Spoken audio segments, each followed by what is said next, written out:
Hello, my friend. Welcome to the free social media marketing course. Now, I'll be the first to say it. I could probably do with a shave, I could probably do with a haircut, and I could probably do with a little bit more sleep. But that is because you've probably seen the length of this video. This took me a really long time to make. My hope is that this right here is the catalyst to change your life. Whether you are just looking to start a social media marketing business to give you a bit more freedom and make a little bit more money, or you already have a business and you want to learn how to grow it with social media marketing, this free course will help you do just that. If you are finally fed up of seeing people online talking about making money and how easy it is, but never truly knowing how to actually do it because all they show you is the lifestyle and the cool cars and the nice apartments, this video is going to break through that noise. This video is going to give you step-by-step instructions, strategies, easy to follow, so that you making money is a reality. That you being able to travel the world, give back to your family, whatever it may be that's driving you to do this, that all of those things become possible for you and you make those your reality. Now, that's not going to happen overnight. You're going to have to study the content within this free course. You're going to have to implement it, and then from there, stay consistent to get results. But if you're with me, let's do this together. In this free course, you're going to learn how to run a very profitable, high income social media marketing business. Now, this business model goes by many names. So whatever name you put on it, I'll explain right now. People refer to this as SMMA, short for social media marketing agency. People call this just social media marketing. People also call this just a marketing agency, or even things like AI automation agency or freelance brand scaling. You're going to hear many different names. The key is this: we sell a solution that business owners are really desperately in need of, and we get paid handsomely for that solution. So whether that's running paid advertisements, building websites, running social media campaigns, or creating content for businesses, it all falls under this one business model that I'm going to teach you today. Now, I've made a lot of money using the principles that you are going to learn in this free course, both in my marketing agency, so my own social media marketing agency, and in my own consulting business. These are just a couple of screenshots from two different Stripe accounts, one showing when my agency hit 50,000 per month for the very first time, and then also another Stripe account showing you total money made in one of my businesses, 2.5 million euro. Since I started social media marketing, I've run and operated many different businesses. So this is just to give you a glimpse of some of the results I've gotten, just so you know that I've actually done this and I've not just gotten to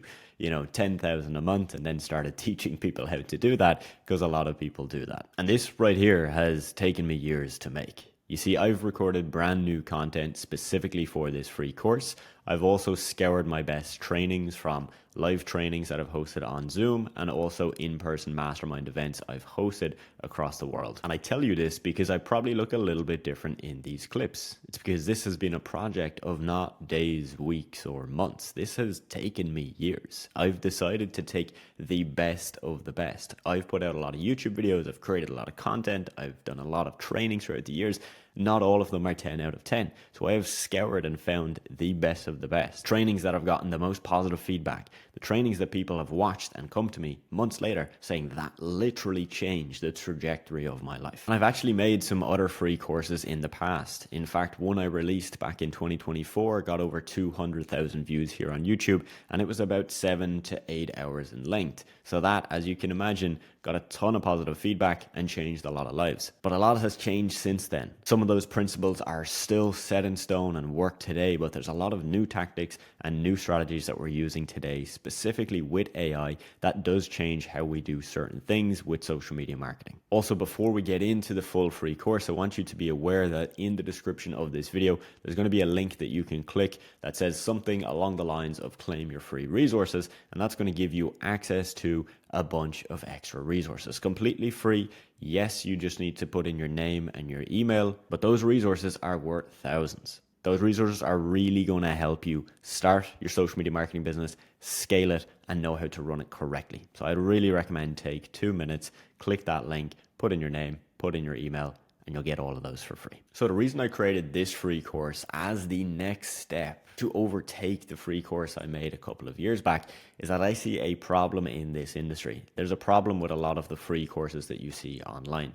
In fact, a lot of the free courses you see are not actually courses. You will see videos on YouTube that are 10 minutes, 20 minutes, 30 minutes long, and they're claiming they're free courses. They're not. They're just a video of somebody kind of hyping you up about a business model, and that's about it. You're not getting the full detailed breakdown of step by step what you got to do. Another thing is a lot of people will put out, again, a so-called free course. Maybe it's a 30, maybe it's a 40-minute training, but they're really just trying to get you to join their community where you will then learn the extras. And you could just argue that that's good marketing. So that's no problem.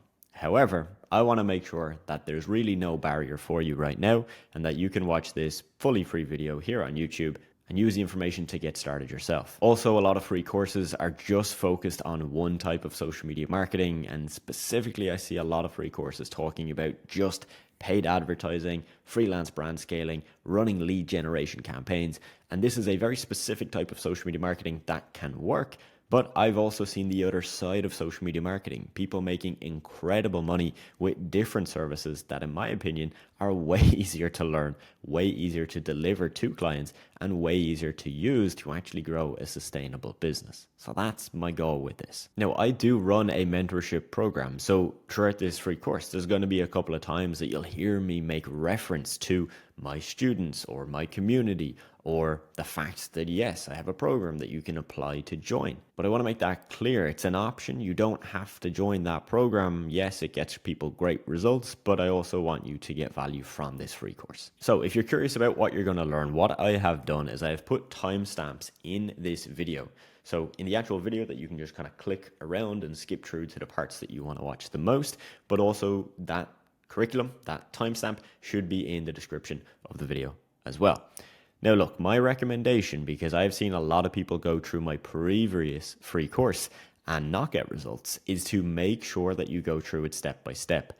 That video that got over 200,000 views on YouTube, the average watch time is about 11 minutes. That blows my mind. That means most people click the video and click off within, not even probably 1% of the free course. Those that watch it through and actually watch at least a few hours get the most value, understand this the most, and get the best results. I've heard from a lot of people from that previous free course that what they found to work well is to watch this in segments. Maybe watch 30 minutes today, 30 minutes tomorrow, and continue with that. Of course, if you feel like you can go through more content at once, great, fantastic.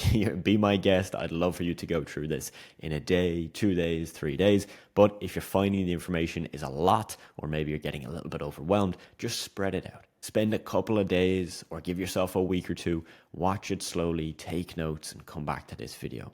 Okay? I'm not going to delete this. It's not going anywhere. So before we begin, and before you get into the specific strategies that you can use to make money with social media marketing, I think it's very important that you understand how this opportunity has worked for me personally, as I'm going to be your coach and your mentor through this free course. And also so that you know that this opportunity does work. And it has worked for years and is going to continue to work for years to come.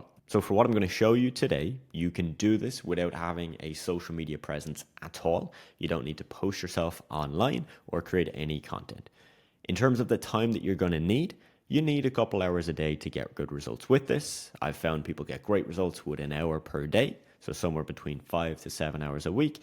I've also seen people get great results with 2 or 3 hours a day.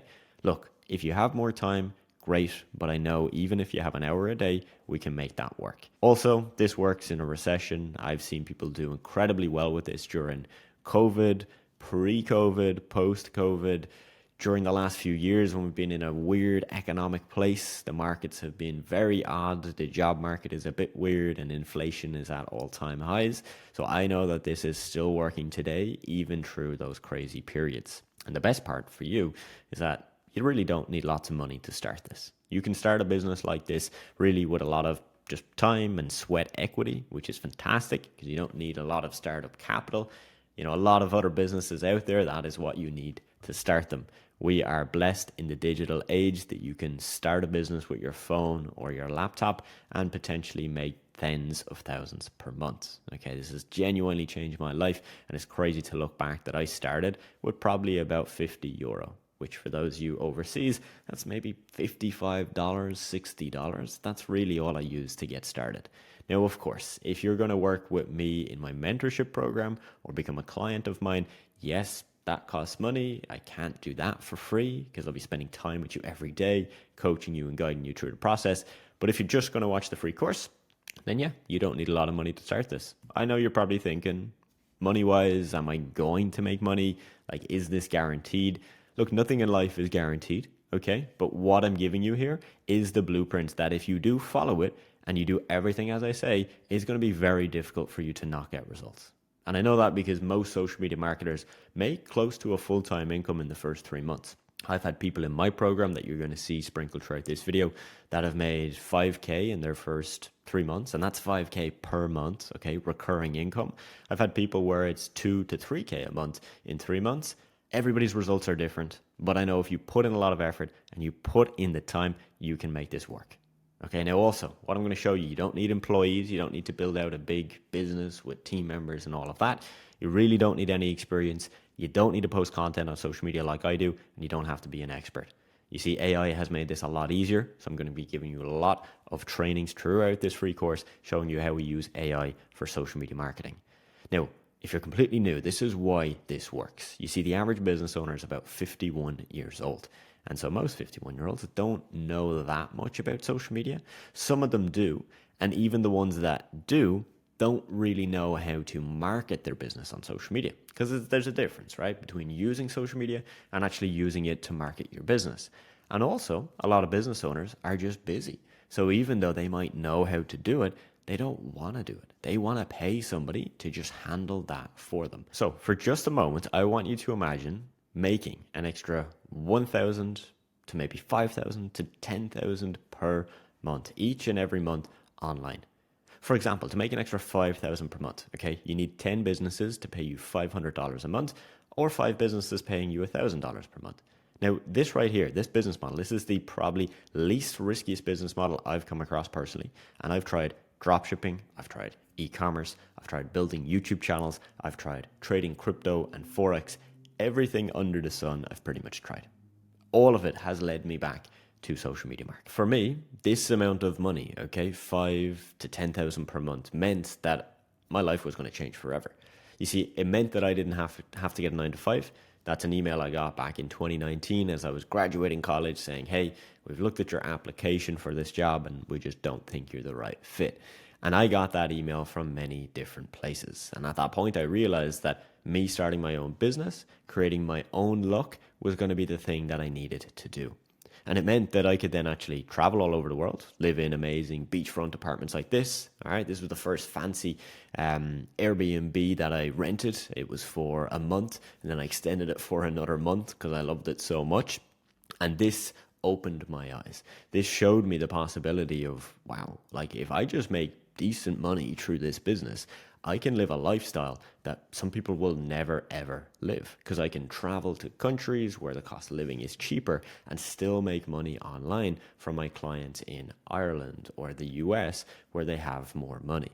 Now, I'm not a super materialistic person, okay, but with this business model, I've been able to buy myself some things. I've bought multiple properties in different countries. I even got a Rolex, okay? You know, I know a lot of young guys starting out, that's one of the key goals is, you know, get a nice watch or get a nice car. Yeah, I did that, right? More just to kind of scratch the itch and say, hey, I can do it. You know, I've had that watch for over 2 years now. I don't really plan on getting another fancier watch because I like it. It's, you know, it does the trick and it gives me that feeling of cool. I've put in the effort and I've gotten a nice result.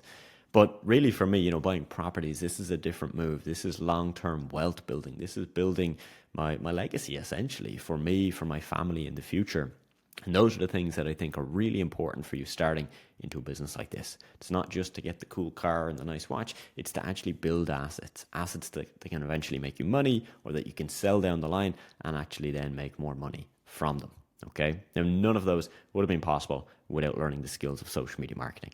Okay, just to walk you through the images, first two are from my villa that I'm also sitting in right now. So I bought this outright, cash, you know, no mortgage, a couple of years ago now. Absolutely love the place. There's my little Rolex. This is an award I got for hitting $1 million with one of my businesses from a company that I use. And then that's the last two photos here are a property I bought in Ireland. There's the keys, there's the backyard. Won't show you the inside. And I'm very, very grateful for the internet, for this opportunity to be able to do those things. Now, also for me, when I was starting, what was really important before buying properties, before buying a nice watch, it was to travel, to see the world, to be in nice countries, go with my friends, have a nice time, and not need to worry about taking time off or asking my boss if I could go on another holiday because I'd already been on one previous in that year. I wanted that freedom. I wanted to be able to work remotely. In fact, I've been able to now kind of bring my remote work into the real world, hosting in-person events with many of the people I work with within my program, which is deeply fulfilling, providing for my loved ones, bringing my mother or my parents on a trip. In fact, my villa here, my parents get to enjoy this all the time. They'll stay for a month when I'm traveling. They'll stay for 2 months and just enjoy it. And that's a beautiful thing to be able to do, to give them a holiday that they wouldn't book otherwise because they'd have to pay so much money for their own accommodation. But they can just book a flight, stay in my villa. Everything is sorted for them. But more importantly, it's to do what you want, like what you really want, okay? Not just work a job to make good money, but like the things you really want to do, when you want to do them and where you want to do them. Like this to me kind of, I guess, sums that up. This is a picture of me a couple of years back doing my first marathon, and I flew back to my home country to do it. And it really struck me because, I flew back. I didn't have to plan much around that. I didn't have to take time off work. It was on a Sunday anyway. Okay, so if I was working a 9 to 5, yes, I could have still probably done the race. But I was able to then take a couple of days just kind of to recover and relax a little bit after the race and do a little bit of work here and there, but not need to be clocking in for, 5 to 10 hours a day. That's what this is all about. Now, my goals are my goals. You're going to have different goals. I just show you all of this to show you what is possible. And so that's to get you excited and so you understand that this business can work. But also you need to get really clear on what this business is and what it isn't, right? Because this is not a get rich quick opportunity. This is not like the people telling you, hey, buy this crypto and it'll go up and you'll make loads of money in the next 2 hours. This is not that.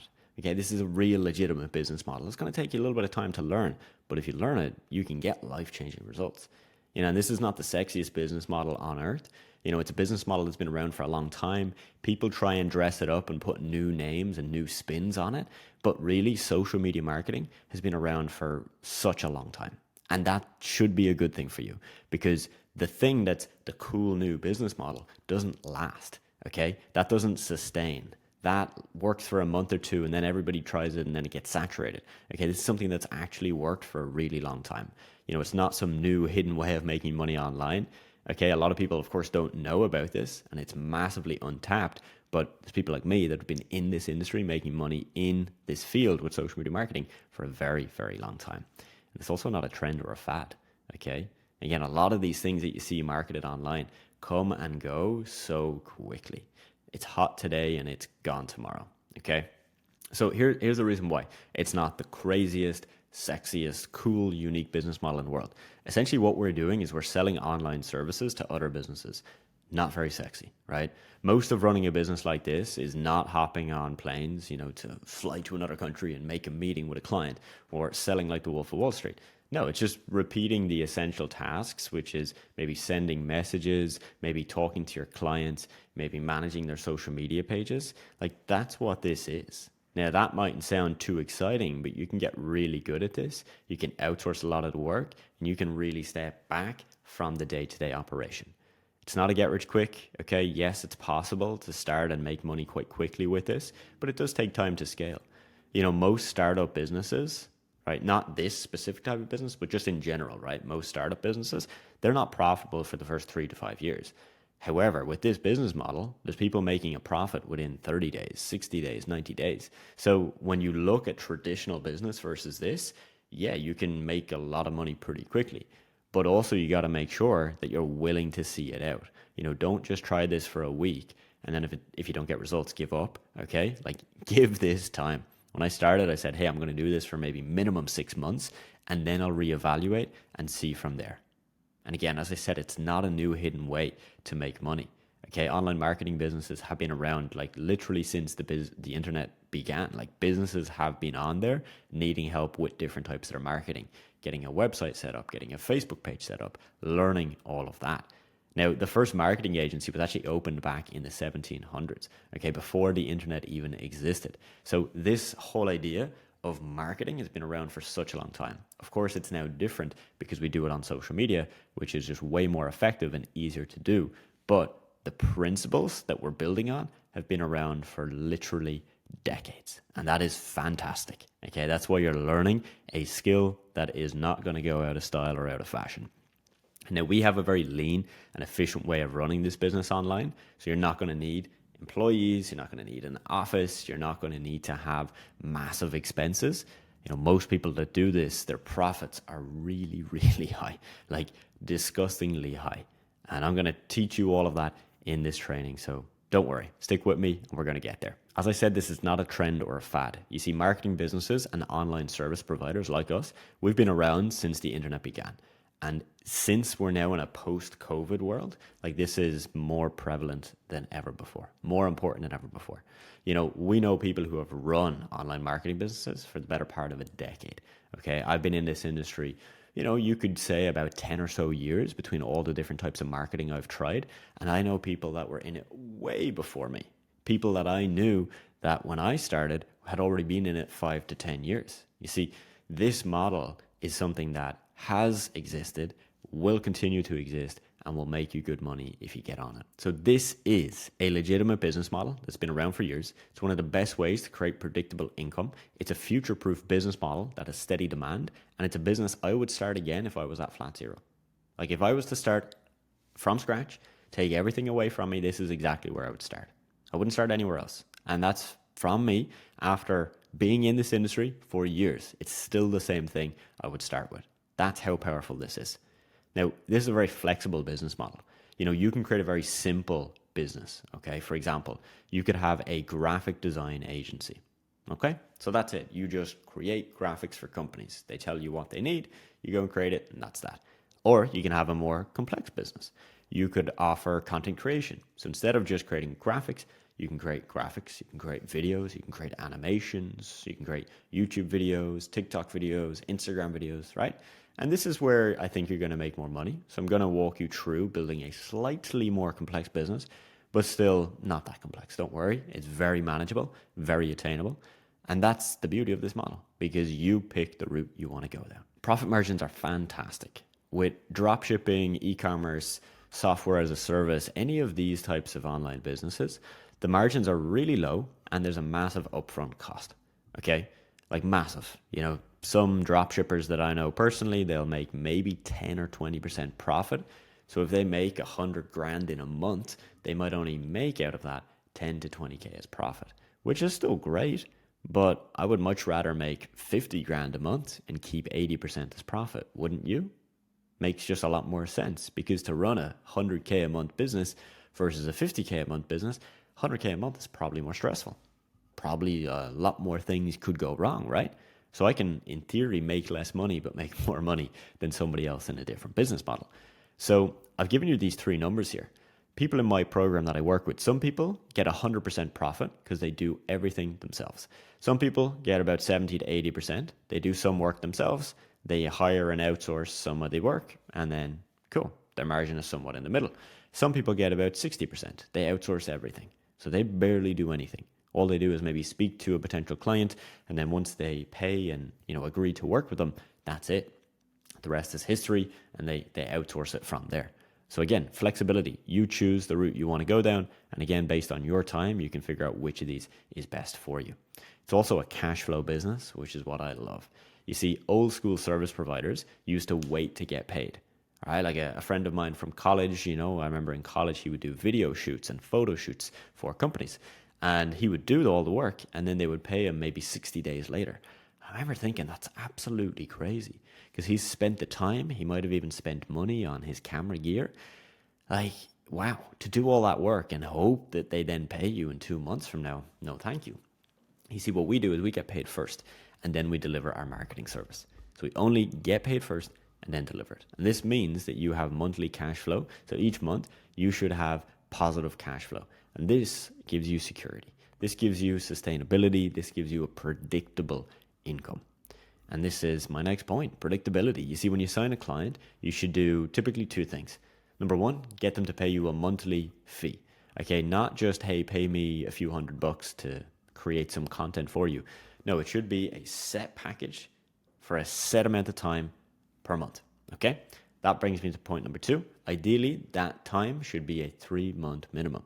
For example, $1,000 per month for 3 months.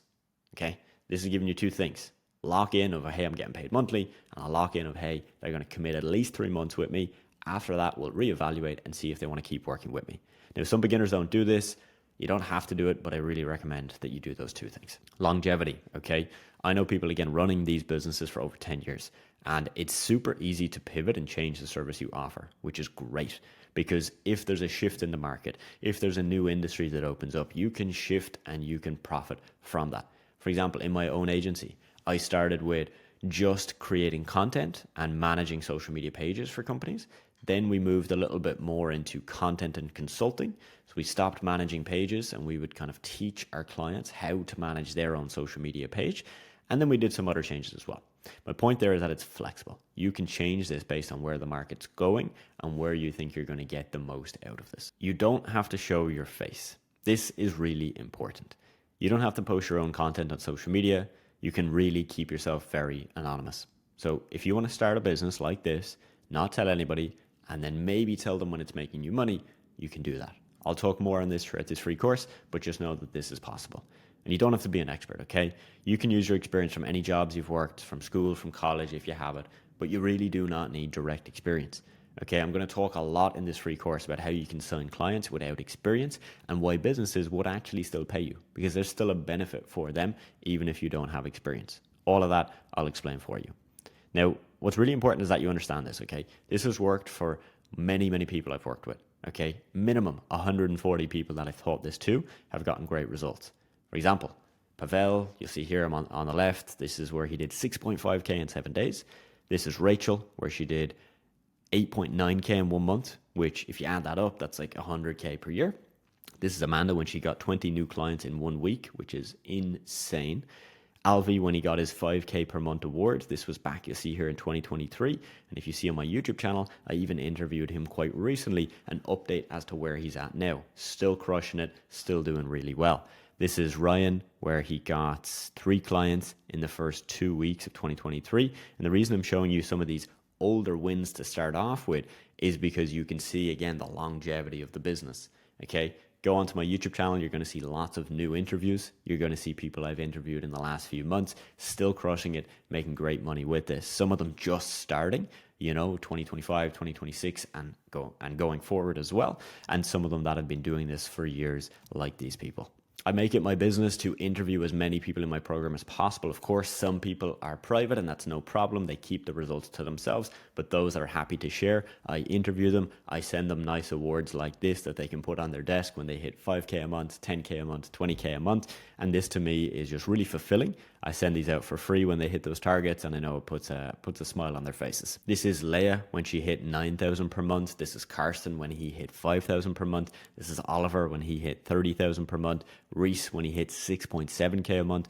Rosario when he hit 15K per month. And Shane when he hit 5,000 per month. Now here's a little bit more info on why this actually works. Okay, ask yourself this question. Why does anybody get hired? Simply put, there's something in demand or valuable that people want, and hence the person gets hired to provide that thing. You see, we sell a service that's in demand or valuable to businesses. That's it, okay? We use social media to either save time or make them more money, and sometimes both. We make them more money and we save them time. For an example, this is a client from my own marketing business. We gained them 80,000 followers, okay, in 3 months with content creation and social media management. Okay, here's the proof. Month 1, month 2, month 3.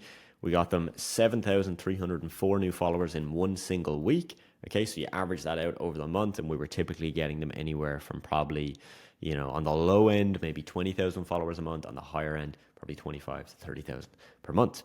And from that, we got a ton of people clicking their website link. For example, this is when we got 827 website clicks in 1 week just from the content we were posting.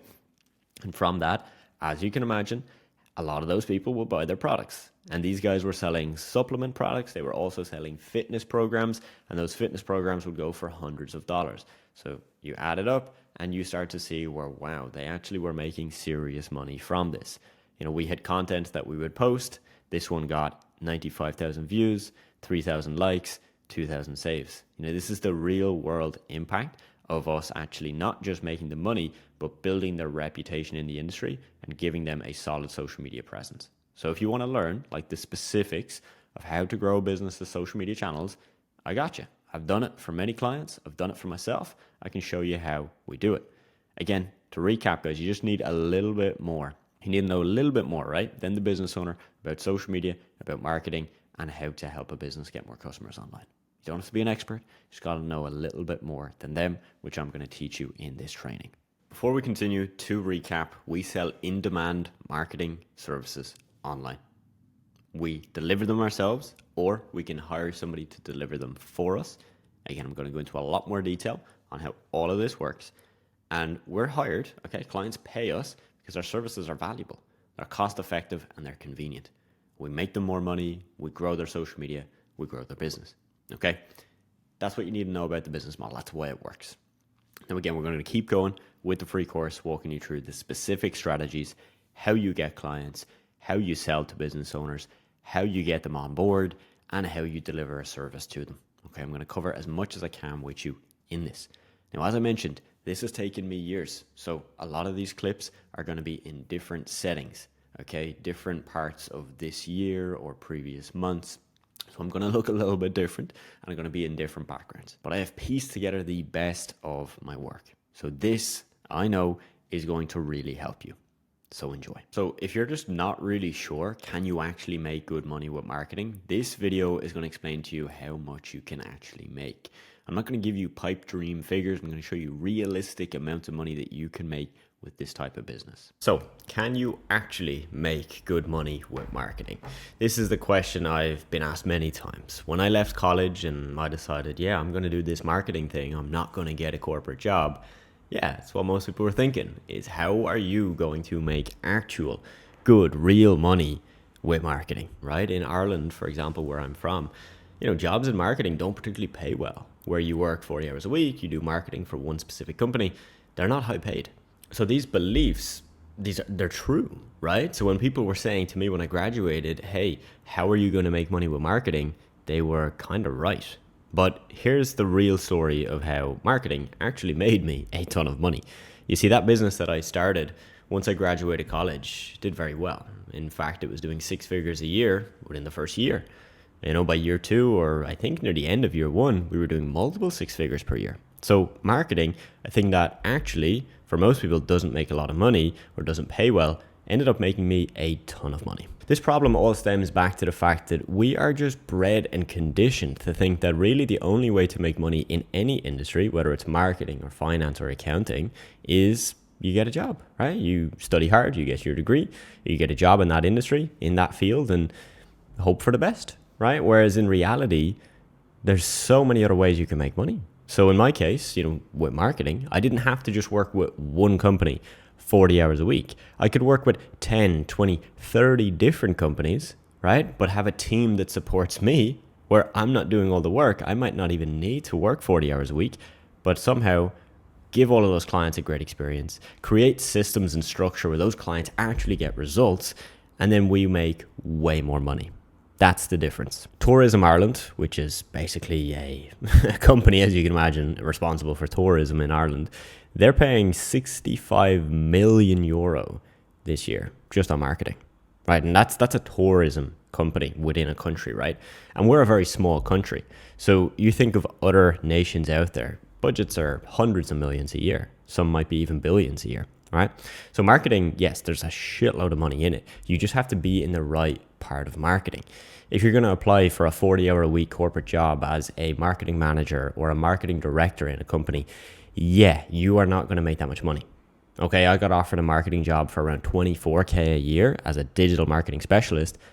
That's not that much money, right? There's other jobs, of course, where it's maybe you're a marketing manager or a director and it's more, but again, it might cap out at 30, 40, 50K a year. Some of them, of course, might be higher, and maybe you might make 70, 80K a year, but you still have a boss, you still have a job you got to clock in and out to, and you still only get maybe a 2% increase every couple of years. So when I started, I had no clients, didn't really know what I was doing, but I wanted to do it. And that was the main thing that got me started, right? It was just that desire and that willingness to be wrong and to just bet on myself. So you do need that. Now, the second thing you need, of course, is an understanding of how this actually works. Okay, so if we look at the current landscape, where is the money in marketing? What kind of services are we providing? Well, I'll walk you through some of them. All right, you've got social media management, where you've got business owners paying you to manage a social media page, maybe an Instagram page, TikTok page, or a Facebook page. Oftentimes, these business owners are not necessarily looking for a crazy result or a ROI, return on investment. Most cases, they're looking for convenience. All right, they're looking for somebody to do their social media. They know they need to do it. They know it's important. They know they need to be active on there. They know they need to reply to messages and comments on their page. They just don't want to do it themselves. Okay, so that's social media management, one of the most common services that actually my students, my mentorship students are offering right now. And this is not cheap either. This is, of course, something you can charge low ticket for, $500 a month, $600 a month. But we have people charging $2,000, $3,000 a month for this service. It obviously depends on the type of client and how big they are. And of course, the scope of work. You know, if you're managing one social media page and you're posting once every 3 days on their page, yeah, you're probably going to charge $500 or $600 a month. But if you're managing 3 pages for that same company and you're posting once a day, twice a day, then yeah, the budget might be a couple thousand per month just for that one client. Now, content creation is another service that we see incredibly common within the marketing space because it's kind of the backbone of social media management. Right, in most cases, a business owner for social media management is paying you because they don't want to create their own content. They don't have a lot of content to start with.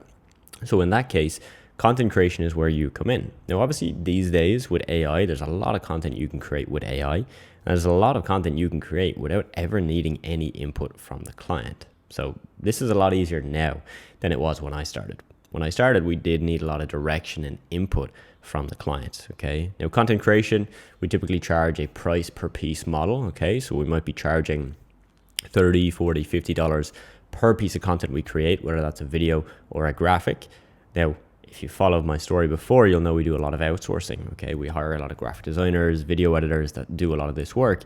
And yeah, we pay obviously less, right? We pay maybe $5, $10 to them per piece of content, which leaves us with a nice, healthy profit margin of maybe around 70%. Those are 2 of the core services. Of course, there's others. There's email marketing, there's website building, there's Facebook and paid advertising, there's lead generation. There's all these things. My business, okay, my agency and also the consulting I do now, we specialize on content creation and social media management. Really because it's what worked best for me. It's what got my business to 7 figures.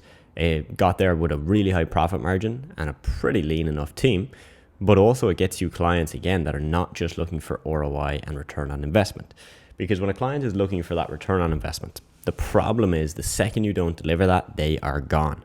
When a client is paying for convenience and the fact that they just know they need to do the thing that you offer, in this case, social media or posting content, then yeah, if results are slower or we have a bad month or something happens and our results are dipped for a couple of months, it's not as big of a deal. You know, they understand that, and it's more about the convenience. So that's why we focus on those. So look, the next time somebody says to you, there's no money in marketing, and look, if you're in school right now and you're going to go to college, or you're in college and you're thinking about doing marketing, like, yeah, if you say this to your parents, they're probably going to say that same thing. And again, just understand they're right, and they're coming from the right perspective. Because like marketing, inherently, when you get a degree and work as a marketer in one company, inherently you don't make a lot of money. Like that is the reality. That is the truth. There's just a different way of doing marketing where you have your own marketing agency. You work with many different clients. Those clients all pay you separate fees.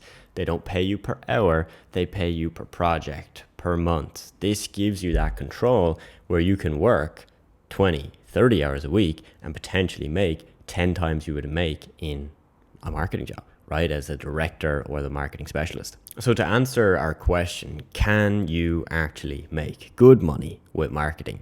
Yes, you can. My marketing agency did very well, made me personally a lot of money. And the people I work with now in the mentorship I do, they make boatloads of money. Of course, some people don't want to make 10K a month or 20K a month and deal with that kind of, I guess, the kind of complexity that might come with that compared to making 2,000 a month, 3,000 a month. They're happy with that. But we have people that are in 9 to 5, so they're still working their job and they're making 5 to 10K a month on the side, which sounds crazy. I know that sounds impossible, right? But this is the reality. This is the world we are living in. You can either move with it, get on board, or you watch from the sidelines, say it's too good to be true, and this passes you by. This right here is the mindset that I believe made me a millionaire. And this is an exclusive mastermind training from an event I've hosted. Very exclusive. People had to pay money to be there. I'm giving you that full training now, today, for free. So please do watch this. Don't pass this over thinking, oh, I'm here to learn marketing, so he's talking about mindset and this is a waste of my time, because the best marketers have the best mindset. The most successful social media marketers have dialed in their mindset. So make sure you watch this. The goal of this training is that you leave this knowing how to achieve pretty much anything. Now, obviously, not anything. Certain things I cannot help you achieve. But if starting a social media marketing agency is one of those things, if getting to 5K a month, if getting to 10K a month is one of the things you want to achieve, yeah, I think I can help you get there. Okay, so I'm going to walk you through exactly on a mindset level how we achieve this. All right. So when probably most of you joined this program, you might have skipped the mindset section. Maybe you watched some of it. And if you watched all of it, fair play, because not many people do. We can see the stats and a lot of people skip it. And I know why. It's because they see it and they go, why are we talking about mindset? I bought a business program, right? A marketing program.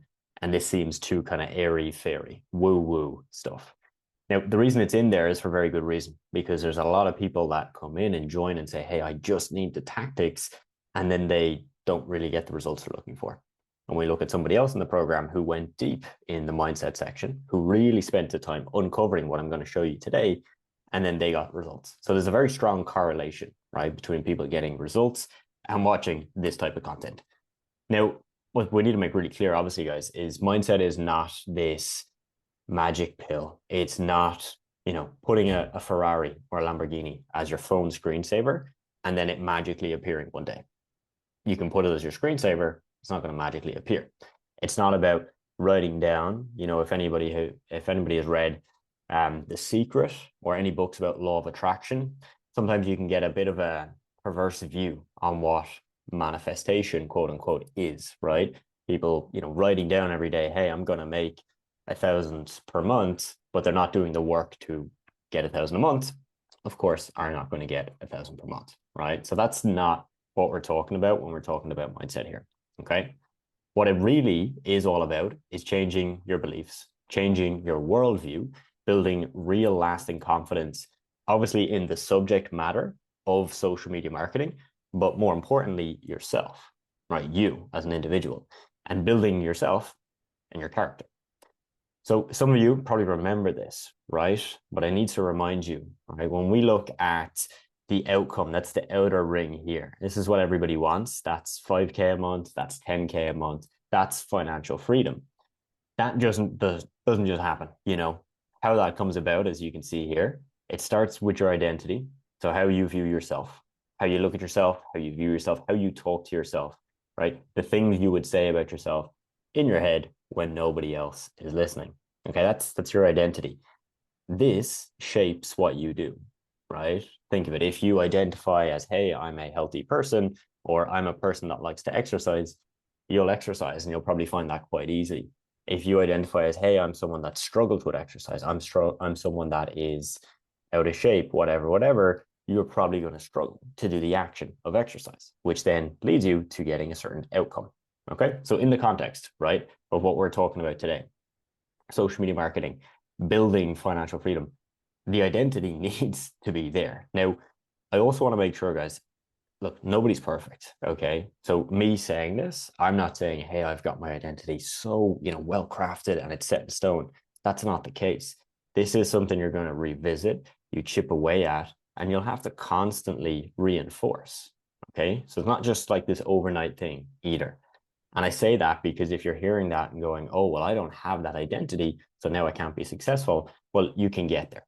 Okay. We're going to walk through practical steps in this training to go from where you are, however you view yourself right now, whether that's good, bad, you don't have to tell me, right? That's you. But I'm going to just walk you through, again, what we see for the most successful people we work with, how they have gone about building that identity. The identity affects the actions, which of course affects the outcome. that you get. Now, some of you have probably seen this book. Curious if anybody wants to let me know if you've seen this book, if you've read this book. Feel free to just pop a one in the chat. If you've seen it, you've probably seen we've talked about this before. It's personally my favorite book. It's one I've reread probably 4 or 5 times. I think it had probably the most impact on my life. And even though it's not a marketing book, I think you should read it, even though it's not about marketing. It has nothing to do with marketing. The whole goal of this book is to help you with your self-image, because how you see yourself determines how you act, aka what you do, which determines how you are and how you feel, and of course, the life you live, like what your life actually is, the results you have, the money you have in your bank account, the freedom you have to travel. That's all affected by your self-image. To give you guys a little snippet, something that really stood with me from this book specifically. The author, I'm pretty sure, used to be a plastic surgeon, right? And so where he kind of got this idea of studying this area of psychocybernetics is he would have seen people come to him, get plastic surgery, let's say a nose job, and fix, quote unquote, right, fix their nose. And for some patients, they would leave with their new nose and feel fantastic, super confident, feel like a new person, and it's a success. For other people, getting the exact same treatment, getting the new nose, they'd leave being like, I still see my old nose. Even though other people could visibly see it's different, their identity was still the same. Okay? So he illustrates it so well, because if your identity does not change, you can't expect the outcome to change. Okay? So if you're starting this business for freedom, for more money, then we need to make sure that your identity is aligned to that. All right, let's have a little look here. Lucia, you said amazing book. Great to hear. Eugene, yeah, you said many years ago. Definitely, I would revisit it, Eugene. I read it first when I started in social media marketing, probably, the months previous. And then I read it again, probably within about 6 months. I read it, I think, last year as well. I've read it many times. So would definitely recommend you reread it multiple times, or even just find the summary and go over the notes. Super, super powerful. And if anybody hasn't seen this book, look, you don't have to go and read books, but if you're going to do it, this is the one for you. All right. So our mind brings thoughts to reality. Okay. Just to give you guys like a really basic example of this. If you have a bad dream, you're going to wake up, and you don't just wake up from the dream and everything's normal, right? It's not like the dream happens and then you are personally not affected. No, you wake up from the bad dream, probably covered in sweat, heart racing, and probably a certain level of like tension and anxiety, and stress in your body. Now, the dream isn't real, right? It's not real life. It didn't actually happen, but your body and your mind literally doesn't know the difference. Like, it doesn't know the difference. And I feel like I need to repeat that, because for me, even saying that, I'm like, this is the world we live in. We can have these experiences that we imagine in our head that have a real world impact. Okay. So the point of this is, again, if you are telling yourself, I'm not confident, if you are telling yourself, I'm not good at marketing, I don't have experience, I don't know enough about these things, then that's going to be your reality, right? Whereas when you start to reprogram that and tell yourself you are those things, and then actually doing the actions that back that up, okay? So saying, I'm confident, and then working towards little things that you can do in your life to just be more confident and step outside the comfort zone, this starts to solidify. You start to have alignment between the things you're telling yourself in your brain, the outcomes you want, and the things that you start doing to get you to that end result. So this stuff is powerful. And you might remember this if you saw previous trainings we did. Okay, if anybody doesn't know what I'm on about here, let me just explain real quick. So when you look at this, you're either going to see one of two things. You're either going to see a bunny rabbit, or you're going to see a duck. Me personally, when I look at this, the first time I see a duck, and then if I really, really look at it for about 5 seconds, I can see there's also a bunny rabbit. Just curious, guys, type in the chat, what's the first thing that comes to mind when you see this? Okay, Lucia rabbit, Benjamin duck, Jason duck, Shrina rabbit. Yeah, so it's different for everybody, right? Now, I don't think there's any meaning behind this, right? I don't think there's anything to say if you picked rabbit or duck, you've got a certain set of beliefs. Maybe that's the case. But what I know is that we're seeing the exact same thing, but we're perceiving it differently. We're just perceiving it differently. It's a super simple example, guys. And obviously, I don't think this has anything to do with your identity, okay? It's like, just an example. But you can see from this, like, yeah, our minds are quite complex. They really play tricks on us all the bloody time. And we can't fix that, you know, that's a wonder of the world. But what we can do is follow the science, you know, that's outlined in books like this, and we can get a better idea of how we can manipulate it, okay, to be better, to feel better, to achieve more, and to be more happy. Like that's what we're all here probably to do, right? So that's the goal. So what matters is this, okay? Mindset is psychology. It's not woo-woo magic, manifesting, and all of that stuff. It's simple. Your identity shapes your actions, shapes your outcomes, okay? So you started off with no beliefs when you were born, no identity, right? You had no idea that you even existed, right? You had no consciousness, essentially. And now you carry beliefs and an identity, okay? And that has been programmed. Some good, some bad. So the thing is, if you don't choose your beliefs, you will just be assigned beliefs. And if you don't choose your career and take hold of that, you'll just be assigned a career, right? So the question then is, okay, well, what if I could shape my identity? What if I could choose my beliefs?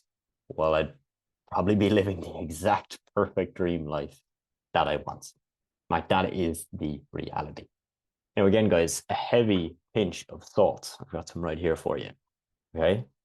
When we're going through this, I don't want you to feel like the end goal is so far away from you, because I'm saying this knowing that I'm a human, I'm imperfect. We're all imperfect, right? So this is just something we have to work on. Okay, I'm not expecting that you'll watch this training, leave today going, okay, cool, that's that problem sorted, ticked off, never have to look at it again. No, this is something we all have to come back to all the time.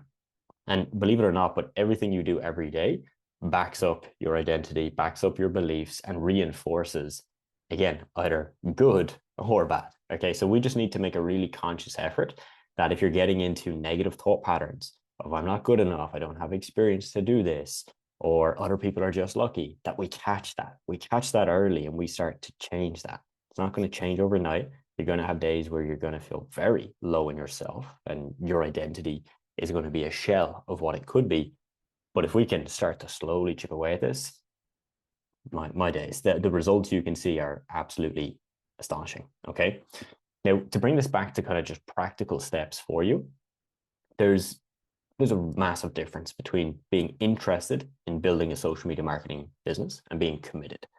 Again, some of you can probably remember we did a training around this, you know, where we built out a manifesto. And I know some of you have probably completed that quite recently. Some of you, I know, who are on this call might have completed this a long time ago, a year ago, a year and a half ago.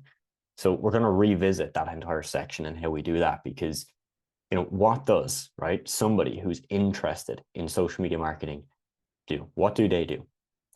Then what does the person who's committed do? And I can tell you guys, because there's people that will see maybe my YouTube or my Instagram content and are interested in social media marketing. But it doesn't mean that they're going to work with us. It doesn't mean that they're actually going to start their agency. It doesn't mean that they're going to go to Upwork or Instagram to try and get clients. There's a lot of people who don't even take the action, but they're interested in it, right? And some of these people, I can tell you for a fact, have been messaging me for years, you know, 3-4 years of, hey, I'm interested. And then they go ghost. And then 2 months later, hey, I'm interested. And then they go ghost. And then 3 months later, I'm interested. And it's this cycle. And so if that person could just, obviously, if we could give them a pill, right, to go, hey, you're interested, now you're committed, I know they would get results. They'd get results probably within 6 months. They'd have a couple of clients, they'd be doing pretty well.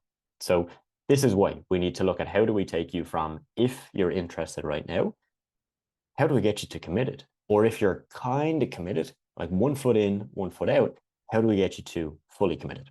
This is where the real magic happens, okay? You know, nobody gets 10 out of 10 results, right? Makes 10K a month by, you know, just a little effort here and there. It's got to be something that you do commit to. That doesn't mean you have to work at it all day. You can work at it 2 hours a day and be fully committed. But, you know, in the back of your mind, every day when you're hearing a podcast or you're reading a book, you're thinking about, how do I apply this to my marketing agency? You know, and that's kind of a clear sign that you're committed, that anything you're exposed to starts to go, okay, maybe I could use that in my marketing business, or maybe I could use that system. All right. So all of these people, these are just some of the interviews we've done publicly, you know, YouTube interviews. You've probably seen some of them. I can tell you for a fact, every person you can see here and all the others that we have are committed. They're not interested.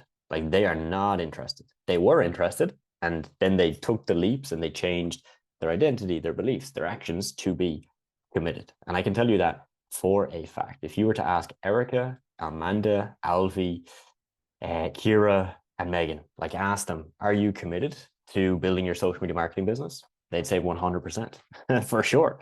Like, that's why they've gotten to 10K a month, 8.5K a month, 100K a year, 20K a month, 15K a month. It's because they're committed. Okay. And hopefully that kind of shows you that nobody who gets to these levels is kind of interested, you know, a little bit. I'm going to try this thing and see how it goes. No, they're like, hey, I'm going to make this work.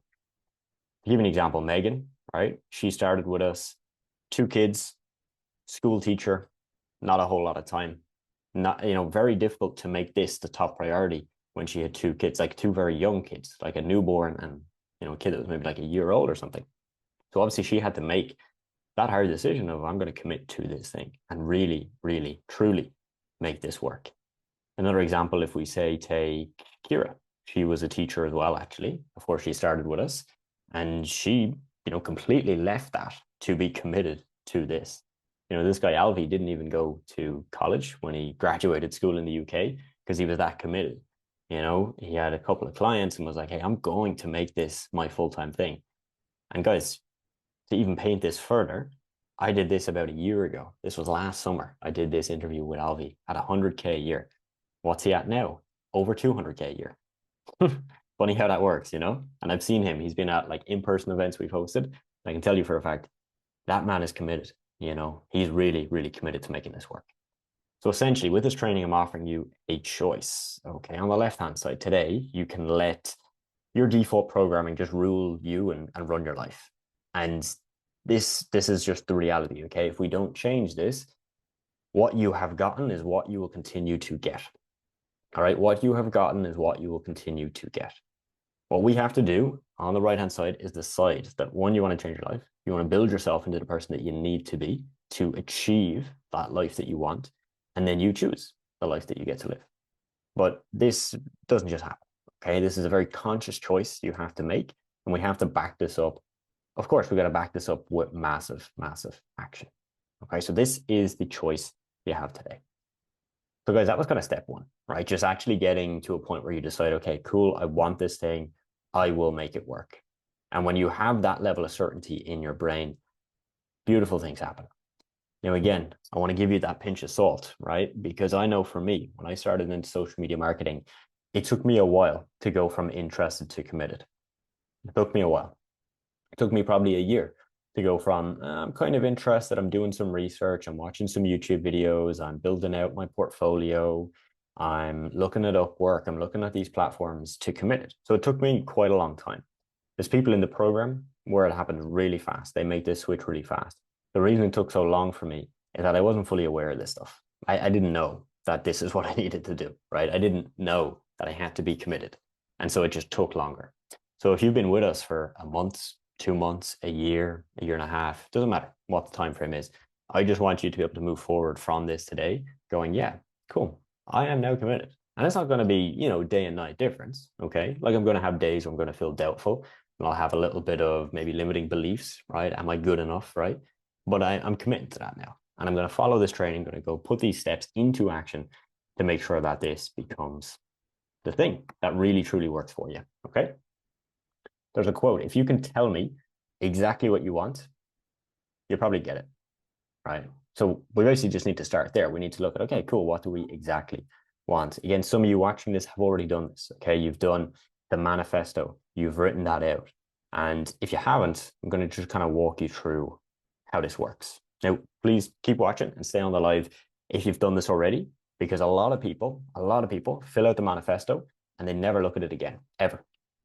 Some people fill it out, look at it again for maybe a week or 2, maybe here and there, but not consistently enough to reinforce this. Because guys, again, think of it. I'm 27 making this video. You could be on this call being 20, you could be 35, you could be 40. All your beliefs, like, that's taken years to build up, okay? So it'll be very naive of us to say that we can just click our fingers and erase that. You know, this is years of programming. This is years of beliefs about yourself. This is years of telling yourself you're a certain type of person. We can't just reverse that. So it's going to take time. But if we revisit this every day, we're giving ourselves at least a better chance. Okay. So this is what we do. In the program, the reason we started to actually do this with people is because a lot of people would join and say, hey, my goal is 5K a month. Hey, my goal is 10K a month. Fantastic. Nothing wrong with that. But we need to know like exactly what that means to you. Because for a lot of people, this is just something they've seen. They saw somebody make 10K a month. So they say, hey, my goal is 10K a month. We need to get clear on this, like really, really clear. You have to be honest first off. Okay. There's no need to be ashamed of whatever your goals are, right? Like when I first started this, my goal was different to what it is now. It's going to evolve. It's going to change. And when I was starting, I remember watching this guy on YouTube, right?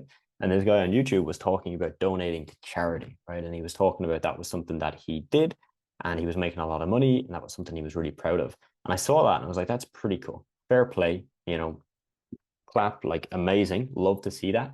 But I knew for me at that moment, because of where I was financially, that wasn't even in my thought process, right? Because I needed to take care of me first before I could even think about that. Okay. So if your goal right now is, hey, look, I just need to make this amount of money to be able to buy these things or to buy this house or to have this level of freedom, cool. Own it, right? Just own whatever that is for you. All right. So here's an example. At the bottom, we have, I want to earn 10K a month. All right. Nothing wrong with it. But imagine it was this. I want to earn 12K a month in the next 6 months. I did the maths. I calculated out all of my expenses. And I realized that if I make 12K a month, I can put 3K a month into investments. I can have 6K a month to travel and fly and rent Airbnbs and hotels. And then I've got an extra 3K that I could give to my parents to retire them. Or I could give to a family member, or I could give to charity, or I could do for whatever. All right. Why? Because the person wants to travel all the time, fly to a new country every month, take flights, hop on Airbnbs, and between all of that, that should be enough. And then they also said, look, I want to be able to provide generously for my future wife, my family, have enough money to be able to donate each month. I want to be the person that's respected, committed, sticks to his word. I want to lose 10 kg, be in incredible shape. I want to be confident. I want to be like David Goggins, for example.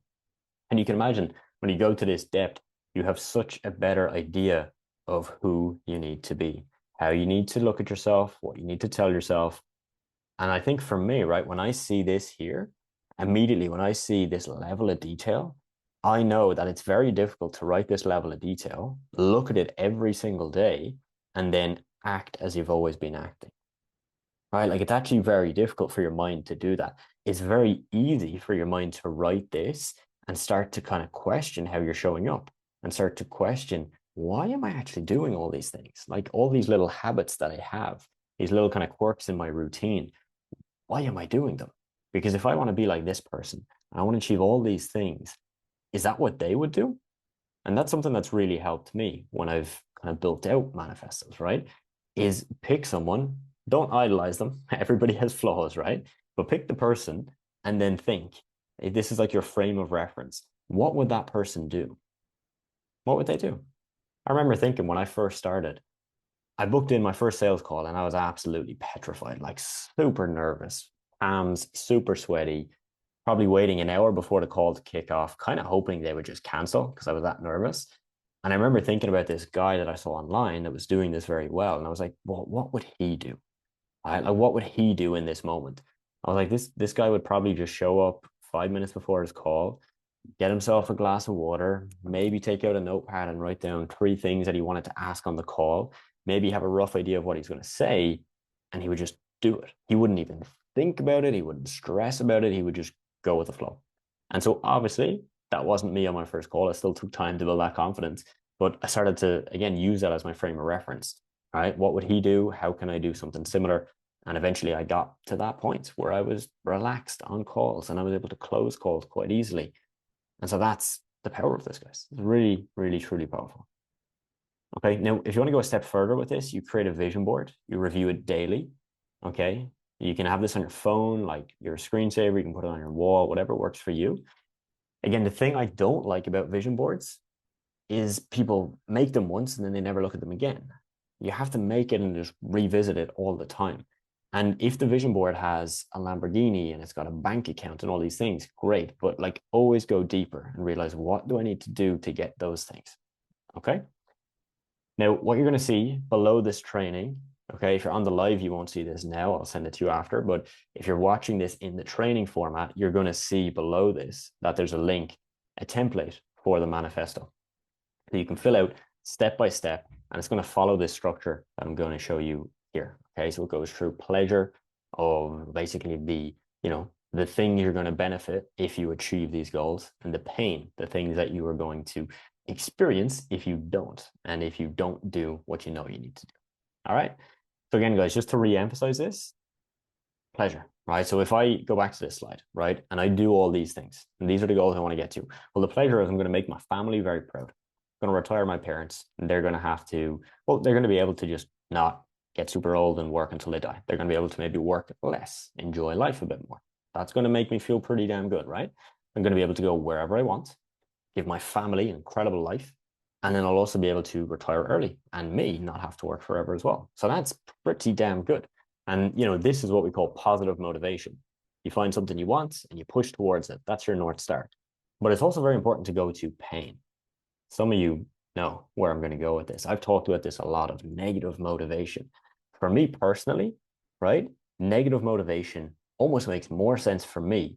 If I was to start again, guys, take everything I have and I wanted to go from 0 to 5K a month, I would lean into pain. That's where I would lean into. When I got to 5K a month, if I was trying to get to 20K a month, I'd probably lean more into pleasure. Okay. Because pain is a really good motivator when you just need to get the first steps. You need to get the wheels moving, right? The pain will be this. My family will be disappointed in me. I'll be an embarrassment to these people, right? They'll work until they die and I'll feel like I'll have wasted a lot of my life. I won't ever be able to leave my country, and my family probably won't respect me very much. They'll like me, but they're not going to respect me because they don't think I'm that guy that I could have been. And then I'll have to work until I retire, and the people I told this to are going to know that I'm a failure. And you don't have to tell anybody this, guys. You can keep this completely personal. Share it with us if you'd like. I'd love for you to share it, but you don't have to. But the goal here is that this is the reality. And I know this is very heavy stuff, guys. This is very deep. It's not the most uplifting, but this is life and this is how we get through it. Any big leaps I've made come from just being brutally real with myself, brutally real to say, look, this is the game. This is the reality. If I want to buy properties outright with no mortgages, that's not just going to happen, right? I'm going to have to put in a serious amount of work. I'm going to have to view myself in a very specific way. And I'm going to have to hold myself to a very high standard. And there's guys 10 miles, ahead of me, in levels I can't even think about right now that have done that same thing. People of all backgrounds, okay? So this is what really needs to be done to get there. So if you're watching this back, just pause this video, okay? And take 5 minutes to yourself and then continue on, because what I want you to do is write down the pleasure and the pain, okay? So if you achieve that goal you've set out, what's the pleasure? What are you going to feel? How good are you going to feel? And why are you going to feel that? And then how negative would you feel if you didn't achieve it? Okay, what's that pain? Get really clear on that. If you're on the live, you've probably already done this, which is great. If you have, let's revisit it afterwards. Take 5 minutes after this and check it out and revisit it. No shame if you've done it once and not looked at it. Again, we're human, right, guys? We just got to move forward. Let's not focus on what we've done. Let's focus on what we're going to do going forward. Okay, so take 5 minutes and do that. Now, you also need to look at who, and this comes back to my original point of your identity shapes your actions, then shapes your outcomes, okay? Your identity starts by just who do we think we are, okay? Who do you think you are, all right? You need to get clear on this. So who do you need to be to accomplish these goals? Do you know anybody, again, that you can look to for inspiration? And once you have that person, what are their character traits, okay? What do they do? How do they show up?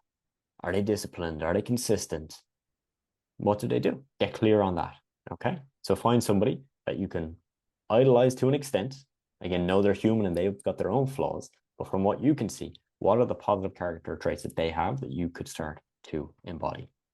And then finally is how, okay? Because yes, you need to be identifying as this person, but you can't just identify as this person and then do nothing, okay? We have to put in a level of work behind this to get to this result, okay? Now, where you're at right now, you don't need to know this perfectly. Okay, you need to commit to learning how to do this, but you don't have to have this all figured out. So if you've written down your goal as 5K a month, like you don't have to be able to tell me I need to do this, this, this, this, and this to get to 5K a month. You just need to now commit to saying, okay, cool, I'm going to figure that out. That how piece, I'm going to figure out.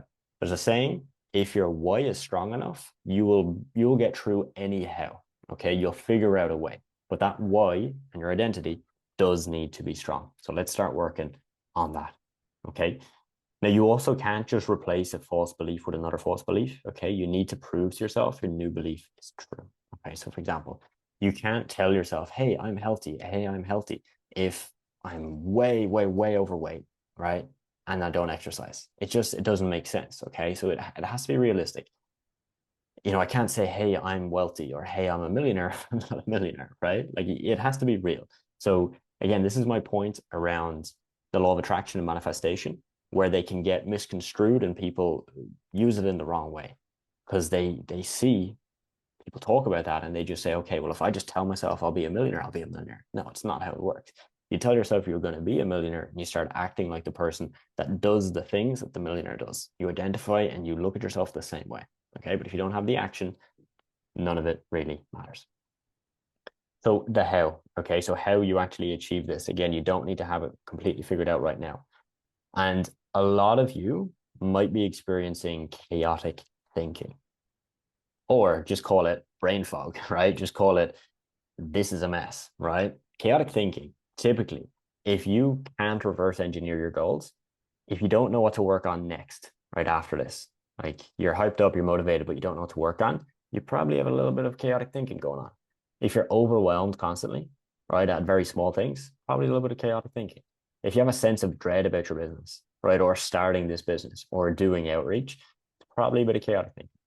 And if you are constantly comparing yourself to others in a negative, right, where you're seeing successful people saying, hey, they're lucky, or they must have had the perfect setup, or they must have had loads of time, right? If you're doing that, you probably have a little bit of chaotic thinking.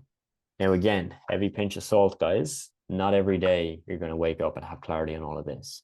I'm going to have days where I'm overwhelmed, right? I'm human too. Okay. I'm going to have days where I compare myself to somebody ahead of me. Okay. So again, keep that in mind. This is not about being perfect. Nobody is. This is about just reality, knowing how we can move forward quite confidently through this. Okay. You've probably seen this before, but Kaizen thinking is something we talk about a lot. Toyota made this quite popular, right? The essence of this is that this happens day by day. This doesn't happen just click of the fingers, okay? There's a famous saying, there's no golden bullet, there's only a dozen silver bullets, okay? So essentially what we need to do is focus on short-term change. What can I do this week? What can I do next week? What are these small wins I can start to stack? And those small wins do add up, and they add up quite exponentially, right? Like there's things that I do now that I've done for years that I don't even think about anymore, right? It just happens. I just do it. Whereas when I first started, it was such a mentally grueling activity to get myself to do those things. All right. If you think of a sales call, again, this is where a lot of people get a lot of nerves around it, right? Like my first sales call felt like the most difficult thing in the entire world, like the most difficult thing I'd probably ever done in my life. That's what it felt like in that moment. Now a sales call is like, I can do 15 of these a day if you want me to. Fine, no problem. I'll be a little bit tired at the end of the day doing 15 calls, but I can do it, right? And this is the beauty of this, is because once you just start chipping away at this, amazing. Now you're going to have days where you don't chip away. You might have 7 days in a row you chip away, and then there's that one day you fall off a little bit. That's fine. Don't worry about it. You'll be fine. You just get back on track the next day. Don't let that one bad day turn into a bad week or a bad month. Just get back on track. Easy, easy peasy, okay? Now, practically and tactically, I want to walk you through how we use this idea, okay? So your business for an agency is typically marketing and outreach. That's step number one. Then you have step number two, which is sales. And then step number three, service delivery. So you want to start to break this up. If we take marketing and outreach, we can look at cold outreach, Instagram DMs, Facebook, cold email, cold calls. We can look at warm outreach, Upwork, Fiverr, these kind of platforms. Okay, so we can start to think through these and then look at, okay, well, where do I need to put my focus now? So for most people, they need to put a lot of focus here on marketing and outreach. In fact, a beginner, like someone with just starting, no clients, you need to put nearly all your time on this piece right here. Very little on sales unless this is cranking. Because if marketing and outreach isn't cranking, you don't have any sales to do. Okay, so we've got to crank this one up as much as we can. Then we start to have a little bit more time spent here. And only then, once we get clients, do we actually spend time here. Whereas there's some people where they do it quite the opposite. They spend all their time thinking about service delivery and building out systems when they don't have any clients. Doesn't make sense. You need to create a problem, right? By putting all your time and effort into outreach, then sales, and then service delivery. Okay. Now, from here, guys, this is what I want you to do. I want you to pick a few like very easy daily actions that you can take. Like easy. I'm not talking about hours of work. Let's just start really small. Okay. So just to give you an example, you could do 10 minutes of executing on your goals, which you've identified, okay, outreach, that's what I need to do. So you do 10 minutes of that a day. You do, let's say on a personal level, 10 minutes of exercise, if that's something you're trying to improve as well. You know, don't go for a half marathon tomorrow, right? That's going to burn you out. Just do 10 minutes, small amounts, 10 minutes of deep work. All right. Like, don't expect yourself to sit down and be focused for 4 hours straight with no distractions. Again, you're human. Okay. So let's just do 10 minutes. Let's start there. And then let's just increase that. Let's just try and bump that up every day. Go from 10 to 15, 15 to 20, and so on. Some days you're going to make massive leaps. You're going to go from 30 minutes to an hour to 2 hours, right? And that's great. But go at your pace. You're going to know yourself what you can do here. Okay. Starting is the hardest part. But once you start doing 10 minutes of outreach, you'll probably keep going and you end up doing 30 minutes. Or you start doing exercise for 10 minutes and you go, well, I can just continue, right? I can do 20 minutes. Okay. So just start. And this is the key here of having this trigger for yourself every single day to just start, because that is the real hard piece. Okay. Because guys, look, you're not going to become an entirely new person in 1 week. You're not going to get fit after one workout, not after 10, maybe after 100, 200, 500. You might start to look different, feel different, and then have a new identity. And then it becomes really easy, because the person that's, for example, worked out for years, they don't even have to really think about working out. It's just something they do, right? And the person who starts their business today and really starts to make that momentum, like Alvi, Amanda, and all the people I showed you, they just do it. Like, they just wake up every day and it's just very normal. You know, it doesn't take a lot of effort. It's not a huge amount of energy. It just happens. Okay. So you just have to slowly chip away at this and make this your new normal. So your goal here really shouldn't be to accomplish this vision in a month. Think very short term, make very small goals that are manageable, bite size, prove to yourself that you can accomplish them, and then we can build on that. Okay. All right. Let's keep going. So from this, guys, if you feel you are a little bit alone on this, you know, as in you don't feel like you're fully able to do all this by yourself, well, we want you to have accountability. Obviously, accountability with yourself is the most powerful, and this will develop over time. But for now, if you're struggling with this, you lean into ourselves, the coaches, you lean into people in the program. Okay. You can find an accountability partner. Okay. This is something a lot of people in the group have. I hosted an interview last week with a guy, Ethan. I know he's got an accountability partner. And it's quite common that I see people who are doing quite well have an accountability partner within the program. They're obviously accountable to us as well, but having all of these layers is very powerful. So accountability with yourself might be a 5-minute check-in at the end of the day. This is something I do. It doesn't take a lot of time. Some days I don't want to do it. I want to just go to sleep, or I want to watch something, or I want to read a book and just, you know, but it's 5 minutes, 5 minutes with a notepad. That's all it takes. 5 minutes, check in. How we doing? Are we on track? Do I know what I'm doing tomorrow? Great. Perfect. Fantastic. If I don't do that, I start to slip. Okay. So do it with yourself. Do it with us. Do it with a partner. So guys, to review, because we've covered quite a bit in this. Okay. Let's give you some bullet points. So number one, your mindset, it's psychology. Okay. So it can be changed. It's not fixed. Okay. You can and you must change this to get to where you want to get to. You're now committing to making this work. You're not hoping. You're not kind of interested, 1 foot in, 1 foot out. You're committed. Okay. And again, this is going to happen over time. You're not going to click your fingers today and you're 100% committed, but you have to start to do this. Okay. Now from this, I want you to work on knowing exactly what you want, exactly why you want it, exactly who you need to be to get it. And then you should know the daily actions you need to take to get there. If you don't know the daily actions, reach out to us. That's something we can definitely help you with in the coaching, right? If you know what I want, why I want it, and who I need to be, cool. We can help you reverse engineer that. We can help you break that down. Okay. You should have systems in place to make sure you do the daily actions.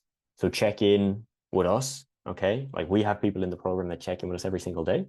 Sometimes it's just a, hey guys, here's what I did today. But they check in, and that's a system, right? Because that's something they know, okay, I have to do that. If I don't do it, the guys are going to notice. If they notice, I might be feeling a little bit ashamed or embarrassed or whatever.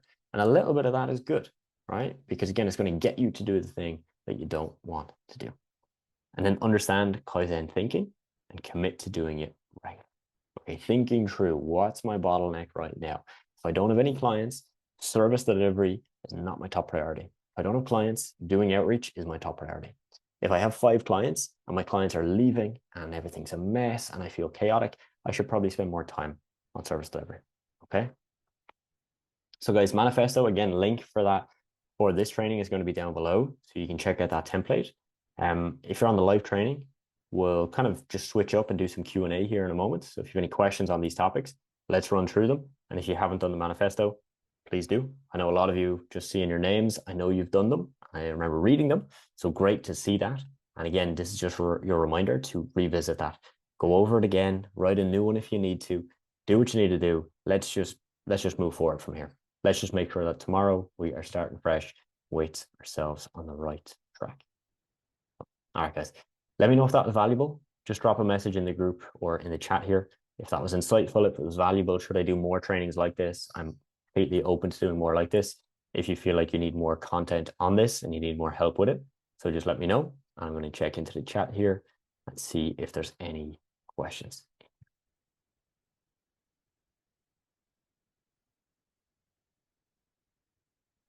Cool. All right.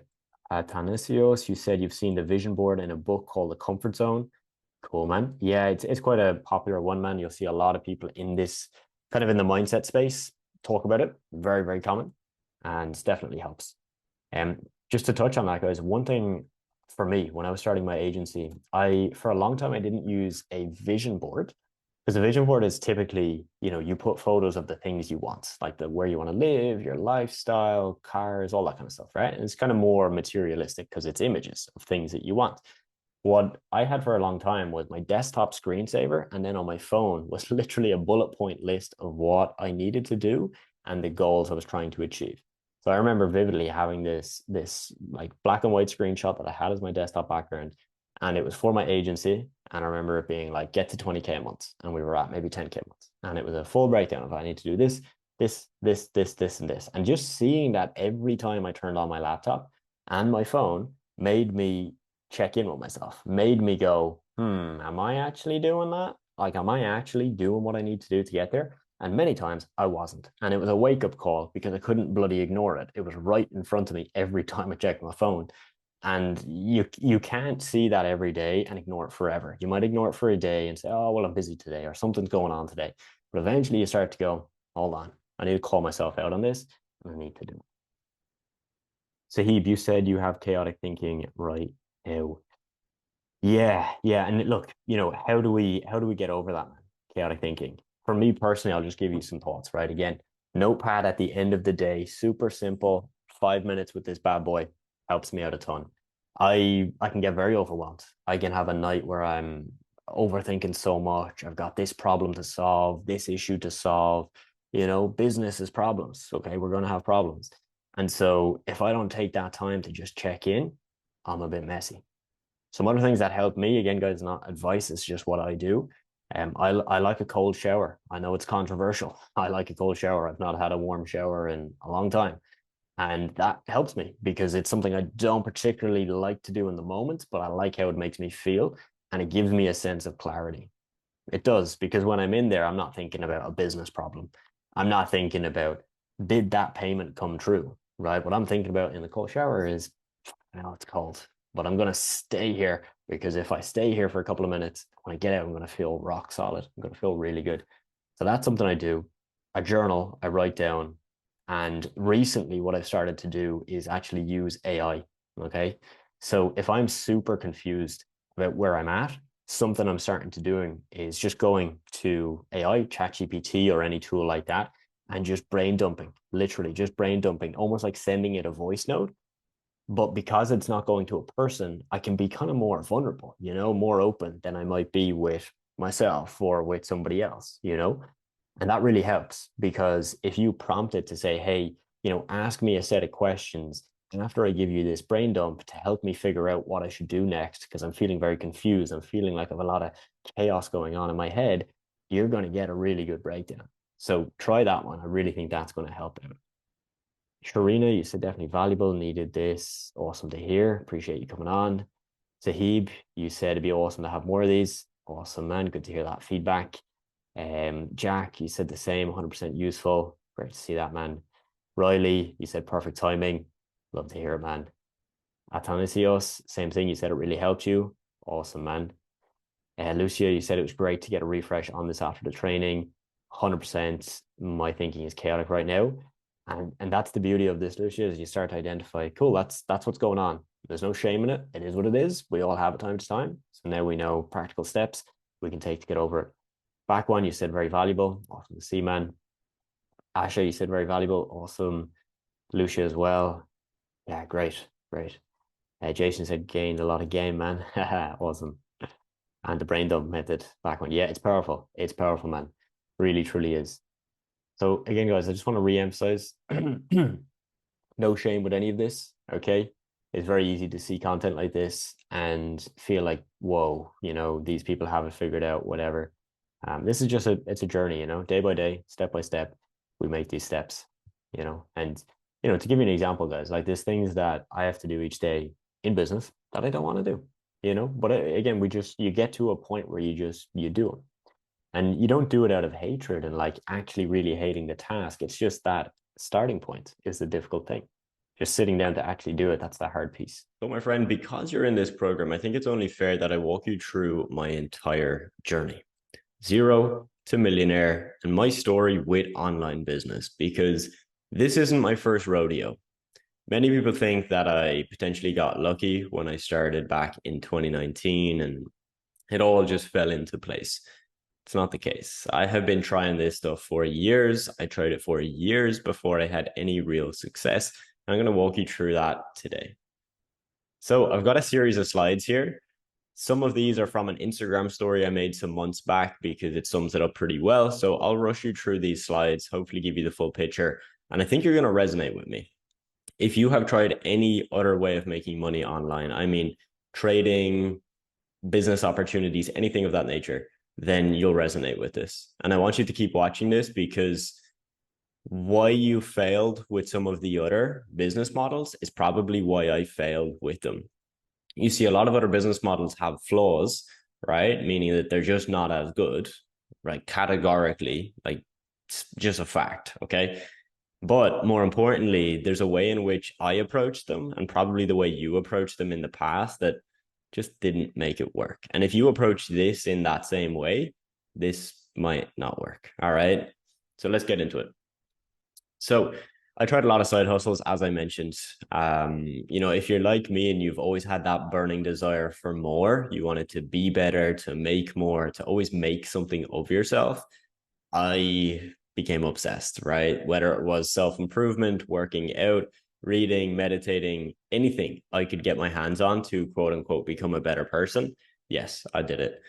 Now, part of that is the money, right? Part of that is, okay, I'm fit. Okay, I can meditate. I want to make money, right? I don't want to work a job. I want to be able to provide for myself, my family, etc. So I tried a ton of things: drop shipping, private label e-commerce, Twitter, meme pages, Forex trading, and much more. I'll talk on those in a little bit more detail in a minute. The massive problem I had with most of these is, yes, most of them were unsustainable, but we'll talk even further in a second about the mindset behind why that didn't work. With a lot of these, I just spent months and months and months at them, and then I would make nothing back. So it just always felt like I'd get motivated and I'd want to start it. Then I'd start it and I would keep doing it, but then I'd get to a couple months in and realize I've got no results here. I have nothing to show for this. And then I would give up. Even when I had a little bit of a taste of success with some e-commerce and drop shipping, then the fact that I picked, in my eyes, the wrong business model, it all crumbled, because I got kind of good at one area of the business, but I wasn't good at another part, which just crumbled the whole thing.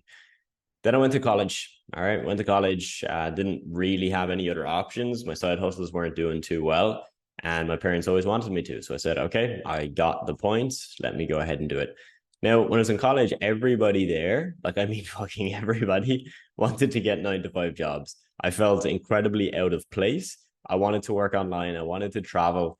At this point in my life, I knew I was going to become a millionaire, but it wasn't a massive motivator. My main motive was I want to make 3 to 5K a month online so that I can literally just do what I want. Like I can travel to Asia, I can work out for half the day and nobody cares. Like that's what I wanted.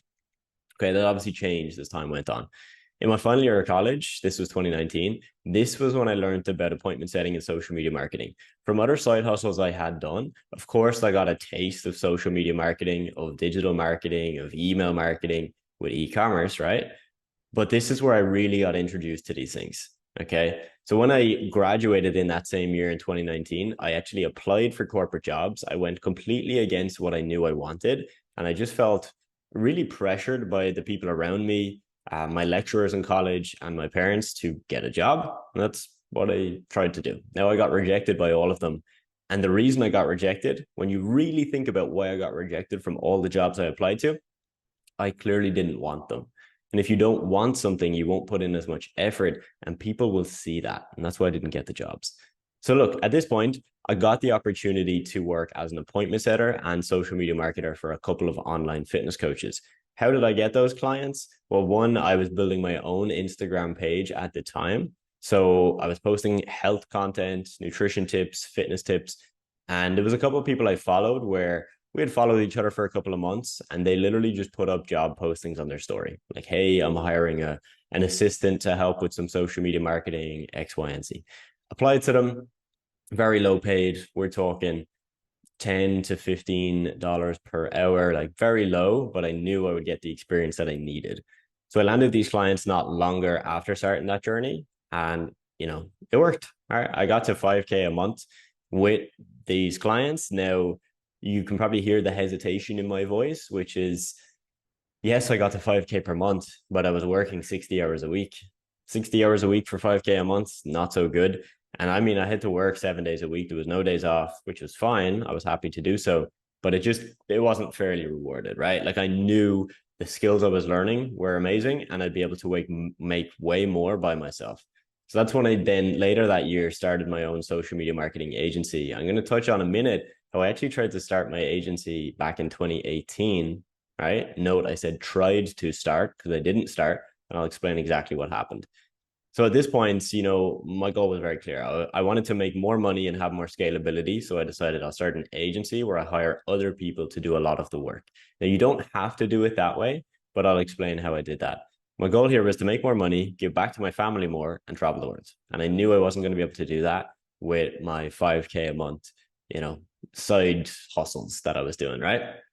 So the skill of appointment setting really helped me scale fast, and this is when it started to pay off. So signed my first client for the agency for 1,200 a month in November 2019, literally changed my life. I mean, when you first make your first money online, that moment changes your life in a way I can't describe because your eyes open up to the reality that this can happen. This is a real thing and it can happen for you. All right. So you're going to have a crazy experience if you haven't had that yet.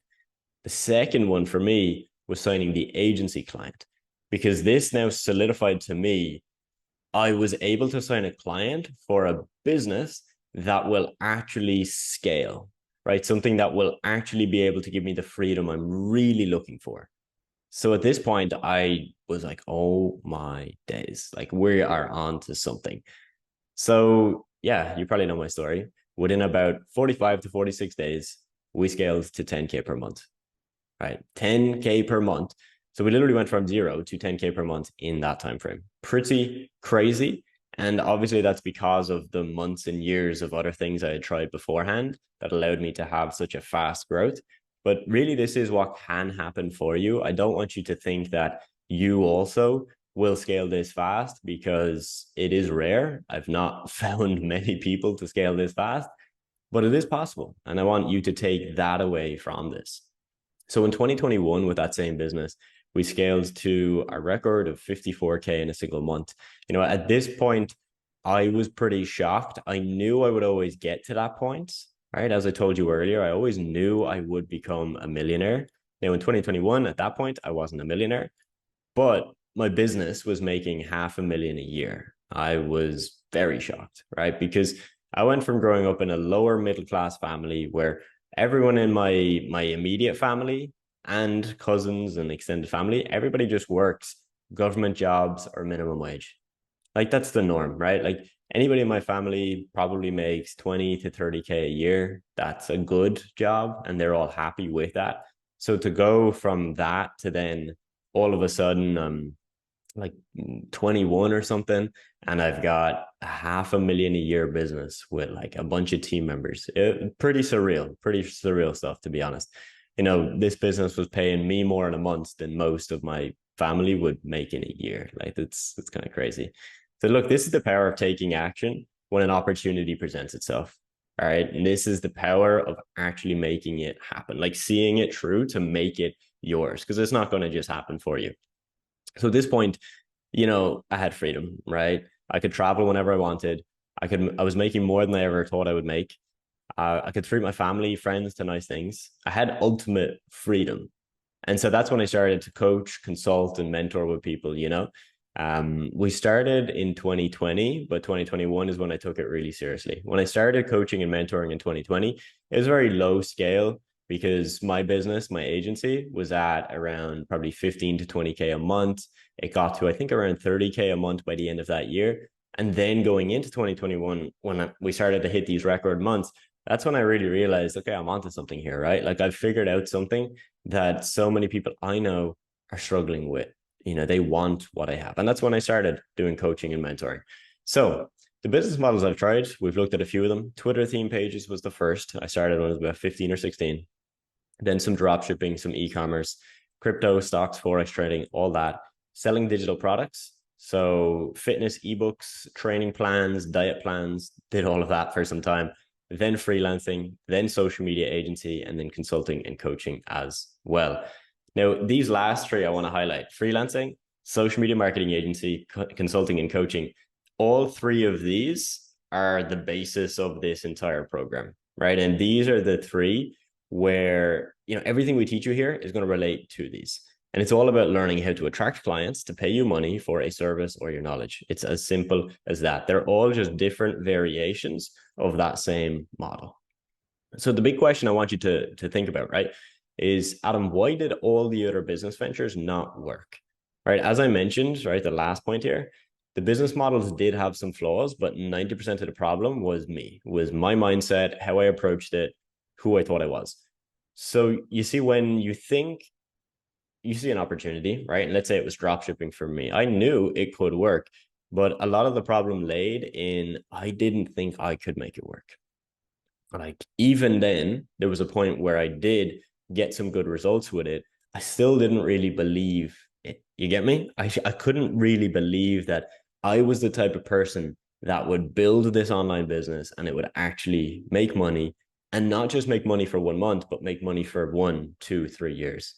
You see, if I had focused on the identity I held, the mindset I had, who I thought I was, I know I would have went much further with those. You see, I wanted to start SMMA back in 2018, but I didn't start. All right. I spent weeks building out sales scripts, the perfect pricing and packages, pitch decks, onboarding forms, AKA all the things I thought I needed. Then when it came to actually taking action, starting to reach out to businesses, selling my service and building an agency, guess what? This is crazy. I decided that now wasn't the right time. So I spent weeks, right? Prepping all this stuff, thinking about it late at night, getting up, writing down my to-do list about what I had to do today. I did that for weeks. And then I decided, you know what? Now is not the right time. Absolute BS. That's exactly what that was. I was in the best time. I was going into the final year of college. Yes, I would have to spend 40 hours a week with college, but who gives a shit? I would have spent 20 extra hours a week building this up, because why wouldn't I, right? I was so excited about it. The problem was I just didn't think I could actually do it. I didn't think I could do it. How crazy is that? Because I've now gone and done it, but a year before it, I thought, nah, I'm just not ready for this. Like, I'm not the kind of person that does this. I'm not some guy that can speak to business owners. I'm naturally an introvert. You know, my personality type is introverted. I was very shy when I was growing up. I had tons of confidence issues. So I just didn't think it was for me. And the reason I'm telling you this is because out of the students we work with, so many of them go through this exact thing. So many students will build out everything we give them. And then they get to the point where they need to actually reach out to businesses, hop on sales calls. And guess what? It's just not the right time. In fact, we even had this one student I'm going to give you an example of because I think this is really powerful for you to know, where he spent months at this. I mean, months, right? Testing different outreach methods, testing different messages, which one gets more responses. So he came to his own conclusion that he was self-sabotaging himself. He knew that he was actually purposely doing outreach every day, sending messages every day, but he knew he actually didn't want it to work. He didn't want a business owner to say, yep, cool, let's have a call, because he was so afraid of that part. He was so afraid of actually having a call and, you know, potentially having his ego hurt because the business owner might call him out on the call. They might just not agree with him, or they might just think that he doesn't know what he's doing. So he let that basically self-sabotage all of his efforts. And he did that for months. So instead of that happening to you and you having that realization in 6 months, I want you to have that realization now. Because if you can have it now, you should hopefully not fall into that. So let's have some fun.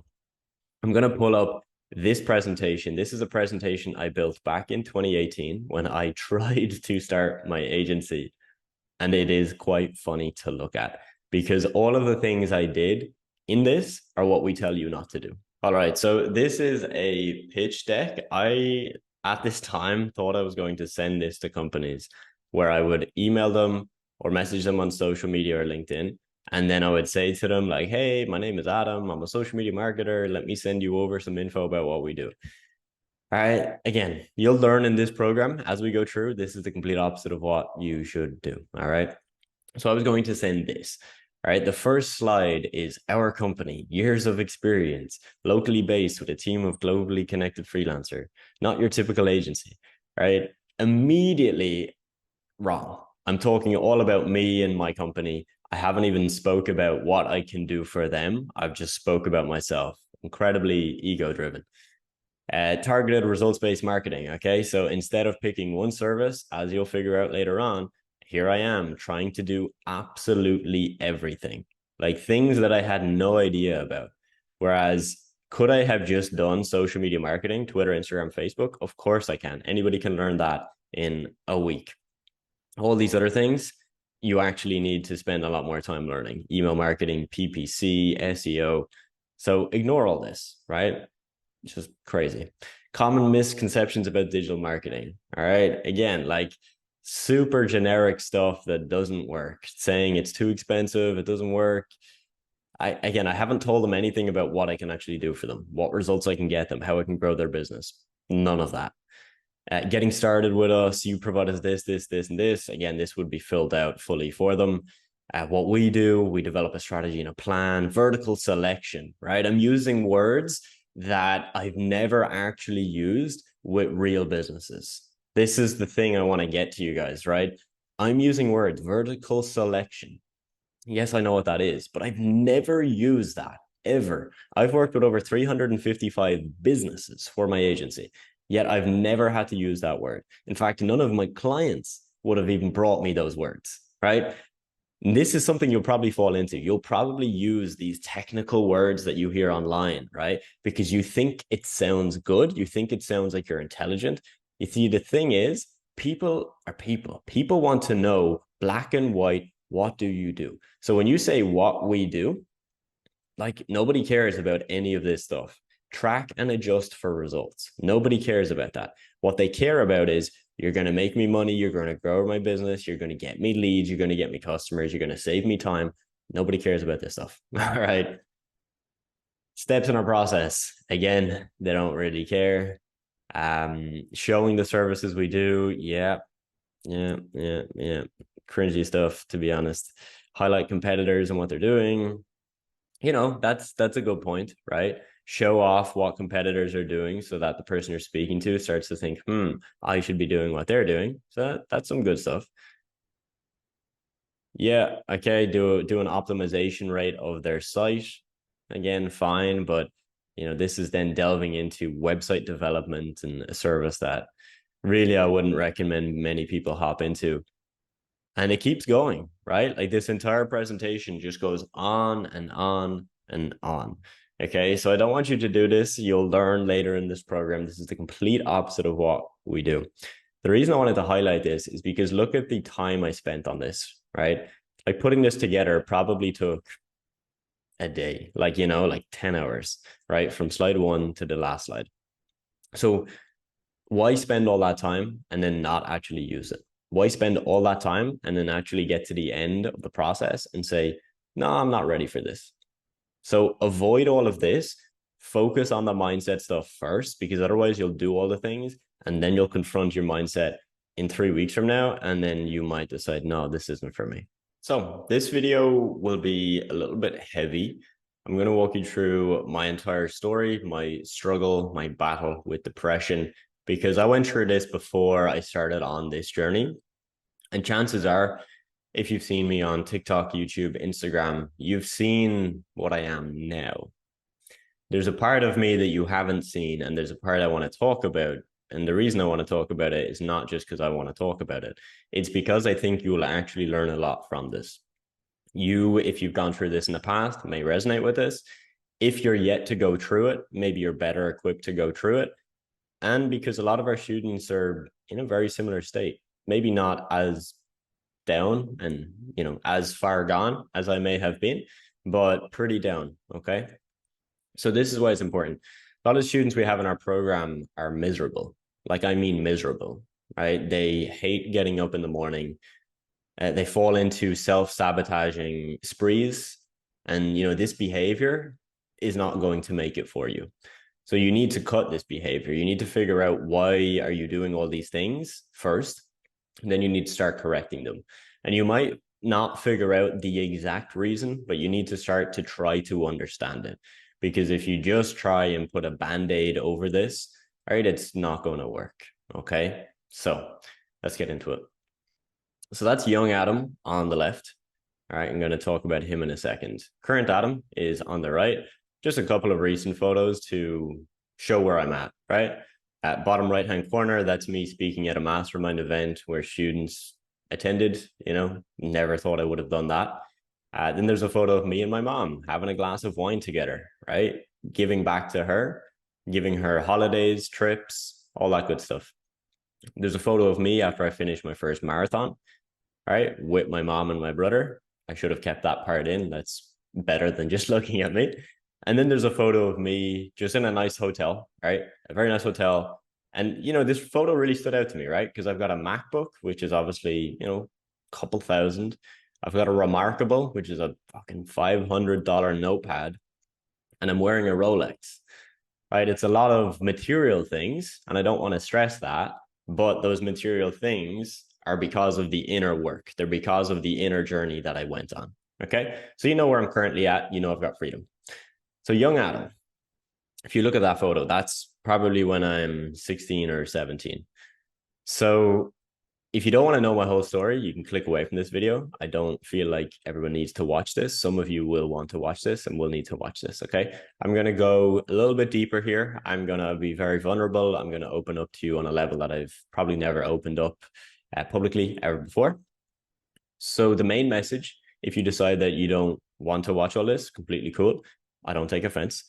Is I want you to understand that if you're going through anything deep, dark, you have depressive thoughts, I want you to realize, as I mentioned before, that you need to take stock of that. Don't just say, oh, it is what it is, work harder. No, take fucking stock of it, right? Because if you put a Band-Aid over it, nothing will fucking work. Nothing will heal that, right? There's a lot of guys online right now saying, hey, depression it's not real, la, la, la, la, la, la. It doesn't matter what you think about that. If you have something that is just eating you up alive, you do need to work on that. You need to work on it, okay? So, right, how did we get here? So at that point in my life, that's when I had cystic acne. That actually wasn't the worst. That's when I was actually comfortable enough to take photos and take a selfie. there was a period where I wouldn't do that for at least a year. Like I was literally scared to look in the mirror. Okay. So before that time period, I was always very shy, very, just very shy as a kid. And for a long time, I just thought that's who I am. I'm always going to be this way. It is what it is. When I really look at it, it's because I was very insecure. I wasn't happy with how I looked.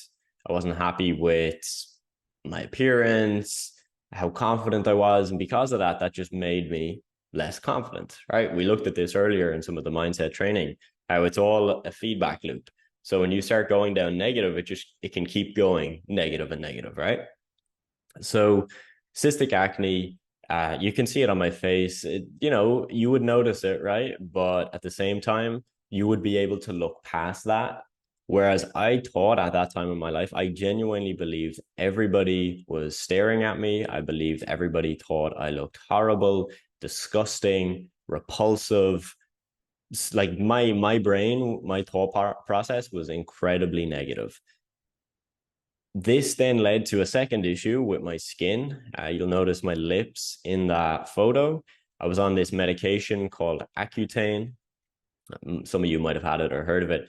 It helps with acne. It really, really helped, as you can see on my face. Like I don't have these cysts anymore. I have the scar tissue from the cysts, but I don't have cysts. And yeah, it worked. But the side effect was that it dried out your skin, specifically your lips. And it developed into this weird, crazy issue where the skin on my lips wouldn't really grow properly for another year. So all in all, I was in this period for 2 years. So I had 2 full years of being really depressed. I mean, I gave up on my friends. I remember this one time vividly. It was like a Saturday night. I'm 17 and I'm laying in bed watching Netflix because I am down, I am deep, deep down. And my friends literally call over to the house because I was just ignoring the group chat. And they're like, come out, man. Like, what are you doing sitting here? And at the time, I didn't even do that. Like, I couldn't even face to get up and go out. Like, it was bad, bad stuff. So in this journey, because I was in school and I was always around people, I felt like the only route was a very bad route. So, and again, even saying this feels kind of weird. I've only said this a few times to a few people, but yeah, I genuinely thought I would kill myself. Um, yeah, it's weird to say. Yeah, I thought I would kill myself because I thought there was no way, there was no future where I could be happy. And that's a really, really scary thought. Like I literally thought that I could never experience happiness. Thought I could never be confident, that I could never be proud of any achievements, to do great things. I genuinely thought I will always, always be depressed. I'll be always unhappy. I'll never be loved. That was my thought process. And that's crazy, right? For me to say that. And maybe you have felt this. Maybe you felt that same way. And it's amazing looking back to see how negative you can go. If you don't know this stuff that we've talked about, right? Your identity, your beliefs, your thought processes. It's crazy how dark you can go. Because I had a loving family. I had a brother and a sister that were always really fucking nice to me. I had friends, right? I had all the things to make a very happy life. My family weren't broke, right? Like we always had enough food on the table. You get me? Like I had so many good things, so many good things. And all I could think about was, I am destined to never be happy. It was my thought process every day. Wake up, unhappy, I'm never going to be happy. Now, the reason I'm telling you all this is so that you know the depth. All right. It wasn't that I just had a couple of spots and I thought, oh, I don't look too good today. No, like I wanted to kill myself. That's literally how I thought. So where it changed for me was there was a couple of moments. So there was a moment when I went to my doctor and, I used to go to him very often. And he said, yeah, I'll prescribe you antidepressants. So that was the first moment where I realized, okay, I need to change this. So he said that to me, and I said, no, I'm not going to take those because I knew that was not the answer.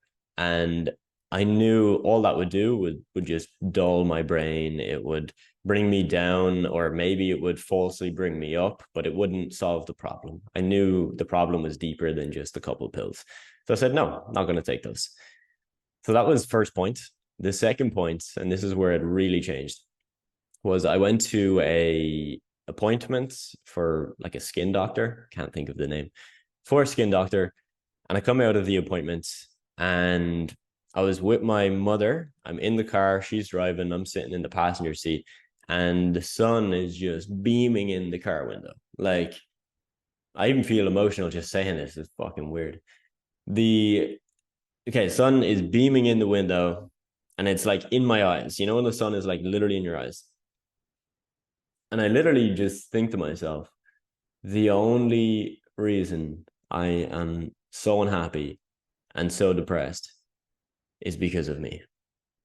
And this was a crazy moment. I mean, my entire world fucking changed because I realized here I am. I'm fucking 17, sitting in the car with my mom. She just drove me here. She, is so helpful. She's so emotionally supportive. And all I can think about is poor me. Like, so, so self-obsessed.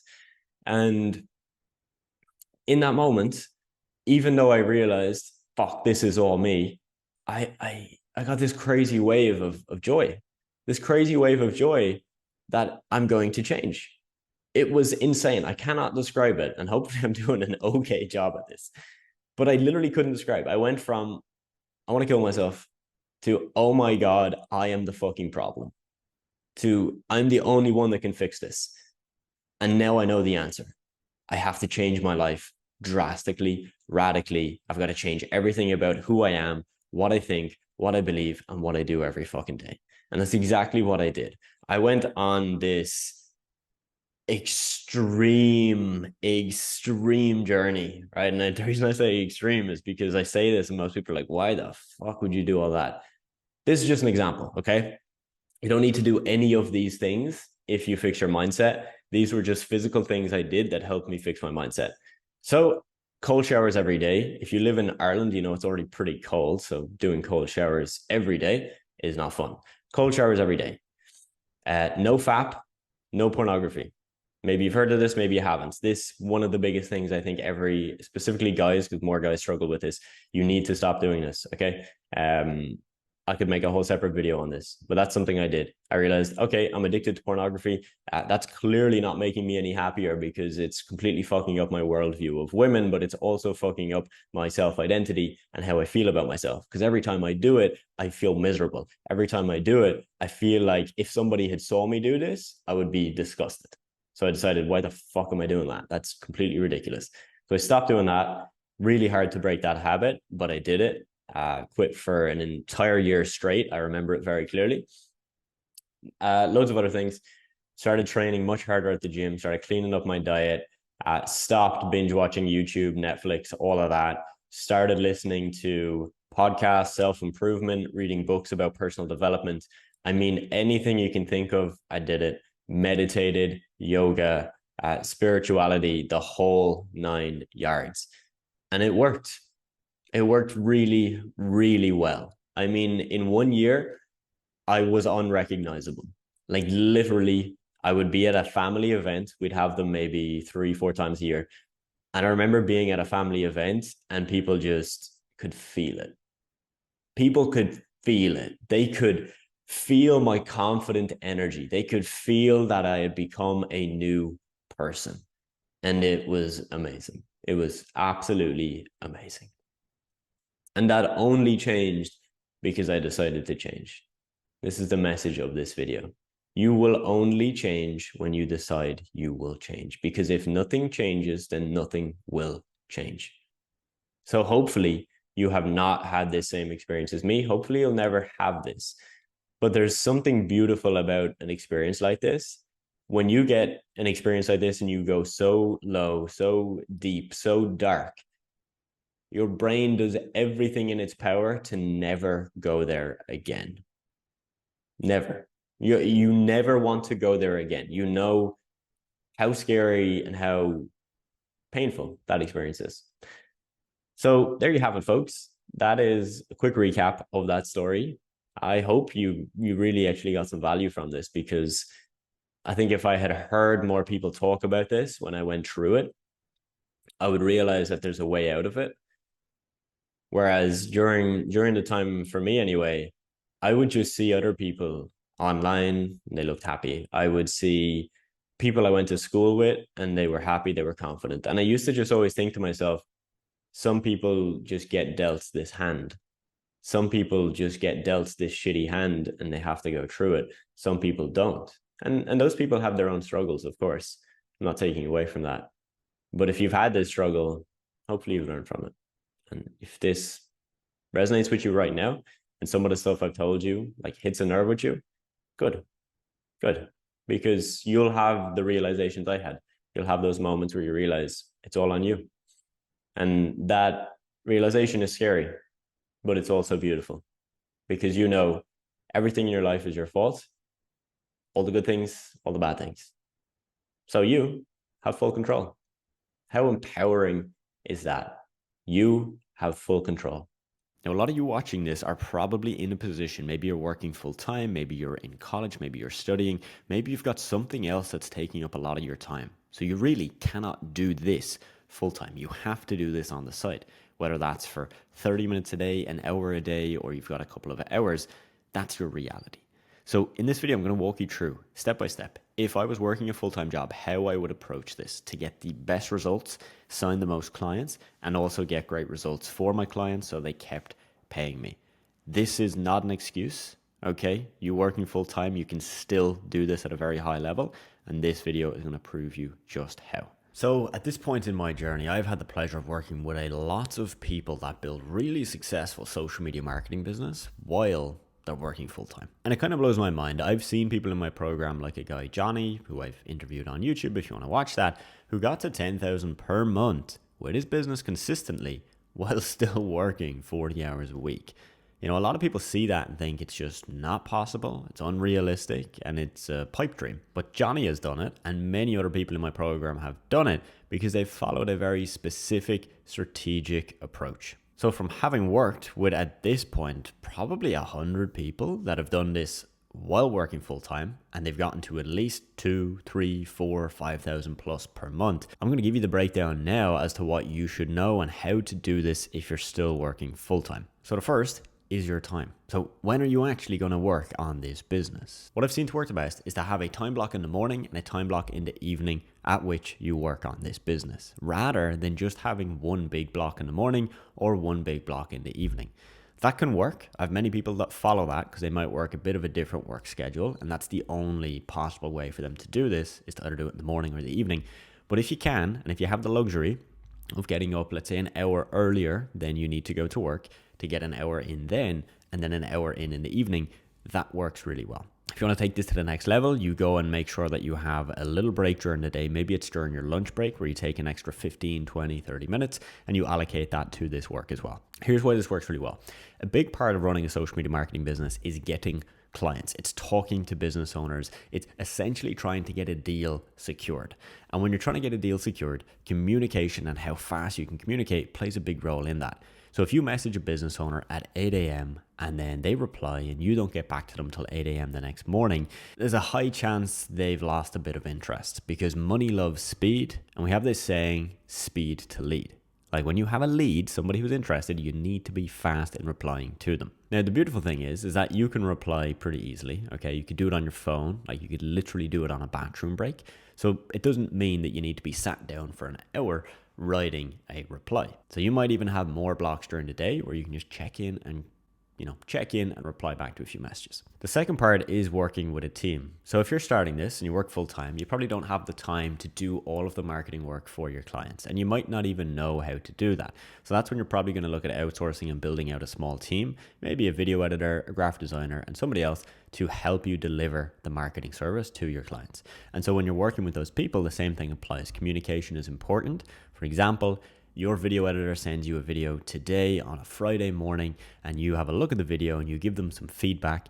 During the day, they've revised the video, made some edits and sent it back to you. And if you wait till the whole next day, it's just delaying the whole process. Whereas you might be able to check in that evening, give it one last piece of feedback, and then the video is ready to go by tomorrow morning.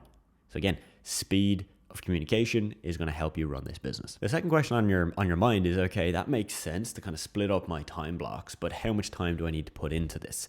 Well, from what I've seen, there's people in my program working full time where they do an hour per day. There's people doing 2 hours. There's people doing 3 hours. The sweet spot, in my opinion, is between 2 to 3 hours a day, because anything like this is going to take some time. So the more time you can put in, the better.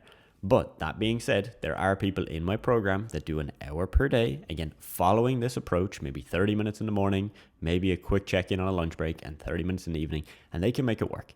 Now, it's going to be difficult to get to 10,000 a month with an hour a day, because if you look at Johnny, for example, the guy I mentioned at the start, for him to get to 10K a month, it took him the bones of 1 year. And he was working probably 2 to 3 hours per day. So if he was only working 1 hour per day, we can pretty much assume that it would take him 1.5 to 2 years. Because to get the same work done, it's just going to take longer. The next step is to set a realistic figure as to when you're going to leave your job. Now that is if you want to leave your job.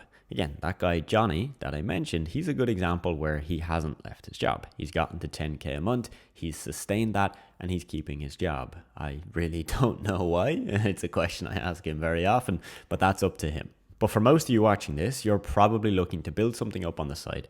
And then if that takes off and that gets you to a point that you're making more money than your full-time income, you're probably thinking it makes sense to do that full time.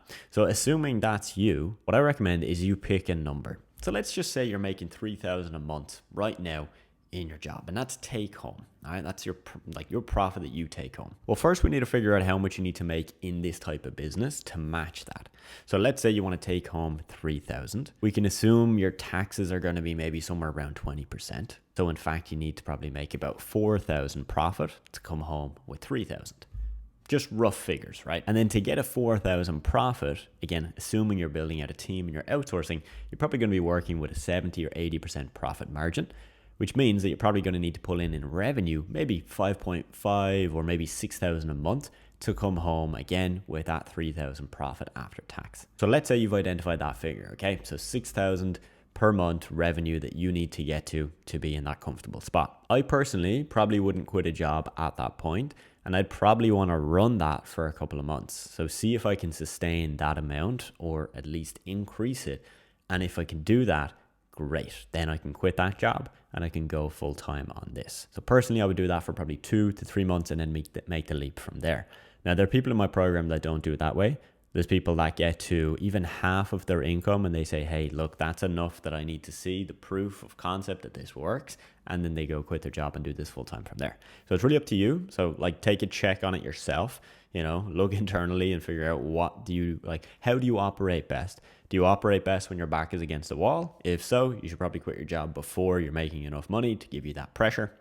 If you operate best, not when your back is against the wall, but when you're in a very comfortable, secure position, great. You should probably wait till you get this to match your income, do that for a couple of months, and then you can quit from there. Now, the next thing you need to do is identify what we call RGAs. Fancy little acronym for revenue generating activities. Because if you're going to work 2 hours a day on this, there's a lot of things you could do, but there's only a few things you should do.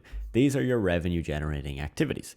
These are the activities that actually generate revenue, that bring new clients into your business and make you money.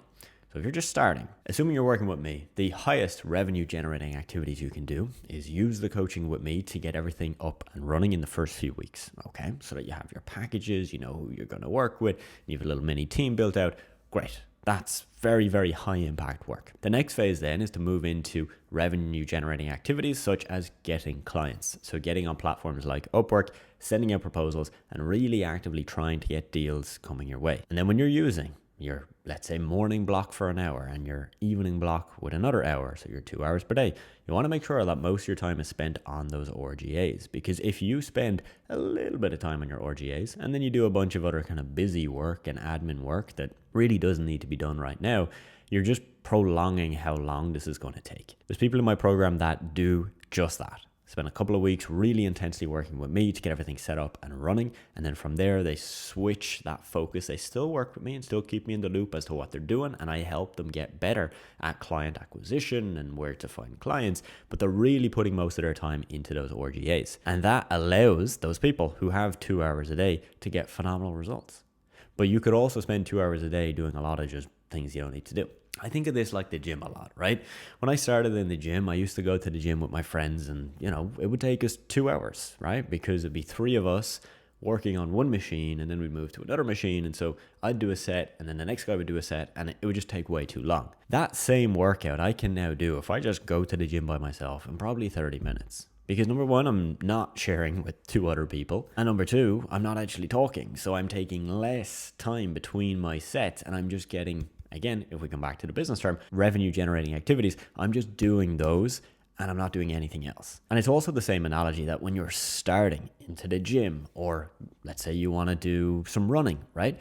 You don't start off on day 1 saying, I'm going to buy all the gear. And you don't say, hey, I'm going to run a marathon in 3 hours. And this is the exact strategy I'm going to use on the race day to get that sub 3 hour marathon, right? You just start. You do a 5K run. Next week, you do a 6K run. You just start one foot in front of the other. And you focus on the basics, the things that actually will get you a result. Because if you want to start running and you want to run a sub 3 hour marathon, it's probably not going to make sense to spend 2 months studying how to do a sub 3 hour marathon. Rather, you should probably spend that 2 months running, right? Like doing a couple of runs per week, even if they're very small runs, but just to build up your base. That same analogy you can bring to this business. You use the little time you have, you block it out into a morning and an evening block, you identify the highest leverage activities to work on, the revenue generating activities. You set your clear vision of where you're going to go with this and when you could quit your job or maybe do this full time, and you just work religiously at those activities. The last thing I want you to focus on is shifting your existing screen time into this. A lot of people I work with, say, hey, I have 2 hours a day, but they're not accounting for the 2 extra hours a day they spend on their phone. If you want a bit of a reality shock, just open your phone, go to your screen time and look at the time. You're probably spending between TikTok, Instagram, YouTube, or whatever other social media you use, you're probably spending an hour, probably spending 2 hours. Some of you, okay, it's maybe only 30 minutes. That's still time that you could put in, again, into the revenue generating activities to make you money. And I know you might say, look, but that's time that I relax in, okay? That 30 minutes on TikTok is relaxing for me. It's actually not. It might seem like it's relaxing, but like your brain is actually firing at a really high level. It's getting such an amount of dopamine in that time that you would be more relaxed reading a book. You would actually be more relaxed sitting in silence. Now, look, we're all human, okay? So I'm not saying that you need to cut out all TikTok and all scrolling forever. There's people that run great businesses that do that every day. Don't worry. But again, just keep in mind that the goal is to shift that screen time into this. I really think that's how people like Johnny who have gotten this to a really high level have done it, because they've taken time that's already being used on their phone and they're putting it into this. They're not creating time out of nowhere. They're not sacrificing their sleep. They're not sacrificing their social life. They're sacrificing their screen time for this. As I mentioned previously, you do not have to show your face to start a business like this. This video is going to show you specifically how you can start, how you can get clients, how you can serve your clients without needing to put yourself online. You can keep it private, no problem. Just make sure you watch this video to understand how you do that. All right, so I'm assuming that you want to make money online, ideally with social media marketing, but also you don't really want to compromise your privacy, okay? You don't want to be shouting about this on social media, telling your friends and your family about this little business that you're starting, and you really just want to keep things private. Well, I'm going to walk you through step by step how you can build a social media marketing business that can go on to make you 5,000, 10,000, 20,000 per month without really having to show your face online. You've probably seen countless of interviews I've hosted with people inside of my program that are making really good money with social media marketing. But here's the thing, what you don't see are the people that keep this private, the people that don't want to publicly talk about their experience working with me or the business that they've built. And you can imagine I have a lot more people that want to keep this private than people that want to shout about it and be public. I know from experience, there's a very specific way that you can start this, scale this, and keep it running where nobody really knows that you're doing this apart from you and maybe a few close friends. So I'm going to break this down into 3 areas. I've got them written down here in my notes so that we're going to make sure to cover all of it. Number 1 is setting up your marketing business. So how you set that up without showing your face. Step 2 is sales and marketing. So how you actually get clients to pay you and take them through a whole sales process. And then finally, step number 3 is actually then servicing those clients. So I'm going to walk you through how to set it up, how to get clients, and how to keep clients, again, without really needing to show your face publicly. So when you're starting your marketing business, what a lot of people jump to doing is thinking that they need to set up a business Instagram page, or maybe update their LinkedIn profile that now they have a marketing business. You don't need to do any of that. I have a lot of people right now inside my program that are making, let's take that 5 to 10K per month range, and they don't have an Instagram page that talks all about their marketing business. In fact, there's no mention of it even on their personal page. Their LinkedIn says that they're working a full-time job with some other company that they are actually working because they're doing the marketing on the side. There's really no public footprint of them running a social media marketing business. And I know you're thinking that you might need to have that footprint so that business owners can see you talk about it online, but in reality, you don't. Of course, if you are watching this and you're thinking, hey Adam, I actually don't mind posting myself online and talking about this on my Instagram or my LinkedIn, fantastic, great.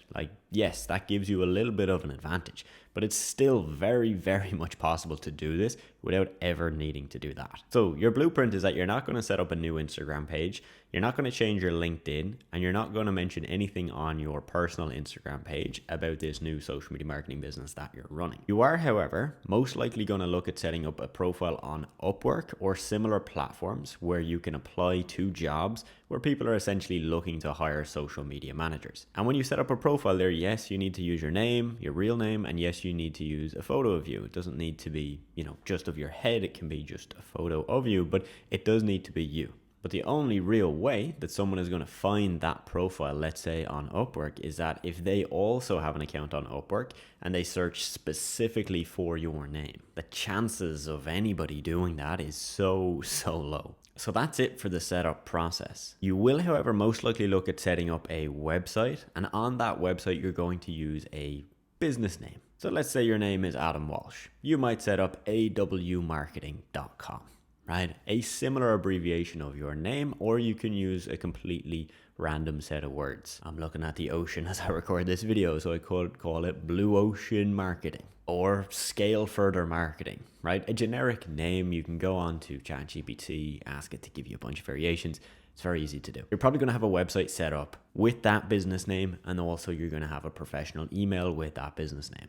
So instead of people emailing you where it's adam@gmail.com, it might be adam@awmarketing.com. So for setting up your business, that's pretty much all you need to do. Of course, you need to go through the other processes that are required to start this business, setting up your packages, figuring out how much you'll price your services at, figuring out if you're going to niche to work with a specific industry or not. You can find a lot more of my content that goes into detail on that. Now, step 2 is getting clients, so outreach and sales, okay? Let's look through that process, how you do that if specifically you don't want to be showing your face publicly. So again, let's assume that you've set up an Upwork profile. Yes, you have your name, and yes, you have a profile photo on there. The next question is, okay, how do I essentially do that without needing to show my face publicly? Well, as we looked at, your profile is pretty much private anyway. The only people that are going to see that profile are really just going to be the business owners that are on the platform looking for people like you. Now on Upwork, if you find a job that says, hey, I need a social media marketer, and you apply to that job, yes, they're going to see your name. Yes, they're going to see your profile. They're going to see that all the details that you have on there about you and who you are. And most likely, before they go and work with you, they'll probably want to have a call with you. Now, not all the times. I have many people in my program. In fact, there's a guy that I've interviewed here on YouTube. His name is Harry, H-E-R-I. If you type his name on my channel, you'll see the interview. He has gotten a couple of clients. I remember this one big client he got for $2,000 a month, and he never had a call with them. They posted a job, he applied, they hired him directly. So it is very much possible to get clients without that, but if you're not willing to do calls, you're going to grow at a much slower rate. We normally want to speak to people before we buy from them, and it helps us build that trust. So if I was you, I would be willing to do those calls. Again, the only people that are going to be on those calls are the actual business owners looking to hire you. So it's kind of like an interview you would do for a job anyway. And when we get to step 3 of servicing clients, the same pretty much applies. When you have a client, you'll probably need to do check-in calls with them, probably every 1 or 2 months, okay? Quick Zoom call, or it could be WhatsApp, where you check in and you go over what you've been doing, what's working, what's not, and you set a plan for the next month. Again, yes, you're showing your face there and you're not completely anonymous, but the reality is you can run this type of business to a pretty damn good level, 5, 10, 20, 30, 40, 50,000 per month, where really publicly there's no footprint of you doing this. You might have a website, but you use a obscure business name, okay? So it's not linked directly to you. You're not mentioning it anywhere on your social media, so nobody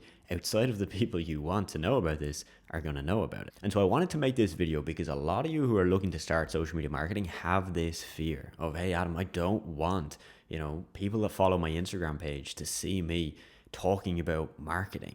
Like, I don't want to be posting content of me, videos of me talking about marketing.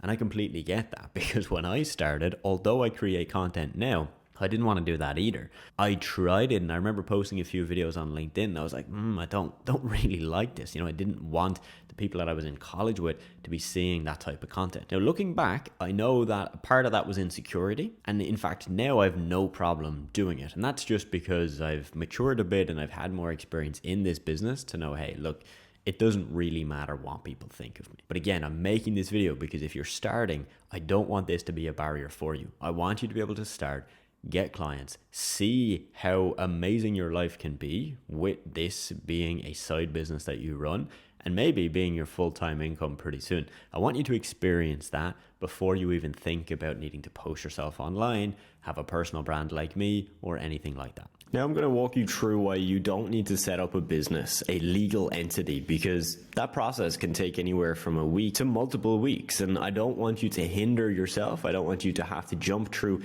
extra work just to get this thing off the ground, okay? Now, disclaimer, I'm not a tax expert, lawyer, accountant. None of what I'm going to tell you right now is financial advice. These are just observations of what I've seen many people do. I have to put this at the beginning because I'm going to tell you what people I've worked with have done, but that doesn't necessarily mean that this is advice for you. You should go to a tax professional, legal advisor, someone who can give you the real correct advice. Now, this is my opinion when to think about tax and legal. For most of you, it doesn't make sense to think about this early on, right? It's easier to make an extra 1K by getting new clients than it is to save 1K by optimizing your taxes, looking at company structure setup if you're making less than like 3 to 5K per month. Now look, some countries will require you to declare your intention to start a business before you've made any money, but most have tax-free threshold, meaning that you don't have to start a business, you don't have to set anything up, and you can make a certain amount of money tax-free. Or in some cases, you can make that money and then backdate it, meaning that if you made $3,000 for 3 months straight and then you pass the threshold, you could just go back and say, hey, look, I'll set up now, but just so you know, for 3 months I made this amount of money and all should be fine, okay? You see, when you're starting off, this is what most people do. When a client or a business agrees to pay them, they'll get that payment directly in their personal bank account. And in this case, you'll most likely, if you pass a threshold, pay a personal or freelancer tax. Now, this is often more than if you had a business. Okay, like if you have a business, normally your tax burden is normally lower, and with a business you can expense things. So for example, I run a marketing online business and I buy this phone for my business, I can expense that through the business, which means I can get a heavy discount on the item essentially because I pay less taxes, okay? Again, so just observations, things for you to think about. Now, one of the reasons it would make sense to set up an LLC, a limited liability company, free zone company, right, is that you can expense things. This is a really, really simple example, but it's one you should understand, okay? So let's say I make 100K this year. I pay my team 30K, and then I make other business investments, a total of 50K. So all in all, between team and investments, 80K. That means I would theoretically only pay tax on the 20K that's left over. Okay, so expenses in this case might be a company car that I bought, a rent for a home office, softwares I pay for, etc. And just a very glorified example, if you look at Trump's tax bill in 2017, that's what it looked like. All right, so this is why people set up businesses. This is the main reason. Now, for yourself as a beginner, I'm going to assume you're a beginner. This is what I would do myself, not advice to you. I would scale my business to at least 2 to 5K per month. I would track everything. Okay, I'd have a spreadsheet tracking money coming in, money going out, all detailed. So I have complete clarity on how much I'm actually making, how much is profit, and then how much tax I would owe when I hit whatever threshold is there. Now, once I've gone past this part, okay, once I've gone past 5K per month, I would then set up a business, an LLC, limited liability company, wherever I'm based, okay? Now, at this point as well is when it normally makes sense to start considering relocating either your business or your own personal residency to a lower tax country.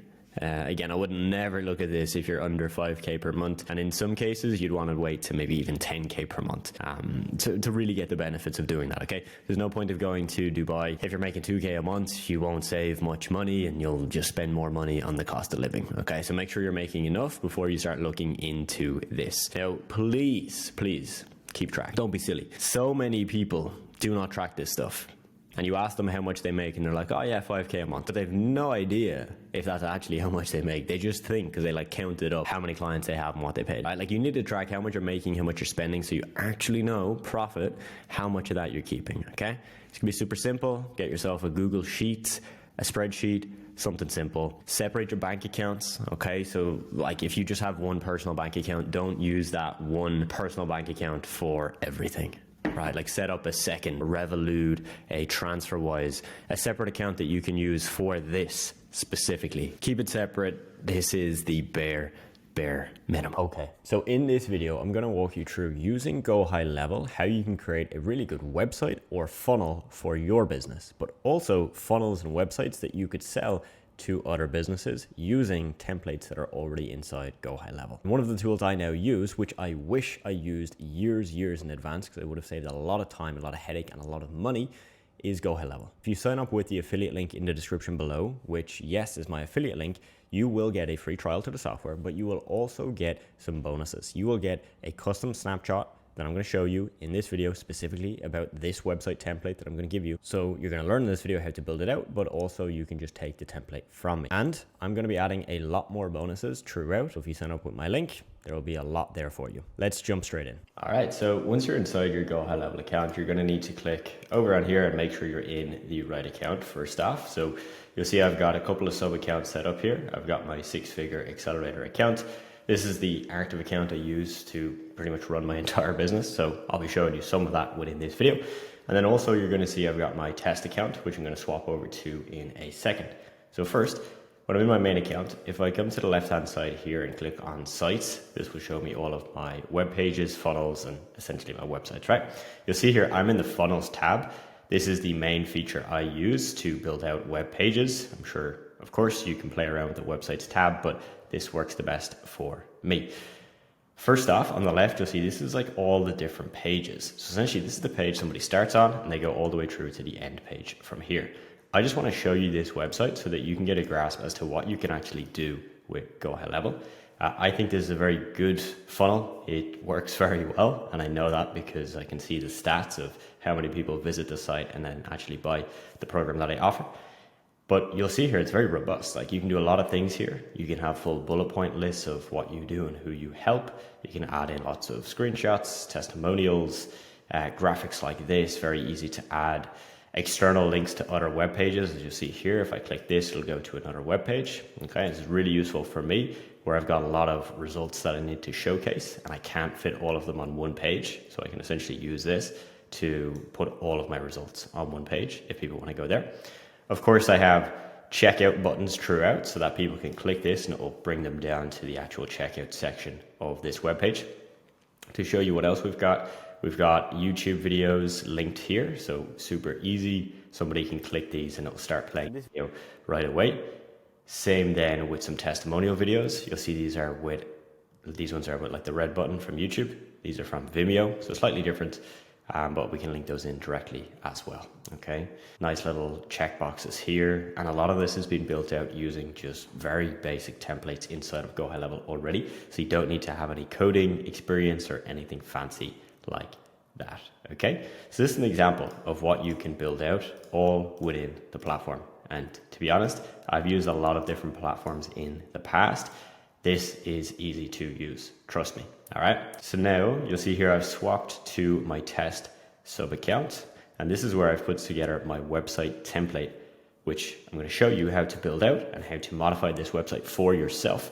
But you will also be able to get this by using my referral code, my affiliate link to GoHighLevel, which gives you a free trial, of course, to trial the software out and see if it's for you. But it'll also give you the snapshot, which essentially is a fancy way of saying you will get this template added to your account. And if you don't want to use the template I've given you, still watch this video because I'll walk you through how to build out a website, which would be useful for you to know. But also inside of GoHighLevel, you have access to all of these templates. So some of these are pretty much ready to go. Like you can plug and play this into your business. It'll take you a few minutes to update it with your unique info for your business and a couple of links that you might need to change, but it's essentially done from there. These are really good, and how I build out websites and funnels is typically by starting with a template and modifying it then as I go. And as you'll see, you don't pay extra for these. These are just included in the plan. So start the free trial, check it out and see if it's for you. So I'm going to open it up. We're going to click through here and kind of walk you through how to customize all of this to really just set up your website as fast as possible. So once it loads up fully, this is what it looks like. Now, I've put this together in a way that I have found has worked very well for a lot of marketing companies. Whether you sell you're a marketing agency, right? You'll see this is for a done for you social media management agency. You can do this and use this template for any type of business that you have. Okay. If you sell physical products, maybe not, but if you're selling anything online, this should work pretty well for you. So we've got a small sub headline here. We've got our main headline here. Again, this is all just text. You can very easily change this around. Super easy to use, by the way.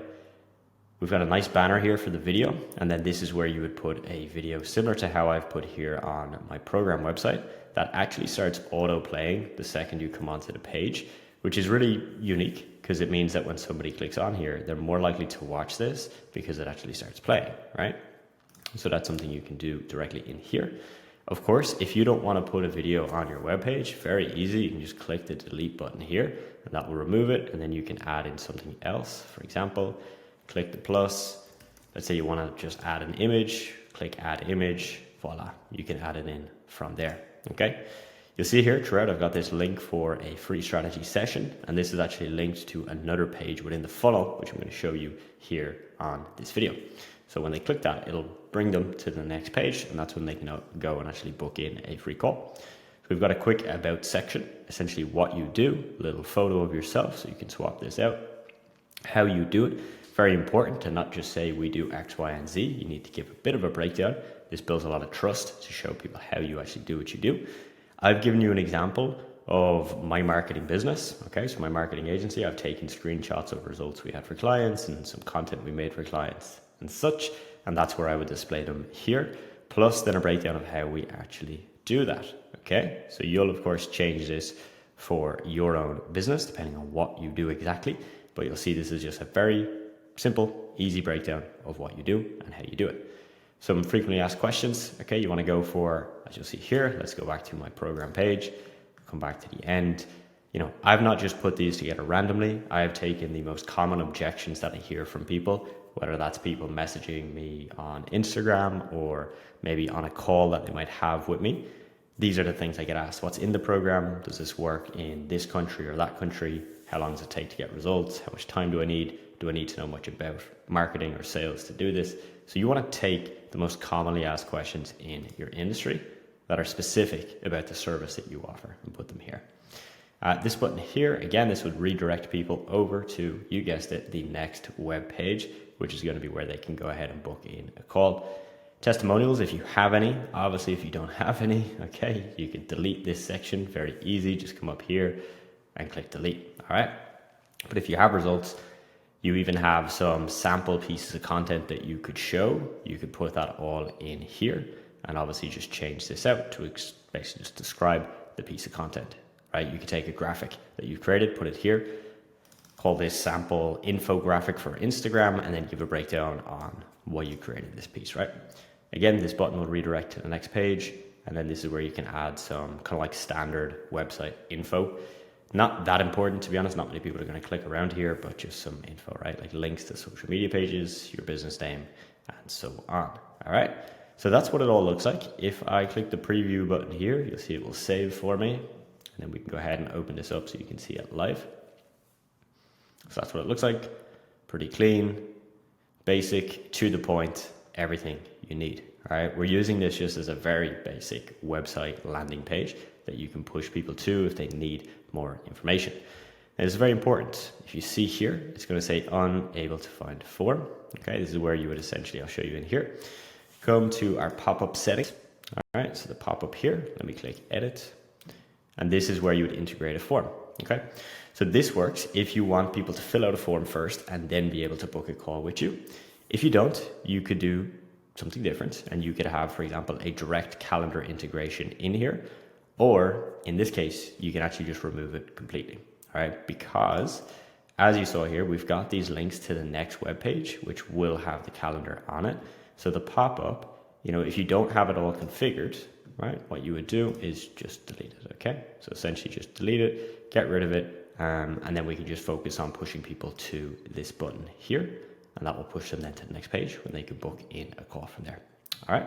So when you click save, oftentimes, it'll actually just show this right away. It didn't show it for me there, and know why, because I didn't make any changes. So I double saved, right? But when you save, it'll show up. And so when you come in here, this is where you can actually give some info. So like, for example, you could put in here business name, and then what you do. We help XYZ companies achieve XYZ results. Okay, this is essentially just the SEO data. So what would appear on Google or a search engine if somebody types it in. And then this here will be, you know, your description of what we do, how we do it. Again, you've already probably written a lot of this with this headline up here and also this text here. So you can copy a lot of this over here. Keywords, if you want to get fancy about this, you can obviously research how to basically put in the best keywords for what you're doing. You know, if I'm a marketing agency, I'm going to go specific. So marketing agency for coaches, right? I can put in like small, just keywords like marketing, right? Instagram. Again, we're not going to go into SEO and keywords here. It's not the point of this, but it's just to make sure that you have all this filled out. Author, you don't have to do this for most websites, but of course you could put in your name. Okay, so let's just do that there. Social image, what this is going to be is essentially if I send a link to this website to somebody on Instagram, most times it pops up like a little preview, a little social image. You know, something like this could work well. You just take, let's say, this image link. So I've just clicked on this image that we had, copied the link here, put the link in, and then that will show. Okay. Links and tags, again, not super necessary unless you want to go deep on SEO. And then once you're done, update SEO, and we are good to go. This will hover, giving you the prompts to go and save it. And once that's done, I'm going to bring you over to the next page from here. So we're going to click back. Then we're going to click onto our free strategy call here. So I've already got this set up for you. And what you'll notice when we open this up is we don't have the calendar integrated just yet because I want to show you how you can go ahead and set that up as well. So super easy. You can of course change this around. What I'm going to do for the case of if you're an online business owner, this is probably going to make the most sense, is we're actually going to remove most of this info here. So we're going to remove the location, the phone. We're going to go just with the email. You'll see in GoHighLevel, a lot of times it has these parameters where you'll set your location and your email in the account settings, and then it will basically auto update on all your web pages. It's a little thing, but personally, I don't really think you need to do that. Okay, you can just go ahead and just set it up directly in here. It'll work the exact same. All right, so like all this info should auto update as you see here, but it's up to you if you want to go and do that. It's easy to do, by the way. So here is your call to action for book your appointments. And what we're going to do is we're actually going to change this over. Again, because we've called it free strategy session on the first page, I want to make sure that, or free strategy call, I want to make sure that we're calling it the same thing on here. Now you'll see that doesn't look too good, right? So this is an example of how you change that. Maybe let's just highlight the text. Let's come over here and let's just simply make it a bit smaller. So we go with like 42. Still needs to be a bit smaller, 38. Voila. Okay, perfect. As you see, you don't have any calendars set up, so we need to go and figure that out. I'm going to walk you through that right now.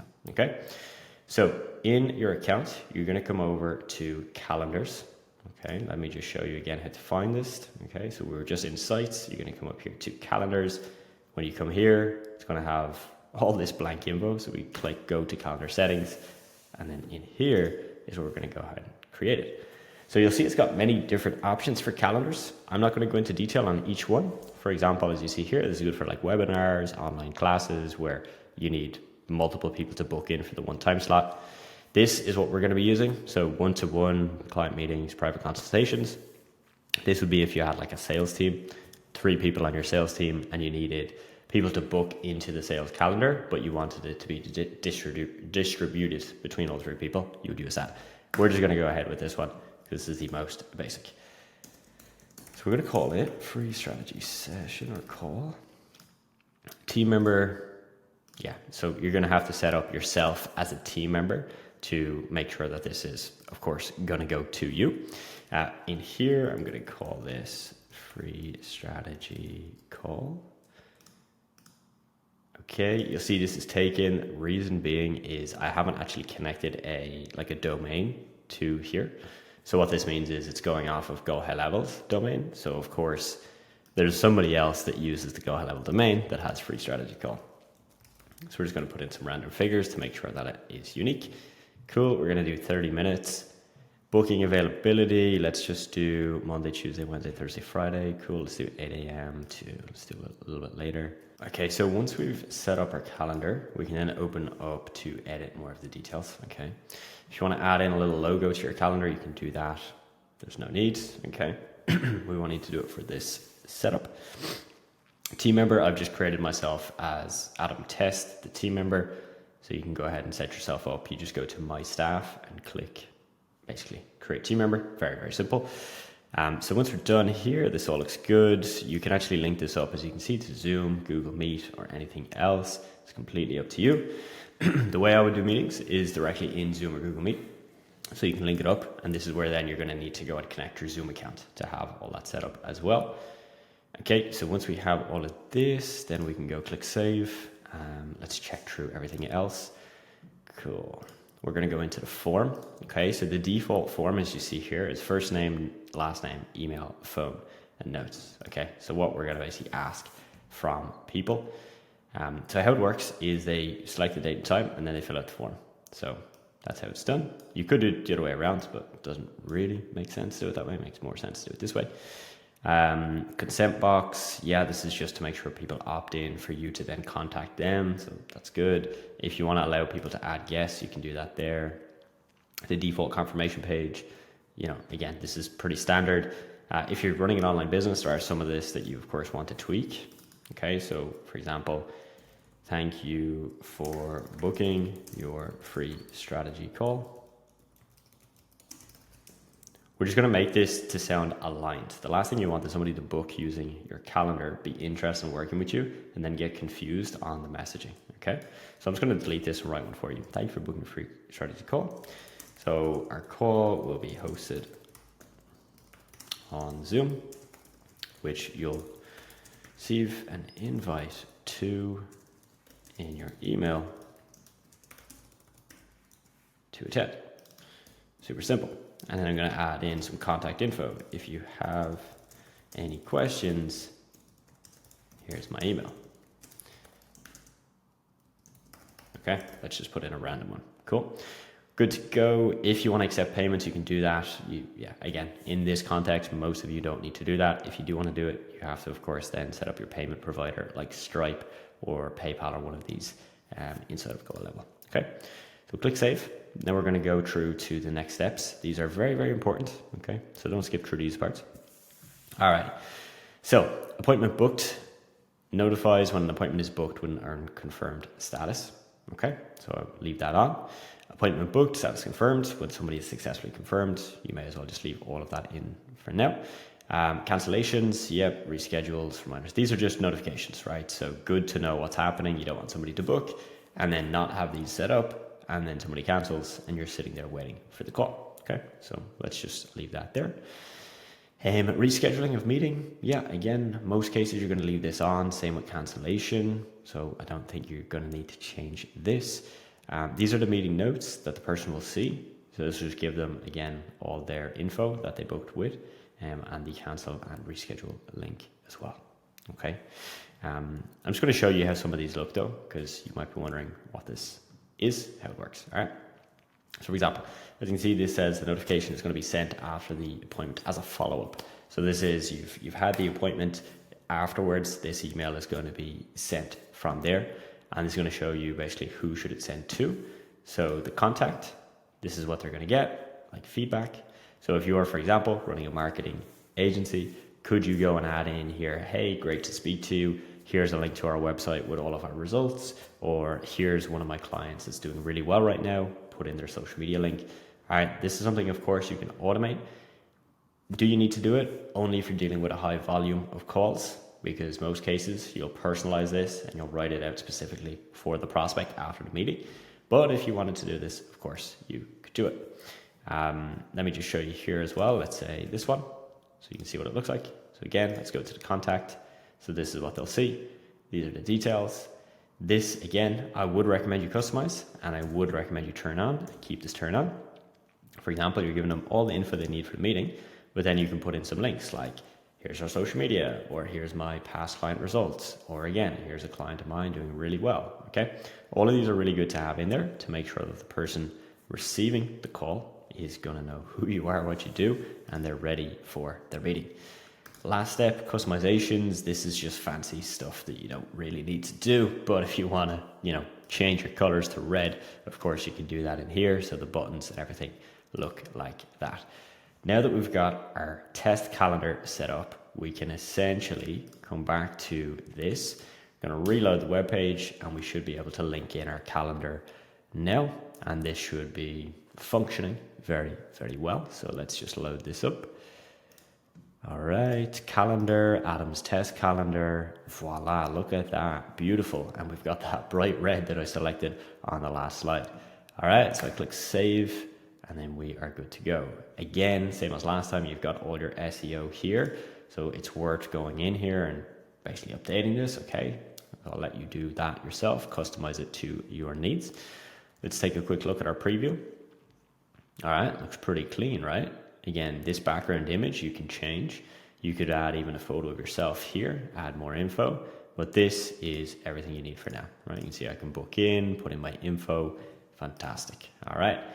Now, once they book that, it's going to redirect them to a confirmation page, which I'm going to show you right away. This is really, to be honest, easy again, because I've set it up for you. So everything is pretty much good to go. It's going to be a very basic thank you for booking in type of web page. All right, let it load up properly. There we go. Great. Now I'm going to change this, and I would go ahead and actually put in your email here. Okay, so I'll let you update that yourself. And then here, this will go back to the homepage. It's always worth having this on your confirmation page, because then they can go back to the very start, because they might have forgotten, like, actually, what does he do again? And they've booked their meeting and now they're lost. So at least now they can click that, go back, and get all the info that they need once again. And so again, you're going to go through here. If you click save, same as before, you're going to need to update the SEO on the left-hand side. Once you do all of that, you are ready to go. The last thing that I need to show you when it comes to this specific template and just funnels in general is that there's a lot going on here, and I want to make sure that you understand how these work. So if I come back to the very first page, this is our home page, you'll see if I click publishing, this is where I can change the name. So let's say I change this to homepage, and the URL. Okay, what this means is, let's say your website domain is adamwalshisgreat.com. Well, now this is going to be like this, because I've just put it in here, right? Dash home. So that's what that's going to look like, dash home. Okay, update step. And I'm just going to update for the 3 so you can see what it looks like, because it should be different for each page. Click on the next one, publishing, free strategy call. All right, all set for you. And then the last one, the thank you page, thank you. Super easy. And then what you can do here is you can click settings, and this is like your overall funnel template, your domain. So this is where you'll add a website domain. So for example, with my website, I've already got that set up here, as you can see. The path, so this is just the default path, don't put people on, don't worry about this, doesn't matter too much. Favicon icon, this is essentially these little images you see up here. not super necessary, but of course you could add one in if you'd like. Tracking codes, this is for like paid advertising. So again, depending on what you're doing, you might need that. And yeah, these are just basic stuff, right? Like credit card, if you want to be able to collect payments on your website. Image optimization, definitely keep this on. Otherwise, you could add an image to your website that's actually really big, as in it's a big file, and then that'll slow down your website big time. So that's pretty much everything you'll need to know here. You can click through all of this yourself and check it out. So there you go. That is pretty much how you can take my website template, but also know how to edit this and set this up so that you are ready to go. Is this the perfect website for you? I think if you're selling stuff online, it's going to give you a really good start. If you're a marketing agency, coach, consultant, it's a really clean, basic web page funnel that does what it needs to do. So you don't need it to be much more complex than this. So as I mentioned, if you use my affiliate link to go ahead and get access to GoHighLevel, you will get a trial to this amazing software, but you will also get this. You'll get this added into your accounts automatically. So instead of needing to go through GoHighLevel's templates and figure out which one is best for you, and then go ahead and change a lot, because trust me, you will have to change a lot to kind of get it ready for your business. The templates are great, by the way, but they do take a lot of time to set up, a couple of hours at least, from my experience. If you take this, it's pretty much good to go right away. You just change out a few of obviously the keywords, the titles, the headlines, and you're good to go from there.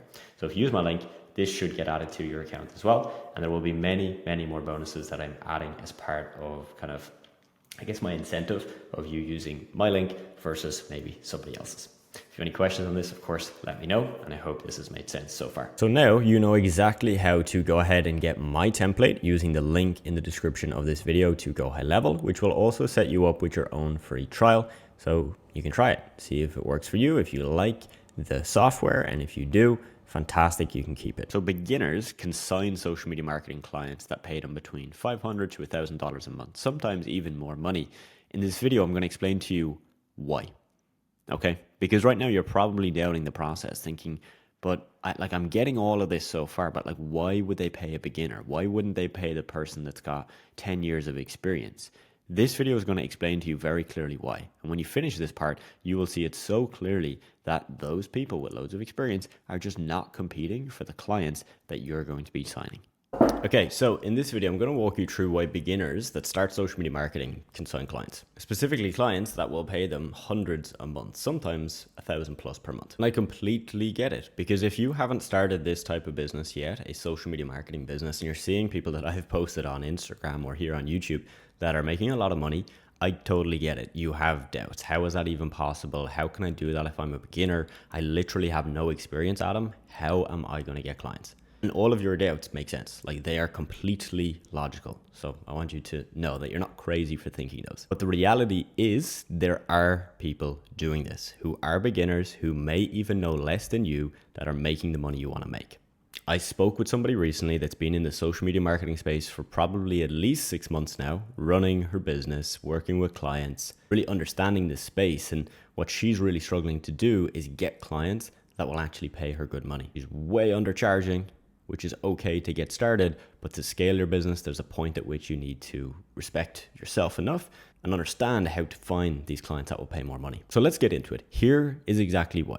So there's some businesses out there that have massive budgets. Okay, they're paying $2,000 a month, they're paying $5,000 a month. Heck, there's businesses paying $10,000 a month just for their social media, just for somebody to manage their social media page. And I know that sounds absolutely insane, but they do exist. But there's some businesses that have lower budgets. They just cannot afford that amount of money. So they're going to look for somebody who can offer them services at $300, $400, or $500 per month. And so when you're starting, trying to go for those clients that pay $2,000 or $3,000 per month, it's a bit of a losing strategy. It can work, of course, and you might get a couple of clients, but in reality, you're starting. So what makes more sense is to work with more clients that pay you less money to get more proof and testimonials and results, so you can then charge more money and work with better clients. For example, just this week, one of my students, Kieran, who actually came to my in-person event in Dublin, so I got to meet him in person, well, he signed 2 clients. Now, both of those clients are not going to change his life financially. They're both going to pay $300 a month, so $600 a month for 2 clients. But they're only expecting him to post about 10 times a month on social media. So in theory, because they pay $300 per month, he's getting paid about $30 each time he posts, which for his first couple of clients, that's actually pretty good money. But what I'm more excited about is the fact that now he gets to understand what it's like to work with clients, with two different clients, with two different businesses, and also two chances to get results and get a review and maybe even get a testimonial from one of these clients if they really like his service. And that's what it's all about when you're starting. It's not about getting the highest paying clients, it's about getting clients in, getting your numbers up, like going to the gym, getting your reps in, because once you get your reps in, you can start to see what works and what doesn't and what you like and what routine's not for you, which allows you then to build a business that you actually like. And so although those higher ticket jobs are out there that are paying $2,000, $10,000 per month, you're just not competing for those. The more experienced marketers are going to be going for those clients. There's interviews on my YouTube channel, right? You've seen some, maybe Ethan who hit 3,000 a month, maybe Aoife who hit 3,000 a month, maybe Sean who hit 5,000 a month. But then you've seen the other interviews, right? The ones where it's 10,000 a month, or recently Amanda who's done 500 grand within 1 year. That averages out at like 40 to 50K a month roughly. Well, you're not competing with Amanda. If you watch that video, you'll see Amanda is charging a lot of money. She has certain clients that alone pay her 6 figures a year. And trust me, you're not competing for those clients. And that should give you confidence. That should give you reassurance, because you do not need to be the most experienced. Those clients aren't looking for you. You're not looking for them. You're looking for those clients that have budgets, most likely in the range of $300 a month to about $1,000 a month when you're starting. Now, look, that's not to say that as a beginner that you can't sign higher ticket clients. There's people in my program, like every month, there's a couple of people who are complete beginners that will sign clients that pay them over $1,000 a month. If we look at the majority, right? Because if we look at my program, probably on a monthly basis, we're getting at least a couple messages a day of people saying, hey, new client, new client. And when I look at those stats, it's quite clear.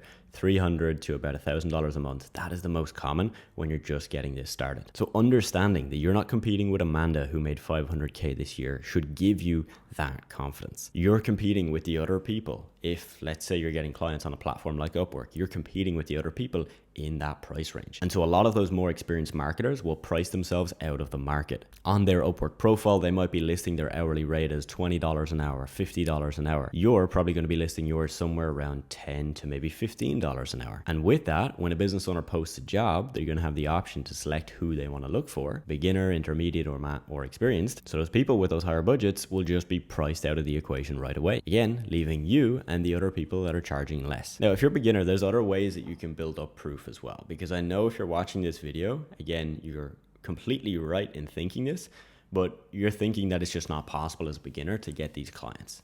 You're thinking, and you're kind of thinking about it on two lenses. Lens number one, like how will I actually convince them? Which I'll talk to you now about how you can convince them if you're a complete beginner. But number two, what if I actually sign them? Like they actually pay me money and then I panic and I go, okay, how am I now actually going to deliver to them? So that's a different question. And that's not something we're going to really get into in this video. That's something that with my program members, I work with them very closely to make sure that they have a really good grasp on that. But if we take lens one, right, just you having that proof to be able to get these clients, something you can do is what we call pairing with a freelancer. So think of it like this. You go to Upwork, you post a job for a graphic designer, or let's say a video editor. You find somebody that's got a good price that could work with you long term, but also has a really good portfolio. Like they've just really good examples of what they've done. Well, you agree to partner with them, that as soon as you get clients, you will outsource a lot of that work to them. And in return, that freelancer is lending their portfolio to you. You're not going to just take their portfolio and send it to a client. What you're going to do is you're actually going to create your own portfolio on Canva. You're then going to add in the samples from their portfolio, their graphics or their videos into yours, but still your portfolio. You're just leveraging theirs, and you're going to frame it that these are just samples of content that you and your team have made. Sounds simple, but incredibly effective. Again, I work very closely with the people inside my mentorship program to help them build out this portfolio, to find the right freelancer, and to, of course, word and phrase this all in the right way that convinces clients that you can actually give them a great experience, but doing it in the right way, because we need to make sure you're doing this ethically. And so now I just want to give you some reassurance. If you're a complete beginner, again, completely normal if you're thinking that, you got these doubts, how will a business pay me and why would they do that? But you can do it. Like I literally see people do it every single week in my program. If they can do it, you can do it too. Now, I do think it's very important that there's a few key pieces of information that you know before you start on this journey. This video is everything you need to know before you start a social media marketing agency or a social media management agency. And please do not skip this, because if you don't know these before, you'll be in for a sorry mistake. So I started watching content about social media marketing agencies, or what we call SMMA, back in 2018. I was coming into my final year in college. I was thinking, what am I going to do when I graduate? And I really liked the idea of social media marketing. I had done some things in the past, like drop shipping, a bit of e-commerce. I built up some like theme pages, posting memes on Twitter. And so I'd used a little bit of social media, done a little bit of marketing, not at a very high level at all, but I could see, hey, I'm kind of interested in this stuff. But more importantly, I could see you could make money with it, because the interest alone didn't get me into social media marketing. It was the money. Of course, a lot of people do this to make good money. Now, I never started in 2018. Like, I watched videos on YouTube. I did not start. I got a logo for myself. I built out a basic website. I never actually started to get clients. That's my point. I procrastinated. I spent a lot of time on the wrong things, feeling kind of semi-productive, feeling like every day I was getting a little bit closer to being able to get clients, but I never actually did the things that would get me clients, purely out of fear. I was just scared to start. So in 2019, when I graduated college, I finally started. That was kind of the stimulus I need, you know, the kick up the ass to say, all right, man, you got to do this thing. And so I just went all in. I decided this has to work. I'm not going to get a job. And if this doesn't work, I'll make it work. Simple as that. That was the mindset. And so across 3 or so years, I built a 7-figure agency. Hey, we collected well over $1 million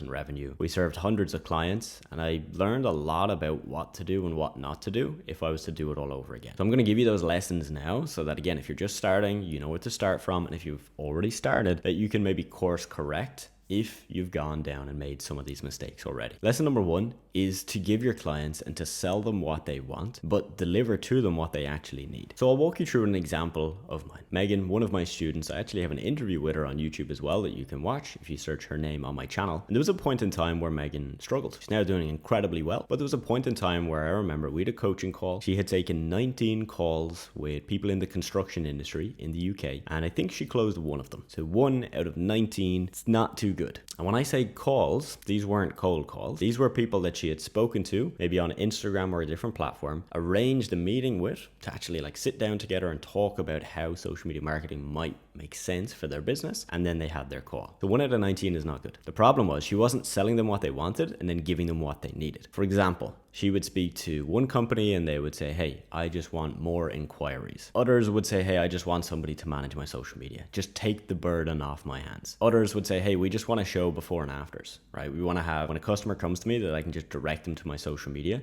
and show the before and afters of the projects we've done. And so essentially they all wanted slightly different things, but things that could all be achieved through social media management, which was her service. So now when she would speak to business owners, if they said, hey, I want more leads, she would say, great, I can get you more leads through social media management. If somebody said, hey, I want to spend less time working in my business and less time on little things like social media, she would say, great, I can save you time by managing your social media. Somebody else who wanted to show those before and afters and then increase their conversions, so that when they had leads on the phone saying, hey, we want to see what you guys do because I want to work with you, that the Instagram or the social media would actually really represent the business well, show those before and afters. So now, again, she could say, hey, great, I can help you boost your conversion rate by posting this type of content for you on your social media. So now what she was doing is she wasn't just selling social media management. She was selling them what they wanted. Because what they wanted was an outcome. They wanted a specific result which could be attained through social media. So see how there's a difference? There's a difference between saying, hey, I'll just do your social media and I'll get you this result that you really want, that you're talking about, through social media. Lesson number 2 is to try and avoid the stagnation trap. You see, most people, when they start this business, they're doing it on the side. So they've got a full-time job or they're in college. They've got maybe 2 hours a day, sometimes less, that they're putting into this business. And with that time, they're trying to get clients, serve clients, do absolutely everything, and then keep growing. Naturally, most people get stuck at a certain level. They get to 3,000 per month, they've got a handful of clients, they're doing most of the work themselves, hence they don't have time to actually continue to get new clients. Worse yet, they might have 3 clients and they're doing everything for the clients. They have the intention of outsourcing and hiring other people to do a lot of the work, but they've actually maxed themselves out. Like, they literally do not have any extra minutes in the day. So now even having the time to hire somebody, they don't have. So the first thing you want to do is make sure that you're only ever at 80% capacity. You should never be at 100% capacity. right? That just means you're working every hour that you physically have possible, and you're just working on serving your current clients. If that's the case, you are going to get stuck, because this is what it normally looks like. When you start and you're at zero, you put 100% of your time into getting clients. Then you get a couple of clients and you start to shift. You put some time into getting clients, sometimes into managing clients. That's where a lot of people mess up. They get their first client, they stop trying to get new clients, and they just work with their one client. Big no-no, wouldn't recommend. And then naturally, the balance between marketing, trying to get new clients, and service delivery, serving clients, just starts to skew. So it goes from 100% marketing, 0% on service delivery, because you have no clients, and that just starts to slowly go like this until eventually it's like this. And you've done the complete opposite. Now all your time is here on service delivery, serving your clients, and you have no time to get new clients. Now you, my friend, are stuck. So you need to make sure, again, number one, that you get to max 80% capacity. Number two, you need to make sure you're outsourcing early. Number three, you need to make sure that when you get a client, you don't just stop trying to get new clients. I get it. You want to just get a client in, take it slow, get good results with them. But if you take your finger off the pulse, you stop doing the thing that got you that first client, you're going to get out of the practice of marketing. And once you lose that, it's very difficult to get back on track. So you need to make sure, again, think of this balance between marketing and service delivery, that this doesn't go from one end to the other, that it needs to always be balancing somewhere around here. You should always be putting time into both of them, but never all of your time into just one, apart from when you're starting, because you're at zero, you don't have clients. Of course, you need to just work on getting clients. Lesson number 3 is to actually figure out what you want with this business, because there's 2 routes to scale. So if you want to make $5,000 a month with social media marketing, you can DIY, do it all yourself, keep all the revenue as profit. Everything you make, you keep, and you have full control over everything. Or there's route 2, where you hire other people to do it with you. You make less profit, okay, because at $5,000 a month, you might be netting $4,000 a month because you're paying $1,000 a month to team members. But then you could also, with that model, make $10,000 per month and keep $8,000 as profit. So one, of course, is more scalable than the other. So what you need to do when you're starting is make sure that you know what do you actually want long term. If you want a lifestyle business, right? Let's say you're working a job right now, you're making $3,000 to $4,000 per month. You want to basically make enough to make the same. So you want to make maybe $3,000, $4,000, maybe $5,000 per month, give yourself a little bit extra. And then you want to quit your job and just have a good lifestyle. As in, you want to work a couple hours a day, work with a handful of clients, not have a huge amount of stress to deal with, and then just enjoy life, travel, go to Asia, whatever. Then DIY might make a lot of sense for you. But if you want a lot of time freedom, as in you want to work just 2 hours a day and do whatever the hell you want for the rest of your day, you're probably going to need to do route 2, which is actually building a team, hiring some people to do the work with you. And if you want to build a massive business, you want to build this into 6 figures a year, you want to build this into 7 figures a year, you want to go beyond that, then yeah, the DIY approach is never going to get you there. You're always going to have to go with the approach of hiring other people if that's your goal. And what I want you to do is just get clear on what that is for you, because the goal of this video isn't to tell you that you should hire loads of people, build a big team, and scale this into the biggest company you can possibly think of. That's not your goal. If that is your goal, great. But for a lot of you, that's not. And so the biggest trap getting into an online business like this is following somebody else's goal. And trust me, I've done it. I've followed other people's goals because I thought that's what I should do, or that's what success was. The reality is the business you build should be the business that you like to run, or at least, even if you don't love it, that you've built it in a way where it allows you to live a good life. You don't have to love your business, but if you love the things that it gives you and the life that it allows you to live, fantastic. You've done a great job. So yeah, take it from me. I've spent too much time chasing vanity metrics and revenue goals that deep down I didn't want.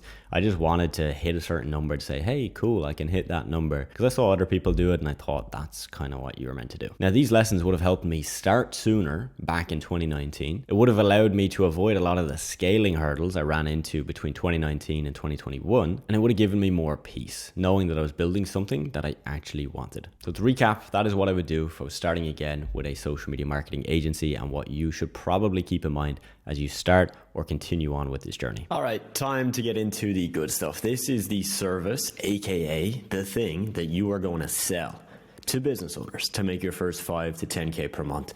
All right, so first off, if you don't know, this is what services are. It's what you sell, all right? It's not just that. And we're going to talk more about selling an offer, right? Not just a service later on. You see, your service is more your vehicle of transformation. It's the how you get more customers for your business. It's how you get more followers for the client, right? It's how you get more leads and inquiries. It's the way you get them from A to Z, from point 0 to point 10, all right? It's the thing that gets them there. So services need to do ideally 3 things. One is create a desired outcome.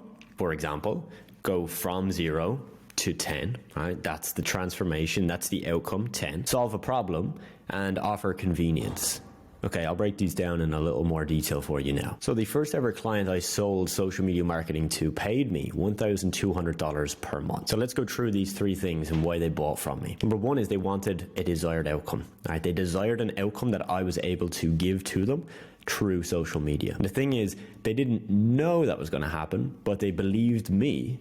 Right? They believed that I was going to get that out for them. That outcome was more engaged social media followers, more new followers, which would then turn into new leads for their business and new customers. That was the outcome. The problem was multiple, all right? So problem 1, they didn't want to do it themselves. Problem 2, they didn't know how to. Problem 3, they had tried a bunch of people before and it never worked out. That's the problem I'm going to solve for them. Convenience is me doing it all. So instead of them trying to figure it out themselves and figuring out getting a graphic designer, a video editor, and all these people in place, I would do all that for them. So that's the convenience factor. So if I had a call with them and I didn't offer them a service that was going to get to the desired outcome, wasn't going to solve a problem, and I wasn't going to offer convenience, they wouldn't have paid us. Simple as. They just would not have paid us. It wouldn't have mattered if we had the cheapest service or the best result ever. If it didn't solve these things, if it didn't solve these, then they wouldn't have paid us, okay? So look, your service can do a whole lot of things. It can save your clients time. It can help them generate more sales. It can help them collect data for their marketing team. It could conduct customer service, in the comments and DMs on Instagram. It could build an email list for them. It could build relationships with their customers. There's 100 things it could do, okay? Your goal is to figure out which of these is the most important for the type of business you want to work with, and then solve for that. Now, the thing is with services, many services can solve the same problem. Okay, so the example is a business owner is struggling to get leads. That's their only problem. Well, I could solve that with content creation. Right? If I create really good videos that go viral, that could get them more leads. I could solve that with social media management by posting the right Instagram stories that drive people to engage with their business and then become leads for the business. I could also do that with Facebook ads by running ads to a lead form or their website, right? You get the point. So you need to make sure that you understand this first, because some people think that there's only one service to get one outcome. All right, not the case. So more examples for you to get this really clear in your head. The problem, no time or no knowledge of how to do social media. Your service, social media management. And the solution is this. The business owner pays you, you manage their social media, this saves them the time and the effort.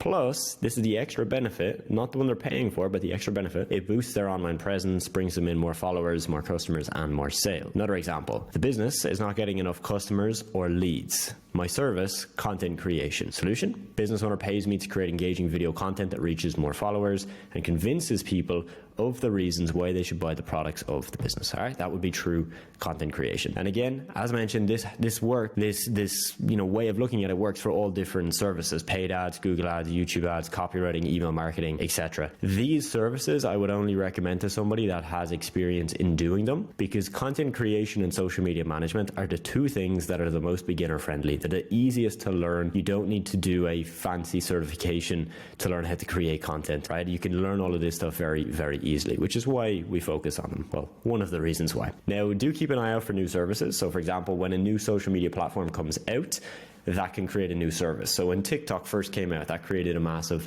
new opportunity for people to offer TikTok as a service. When Threads came out with Instagram, same thing. And this will continually happen.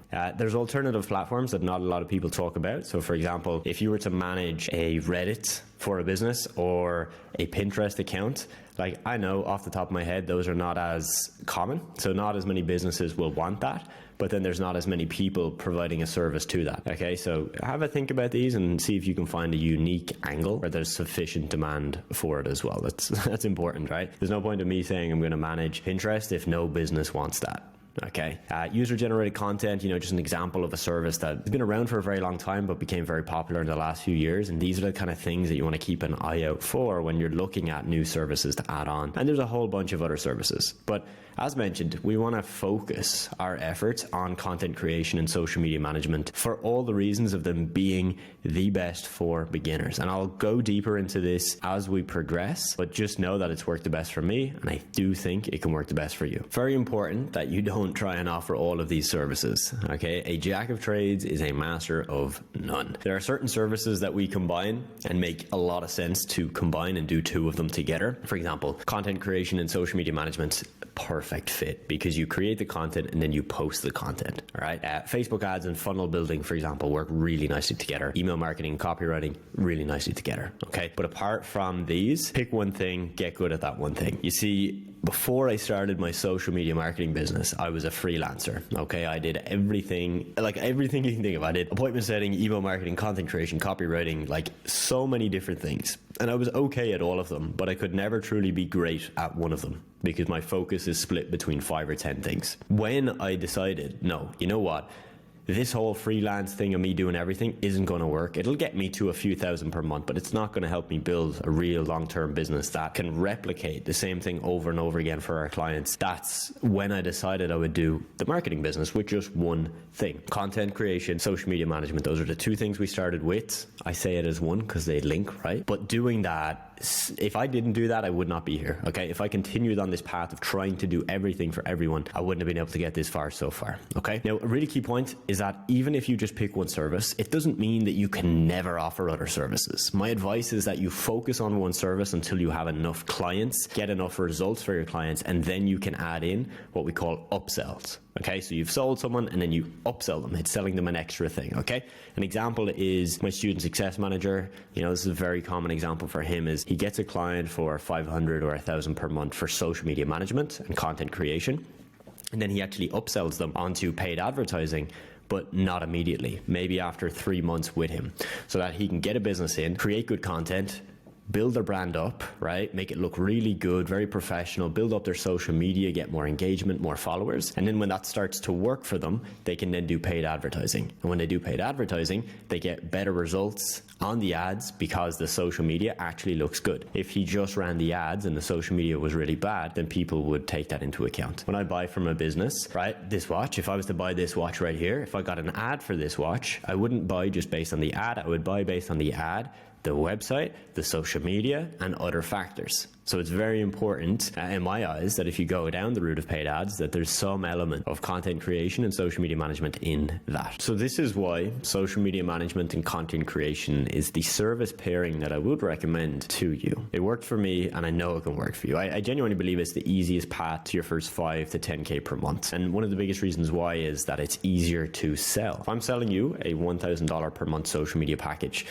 it's actually half the price of a $1,000 per month advertising package. Now, you might be confused, so let me explain. When you pay me $1,000 a month to manage your social media, that's it. You don't have to pay any more money, right? You pay me, I'll handle it, we're good to go. If you pay me $1,000 a month for Facebook ads, Instagram ads, YouTube ads, that's my service fee. So that's not the money that we're going to now spend on the actual ads, because ads aren't free. You've got to pay for them. So that means you'll have to fork out another at least $1,000.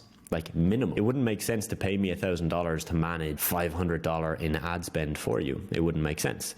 You'd want to spend at least $1,000, maybe $2,000, maybe $3,000. So what I'm actually selling you, even though you might only pay me $1,000, is that I'm telling you have to commit to spending $3,000 or $4,000 a month. So you can start to see how this image of selling Facebook ads for $1,000 a month, not as easy as people make it out to be. It's also, in my opinion, easier to retain clients with social media management and content creation. You see, a lot of business owners see ads as a set and forget kind of thing, right? They think they can just pay you to set up, run the ads for a couple of months, optimize them, and then just remove you, kick you out, and manage the ads themselves. And this happens very, very often. See, social media management is not like that. Like at all, because if I'm going to get paid to do social media management, the work I do now can't just be, it doesn't just run on autopilot, right? Like we have to manually post content every day. We've got to manually post to Instagram stories. We've got to manually respond to comments in DM. It's an ongoing task. So, yes, it's laborious. It's a labor-driven service, but it means that they can't just kick us, right? Like your client can't just say after 2 months, oh yeah, social media is looking good, we're just going to stop now. No, and in fact, they might do more. They're more likely to actually do more. And so, of course, not all business owners think this about ads, but it is very, very common, right? Because when ads get to a certain point, they don't need to be optimized as much. They can, to an extent, be set and forget. And you don't want that for your service, because if they think they're paying you $1,000 a month to do nothing and just check the ads once a day, that ain't going to last very, very long. Okay. Now, since we're providing a convenient service with social media management and content creation, right? Like it really creates a lot of convenience. Okay. Like we'll do the thing that you probably don't want to do or don't know how to do. That's convenience. But we're now doing it at half the price of what ads would be. It's easier for your clients to renew and not cancel. All right, think about it like this. If I'm going to be spending $2,000 a month on X and $1,000 a month on Y, well, $2,000 a month on X is a bigger decision, right? There's more of a negative outcome if I decide to keep that rolling, or there's more of a positive outcome if I decide to cancel that. So I'm more likely to put more thought into, do I renew or do I cancel? It's like how your Spotify subscription, you probably don't even notice, right? $10 a month, you don't even think about. But if you're paying $100 a month for something, you'll think more about it. It's the same analogy here. And this is if, it's $2,000 a month. What if you're getting paid $1,000 a month and then they spend $3,000 a month on the ads? That's $4,000 a month. Well, you make 1, they spend 4 versus $1,000 a month on social media. Okay. So you can see by this, what we're doing is we're kind of keeping our prices in a range where it's less of a big decision. It's a smaller decision, which means it's easier for a client to just keep it rolling. Okay. Example, my first ever client that paid $1,200 a month, they stayed for 20 months. And here's the kicker. We had to fire them simply because they were working with us. Okay. My business partner was managing their social media and they didn't want any of our team members to manage the page, which was kind of annoying. And it was just the way it happened because they were our first client. We didn't have team members when we signed them. And then we, of course, brought in team members as we scaled. And they just didn't like that. They didn't ever want to be handed over to a different team member, which was fine. And we were willing to do it for a long time. But we got to a point where we fired them. They stayed for 20 months. Right? A lot of that was down to the convenience, the fact that we had to do the work every month. They didn't want to do it every month, and the price was low enough because this was a big company. So $1,200 a month for them was nothing, right? But if they were paying a 3 or 4 or it was $5,000, they would have thought about it more. So we might have actually made less money by charging more money. Crazy how that works. It's also easier to hire and build a team with social media management and content creation. Okay. The reason being is that this is less technical. It's much easier to hire a social media manager, a graphic designer, a video editor, or a virtual assistant to handle the service than somebody who knows copywriting, funnel building, conversion rate optimization, and ads, right? Like they're just more technical. And the way to understand this is if you go to a job platform, let's say Upwork.com, and you look at the average price for a graphic designer versus a Facebook ads guy, there's normally a big difference. The Facebook ads person might charge $30 an hour. Graphic designer might charge $10 an hour. Okay. So because they're charging more money, they're charging more because it's a more complex job that they're doing, which means that if you're going to build a team for that, it's more difficult and it's more expensive, which is not what we want. We want it easier to hire people. So if I need to replace my graphic designer, it's easy to replace them. Like I don't have to stress about it, and that my profit margins are higher by hiring people that don't cost as much money. Okay. And in my opinion, it's easier to get results of this. You see many businesses that pay for social media management, like they pay for it because they know they have to do it. It's kind of like in the era we're in right now, businesses don't just do it to make more money, to get new customers. That's a massive driver, but a big part of it is because like they have to, right? Like if I find a restaurant on my phone on Google Maps and then I check the Instagram and the Instagram is terrible, I'm probably not going to go to the restaurant. And businesses understand this because customers tell them. They know this by now. In the day and age we're in, they know it. So they see it as a thing that they have to do. They're not looking for miracles. And this is really, really important. You see, Gary Vee, just for an example, very famous business guy. He's been talking about how businesses need to be on social media for years. Nearly every business has heard it. They've heard it on a podcast. They read it in a book. It's just known, right? Whereas running ads or doing email marketing, they know probably about those things, but they're not as essential. They're still very important, but not as essential. And this just means that it's easier for our client to be happy because we're doing the thing that they know they have to do. So they're not necessarily thinking that their business is going to explode overnight. Of course, some clients will think that, but the vast majority won't. It's easier to understand, right? It's less complex. And this is really important for you if you're a beginner. To understand about funnels, ads, conversion rate optimization, tracking pixels, email marketing, all of the stuff that goes into ads, that's tough. Like, that will take time. Trust me, that takes a lot more time than understanding how to create some content in Canva and CapCut and post it on social media. It's way easier, trust me, okay? Like, I can get a beginner up and running within like 2 weeks, even if they've never done any social media, any content before, and they can, through using templates for Canva or templates for CapCut, they can do it really good. Not 10 out of 10, but 8 out of 10. Like, decent quality, enough to satisfy the needs of a business, okay? Really, guys, the most important reason is not my opinion, but it's based on the data. The students we work with, people I've coached and mentored, the most successful of those do these two things.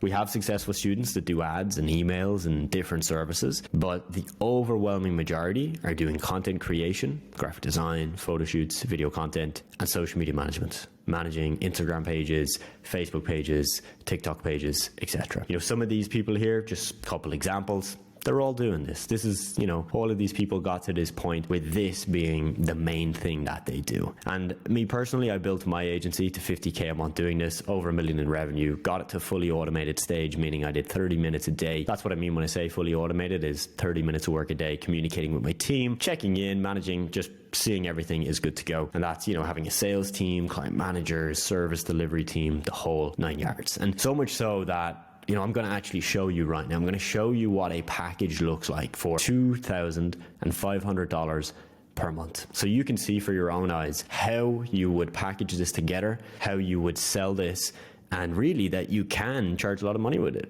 I've told you about all the benefits of charging less, but if you're like, no, Adam, I want to charge more money and I want to charge $2,000, $2,500 a month, $3,000, you can do that for this service as well. So I'm going to show you that in this mini video right now, so make sure to watch. Now, one of the most commonly asked questions I get is, Adam, how much do you charge? And then what does a package actually look like for your clients? So in this video, I'm going to break down an exact client proposal that I sent out a couple of years back for a $2,500 per month social media management client. I'm going to show you, of course, the price we charged, what was included, and the full breakdown of what we had to deliver to the client for them to be willing to pay that money. So this is the title of the proposal: Instagram community management and custom content creation.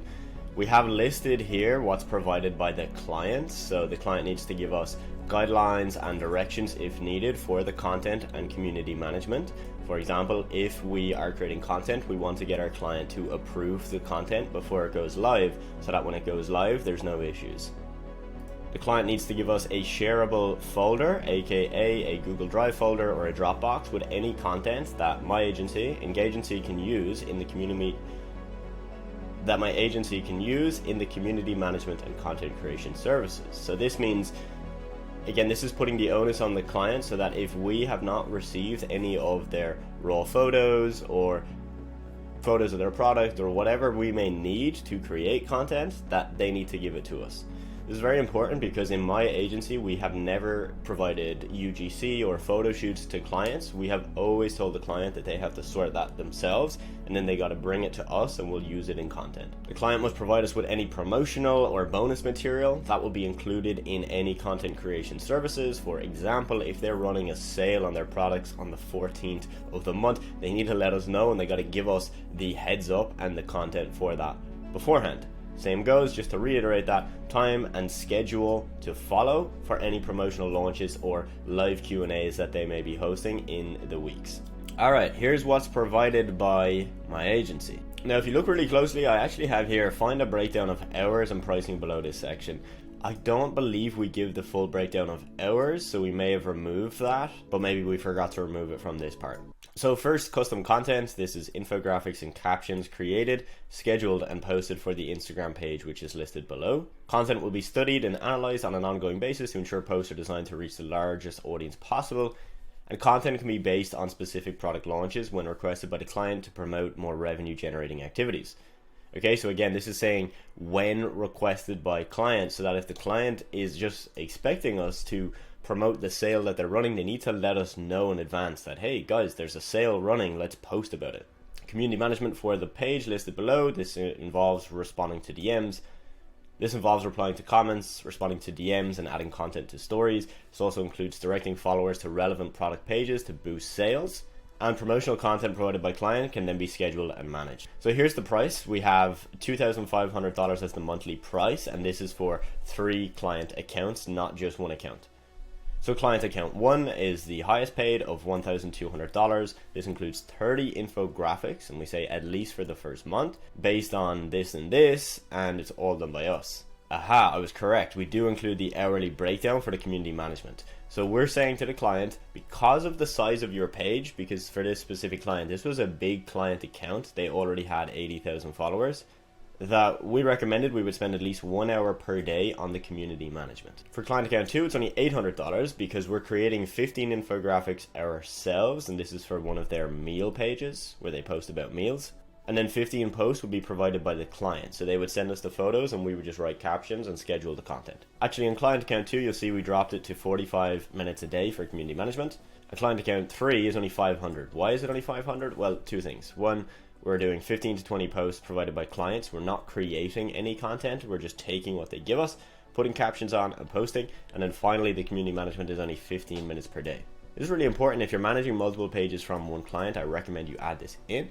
All 3 pages will be promoted / grown through all 3 pages, meaning that we will help grow the following on pages number 2 and 3 by leveraging the bigger sized page number 1. Because the page number 1 had 80k followers and the other client accounts were very, very similar in the same industry, we've told the client that we're going to use that big account to grow these other smaller accounts. Payment terms, so the payment plan provided by Engagency of $2,500 per month provided by the client. And this is where the client signs, confirm that payment will be made via preferred payment method at the beginning of agreed payment period. And then we include a non-disclosure. So there you have it, folks. That's the entire package. If you're doing this for just one page, then $1,200 a month is typically a price point that we have charged for multiple clients for this exact service. But make sure you change this, like we discussed earlier, based on if you're going to hire a team, make sure you have a high enough price to basically allow yourself to hire those people without killing your profit margin, and you should be good. Once upon a time, I was offering Facebook ads as a marketing service to my clients, and I did it for some time, and I was actually pretty good at it, and I got good results with clients, and then I stopped doing it. This video, I'm going to explain to you exactly why, and why I think offering that as a service is not the best option for most people. This video will probably be a little bit controversial, and that is because I scaled my social media marketing agency in a way that doesn't make sense. You see, most people, when they look at starting a social media marketing agency, they look at paid advertising as the main service that they could offer because it's very scalable. In theory, if they get a client that's paying them $1,000 per month and they're getting them great results, they can scale up the amount of money they're spending on ads for the business, and hence they can probably then scale up the amount they're charging and make more infinitely. And so when I was starting my agency, I didn't actually start with that. I started with social media management and content creation. Those 2 services, social media management and content creation, go hand in hand and got my business to over $50,000 a month. I was then able to get that same business to over $1 million in revenue, and eventually I exited my half of the business to my business partner. But before I started that, I actually was a freelancer. I was getting paid by companies to do a bunch of random things. For example, I had this fitness coach that was paying me to do some paid advertising, to take some sales calls for him, to do some basic admin, but also to manage some of his social media. And so working with him and a few different clients, I was able to see the marketing sphere. I was able to see all the different services that you could offer: email marketing, paid advertising, social media management, and so on. And being brutally honest, it was so abundantly clear to me that the most scalable was actually going to be content creation and social media management. And in this video, I'm going to walk you through why. So one reason why social media management and content creation, I think, is a much better service for you to offer than paid advertising is the low barrier to entry. The learning curve is minimal. It's easy to outsource. You can hire really talented people for very cheap, and it's quite easy to manage, meaning that you can focus on the things that make your business the most money, which is speaking with more clients and bringing in more deals. You see, if you take Facebook or Instagram advertising, it's a very technical skill. There's lots of little things that you can do that can go horribly wrong. For example, when you're setting the budget on your ads, I've seen this happen to friends of mine. They accidentally, instead of putting in $50 a day, put in $500 a day. And that's not your money you're spending, that's your client's money. Of course, that's a small thing, but that can have a massive impact. When we look at outsourcing, finding somebody that can run paid advertising at a pretty good level,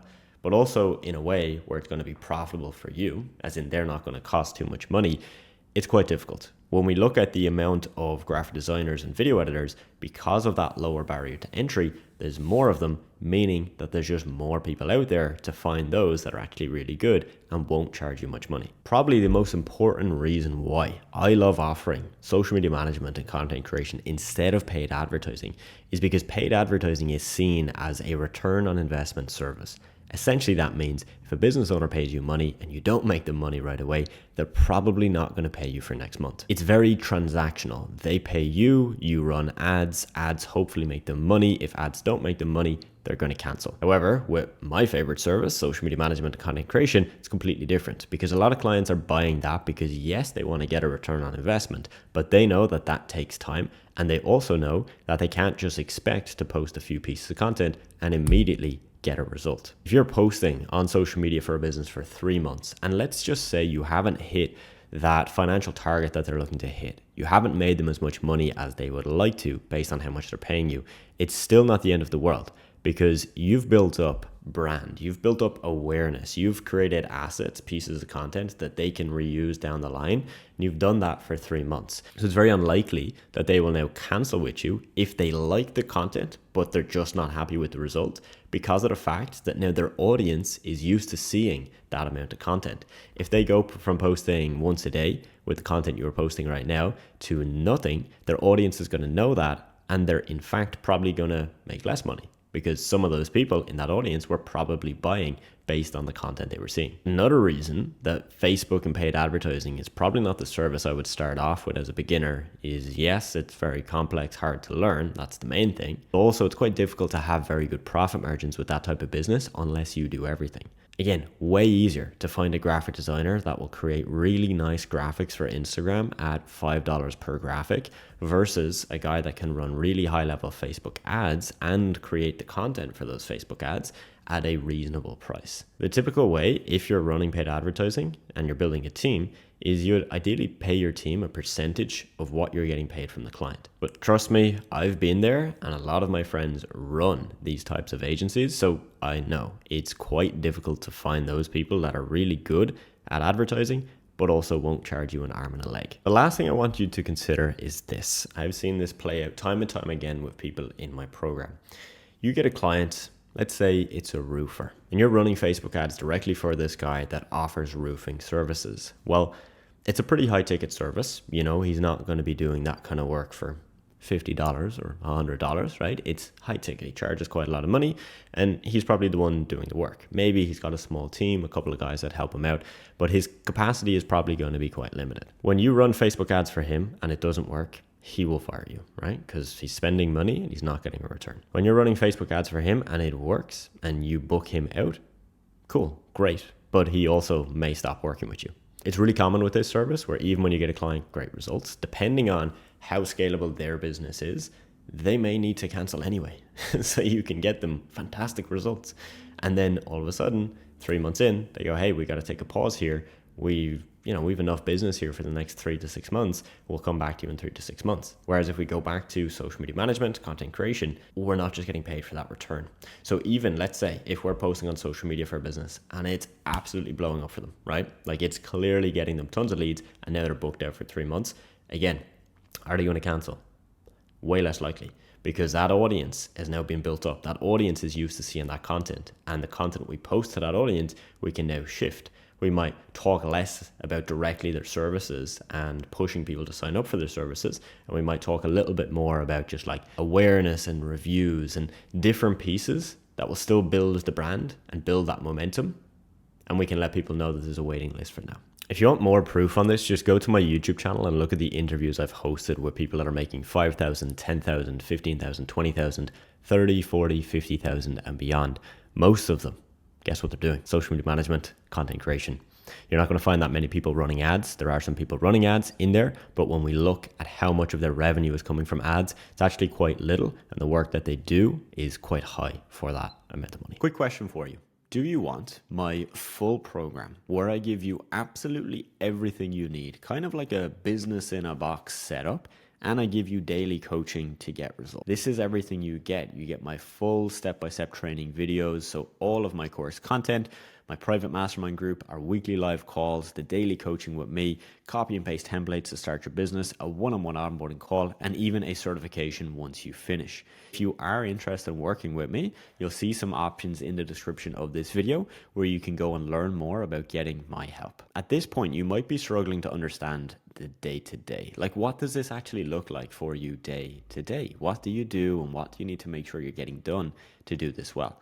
In this video, I walk you through what the daily task and daily checklist would look like for a social media manager. What does a social media manager actually do? The checklist I'm going to give you is what was responsible for gaining over 80,000 followers in just a 3-month period for one of our clients. This checklist works for freelancers and for agency owners. If you're a freelancer, you sign clients, you do all the work yourself, you keep all the profit. If you're an agency owner, you hire other people to do some of the work, you focus on marketing and sales, and you keep roughly 70% of the do. Quick side note, the price that you charge your client should reflect the checklist. The checklist I'm going to give you is what I used for clients that were paying $1,200 per month, not a $300 per month client. If the client is paying you $300 per month, you're probably not going to do as much. For example, you would post less content, engage with their followers less, post stories only a couple times a week. You would just dumb down, right? Condense the amount of work down to a smaller block. The checklist I'm going to show you, I used to personally follow myself for clients before we had lots of team members, and it would take me roughly 30 minutes a day to follow this checklist. So that means it was taking 30 minutes a day to serve one client. All right, step number 1 is to identify the platform that you will use. For my clients, we always focused on Instagram, and the price that we charged was for one platform, not for 2 or 3. I would recommend that you stick to one platform, because if you have 5 clients, one pays for Pinterest management, Instagram management, another pays for TikTok,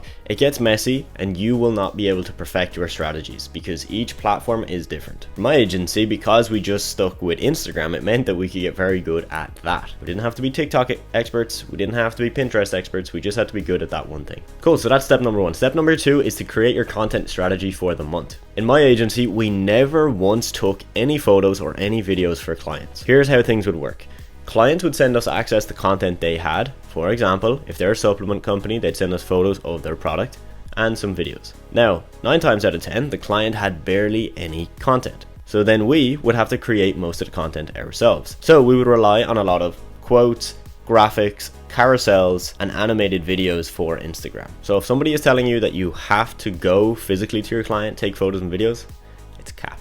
What you're going to include in this content strategy are 2 key things: a content calendar and a content idea sheet. For example, if we take a look at my laptop, and I'll show you a screenshot here, this is a content calendar template we give to my students, and you'll see we have content pillars. So we have 4 content pillars that we want to use for each client. So pillar number 1 could be educational content, pillar 2 could be valuable content, pillar 3 could be testimonials, pillar 4 could be showcasing the product. And then we always want to remind ourselves of the 5 E's of content marketing, as you can see here. Does it get the community talking and sharing the content? Does it help them learn something new? Does it make them laugh or entertain them? Does it lift them up and brighten their day? Does it drive them to take action? Before you create any content or put any ideas of content to your client, make sure one of those is ticked. Now, if we look at the content calendar itself, you'll see we have a posting schedule where we lay out the days from Sunday to Saturday, what we're going to post. So Sunday, let's say lifestyle piece of content, Monday a graphic, Tuesday a text or a tweet, Wednesday a reel, Thursday a graphic, and so on and so forth. And then we can use this content calendar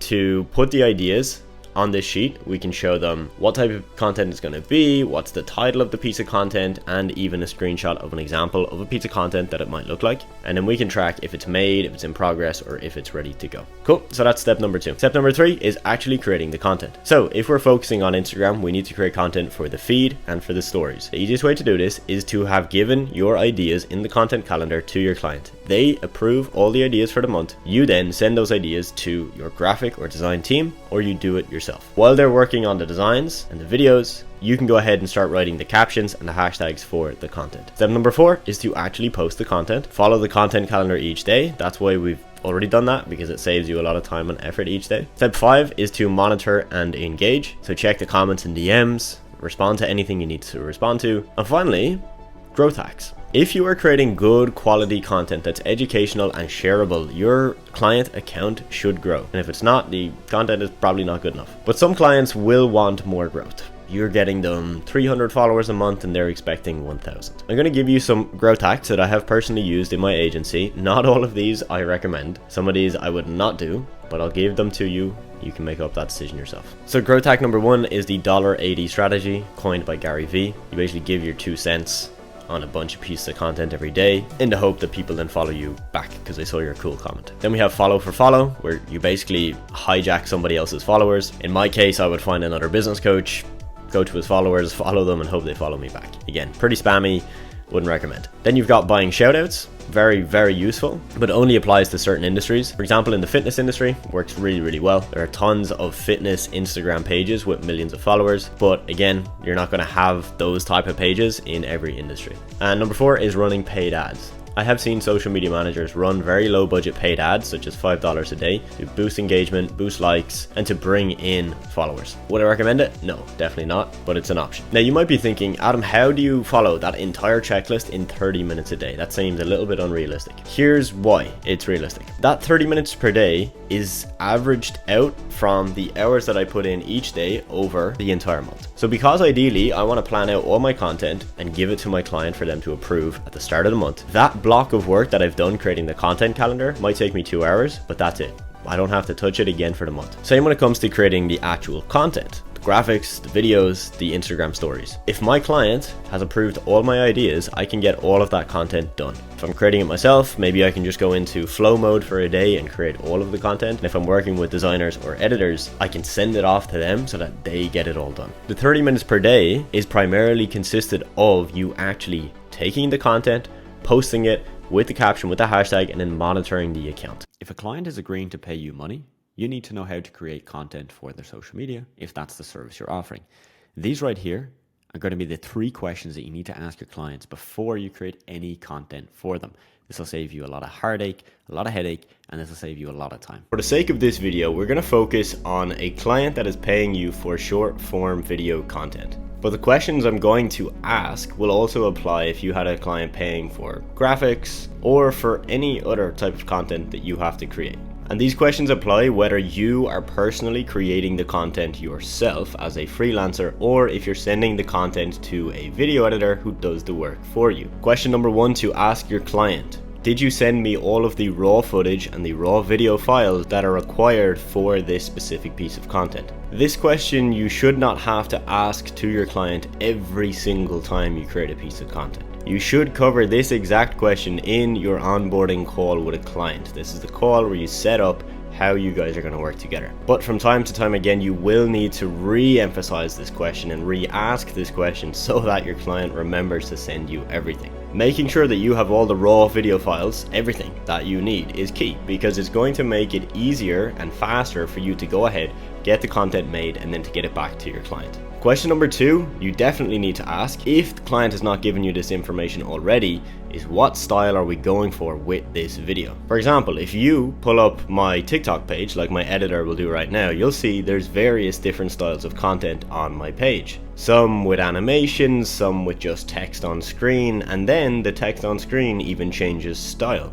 colors, different shapes, etc. The reason it's key to ask this question is that you could spend 40 minutes, 2 hours creating a beautiful video for your client. You send it back to them and they say, hey, it looks cool, but I don't want that style. I want this style, which is completely different, meaning that you have to start the edit all over again. Similar to question 1, this is something I would ask my clients in my onboarding call. In fact, one of the things we did in my agency was, as part of our onboarding form, which is a form a client would fill out, we would literally give them examples of styles, different fonts, different color schemes, and we would ask them to give us their opinion. Which one do you like best out of all of them? That way we have a really good understanding of the type of style we're going to create for our client. On top of that, when a client would sign up with us, before we create, let's say, 30 videos, we would edit one video in a particular style, and we would use this as what we called a template. We use it to nail down the style and then explain to the client that we're going to continue creating your content in this specific style. Are you okay with it, or do you want to change anything? Question 3, is there anything I need to include in the video that you need to send to me? I'll put my hands up, this happens quite often to me and my editor. For example, I'll reference in my notes to my editor to include a certain screenshot or a certain testimonial video, but he might not have access to those things. So I need to make sure each time that I actually have sent him things that he has access to. Same goes for your client. Make sure you have access to the things that they want included in the videos. Otherwise, the delay can be crazy. A video that could have taken you a day to make may take a full 7 days to get approved by your client and live on their page because of not asking these questions. And the bonus question, question number 4, is to ask your client for a deadline. You, being a savvy business owner, are going to aim and strive to deliver the content as fast as possible. It's just a good business practice. But nonetheless, if your client has sent to you 10, maybe 15 videos to be created, you need to get clear on which ones are the priority. If your client has not told you yet he's expecting video number 7 to be done tomorrow because he wants to post it for a promotion he's running, you need to know that. So again, ask your client this question. It's also a little trick that you can use to over deliver. Your client says 5 days, get it done in 3. They'll be impressed, they'll like your service even more. Now my friend, as you can tell from a lot of these questions, there are certain clients that you won't need to ask these questions to. Certain clients just get it and they understand that you're not a guy or a girl sitting there with a crystal ball with all the answers and all the tools, okay? They understand that they got to give you the info. But for the clients of yours that are not thinking that far ahead, you need to make sure you ask these questions. One thing you'll notice in the social media marketing space and in the online business space in general is that there's a lot of tools you can use. There's a lot of tools that are free, there's a lot of tools that are paid. You never really know which one you should use. So in this video, I'm going to give you the top 3. Of course, there's more tools you could use and you don't even need to use these 3. But these are just 3 that I would recommend that you use that I've seen myself to really help beginners get this off the ground and get the best results. I'm going to give you the 3 best tools that I would recommend that you use to build your social media management business. These 3 tools are pretty much free. They all have free options and the paid plans are pretty cheap. So this is not going to cost you a lot of money. Now, a lot of these tools were the tools that we used inside of my marketing agency. My marketing agency did over 7 figures. We worked with over 300 clients. So what I'm going to show you has actually been proven to work. Okay, to create good content for clients, to keep your clients happy, and also make the business in a way where it's easier for you to run. First tool that I recommend that you use is canva.com. Now I'm using the paid version of Canva here, which I pay, I believe, €11.99 per month for. That's maybe about $13 US. But as you can see here, they do have a free plan. And I actually used the free plan for a very long time. The only reason I use the paid plan now, which I'll show you in a moment, is there's a couple of key features that I use personally that just save me a lot of time. But with the free plan, you can still use their photo editor, which I'll show you here in a moment. You still have access to over 2 million templates. All right, that's literally giving you such a good starting point for creating content for clients that want to work with you. There's millions of stock photos and graphics you can use, so really you don't need the paid version. Why I like the paid version, it's actually this one right here, removing backgrounds in a click, which I'll show you right now. So I use Canva to create a lot of YouTube thumbnails. This is something I'm currently doing myself. I used to have graphic designers doing this for me, and I found that I'm getting pretty similar results, and it's sometimes quicker for me to just make it myself. For example, I had an interview with a student last night, so I recorded that, and as I was exporting the footage, which took maybe about 5 minutes, I was able to create the thumbnail in that time. This was the thumbnail. It's nothing crazy, but I found that this is actually working well. So the pro feature that I like to use, which I use on a lot of my thumbnails, is this. If you see here, it says BG remover, background remover. And if I remove this, as you see, I've actually isolated the background. And this is something that you literally can do in one click. So what I'll then do is I'll duplicate it. So I've got my front layer here, which is me. I've got the back layer, and this back layer I can blur, and I can even make the brightness lower. So it makes the thumbnail for YouTube pop out quite a lot. You see here, I've got a blur on this as well. So all of these that you see here were created in Canva, and you could use the free plan to create most of these. Again, that feature, the background remover, is pretty much the entire reason I pay for the premium. So if you want to create anything similar to this, it's all easily done in Canva. Other types of content I use Canva for is something like this, what we call a Twitter or X style post, very easily made in Canva. I believe they even have templates for this that you can just use. And here's some content that my team for my agency actually created within Canva. So you can kind of see the levels you can go to if you want to take this very seriously. Now, this is not how I use it. All right, I don't actually know how I would create this. This is just my team had put this together for clients. And we started to use Canva like this because we could all be logged in to Canva at the same time. This really sped up revisions. For example, let's say your video editor has just made this video. Your client wants you to post this today, but you've noticed there's a spelling mistake. Well, instead of needing to tell your video editor to change it, you can simply come into the Canva file, open the text, change the spelling. Like super easy, will take you literally 30 seconds, which is going to give you so much more control, getting a better service to your clients, and then probably sticking around a lot longer and paying you a lot more money. So a couple more examples so you can see what can be done in Canva. As you see, you can create video content like this. Personally, I don't use it for video. I just use it for YouTube thumbnails, some very simple graphics, and that's about it. But you can do video content like this in here as well. The second tool that I recommend looking into is CapCut. The second tool I recommend for social media management and content creation is CapCut. This is going to give you a lot more functionality for video. So you're going to be able to do a lot more in here that you either can't do in Canva or it's not so intuitive to do in Canva. Similarly, this has a free plan and a paid plan. I use the paid plan. Again, there's a couple of little features that I like to use, but you don't necessarily need it. To give you some examples of content that can be made in CapCut, something like this, which is a voiceover video. You can't hear it here, but I'm talking over this. This can be very easily created in Canva, where you would add in your audio file. You would then add in this case, clips of me, a bunch of 5 to 10 second clips. And then in CapCut, you can auto-generate these captions you see here. It'll just sync to the sound of your voice. Very easy to do. Content like this, video content, can be created in CapCut quite easily as well. You could do this in Canva. This is nothing too fancy, but this is content that works really well for me. Okay, if you want to get a little bit fancier, some of the CapCut templates are really damn good. Okay, so this is just a template that I would have used for a kind of transformation story post on my social media. And if you go to the CapCut template section in the app, you will see like there are hundreds and hundreds of templates, and they're really good. Oftentimes from people that are specifically just creating templates, like that's all they do. But the chances are you will be able to deliver exactly what your client is looking for between Canva and CapCut. It's quite rare that you'll need something else. Okay. Tool number 3 that I recommend that you look into is an AI tool, whether it's ChatGPT or the tool I'm currently using called Perplexity. They're both pretty much the same thing. You need to look into using some form of AI to speed up your content ideation, your strategy planning for clients, how you revise content, and a lot of these very manual tasks. When I started my social media management business back in 2019, it was a very different landscape. Okay, we did not have AI. So for example, I might have a meeting with a client, let's say an onboarding call where my client has agreed to work with me. I would then have to, take notes myself on that call. Then from those notes, try and build out a content calendar, a plan for the first month of content for that client. Then put all of that on a Google Sheet, get it sent to the client, get the client to approve it. Then once that was approved, send it to my content creator, so graphic designer or video editor, and get them to create content from that. Then once we got the content back from our content creator, we'd have to review the content. So just manually looking at it and seeing if we think it needs to be changed. Now, right, and this is why I'm showing you, this is just a section of my AI Social Media Marketing Accelerator course that all of my mentorship students have access to.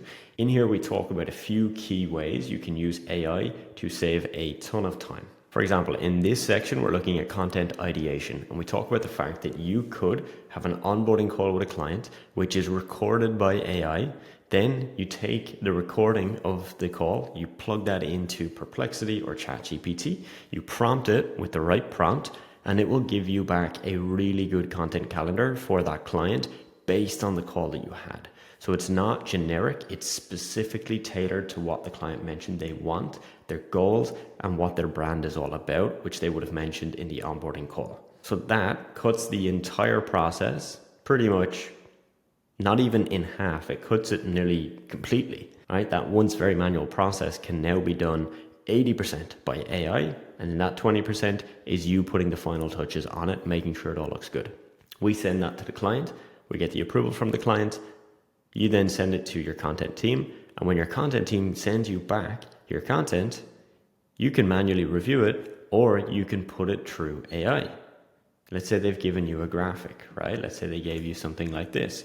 You could take the graphic, plug it into AI and say, hey, here's a graphic my team member just created, check it for spelling, and now check it across the industry standards, let's say for a YouTube thumbnail, and let me know if there's any feedback or things that I can do to make this better so that when more people see it, they are drawn in to the image and they click on it and give me more views. So if you get a content piece back from a designer, an editor, and you're not really sure how to improve it, do that, right? Like use the tools that are there. In this next video, what we talk about is writing captions, okay? So taking the piece of content, but also taking the transcript from a call with a client, plugging it into AI, prompting it with the right prompt, and getting back written captions, okay? So you know the text that goes on an Instagram post like this, you can get that done from AI. And you'll see this is just a very short, right, caption. But if you want to get those long captions, where it's multiple paragraphs, you can get that done within AI. There's a lot more you can do with AI. That's why we have this entire mini course here for all of my mentorship students, because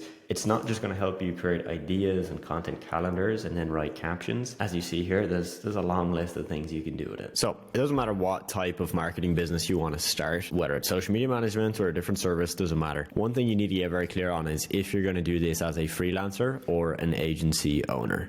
All right, so let me just walk you through. Okay, I'm going to walk you through two routes that you can take. Which one you choose is going to depend on what you want to put in, how much work you want to put in, and of course, what you get out of the business, how much profit it makes, how high you can scale, etc. Now, this is not a high stakes decision. So you can decide you want to start as a freelancer and then change to an agency owner down the road. So don't put too much pressure on this. Watch this video and then make a decision and then move and take action, okay? So number one is the freelance or one-person business model. Super common, and this is where you just do everything yourself. You find clients, you deliver the service, you don't pay any employees, none of that. It's kind of like a high-paying job, but you obviously get to choose who you work with and the time you work and all of that good stuff. So in the Uber example, this would be you selling the rides in your car and you do the driving. Okay, so most common, it's how I started as a freelancer before I started a marketing agency. And with our most successful students, most of them start this way and transition to agency owner later on. And it's what I'd probably recommend for you. Now, agency or the business route is where you sell services online, but you hire somebody to deliver them for you. So it's essentially the same as freelance, but you hire somebody to help you create content or manage a social media page. So you don't own the car or drive people around, you hire other people to drive others around. Okay, so that's the example. I think you understand that, but I want to make it clear again that you can switch. So the main difference between the two is really whether you want to hire people or not. Some people just don't want to do this when they're starting. They want to take it slow. They want to get a client, spend time with them, understand how that whole system works. And then when they're comfortable with that, they can then start to hire people.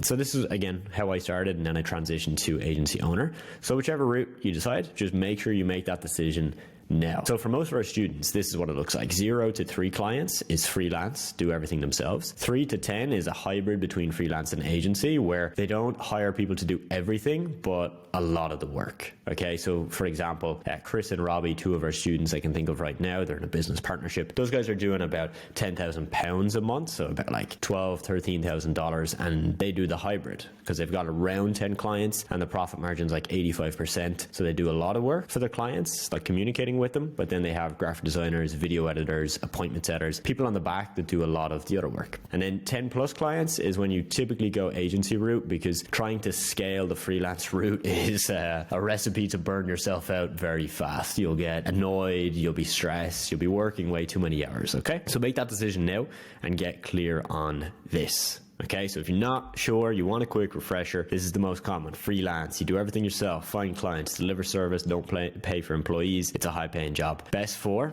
right? These are the people we think is best for. Someone who doesn't want to hire anybody, someone who understands how to deliver a service. So you know, for example, how to do social media management. That's fantastic. Someone who's happy to spend time working in the business, doing the things, you know, learning the operation. And starting off, you know, it's not a hard and fast rule. Like you can switch later on.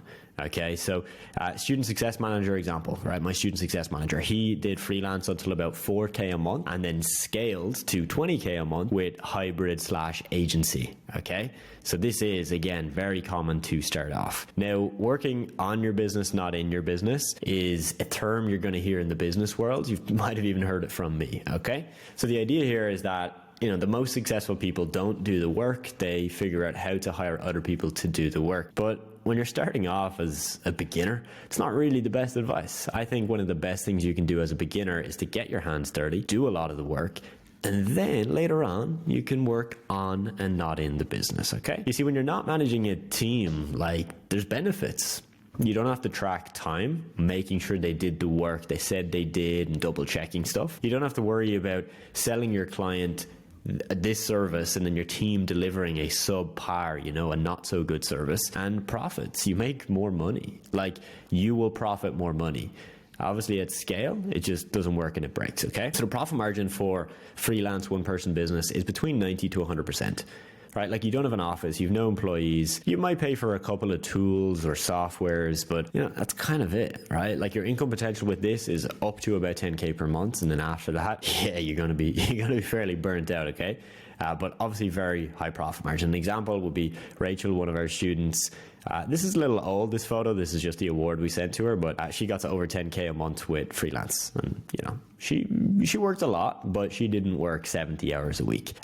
With the agency business, this is the quick review. So you're selling the services, but you're selling social media management and then hiring somebody to do the work, or hiring 2 people to do the work. All right. You could hire one social media manager, or you could hire a designer, virtual assistant, and you could change the way in which you do it. Okay. So that's the review of it. It's really best for the person that's already making some money with this. All right. Maybe between 1 to 5K per month. Or you're at 0, but you don't have a lot of time to deliver the services, or you have absolutely no idea. Like, you genuinely have no idea and you don't want to learn how to do it. Fair enough. You can start from 0 with this model. Not a problem. And it's really best for scaling. Getting past that 10K per month ceiling and going upwards to 20, 30, 40, 50K per month. And now profit margins is where you're going to take a hit with the agency model. We want to aim for between 60 to 80%. Your biggest expense is going to be labor, hiring the right people to do the right things. So for example, when I scaled my agency to 50K per month, our margin was somewhere in that range, between 60 to 80%, depended on every month. For example, we would have certain months where clients might pay in full. So they might pay for 3 months of service upfront for a bit of a discount, and maybe we had already paid for a software in full for a year, and then our revenue would be higher and costs would be lower. So it just depends on how you run things, but this is what you'd want to aim for. So if you're thinking that you're going to need to hire other people to do a lot of the work for you, you should watch this video. This video is going to show you how to hire A player, so top rated, top talent social media managers that also won't cost too much money. Never struggle with hiring again. Seriously, hiring A players for your business is one of the most frustrating things you can do, especially if you're looking to bring on a social media manager for your business, either to manage your social media channels or to manage the social media channels of your clients. In this video, you're going to learn how to hire a social media manager that's going to be easy to work with, that already knows what to do, and somebody that will actually take your channels or your clients' channels to that next level. First, let's begin with where you're going to find social media managers. There are 2 places that I've primarily hired from. Those are Upwork and Facebook groups. And it's quite a shock to many people, but there's still so many talented people on Upwork and in these Facebook groups just waiting for somebody to hire them. You can often find social media managers in these groups and on Upwork very, very cheaply. We're talking $5 to $10 per hour that are incredibly good at what they do. They may just not know how to get clients. They just know how to manage a social media page very well. So if you can get the clients and they can handle the work, you've got a perfect start to your relationship. I'm going to share with you a quick hack for Upwork. Many people come to me and say, hey Adam, I've been posting jobs on Upwork and I'm not getting any good responses, right? Everybody who's applying is either not good, too expensive, or I'm not getting anybody applying, right? I'm posting the job and all I hear is crickets. I'm going to show you how to get the best of Upwork. You're going to write out a job post for a social media manager. If you need some inspiration, go to ChatGPT and ask it to write one for you. Step 2 is to post the job on Upwork.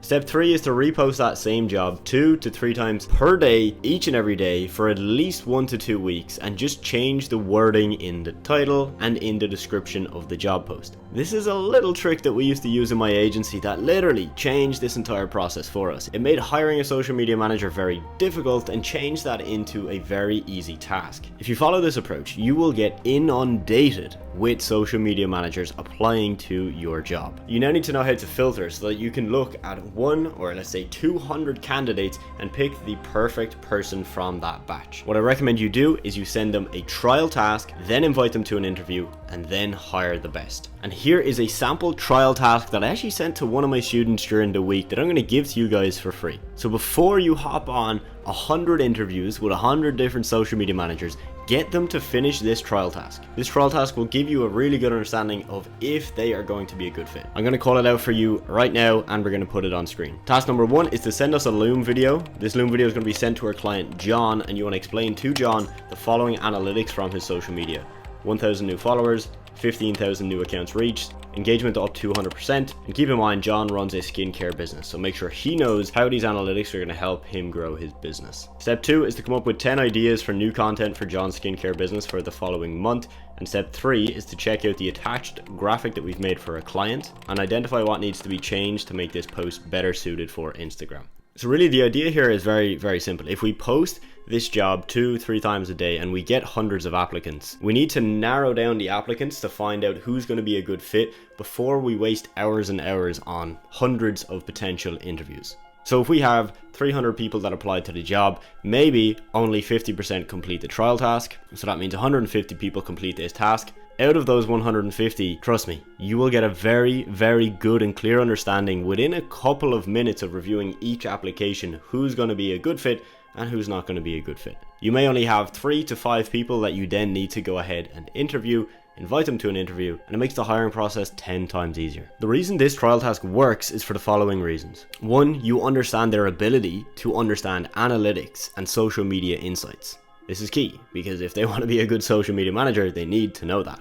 2, you'll get a good understanding of if they know how to create good, engaging content. Again, if they don't know how to do this, the chances are they won't be able to grow any client accounts or your account. And point number 3 is you're going to get an understanding of their communication skills. If you're hiring a social media manager to work directly with you, you need to make sure they can communicate easily and effectively with you. But if you're hiring them to manage your clients, if they're good at communicating, they could actually take over the client communication process, meaning they do the work for the client and they speak to the client. The final question you probably have is, how do I get them to log into an Instagram or social media account? Is there any tools or safe way of doing this? There are, but I would highly recommend that you just find somebody that you trust and you can just give them the login directly. Aside from that, you might be wondering, how much do you pay? As I mentioned, I've hired social media managers and client managers for as low as $10, sometimes even lower, just depending on the amount of responsibilities that they have. I found a lot of incredibly talented social media managers and client managers from countries such as India, Pakistan, but also South Africa. So in my social media marketing agency, I niched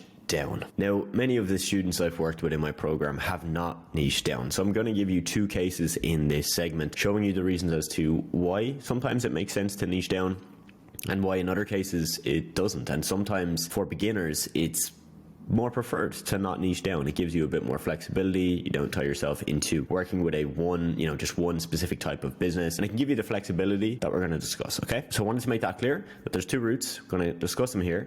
Again, in my agency, we worked mainly with fitness coaches and supplement companies. Now, we had clients that fell outside of those niches. Okay, those were clients such as referrals, clients that would have referred their friends that had businesses to us, where we were going to take them on. They didn't fit the ideal client, they weren't exactly what we were looking for, but it was an easy client, so we didn't turn them away. But out of the 355 clients that we worked with, I would estimate, we're talking about at least maybe 150 of each, between 150 online coaches and 150 online brands. And the rest of the clients then were a mix. Okay, so let's get into it. Now, as mentioned, I'm going to show you 2 different sides. Now, to really make this clear, this is not a high stakes decision, okay? You don't need to spend the next day figuring this out. You can spend the next 5 minutes and then you're going to rock and roll with that. Okay, it's okay to change your decision. Now, what I will also make very, very clear is that my view on this has changed. You see, for my agency, having a niche was I think one of the most important things. I genuinely don't think we would have scaled to the heights we got to without having a niche. Like, it really played such a crucial role. But a lot of the people I work with, a lot of the students I've mentored don't have niches. Okay, and they have shown to me that there's a different way. So I'm now going to give you the insights based on what worked for me and hundreds of people I've worked with. All right, so let's get in. Number 1, which is what I did, is you choose a niche now. So before you work with any business, you decide which type of business you're going to work with. Now, this can be a specific type of business or a certain industry. Example, you could say online coaches. That's a type of business. That could mean you could work with an online yoga coach, a fitness coach, a business coach, a mindset coach, right? There's tons of variations. Just the online coaching business model is what you're looking for. The opposite of that is finding an industry, okay? Fitness, that's an industry, but you could have a gym, you could have a PT, a fitness coach, you could have a supplement company. They're all very different in how they operate, what they sell, how much they charge, and their business, all right? So most people choose a niche and then they change it, right? They don't just pick one and then that's it. You know, from day one, they know exactly they're going to work with that niche for the next 10 years. For me, that's how it worked. We chose fitness because I was in the fitness niche myself. I had a Instagram page where I posted fitness content. My business partner did as well. It just made sense, and that's what we then committed to work with. So look, why do people niche down? Number one is they know a lot about a thing. I knew a lot about fitness, it made sense. Number two is they have previous results working with them. Some of the freelance work I did was with fitness coaches. So when I was doing absolutely everything, right? Appointment setting, emails, ads, social media, I worked with some fitness coaches. So I had that little bit of experience with them to know, all right, I understand how they think. I know how to sell to them. Yeah, that's going to work well. Number three is if you want to streamline service delivery. Okay, think of it like this. When Nike sells, you know, just their standard, say caps, right? Or Nike shoes, doesn't matter the product. They have an assembly line. The product's the same. Okay, so they can sell 10 units or 10,000 units. All that differs is they just need to feed it more of the raw materials, right? Like it's a conveyor belt. It's just the same thing over and over again. However, if Nike was a custom designer store where they make clothes, right? Really high-end clothes that are custom, meaning that like they take your measurements, they, you know, tailor you, you choose the materials, all of that, it would be very different, right? They'd have to charge way more money because they wouldn't be able to have a conveyor belt system. For my agency, this really helped. It really did help because when we had a client come in and sign up, I wasn't thinking, oh, I've got to figure out the process now, or I've got to figure out how to get them results. No, I didn't, because we'd already done the process with other clients. So when you have your 100 client work with you, you've already done it, right? Like you're just replicating the process. So big reason for me, and a big reason why it works for a lot of people. Number four is they solve a specific problem. So if you, like in my case, right? Like I knew fitness. That's number one. I had some previous results. I could then streamline service delivery, and I knew I could solve a specific problem, which was I knew fitness coaches, what they were good at was helping their clients, right? Like delivering the service, and they were good at sales. They were good at get somebody on the phone and sell them a fitness package. What they weren't good at was posting content on social media, managing that, posting Instagram stories.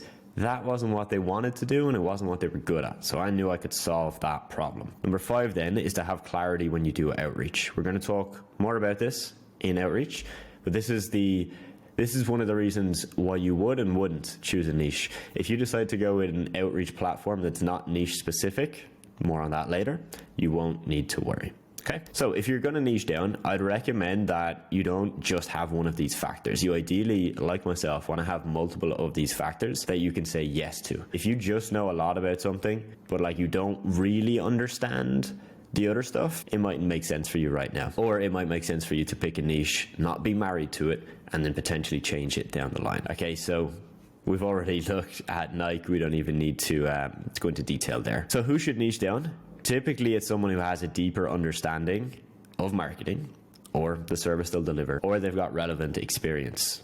All right. So for example, you know, we had a student that had been a realtor for 10 years. So obviously it made sense for them to work with real estate agents, right? They know a lot about it. They have previous results working with them, you know, pretty straightforward, right? Whereas if we have John, who's a beginner and he doesn't have any experience, he's never worked with anybody, he's maybe in college, then yeah, it probably doesn't make sense to niche down. You know, it probably makes sense to keep his options open and let his niche find him. This is what we've just put this slide as. Let your niche find you. You see, for a lot of our students, they start off with no niche and then they pivot, right? And at 10 clients and going from 10 to 20, then they have a niche, right? This is basically going out there and letting your niche find you. So if you have multiple clients on board, this is the most common way to do this. For example, you've got a fitness coach, you've got a real estate agent, and you work with an e-commerce brand. 3 very different businesses, very different industries, but you really enjoy working with one type of client. You got good results with them, and you can see that most of the businesses in that industry will be the same. So for me, right, let's just say with fitness coaches, I'm like, oh, damn, you know what I mean? Like I get these guys, I like working with them, I like creating the content for them, I'm getting them good results, that's an indicator as, oh yeah, I should focus on that. Whereas if you don't have that, right, you've got 3 clients and to be honest, you don't like any of them, you know, or they're all kind of fine, well then yeah, don't niche down. Just keep going until you get to that point. All right. So look, you will probably niche down eventually. Okay. If you're going to go from 10K to 20K to 30K a month, doing so without a niche is really fucking difficult. Like really, really difficult. But for you right now, I'm assuming that you are starting this journey. Don't worry about it. All right. Just get started. A lot of people use this as an excuse to not get started. And they say, hey, look, I'm still trying to find my niche. It's like, man, don't worry. Just like, you're good. You can start without one. Let's get rocking and rolling. It will find you when the time. So if you've decided you do want to niche down, I really need to make sure that you understand the industry and how it works. So for example, I'm not going to niche down on candle makers, right? You know, even if it checks all the boxes, like I can solve a problem for them, you know, a relevant experience, but I don't truly understand their business. It just wouldn't make sense, right? Like you need to understand the business. So for example, with me with fitness, I understood it. You know, I understood how a fitness coach gets clients. I understood the struggle of getting clients because I had tried it myself. So I could relate to them on that and understand it. One of the biggest mistakes I see with people I work with is they'll choose a niche like, you know, e-commerce brands, dog e-commerce brands, right? And they don't have a dog. They don't understand how an e-commerce brand works. Like they don't understand supply chain or the profit margins in an e-commerce brand. And that will just make it more difficult for you to appear as the expert. This training is going to show you the niches for social media management. If you want to get to 5,000 to 10,000 per month or even beyond that. Okay, this is going to show you the top niches and the niches to avoid if that's your plan. In this video, I'm going to give you the niches that are working the best right now for people that I've worked with that have gotten to 5,000 per month, 10,000 per month, 20,000 per month and beyond. The reason I want to do this is because if you start a social media marketing business today and you pick a niche or an industry that you want to work with that I know based on the experience I have and the hundreds of people I've helped at this point that it probably just won't work, or the service you're offering them doesn't make sense, or the pricing you want to charge them doesn't make sense, you're going to waste a ton of time. The goal of this video is to save you time, to get you on the right track as fast as possible. You see, if you do this by yourself and you do things wrong, and let's say it takes you 12 months to get to 2K a month with social media marketing, because you've gone through tons of trial and error and you've gone into so many routes that have just not worked for you. So it took you an entire 12 months to get to 2K a month. Well, if I was able to speed that up, and let's say you get to 2K a month within 2 months, you're going to save yourself 10 months. But you're also going to make a shitload of money because 2K a month for 10 months, that's over 20,000.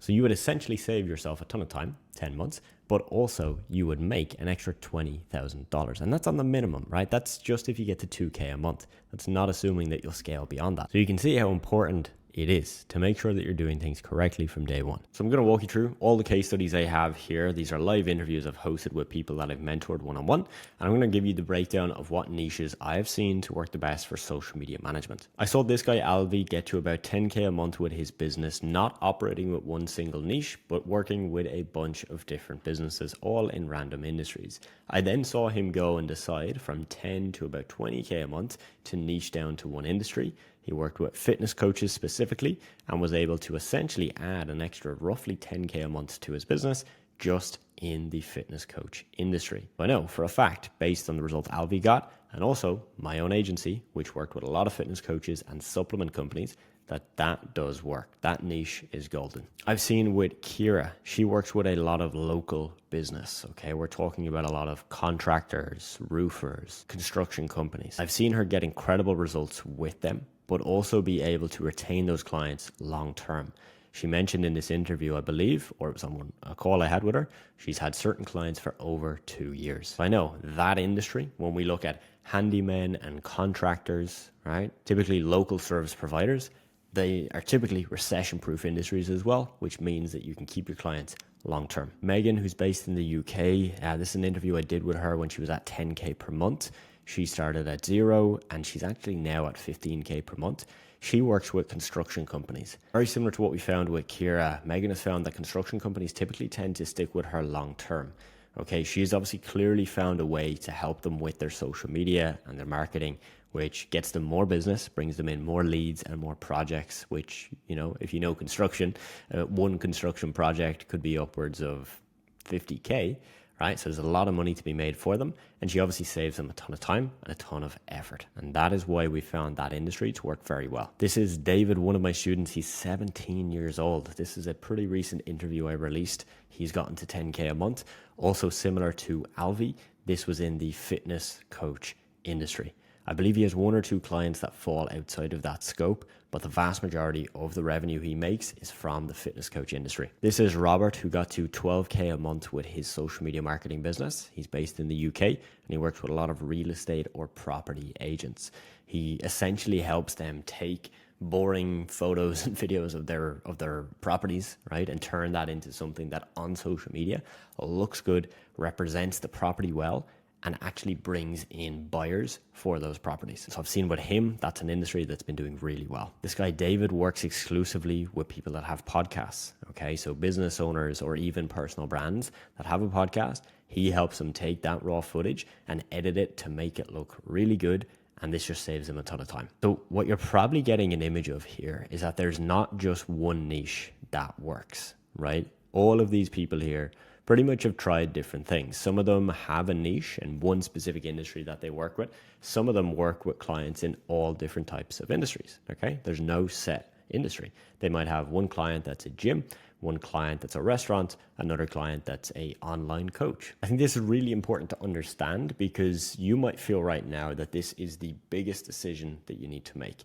And while I agree and think it's really important for you to be on the right track, I also don't want you to think that, spending a couple of weeks exploring an industry, it's not the worst thing in the world. However, what I wanted to do in this video was to give you some of those niches and industries that we've seen to work really well.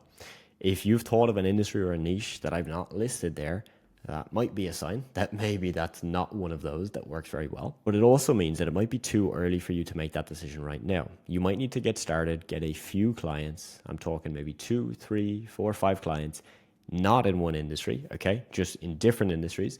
And from that point, you'll then have a lot more information to be able to decide on which niche is best for you. In my program, the way I work with people is I will, one, help them figure out if they need to have a niche or not. Some people should, based on experience they have or the work background they come from, where it just makes sense, right? They've got a clear advantage in a certain industry. For others, it doesn't make sense. And that's when we will go with a more general, broad approach, working with clients in different industries.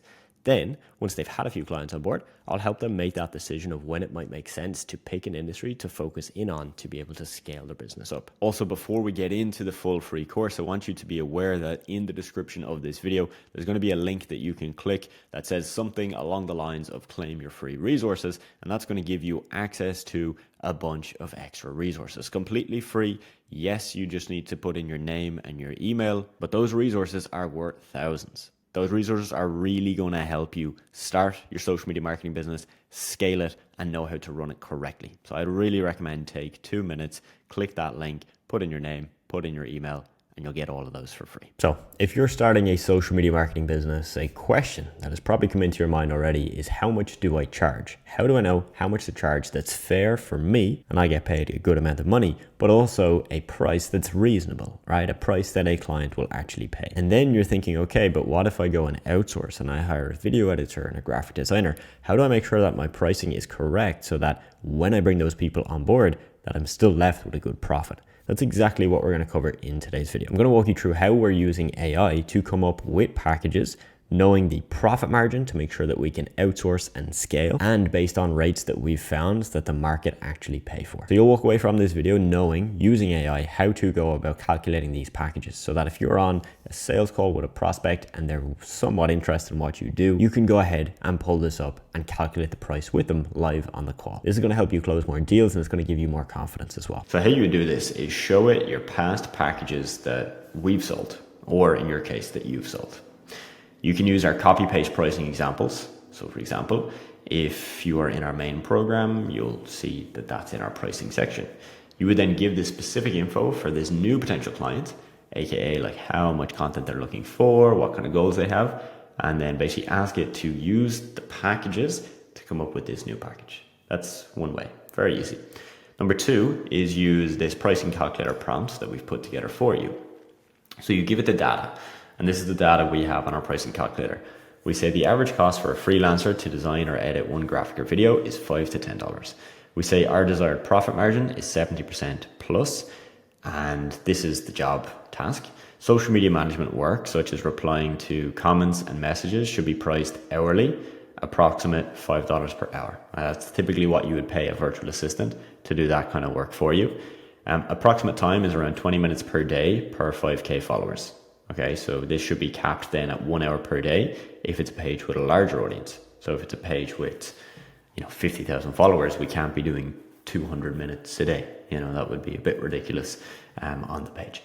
Then I say, if I have a prospect that wants 20 pieces of content for social media, graphics, reels, quotes, and I will reply to comments and messages on their 5K follower page, create a package that I can offer to them with a pricing breakdown to accommodate my desired profit margin, to account for me outsourcing the content creation to a freelancer using the rates I mentioned above, and take into consideration how much time it would take to reply to comments, DMs on a page with 5K followers, etc. What I'm going to do is I'm going to copy and paste that right now, put it into AI, and you will see exactly what it gives me back. So if you're not good at maths, if you get very overwhelmed, you get very confused with coming up with your pricing and your packaging, this is what you can do. Give it the data, like word vomit, like I did here, and just tell it, this is how much I can pay for this stuff. Here's what the client wants. Take all of that, put it together, and figure out how much I should charge. So here we are. I've copy and pasted that. I'm going to enter that, and this should, if we've done this correctly, spit back out a perfectly crafted pricing breakdown of what we should charge. Okay, so let's just see here what it gives back and see if it is correct. If it's not correct, we're going to have to rejig our prompt and give better data. All right, so as you can see, it's working away, a little bit slow, but here we go. All right, so here's the pricing breakdown. Content creation cost per piece, total cost for 20 pieces, 100 to 200, great. Social media management, hourly rate, 5, time required, monthly cost, $50, great. Total cost, 150 plus, okay, so minimum, it's giving us our minimum and maximum, right? Because I gave it a range here of $5 to $10. So that's good, it's giving us a min and a max. To achieve our profit margin, the monthly retainer should be priced between, on the low end, 500, on the higher end, 833. It says I recommend offering a monthly retainer at 650 to 750. It covers the cost of outsourcing. It provides a profit margin of over 70% and offers flexibility. Yeah, this is good, right? Because it's somewhere within the two. Package inclusions and what's in there. Great. Now, if you wanted to go ahead, then you could, of course, prompt this to write that out in an email to a client if they wanted to see the breakdown, not of your profit margin, but the breakdown of your price and what they're going to get. So the package, what it includes. So there you go. Super easy to do. So there's a concept called a no-brainer offer. It's become really popular the last couple of years. A no-brainer offer is an offer so good that people feel stupid saying no to it. So typically, to make a no-brainer offer, people add things in like a guarantee or money back. They add in something that makes it really good. Right? Very attractive. Now the question is, do you need one of these? Because if you're a beginner, my strong opinion is that you shouldn't have a no-brainer offer. A no-brainer offer makes a lot of sense when you have a track record and you can prove that you can do the thing you're going to say you're going to do. So for example, in my mentorship program, we have a no-brainer offer. We have a guarantee. We didn't start with a guarantee. In fact, we only introduced the guarantee after maybe 1.5 years to 2 years of running the program. We couldn't start with one because if I had started with a guarantee, to be honest, it's kind of lying. If I had started my program, never mentored anybody ever before, and just said, hey, I'm going to guarantee you to make 5 or 10K a month.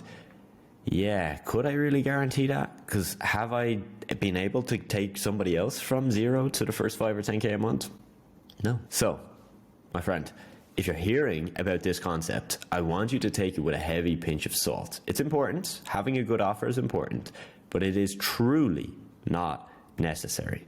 All right, these are just 2 DMs I got on Instagram with no-brainer off. I'm going to have a little bit of fun here and pick them apart a bit. Obviously, I won't expose their names. I wouldn't do that to them, but this to me is the epitome of the downfall of everybody using no-brainer offers. All right, let's start with the one on the right. He says, I will get you 5x the followers, reach, engagements, clients, no less, every month, guaranteed, organically, no paid ads, no nothing. This is my 6th year in social media management. If it does not work, then you don't have to pay. Or you free this week for a quick chat. Okay, so is this a good offer? Yeah, it's a good offer, right? Like this guy's telling me he's going to 500% increase the number of followers I have Okay, so on Instagram, let's say I have 50,000 followers. Wow. So he's going to bring me to 250,000 followers. Whatever my reach and engagement is, he's going to 5x that. The number of clients I get, let's say I get 1 client a day. So he's going to now get me 5 clients a day, right? All organically, so I don't have to do any paid advertising. And then if it doesn't work, I don't have to pay him any money.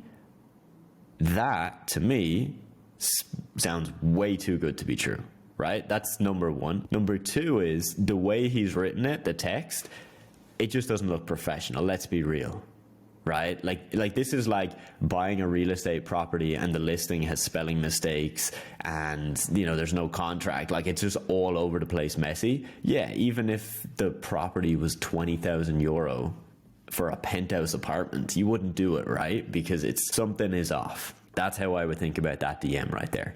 So I think you can see where I'm going with this, where a lot of beginners are using this because they just don't know how to get clients. Like genuinely, they don't know how to get clients. They don't know how to do sales. They haven't gone through the stuff that we teach.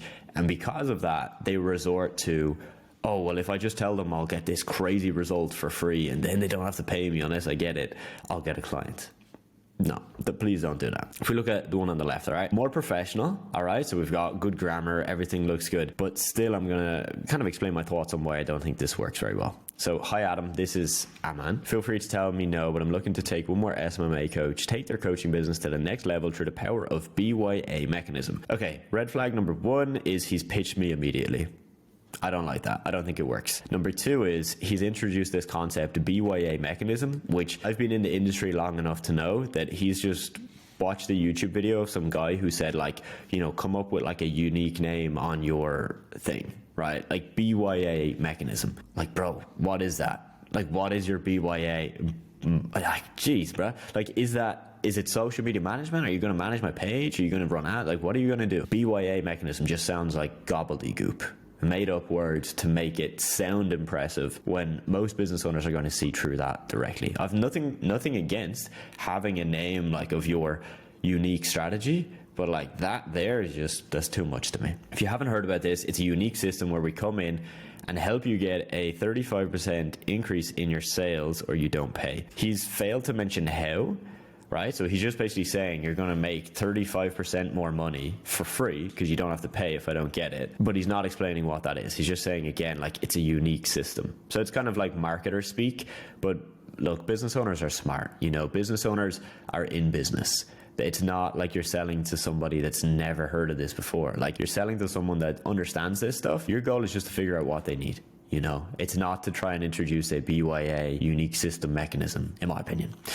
Also, it requires zero work for you. The same framework helped one of our clients who is a coach, was able to get, okay, so grammar is off, which immediately makes me not trust this. Okay, so who is a coach was able to get does not make sense in English. 30,000 top line revenue by just spending 2,500 on Zuxland. He means Facebook ads, okay? Okay, so now we know how. It's true Facebook, Meta, Instagram advertising. Fair enough. He's mentioned the coach, which is cool. You know, adding in a result is fantastic. So this guy, right, where he's got a guarantee of 35% increase or you don't pay, actually makes more sense because he has a result. You see, now I'm going to take him more seriously.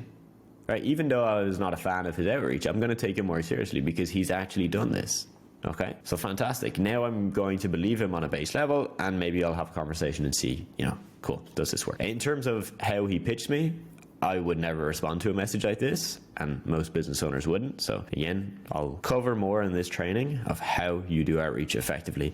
But now you know what a no-brainer offer is and hopefully you're getting the vibe as to why you don't actually need one of these, okay? So a big reason why people want to have a no-brainer offer is, one, they don't feel that confident and they feel like it kind of takes the pressure off their ability to sell.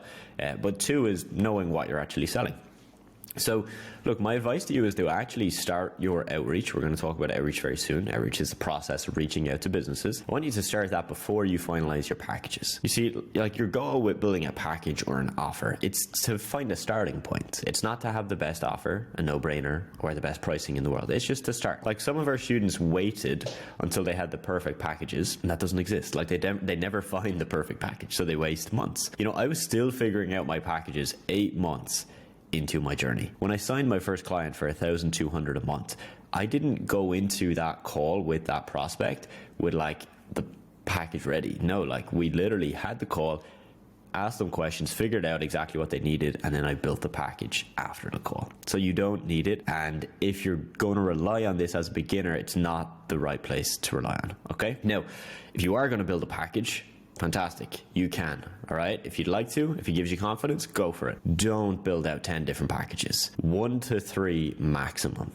All right. The last thing I want is you to be pitching a client and they have to choose from 10 different packages. It's way too much. So custom packages, that's essentially what I used. It's not having a package. And then when you have a prospect, working through them, right? On the call, like, okay, for example, got you guys, so you're interested in social media management, fantastic. You know, how many posts a day are you looking to do right now? They tell you, oh, 1 a day, fantastic. Got you. And are you looking to post on your stories as well? Oh yeah, we want to post, 1, twice, maybe 3 times a day in the stories. Nice, cool, yeah. And in terms of the management of your page, like, do you get a lot of DMs right now? Like, do you guys get a lot of comments, DMs, a lot of things you got to reply to? Oh yeah, we get, a few a day, just a few.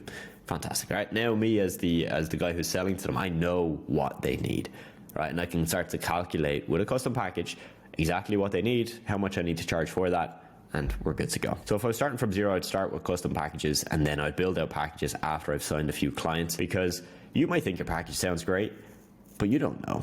You only know it's great when someone actually agrees to pay it. Serve, don't sell. Your first few sales calls, all right, is not about selling. And you see a lot of people when they're like, oh, I need a package to be able to sell. It's the wrong mindset, because you're now just trying to sell. When you go with the mindset of I'm trying to serve this person, I want to genuinely figure out how many posts do they need. I want to figure out, like, do they need me to do Instagram stories for them? When you approach it with that mindset, you'll come across way more genuine. But number 2 is you'll actually be able to sell better. All right, like you're genuinely interested in them. You're trying to figure out the best package for them.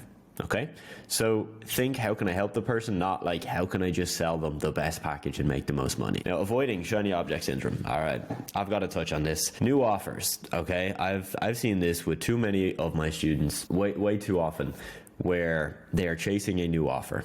AI automation, IPGA, some term they've seen on a YouTube video, right, of like a new offer, a new way of doing it. And look, I'll be the first to say that sometimes these offers work. Do they work very long? No, normally very short term, right? Like you might tap into an offer and it works, but it might, because it's just this kind of like this thing, like that everybody's hyping up. It might work for 3 months, 4 months, 5 months. But is it going to actually build you a long-term business? Probably not. Now, at the same time, I'm not against adding these in, right? Like, when the market is in a certain position, you got to take advantage of the market and you got to hop in. But at the same time, don't risk everything you've built to chase a new offer. So we won't even go into too much detail on this, but I just want you to avoid this, okay? It's shiny object syndrome. It's you thinking that, the reason I'm not getting clients is that my offer isn't good enough. Look, I know people that can sell the worst offers at crazy prices because they're good, all right? So your goal with this is to become good. And you will become good by doing this, doing outreach, taking sales calls, practicing the craft, and trust me, you are not going to have to rely on some crazy no-brainer offer. And the beauty is that when you do land clients, you get them good results, you can then build a no-brainer offer, and it's going to be fuel to your fire, but just don't rely on it when you're getting started. So now we're going to begin our journey looking at client acquisition. That is simply saying how to find clients that will actually pay you. So there's 2 main ways. There's cold marketplaces like Instagram, LinkedIn, and Facebook. And then there's warm marketplaces like Upwork and Fiverr. We're going to start with Upwork as an example. So Upwork is a warm marketplace. For example, take this message from Vin, one of my mentorship students. He said, I'm on fire with his Upwork game. 4 proposals sent, 3 seen, 3 booked calls, already closed one of the clients, and I'm going to close another. So it's a warm marketplace. What this simply means is that this is a place where business owners are raising their hand saying, hey, I need your help. So you're not trying to convince them of why they should pay for social media. You're not trying to explain to them the benefits of social media. They already get it. That is why they are on that platform. And you can see that reflected here with Vin's message. Because if you were to message for business owners like he did, let's just say on Instagram, I can pretty much guarantee you're not going to close a client from that. because they're cold, all right? They don't need your help. You've just found them on Instagram and you message them and they might say, hey, I don't need your help. Simple as that. All right, so this is the power of a warm marketplace, going to where they're already raising their hands and you can just directly offer your services to them. For example, this is a student of mine, Harry, who I have an interview with on YouTube as well. This is a client he got for $2,000 per month for just 20 posts on their social media per month. And this is actually his biggest client, yet he never even took a call with them. He said even before a call. So essentially, they posted a job, he sent a message back to them, they probably exchanged a couple of messages, and he signed a deal with them from there. That's the power of a warm marketplace. So on a warm marketplace, specifically like Upwork, this is what it looks like to get clients. 30% of your success comes from the jobs you apply to, so actually finding the right jobs. 40% comes from the proposal you write, so essentially what you send to the business owner. 10% is going to be your profile and how that looks, and 20% is going to be your portfolio. Now, there's a way to build up your portfolio without having any experience, and there's ways to partner with other freelancers out there, other graphic designers, other video editors that have experience, and using that to build your own portfolio. It's actually very easy to do, and I'll be showing you how to do that throughout this free course. So this is your step-by-step. You build your profile and your portfolio. You find ideal clients, you understand what the client wants, you send a proposal, you book a call with them. Again, sometimes optional, like I showed you with Harry. Sometimes they'll be ready to go and you'll close the deal without it. If you do book the call, you then typically build out a package. So figure out their budget and how much what they want to spend, and then you close a deal from there. Now I can give you the blueprints to setting up your profile. I can show you directly how to build out a portfolio, even if you don't have experience, and how to write the right type of proposals to land clients as well. Here's some examples of what the jobs can look like. This one says grow small business Instagram profile for the florist industry, and then they give a description of what they need. This one says social media manager for wellness company.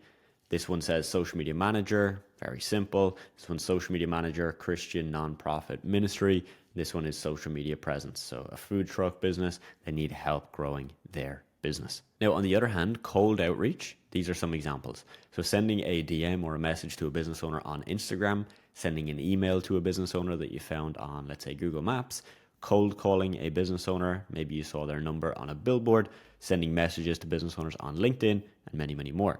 The difference here is that you're messaging or reaching out or calling when you don't know if they have an interest in what you offer. You're just hoping that they do, and then you'll strike a conversation from there. There's a few different types of outreach. So I'm going to cover the direct approach, the lead magnet approach, and the student approach with you. These are specifically for cold outreach and how you do that. So first you have to decide, where do the businesses hang out that you want to reach out to? Do they use Instagram? Do they use email, or do they use a different platform? You want to make sure that you're messaging them on the platform that they spend time. What kind of message could I craft? Like, what would actually get their attention? You need to make sure that you're kind of speaking their language. What could I offer? Should I offer them a free call with me? Should I offer them like a lead magnet? Maybe like a PDF with some tips for their social media, or an audit of their social media? Think about that. And am I taking a quality or quantity route? So am I going to spend more time maybe personalizing my messages to each business owner, making it personal to them? Or will I go with a more kind of generic kind of copy paste approach and just go with the quantity route, trying to message as many business owners as possible? The direct approach is one to be very careful with, because this is where you're essentially just saying, hey, this is what I offer, this is what I do, let me know if you're interested in. The thing with this is, when somebody knows they're being sold to, the walls go up, the barriers go up. Like when you get a knock on your door, right, and it's the phone provider or the Wi-Fi or the internet provider, you kind of know they're there to sell you, right? So immediately you kind of tense up and close up and go, hey, I'm all good, I don't need any help. Even if you had a problem with your internet, you might just say, hey, I don't need your help, because you don't want to be sold to. Now, this is quite good for someone who's good at sales and understands how to write very convincing messages. And it also works best with a very personal outreach approach. So for example, lots of messages back and forth before pitching the call. So what I mean by this is, instead of just your first message being, hey, this is what I do, this is how I help, it probably makes sense to go with more casual conversation first. Okay, think of it as if you wanted to approach somebody to ask them on a date, you probably wouldn't just message them and say, hey, do you want to go on a date? You'd probably chat back and forth first, right? Kind of build up a little bit of trust and rapport, and then you'd pitch your direct approach, aka in this case, Do you want to have a call with me to see if there's a way I can help you with social media a little bit later on in the conversation?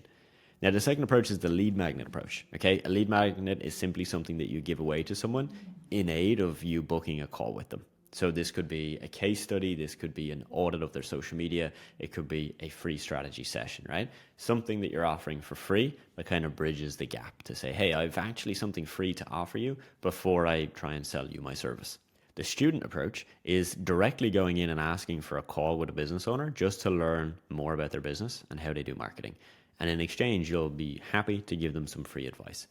The thought process with this is that nobody really says no to a student who wants to learn. So if you say, hey, I'm a student, I study digital marketing, I study social media, I'd love to know a little bit more about your business and how I might be able to help you. There might be some tips I could give you based on what I'm studying. That's the approach. It's very simple. It's a little bit of a more difficult sell because they see you just as a student. So you'd really need to give them great advice when you're speaking to them for them to feel trustworthy in you. This right here is the outreach mindset. So the mindset behind doing outreach that my most successful students embody. All right. So outreach is one of the most important activities you can do each day. We call it an RGA, a revenue generating activity. And the key here is that volume negates luck. If you send way more messages than me, even if your messages aren't as convincing or they're not really as good, then you'll probably get better results than me because you just knock on more doors. You'll eventually find somebody that goes, yep, that's exactly what I need help with right now. Okay, so volume negates luck. Outreach takes time, okay? So it does take some experimenting.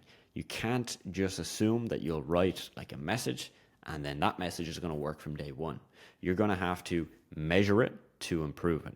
You're going to have to start with a message, send that out a certain number of times, measure the result that you get. How many people saw it? How many people replied to it? How many people were interested? Then you try a different message and you measure that. And you compare and you keep experimenting kind of like a scientist until you find one that's a clear winner. Now, also, this is probably the most kind of challenging and important part of running a service-based business like this. So that's why you have to spend a lot of time making sure that you get this right. The mindset is that you have to get started and not be perfect. So you can't have the perfect message from day one because, again, you have to test it, experiment it, and measure it. So you can't expect it to be perfect from day one. So you have to be just okay with getting started. Understanding it's also a process and not a script. So it's not just a word-for-word message that you'll send and copy and paste to every business owner. It needs to be more a broad understanding that this is a process, okay? So like we looked at, there's 3 different ways that you can do outreach. You have your direct approach, lead magnet approach, student approach, and those are just 3 examples. There's many more out there, but out of those 3, you're understanding which of those processes, which one works the best for you. You also need to view it as numbers, not people. This sounds a little bit inhumane, but when I was doing outreach very early in my journey, I would not see it as, when I got a reply as like, hey, this is an individual person messaging me, because then I would start to take it personally. If they ghosted me or left me unseen, I'd feel a bit weird, If they said they were interested and then they didn't book a call with me, I'd feel annoyed. And so I had to stop viewing it as people and start viewing it as numbers. I was like, okay, if I message 100 people a day and I get 20 people to reply to me, cool. Well, that's actually just 20 numbers, right? So I'm doing 20 replies out of 100. Cool. How can I just optimize the number? It's a little bit hard to explain this, but basically you want to try and take the personal connection out of it, because what people do is they get very attached to the outcome. If they get a business owner that seems somewhat interested, they get overly excited and they get overly optimistic that, whoa, I'm gonna get this deal across the line. What's best is to just detach emotionally, purely see it as numbers, as like, oh, cool, somebody's interested. Let me send them the info. I'll just do what I need to do, walk them through the steps. And if they work with me, they work with me. If they don't, they don't. That's the mindset that you need. And it's kind of the key abundance mindset that allows you to see this from that perspective. Numbers, not people. And also you need to know that 0 to 1 is probably the hardest part, okay? When you get your first client, you'll find this boosted confidence. You'll realize I've done it once, I can do it again. So getting your second, your third, your fourth client will probably seem a lot easier. But going from 0 to 1 in anything is always going to feel like the hardest. But trust me, it is very possible and you can do it. You also need to understand that rejection is good. You getting a business owner that says, hey, I'm not interested, okay, is good, because rejection is one step closer to a closed deal. If you message 50 businesses a day, right, for 2 weeks straight and you sign no clients, but then you sign one client for $1,200 a month for a 3-month minimum, would you actually then give up after 2 weeks? No, because it might have taken 2 full weeks where you got absolutely nothing, and then on the next day you sign that client, and that changes everything. And that is why rejection is good, because you're getting one step closer to that person that says, yes, I need your help. And now I'm going to walk you through how you can write outreach messages that actually sign you clients. So this needs to be your thought process. How can I make my free offer so good someone can't say no to it and makes time for it? What I mean by this is, if you're offering a business owner, hey, I'll give you a free call to give you tips about your social media, like that needs to be so compelling that they would be stupid to say no. Okay, that's the thought process going into this. Now, there's the quality and quantity matrix. You need to understand which of those should you follow, okay? Do you go with the more quality, personalized approach, or quantity, mass market approach? Well, it depends on the platforms, okay? There's platforms with limits. For example, LinkedIn, okay? If you're on LinkedIn, there's only a certain amount of messages you can send per day. It's very, very specific, okay? So it's going to make more sense to focus on quality. However, a platform with less limits, email, for example, you could probably in theory send hundreds of emails a day. You can focus more on quantity, okay? Another example for you, Instagram, you can do about 50 DMs a day. It's kind of like a safe number. Cool, that's quite a lot of volume.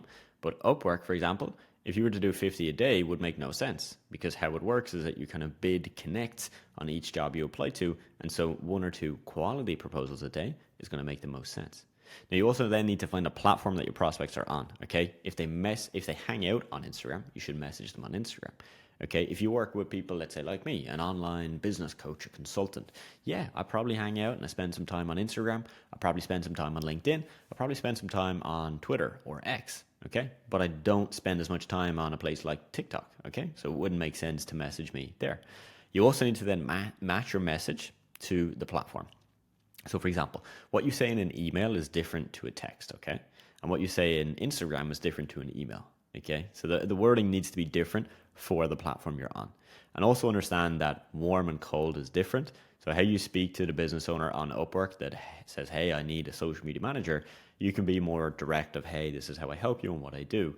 Whereas again, the business owner that you find on Instagram who doesn't know you, doesn't know what you offer, and doesn't say that they need any help, you need to communicate them with a bit different, right?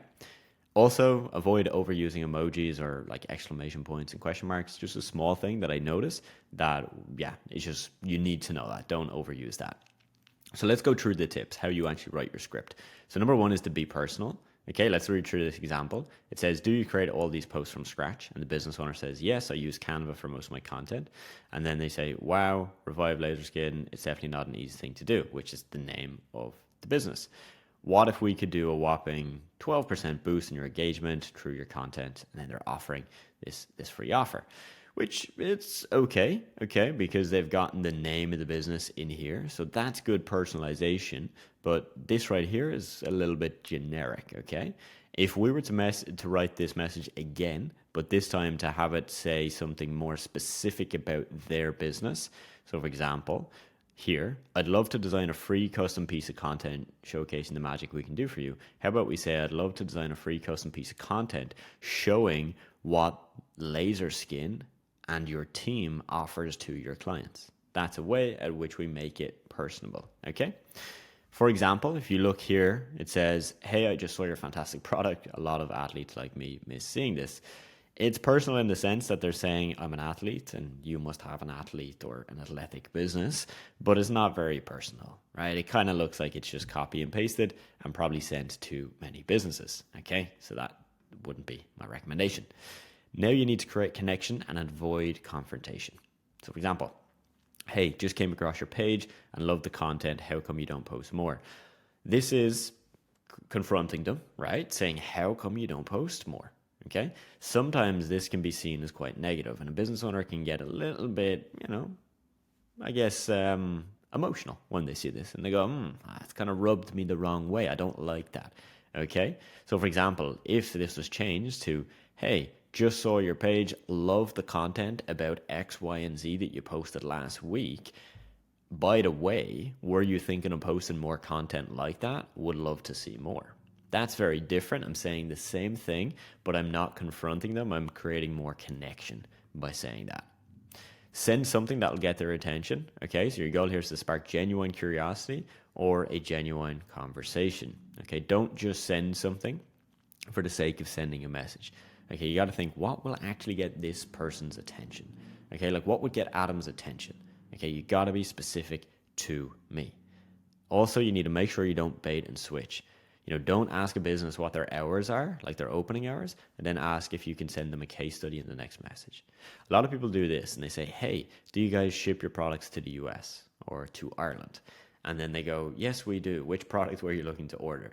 And then you go, oh, by the way, I'd love to show you how I can help you on social media. That's a bait and switch. You got their attention with something that they have to answer because they think you're a potential customer.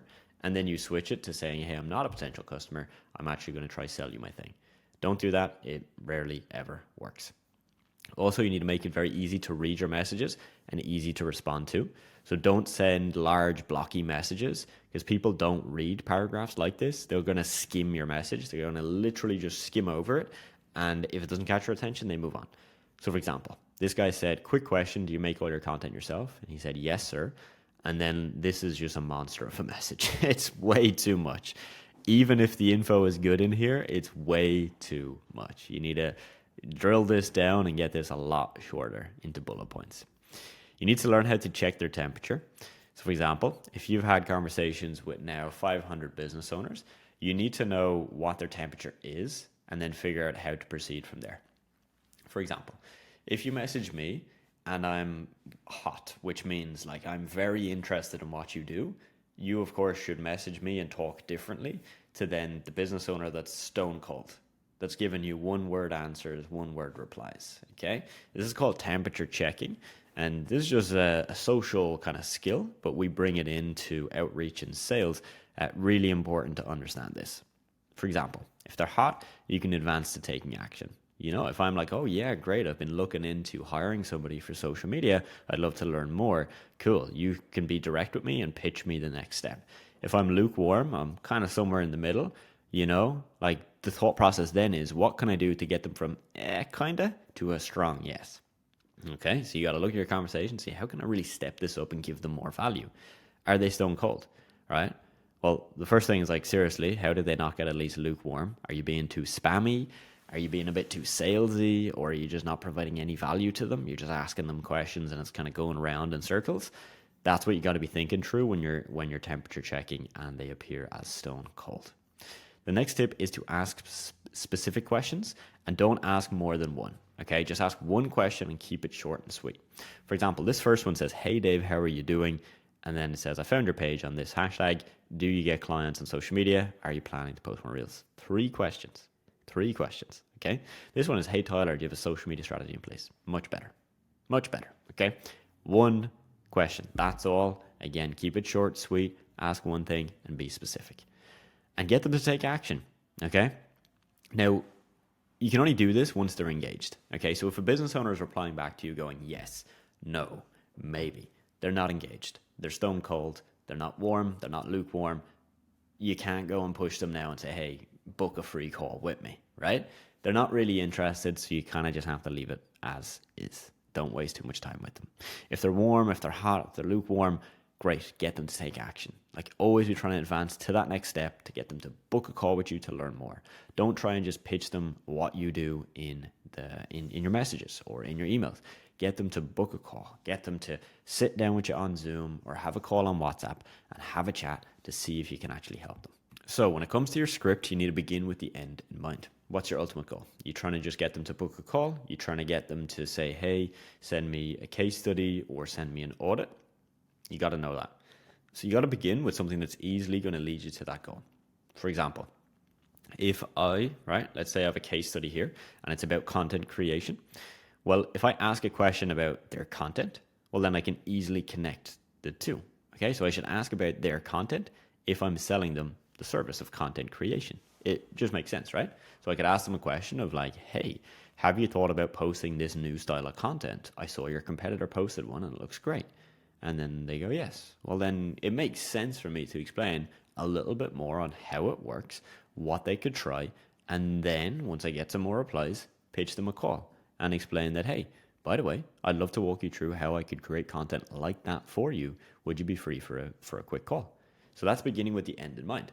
So if I'm pitching something completely different, like I'm trying to pitch a business to run their advertisements on Facebook, then I should probably ask something about what are they doing with their ads? Are they on Facebook? Are they running any ads? Where are they getting the best results with their ads? I need to start with that, begin with the end in mind. So creating your script.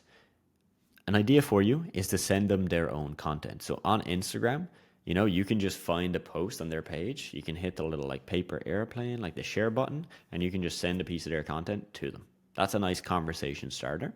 You could give them a recommendation, so like, hey, gang, digital marketer here. So you guys don't have any story posts up. I've seen a lot of your competitors use these and they seem to be working well. Okay, it's quite direct, but you're giving them a tip and you're doing it in a very casual, friendly way. That's a recommendation. You can do a query or a question about the content they're posting or not posting. Hey team, love your most recent post. Are you planning to post more reels? You could do a query or a question about their products or business in general. Do you offer weight training at your facility? But again, link this to the end in mind, okay? Like don't just ask this question. You could say, hey team, do you offer weight training or weight training at your facility? Would love to see some reels about that, or would love to see some infographics about that. All right, let's look through. Creating your script here starts, okay? So we've got, hey Tyler, do you have a social media strategy in place? That's being specific. Here's, hey there, that's a great reel you posted in May. Have you ever thought about posting something like that as an ad? End in mind. See, that person's going to be selling ads, right? Because that's what they've asked about ads. Okay, personable or personal. Hey, name, found your page on this thing. I'm a marketing student. I'd love to, that's personal. All right, read through that. You'll see here they've got the name, they've got the connection to where they found them, and mention they love their videos. This one's attention and curiosity, right? Love your content and vibes. You got great information on your page. Saw your YouTube is doing well. Have you considered posting more reels here? Okay, so you're kind of just hitting them with like, hey, I'm grabbing your attention here, and then I'm getting this little question across, but I'm just being curious, okay? I'm just curious, have you considered posting more reels on here? So again, you need a start and an end, and you need to link the two together. Now, the middle of your conversation can be one message or it can be 10. So you might send your first message and get a reply and then pitch them a call, and then that's it.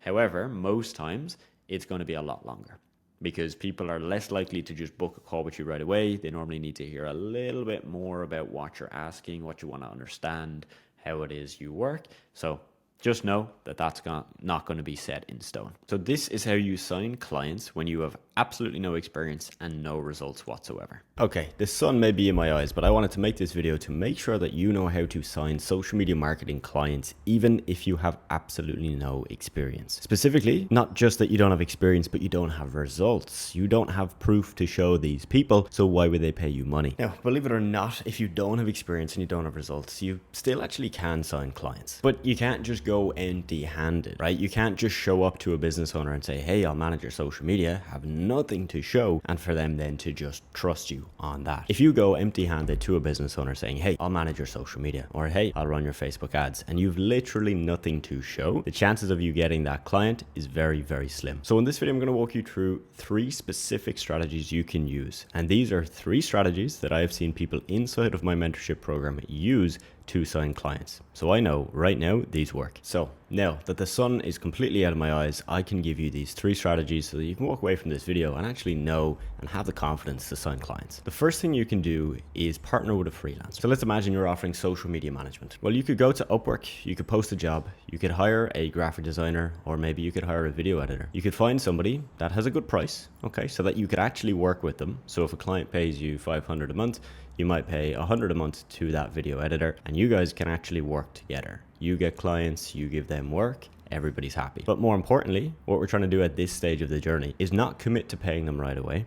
Agree on a price, agree on that when you have clients, you'll be able to pay them. But for now, if they can give you their portfolio, you can use a sample of that to show to your potential clients, to show what you and your team can do. Here's how it works. You find the freelancer on Upwork, and once you've agreed on a price that is fair for both of you and they actually have a good portfolio, you move to step 2. Step 2 is to set up a case study, or what we call a portfolio template. If you go to Canva, which is a free tool that you can use to create graphics videos and such, go to Canva, type in case study template or portfolio template. You'll see there's many to choose from and they're pretty good. Start with one of those, fill in the information that someone would want to see, who you are, what you do, the services you offer, how you go about social media management, the specifics of how you deliver that service, and then add in the graphics or the videos from your freelancer to show the proof of what you and your team can do. Now with this strategy, it's really important that you do this ethically. Don't lie to a client saying, hey, these are graphics I've made or videos I've made, because that's not really fair for the client and it's not fair for your team member either. Now, the second thing you can look at doing is what we call talking the talk, because it's great to have the portfolio, the case study, the physical thing that you can show to a potential client to say, hey, this is what I can do for you. But what takes that step and just makes it even more powerful is you being able to talk the talk. Back that up by explaining how you actually do this, what the onboarding process looks like, so that if they agree to pay you, they know exactly how do you actually do this, right? Like, how do you manage their social media? Walking them through the steps. You onboard them, you research content ideas, you build out a content calendar, you agree on the content plan with the client, and then you and your team go and create graphics and videos. And when you're learning to talk the talk, you want to make sure that you're not drawing attention to lack of results.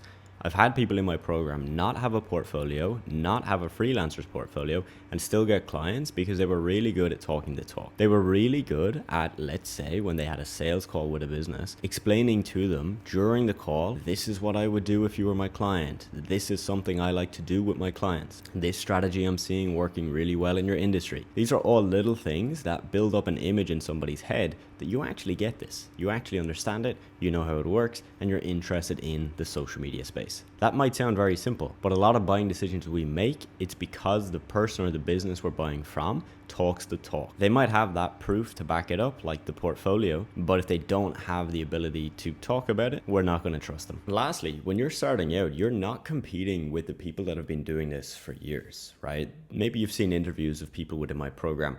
Some of them are still starting out. They're at maybe 3,000, 5,000 per month. Other people are making 200, 300, 500 grand a year. You're not competing with those people. So you thinking that you need to have the same level of experience, the same level of knowledge, and the same portfolio as those people, it's just not true. Because those people are typically going for the higher paying clients. When you're starting, and you shouldn't feel bad about this, you should go for lower paying clients. Clients that might pay you 300 a month, sometimes 1,000 per month, but probably not those clients that are paying 2,000, 3,000, 4,000 per month, because they do exist, but they're probably for the person that's just got more experience. And so for your first few clients, you are probably going to undercharge. And because you're undercharging, you actually have what we call like a foot in the door. Because even if you're not the most experienced and you don't have the best case study in the world, and you can't talk the talk like an expert, it's okay, because you're not charging expert prices. You're not charging the prices that the people with the most impressive videos for social media are charging. You're charging less, you're giving a discount, and hence that's your angle. So this might sound simple, but you put these three things together. You talk the talk, you understand that you're going to undercharge, and you partner with a freelancer and ethically use their portfolio to sign clients, and you, my friends, are in a great position. Again, I have people in my program using all three of those individually. So there's people undercharging and not really talking the talk and not really having a portfolio and getting clients. And there's people doing all three of those, which is what I recommend. You do all three of those, you're giving yourself the best chance at this. Now, for step one, when you're building out that portfolio, there's probably a lot of questions you have on that specifically. How do I build it out? What do I put in it? How exactly do I partner with that freelancer? This is something I teach my mentorship students in a lot more detail, and I coach them through the process, because it's not as simple as putting up a job on Upwork, finding one freelancer, and then voila, job done. No, you need to make sure you find the right person who's got the right type of portfolio for you to actually use to get clients. This is how you find unlimited leads, unlimited business owners to reach out to on a platform like Instagram. This strategy works really well. One of the biggest problems you will encounter on this journey of starting your own social media marketing business is finding leads, finding enough business owners that you can reach out to offer your services. This is a numbers game. I've worked with over 355 clients in my agency across 3 years. You do the maths, that's a lot of clients each month and each year that worked with us. And to get that many clients, we had to reach out to a lot more. I'm going to show you an exact strategy you can copy to get unlimited leads using Instagram. A quick note, Instagram is not the only place you can find clients. Right now inside of my mentorship program, I have people using platforms like Upwork to get clients, Fiverr.com, and also other channels such as LinkedIn, email, and TikTok. But for today, let's focus on Instagram. So once you have come to Instagram, this is how you're going to find unlimited leads. So you first need to identify an industry. In my case, my agency worked with fitness companies and coaches. So I'm going to focus on fitness for this example, but this works with pretty much any industry. Now, if you don't have one set industry that you want to work with, that's fine. You can also do this for multiple different industries. For example, you could use fitness. You could then go down into a different industry. Let's take skincare, and you could use this same approach. So the first thing is you come to Instagram. The second thing is you need to find a profile of somebody that's in the industry you want to target, but it needs to be their profile, not like mine. You see, I have this verified tick on my profile. What this means is that if you click on my followers, you won't be able to see all of them. You will probably just see 10 or 20 of them that will load up. What you need to do is find somebody like this guy, Charlie Johnson Fitness. You'll see he's got 500K followers. He's not verified. If I click on his followers here, you'll see they all pop up. This will keep loading as far as I scroll down. It may not show you all 500,000, but it will show you a lot. That's step 2. Step 3 is to use what I call the profile search method. I don't see a lot of people talking about this. In fact, I've never seen a video about this. So hopefully this is new to you and something that you can take away from this video. Fun fact, this is actually one of the strategies my student Alvi used to get to over 10K a month, over 100K a year at the age of 19. So when you go to the followers, you're going to now come up with keywords. So we're looking at fitness and we want to find fitness coaches. So you have to think through what are the keywords that a fitness coach would use in their bio or in their name that might show them on this list. So I'm going to start off with a very simple keyword. We're going to use the word coach. If I type in coach, you'll see all the people that have the word coach somewhere in their name, their bio, or their username come up here on this list. Now, what you can do is you could just type coach, type your keyword, and then open up all of these people in a new tab. Okay, so if you're on Mac, command click, and it'll open it up in a new tab. And then you could just do that with all of them, right? So you could theoretically do this with 100 of them, open up 100, and then message them individually. However, if you do that, you will eventually run out of leads, right? Because although Charlie Johnson has 500,000 followers, how many coaches follow him? Maybe a couple of thousand, maybe a lot more. Maybe it's like 50,000. And in that case, you'll have a lot of leads for a long time. But not all of these are going to be ideal leads for you. For example, if I open up this first guy, he's got 1.2 million followers. He's not really the kind of guy that's going to be buying my service. There's a chance. And when you look at offering content creation or social media management as a service, which is what I recommend you do, it's what Alvi offers that got him to over 10K a month, 100K a year, what Amanda offers got her to over 20K a month, and even Robert here doing 12,000 per month. What you'll find is that someone like Ammon, there's only really 2 ways I could help him. Number 1 is that there's a type of content I can create that he doesn't know how to make, or he doesn't have somebody on his team making. Like a certain style of video, for example. Or somebody like Ammon where they've got the followers, they've got the content, but they don't have the time to manage their page. For example, he's a busy guy, he's busy running his coaching. Maybe he doesn't have the time to manage his Instagram DMs, his comments, or posting his content on his page. But ultimately, we are going to be looking most likely for those people that are a lot smaller. They might only have a few thousand followers and they're not posting as consistently. So you need to be picky, of course, with this. And if I scroll down, we're going to go through some examples to see if these people fit in what we're looking for. Here's an example, this guy Uman with about 17K followers. I know he's someone we could definitely help. Where this method goes and becomes just fucking so powerful is when you find somebody, let's say like Uman, and you then click on his profile and you do the same thing. Because think about it. This guy has a smaller following. He's got 17K followers. So there's going to be a lot less people, a lot less leads in here. But are the people that follow him also pretty likely to have similar number of followers to him? Yes.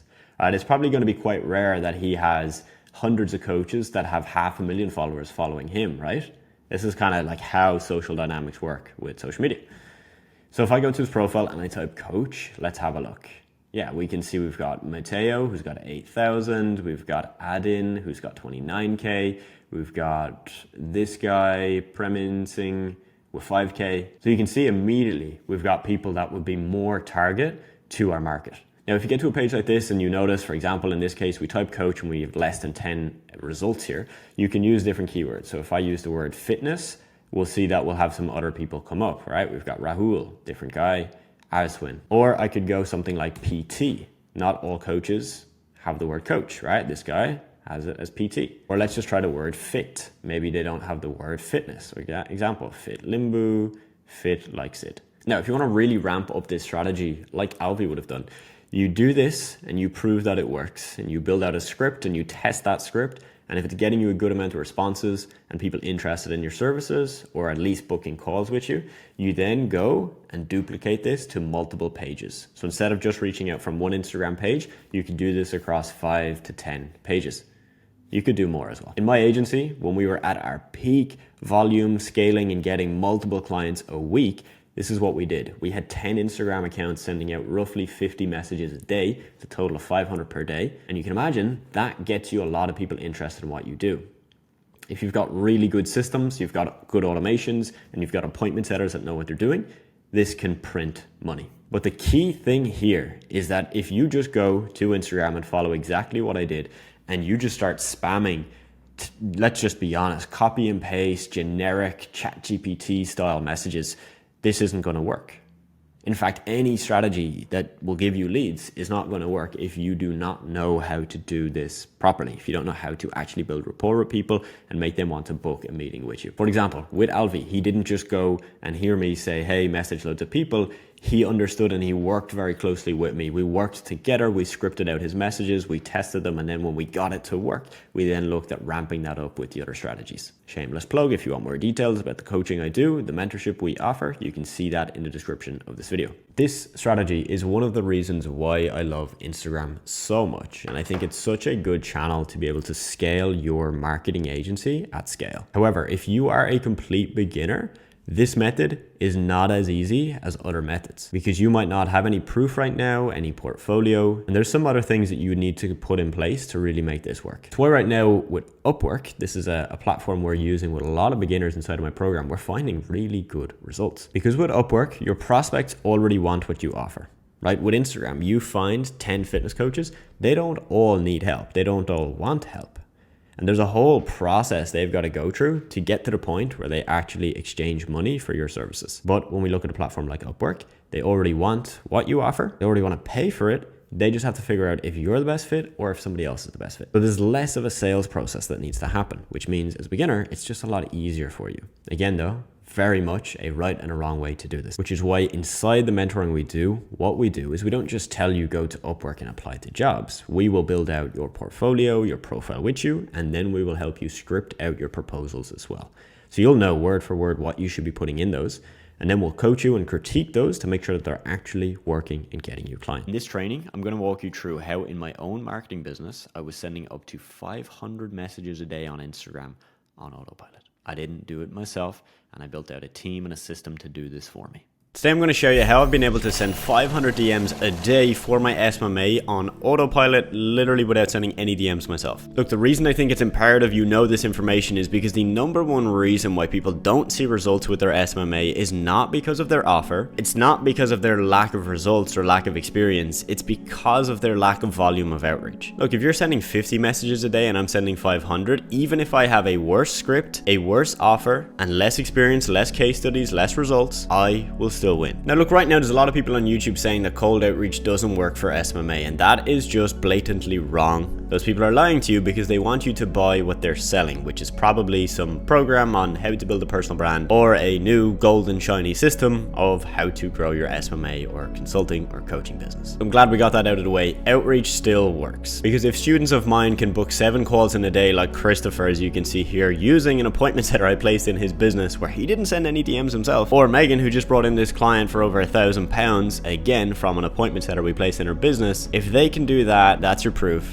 outreach still works. So I'm going to switch over to the Remarkable here in a second. I'm going to walk you through step by step exactly how you can send 500 DMs a day, and how when I was sending 500 DMs a day, we were signing anywhere from 5 to 8 clients every single day. All right, so my Remarkable It's not working. We're going to do this on a Google Doc. All right. Your goal is to send 500 DMs a day. We're going to look at Instagram for this example. Why Instagram? It's probably the best platform for cold outreach. Now, you can't send 500 DMs a day on one Instagram account. You're going to need roughly 10 accounts to do this. The reason why is this. If you send 500 DMs on an Instagram account, you'll probably get banned. From doing this for years, the upper limit we've seen on accounts is around 40 to 50 DMs a day. Now, this is assuming you're doing cold DMs, which means you're messaging somebody that doesn't follow you, you've never had a conversation with before. It's different if you're messaging people that follow you, but we're not going to look at that. All right, so we're going to do 50 DMs per day per account. So now you're thinking, you only have one Instagram account. How are you going to get 10? Well, you have a few options, okay? So option one is create backup accounts. Like literally, you're going to create whatever your username is, create a second account, Adam Walsh 2. You're going to post some photos, follow a few hundred people over the course of 3, 4, 5 days. And within a week, that account should be ready to go. You can have as many of these as you want. So there's people in my program that have 5 of these. Number 2 is to buy an Instagram account. Now, I'm not recommending this, just saying this is an option. Now, you could buy a theme page. This is quite common. For example, for me, I ran an agency working with health and fitness coaches and supplement companies. So we had quite a few theme pages that were in, guess what? The health and fitness space. So if you know what industry you're going to work with and you know your niche, then buying a theme page might make sense. But if you're just starting and you don't really know what niche you're going to be in, if you're going to buy a theme page,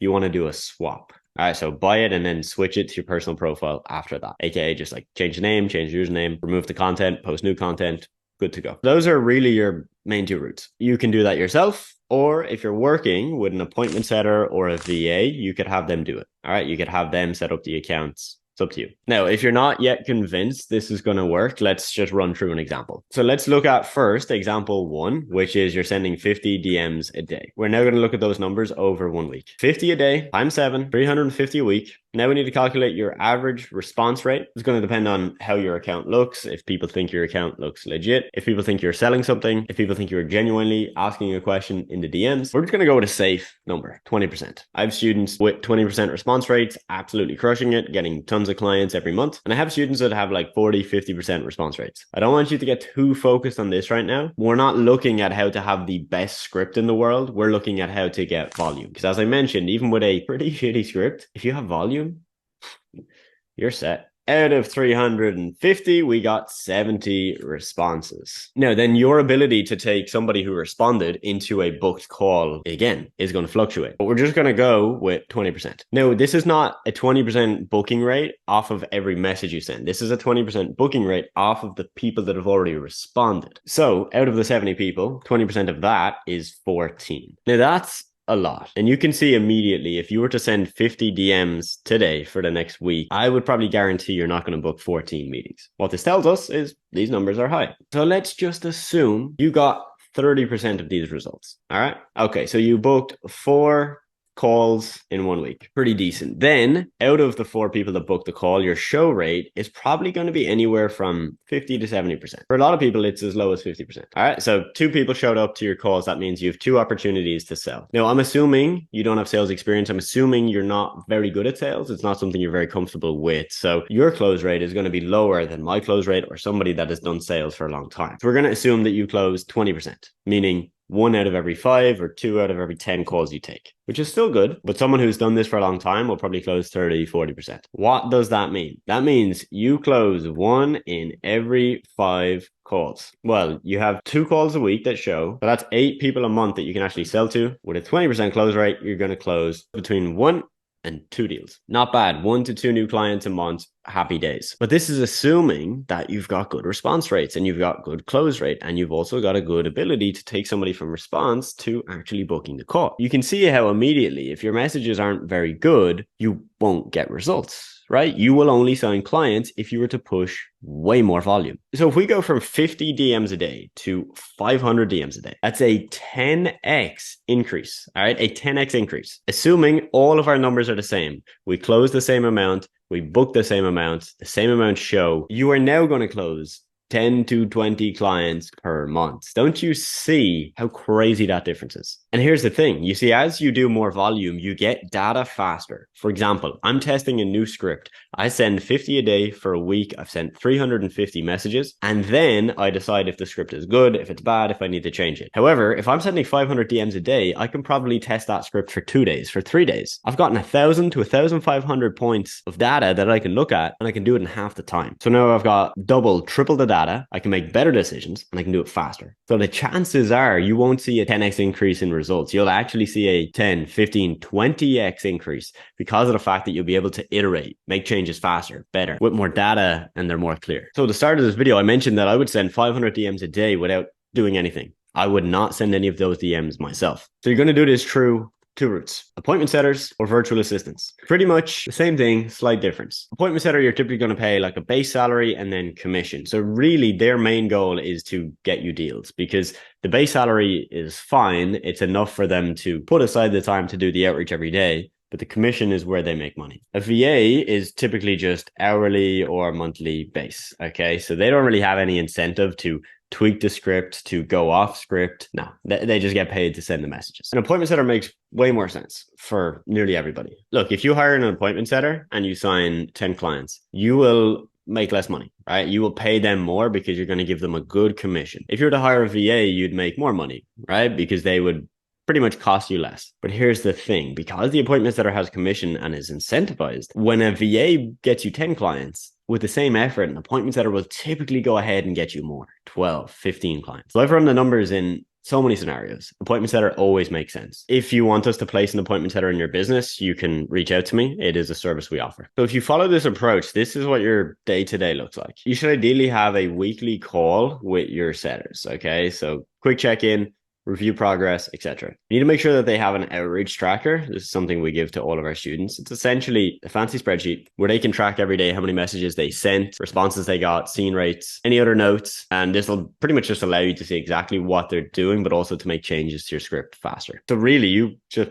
sit back. Like, you sit back, you watch them do it. Of course, if you have tips for them, you give it to them. But really, your main goal now is to close the deals. And I know you've probably seen other people talk about how you can send Instagram DMs, LinkedIn DMs automated, right? With a tool, with a software, with a Google Chrome extension. Let me just tell you this. Instagram and LinkedIn fucking hate those things. So yeah, you could try and use that. It might work for a couple of days. 9 times out of 10, you'll get your account banned, and you might even get an Instagram IP ban, meaning Instagram will literally ban your IP address. You're never allowed to create an Instagram account again. Plus, people know when they're speaking to a bot. They can tell from the responses. So look, my friend, this is how you do it. You need volume. Cold outreach works. It's not dead. It still signs clients for our students. There's typically only 3 problems. Volume, you're not doing enough of it. Your script is just boring as hell. 3, you're not following up. Before we can look at follow-ups, before we can look at fixing your script, gotta do volume. So if you do anything today, put a plan in place, write down exactly how you're going to implement this yourself. Social media marketers, if you want to close more calls, make more money, convert more leads, automate your onboarding process, and save hours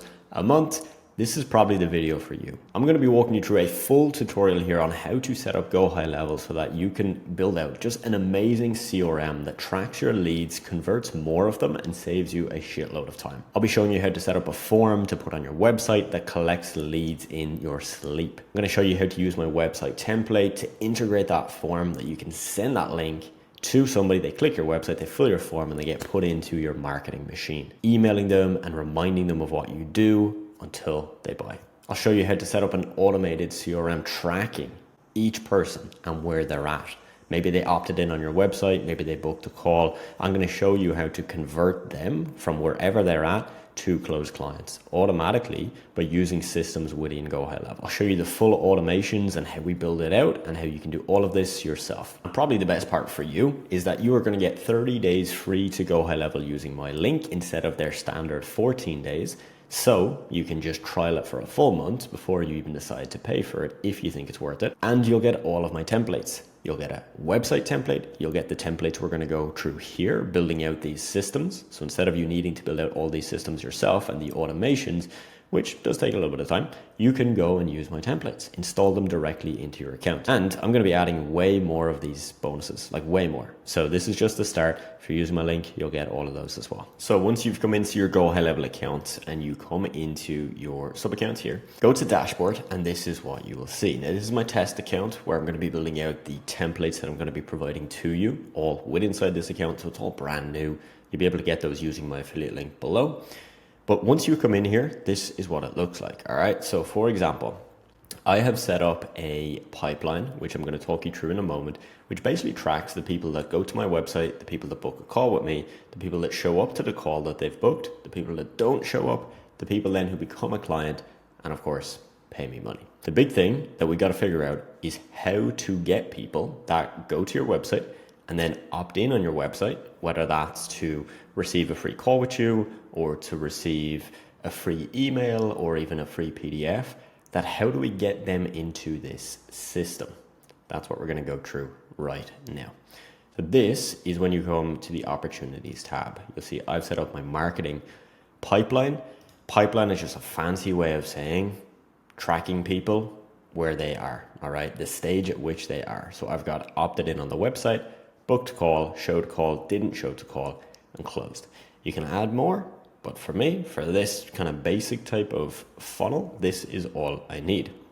And you can see I can obviously drag and drop. So if Alan opted in on the website and then he booked a call, we can drag it in there, drag it in here, and so on. Now I'm going to show you how we're going to actually automate a lot of this so that if Alan opts into the website and then books a call, that automatically updates him for you. Okay. I'm also going to show you that let's say he booked a call, he showed up to your call, then you actually closed the deal with him. So he paid you money and he signed up with you, that you simply by clicking this and bringing it into here, into the close tab, will automatically trigger a welcome email to send to him with then reminders of that email with all the next steps that he needs to take.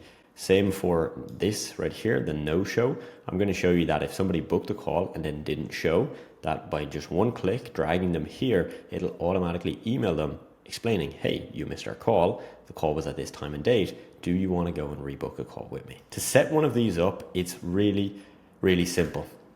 Okay, I'll just show you how it works. Go to pipeline, click create pipeline here. I just deleted these and added my own. Okay, so you can follow my template like this. Super easy. Once you've created your pipeline, happy days. We're going to move on to the next step, which is how we then get people again who opt into the website or do anything else like book a call. How do we get them into this so that it automatically updates and drags them in here? So that's what we're going to cover now. So first, to do that, we are going to set up a form. So you're going to click on sites, then you're going to come all the way over here to form, click builder, and then we're going to click add form. So I've created this right here, website opt-in form. When I open it up, what you will see is I've got a basic first name, last name, and email. You can do more. You can add phone number. As you can see here, you can add date of birth. I don't know why you'd want that, but you can. You can do things like sell products directly through here. You can do a lot more. All right. But for most situations, you're going to need first name, last name, phone, email. That's about it. Okay. So I've added those fields. I then edited this button to be blue and I put it in as continue to book call. I'll explain why in a moment. You know, obviously the standard might be just to complete or click to submit. Okay. Privacy policy terms of service. This will just link directly to whatever you've set up on your own website. You know, if you want to get rid of this, you can. I'm not going to give you advice on if you should have this here or not. That's up to you. So that's that for now. Have a look through here to settings. So what this means is that when somebody submits the page, what's going to happen is they're going to see this message. Thank you for taking the time to complete this form. Click here to find an available time for you. Again, that's going to become very clear in a moment why I've done that. And I've got it linked to a page where they can then book a call directly with me. All of this here, you can probably skip through. You're most likely not going to need this unless you're running paid advertising on Facebook or Meta to this form. I'm not going to, so we don't need to do it. I'm going to click enable time zone. And that's it. Click save, good to go. And then here on submissions, this is going to track all your submissions. So you'll see I've done a test here under the name Alan James, and you can see that's in there. Okay, so if you had a form, for example, like an onboarding form, as in something you would send to a client that they would fill out when they become your client, maybe with like, hey, what's your business name? What's your website? What's the target customer that you're trying to target with social media? You would obviously be able to put all of that in here as well. I'm just doing a basic form here for first name, last name, and email. So once you've got this, super easy, we're going to go to our website template. If you don't already have my website template, go down below this video, click my affiliate link for GoHighLevel, and that will give you my website template. So when you sign up with my free trial link, gives you 30 days free, you'll also get my website template link as well. If you have your own website template link, that's fine, you can use that. But if you want to just use mine, you may as well. So this is what it looks like. I have a previous video covering this in detail, how to build it out, etc. But again, I give you the template so you can just copy mine. So I'm going to open up my template and show you how we add in this form so that again, somebody can click on your website link, click a button, fill out a form, and then automatically go into your CRM. So on here on my page, you'll see I have this book a free strategy session link in a few places, down here and here. So 3 of them, and each of them it's set. If I look over here on the settings, right? If I scroll down, cool. Button actions, link to open pop-up. Okay, so it just means that there's going to be a pop-up that opens when anybody clicks this. So that all looks good. I don't need to edit anything there. And then I'm going to come up here to the top bar and click pop-up settings. So this is what they're going to see. So when they click that, it's going to come up like this. Now I'm just going to make it a bit more congruent. So when I say congruent, what I mean is I said strategy session on the button. So I then wanted to say strategy session again. I don't want it to be any way confusing where they're like, hey, I clicked it to book a strategy session and now I'm booking an appointment, right? So just a small thing. So that's that done. Then you're just going to click, I've already added the form, but if you just click here and then just come up here, type in form, click form, and then you select your form. So as you see, I've only one form, so it's just going to add in the pre-existing form I have. I already have one, so we're going to delete that there. So that's that essentially done. If you want to just check your settings here, click pop-up settings, and this will show you, for example, close pop-up on clicking outside. It just means that they don't have to click the X, you know, they can click somewhere here and it'll disappear. I might also have it as show exit on pop-up. This essentially just means that if somebody comes to the website, doesn't click the button and then clicks the red, like the X button on the website, that then it will actually show the pop-up. It's just a nice way because somebody might be like, oh, I'm not interested. Then they click that, or they're about to click it and then they see, oh, well, I can actually get a free strategy session. Let me go and do that. So I recommend you turn that on as well. So that's all good. Then you want to make sure you click save and we're good to go from there. All right. So that's essentially that integrated now. So that again, if somebody clicks this, which I'll show you now, it should open up the pop-up and now it should fill the form. So click and then they fill this out and I'll just do a test for you. Okay, so I've just filled out some sample data, Alan2, James2, alan@gmail.com. Apologies if this is your email. Click continue to book call. And then as you can see, it's actually redirected me. Okay, so this is fantastic. This is what I wanted to happen. I wanted it to redirect to this link, which I explained to you back here. Okay, this right here. So redirecting to that, happy days. Okay, it also means with the form, a pretty cool thing is that you can send like a link to the form. So for example, if I don't want to integrate this on my website, for example, I just want to send it to you to get you to book a call. So I'm going to fill this out and I'll show you what this looks like as well. Okay, so first name, last name, email, continue to book call, and now it should show me the message that we crafted. So this is just like an easy way that if you were to send a link that it shows like this, you can obviously edit this to make it look better, but yeah, this is all set up, ready to go for you. Now, back at the website, if I come back here to our website, you'll see we've got these 3 sections. Okay, so the homepage, which is what we were just on. The next step is the free strategy call, and that's where we just got redirected to. Okay, so if I come over here, this one, this is what we got redirected to. And so the reason I've done that is so that when people click the form, it fills it, but then it automatically brings them to this page. So they don't have to click anything else. And then once you've got your calendar all linked up, you'll see the option here to be able to then book the call and get it sorted from there. So now I've just come back to our opportunities tab, and I'm going to show you what has happened. So we can see number 1, opted in on website, the sample we put through. So these 2 samples, you'll see they're in here. Okay, so successfully it has worked, and I'm going to show you how that has worked in a second, because it doesn't just automatically do that.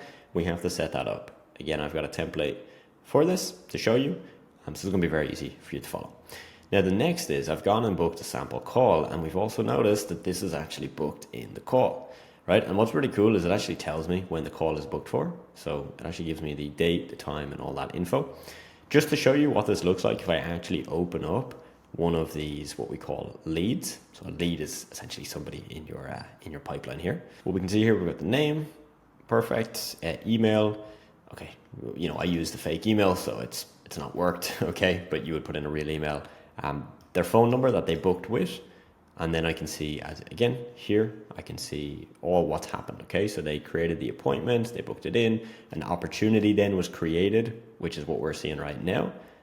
And then there was also this email sent. Again, didn't work because I put in a fake email, right? But they would actually get this welcome email, which is pretty cool. I'm going to show you how to set all this up now. So to set this up, you're going to navigate to this tab, so the automation tab. And in here, I'm going to walk you through one by one, all of these. So we're going to start off with number one, which is when somebody fills our form on the website, we want them to go to the CRM first. So our CRM is our pipeline. This one here. So this is our pipeline. So we want them to go in here, and then also we want them to get an email. Okay, so I'm going to walk you through this now. Very simple. We're going to open this up. So you'll see I've called it form filled CRM plus email. So the first thing is we've got to set up a trigger. So when you come in here, this will be blank. Your first box is this.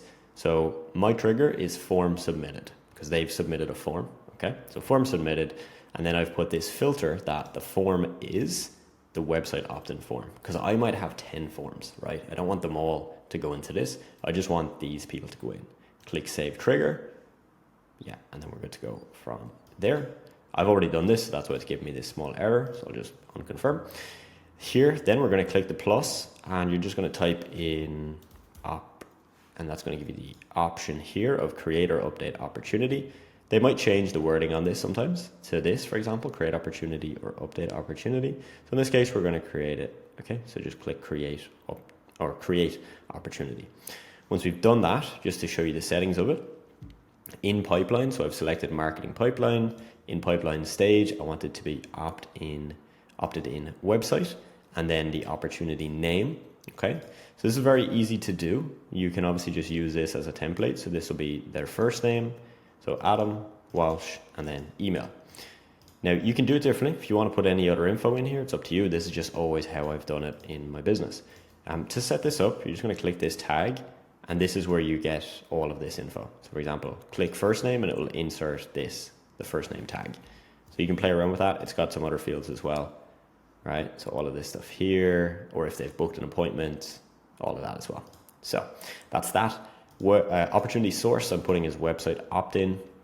I'm not going to put a value on this because I don't know, right? This is essentially, some people like to put it in, right? So if you sell a $5,000 program or something, right?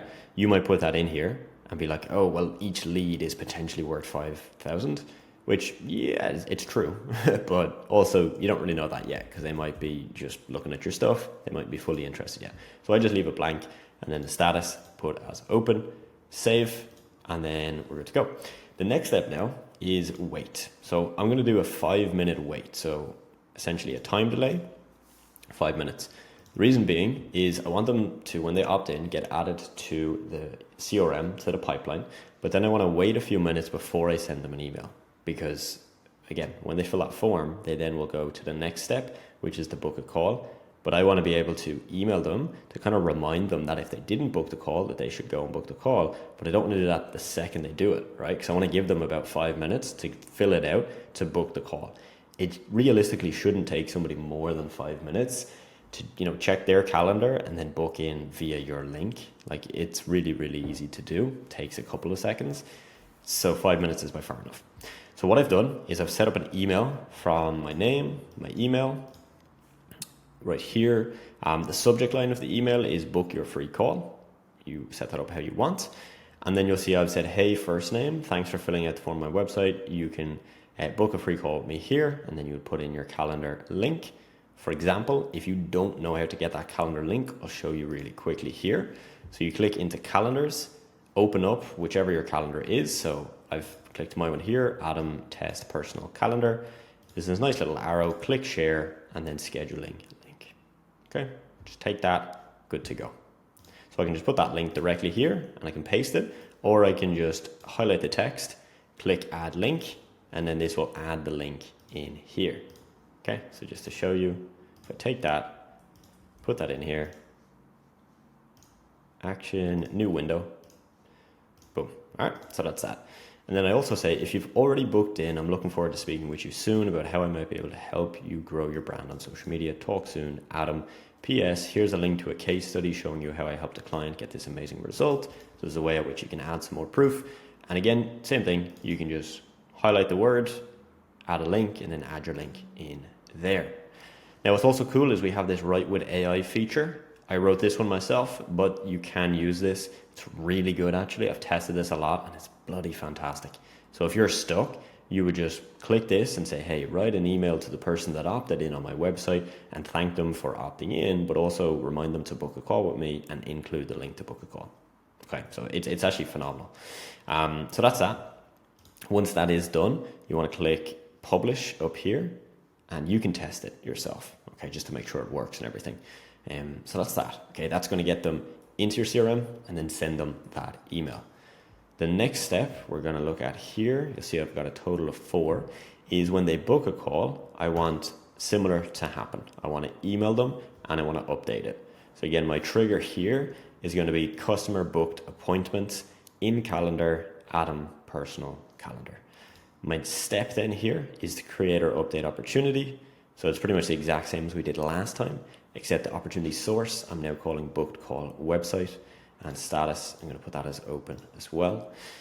Email then, so I'm going to email them immediately, right? I don't need to wait 5 minutes, right? Because if they've booked the call, boom, let's just hit them with the confirmation right away. So from Adam Tester, email, thank you for booking a call. And then this is an AI generated. So I actually use the built-in AI and it's fantastic. So good, really impressed with this. And yeah, you can see that there. So all good. Next then, we've put in a weight.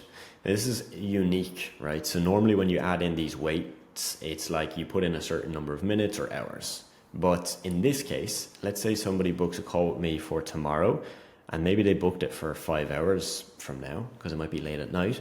Well, then if I've set up a wait, a wait as 6 hours, then they wouldn't get this email, right? Because they'd be within that window. So this is awesome. GoHighLevel does a great job at this. So I'm going to do it as a wait, but this time, instead of time delay, I'll do event appointment time and then until. So this is going to basically send it to them before 20 hours. So 20 hours before their booked meeting. Now, obviously, this is going to depend on when you allow people to book, which you can obviously change in your calendar settings. You might allow people to only book 2 days out from now to give you 2 days to prepare for the meeting, or you might do it as they can only book within a day or two. And you need to obviously change this to make sense. Okay. Then I've also ticked this that essentially just that, look, if they've passed this, so if they've passed the 20 hours, so in this case, if it's 10 hours till the meeting, we just skip all communication, right? We're just going to leave it at that. So that's that. From there, that's pretty much it. Now, you'll see what I've done here is I've added then this email. So I want to wait 20 hours before and then hit them with another reminder. So it says reminder, upcoming call in 20 hours. And then hi, full name, writing to remind you of our scheduled meeting or a call. The exact date and time is this time. If you need to cancel, here's the cancel link. Here's the reschedule link. Look forward to it. Okay. So super simple, but very similar to what we have just set up. Okay. Again, once you're done, publish, save, good to go from there. So that now explains how we have gotten people into here and where they're also going to get emailed. Now, a couple more things we want to cover is what if somebody doesn't show to your call? They booked the call, they got the emails, and they still didn't show up. Unfortunately, that is going to happen. Okay, it's just part of the game. So my trigger here, as you see, is pipeline stage changed. Because if somebody doesn't show to the call, the way I'm going to basically let my system know that they didn't show for the call is that I'm going to drag them. So I'm going to drag them from booked call to didn't show. Okay, very important. You have these names so you know which one you're doing. So from booked to didn't show. And then what's going to happen in here, as you see, I've set it up so pipeline status changed, in pipeline, marketing pipeline, pipeline stage, didn't show to call. And then from here, it's going to email them. And the emails are very simple. From, email. Again, this is all just with their built-in AI. And I'm saying, hey, look, I know you missed our call. Hope everything is okay with you. To make it easier for you, you can book via this link. Voila. And you can obviously customize this, all right? Again, once we're done then, we're going to click publish, save, good to go. And that saves a lot of time, because I will deal with some time wasters, or someone who had an accident, an emergency that came up, and they didn't show to the call. And so it's very easy then, instead of emailing each person individually, I just drag them from there to there, and boom, they get that email. Great stuff, right? You're probably starting to see how cool this stuff is. Yes, it takes a bit of time to build it out. It gets a little bit of time to get used to this stuff, but wow, it's powerful. And it's really powerful when you set this up, kind of set the foundation for your business, and then this allows you to scale at really a much more rapid pace. I've also again got our last one, which is closed. So coming back to my pipeline, if this person did show to the call and I actually closed a deal with them, I can then drag and drop them to the closed tab, and then that's going to trigger all of what I'm going to show you here. So pipeline stage, same as we looked at, in pipeline, pipeline stage, closed. Great stuff. Then it's going to email them, and the email is going to be welcome to our agency. And let me just show you here. So welcome you as a client. This is our goal to get started. Here's the link to fill out our onboarding form. You can just set up the form link and put it in here. Additionally, we need to book an onboarding call, book that here. Lastly, message me on WhatsApp. Here's my phone number. And so this is a very easy way where if a client signs up with you, you just got to drag them over, and immediately what's going to happen is they're going to get this email to message you on WhatsApp, to fill out your onboarding form, and to book an onboarding call with you. How powerful is that? Mightn't seem crazy now, right? But when you're at scale with a marketing agency, with a consulting business, this is a game changer, an absolute game changer, because you could, in theory, sign up 10 people a week, never have to manually send that email. I then put in a wait for 3 days to give them a few days to get that set up, and then I hit them with a reminder. So basically just, hey, look, I sent you this email a few days ago. If you've already completed the steps, ignore this email, but here's a reminder. Here's all the things I need you to do. Boom, get them done. So that is the beauty of this. This is the beauty of the CRM feature, the opportunities tab right here in GoHighLevel, and how you can set that up automated. And again, there's more you can do. You can add more to this. What I now want to show you is on a day-to-day basis, how you're going to use this to make sure you're actually making money. So we've looked at how we automate these steps, and that's just really going to save you time. But where this really gets interesting is you can do a lot of things. So for example, let's say Alan here has opted into the website. He's gotten the email about booking a call. He's not done anything with it. Okay. Well, what I could do is I could actually reach out to him directly. So what we can then do is you could change your form. So it's not just name and email, but they also give the phone. And then in here, you'd actually have their phone number, where then you could try them on iMessage, WhatsApp, or a different platform. Again, you can automate all that through GoHighLevel. That's the beauty of this platform. I just like to do a lot of, these kind of little follow-ups manually, just because you can add that personal touch. Okay. So that's the first way that I'd be looking at using it. The next is, let's say I've got somebody here in the booked call, and yeah, again, I just want to check in with them before the call. Again, great, I can do that. I can add reminders, tasks, etc. But what I want to show you here is, let's say they show to the call, and this is where you're going to use it the most, okay? Because when somebody books a call with you or opts in on your website, there's only so many times you're going to follow up with them. But when somebody books a call and then shows up to your call, right? Like, you've probably pitched what you offer. They've probably said, hey, I need to think about it. Or, hey, I'm going to speak to my wife. Or, hey, get back to me in 3 weeks. That's when you need to make sure that you're using this. That's where the real value comes in. So let's just go through this. Number one, I can add a task. So let's say Alan goes, hit me in 3 weeks. I don't have the money now. I can do this in 3 weeks. So I can add myself a reminder. Follow up via WhatsApp, for example. A description if I need one. I probably don't. I'm going to go ahead here for, a few weeks later, boom, 3 weeks roughly, and happy days. Assign it. Great. I can assign it to myself, Adam. Perfect. Okay, that now is going to give me a task that I need to do on that date. So that's the first thing that you can do that I think is quite powerful. So once you've set that up, you'll see here, again, if I click on the tab here, it should show me the task. all I got to do is click here on tasks, and then here we go, right? And this is where as well, like you can actually have this so that you could have tasks for 20 different people, and you can then look at it, right? And you can have this set, like due date, for example.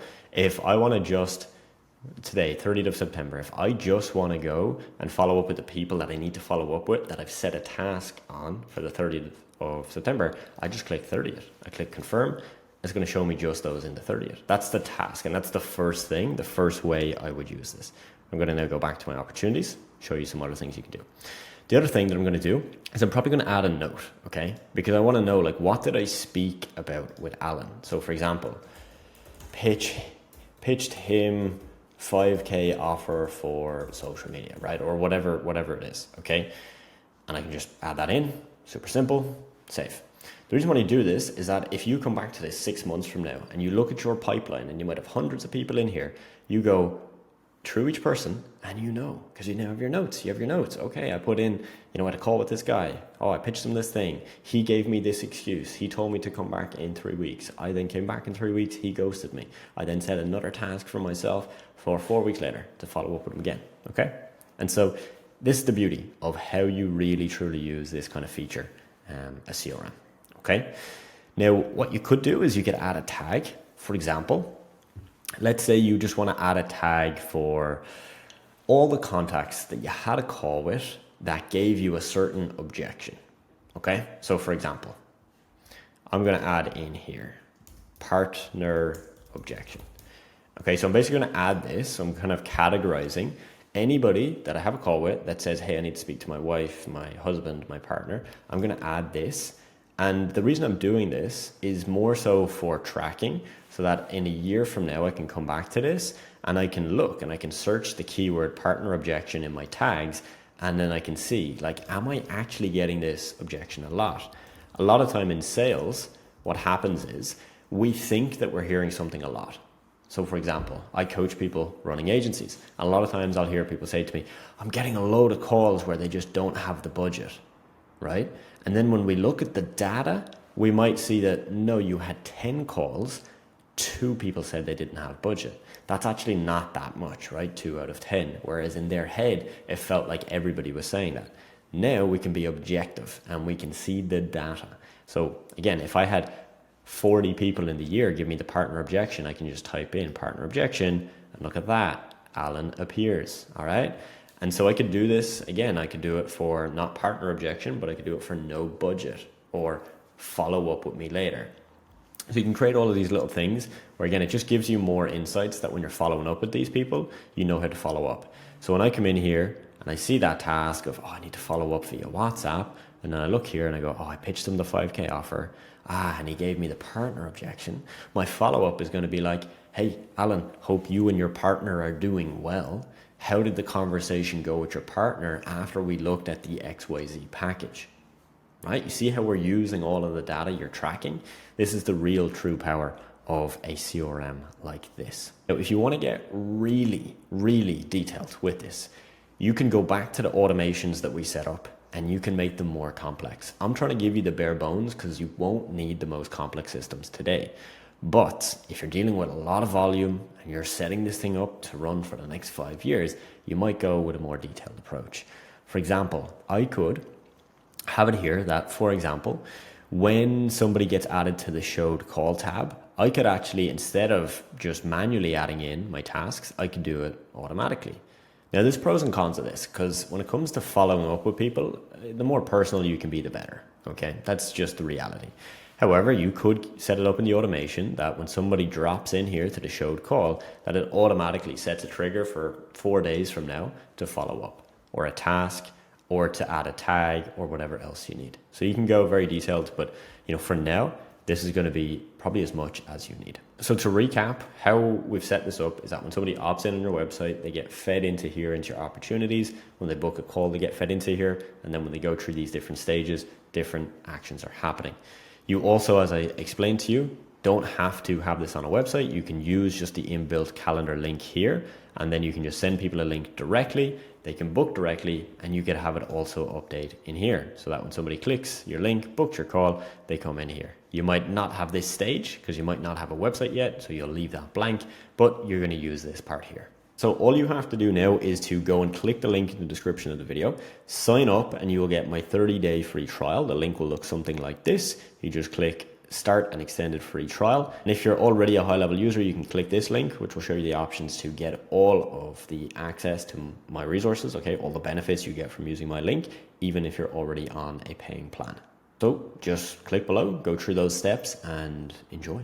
In this interview snippet, you're going to see me talk with Amanda, where I talk through how to get high ticket social media marketing clients where you can earn commission off the work you're doing for them.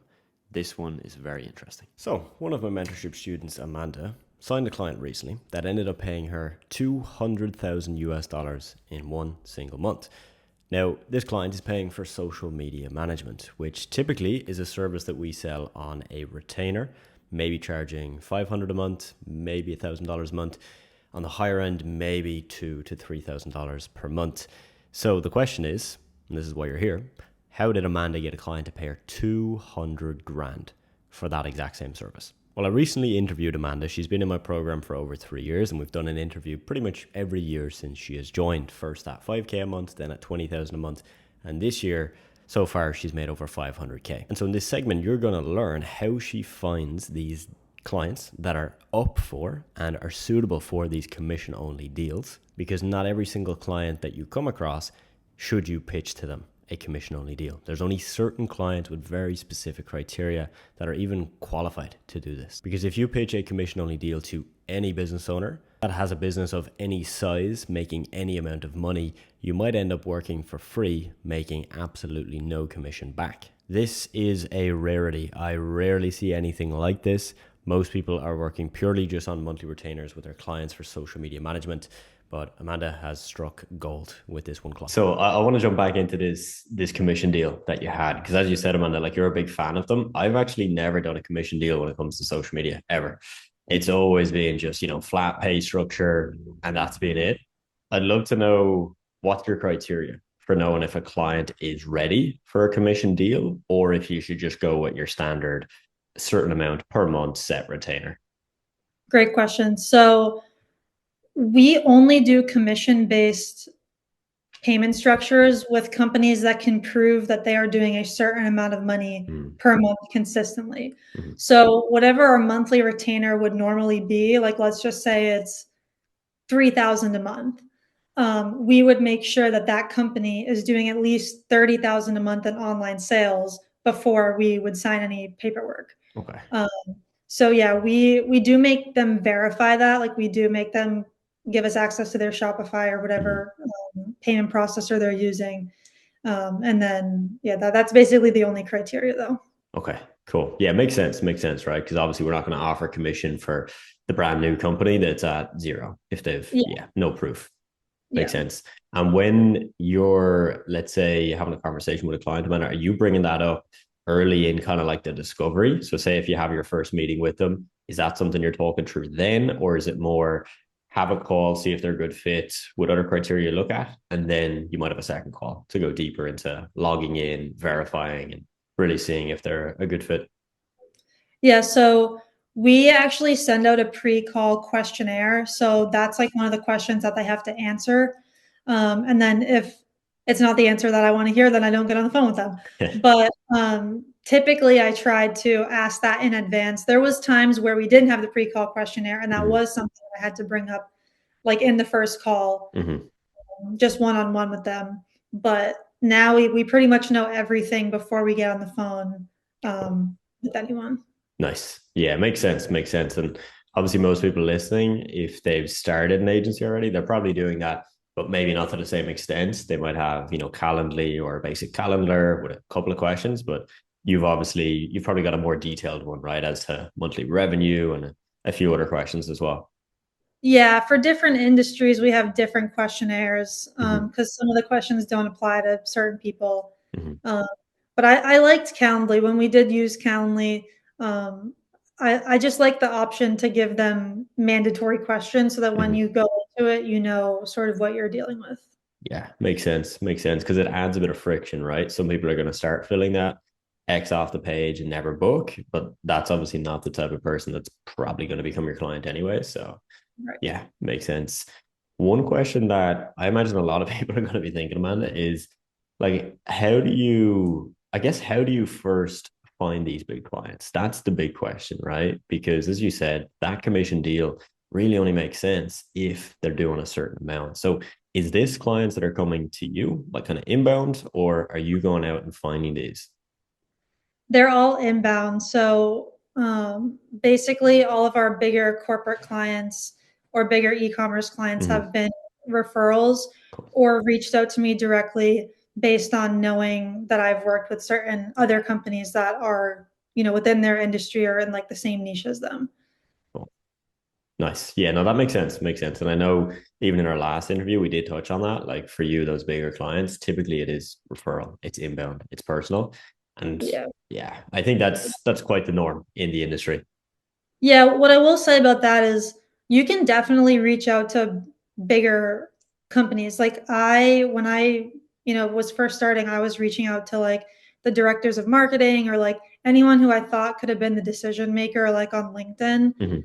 And you can definitely do that, but there's a very low percentage of you getting an answer, unfortunately, because everybody else is also thinking the same thing.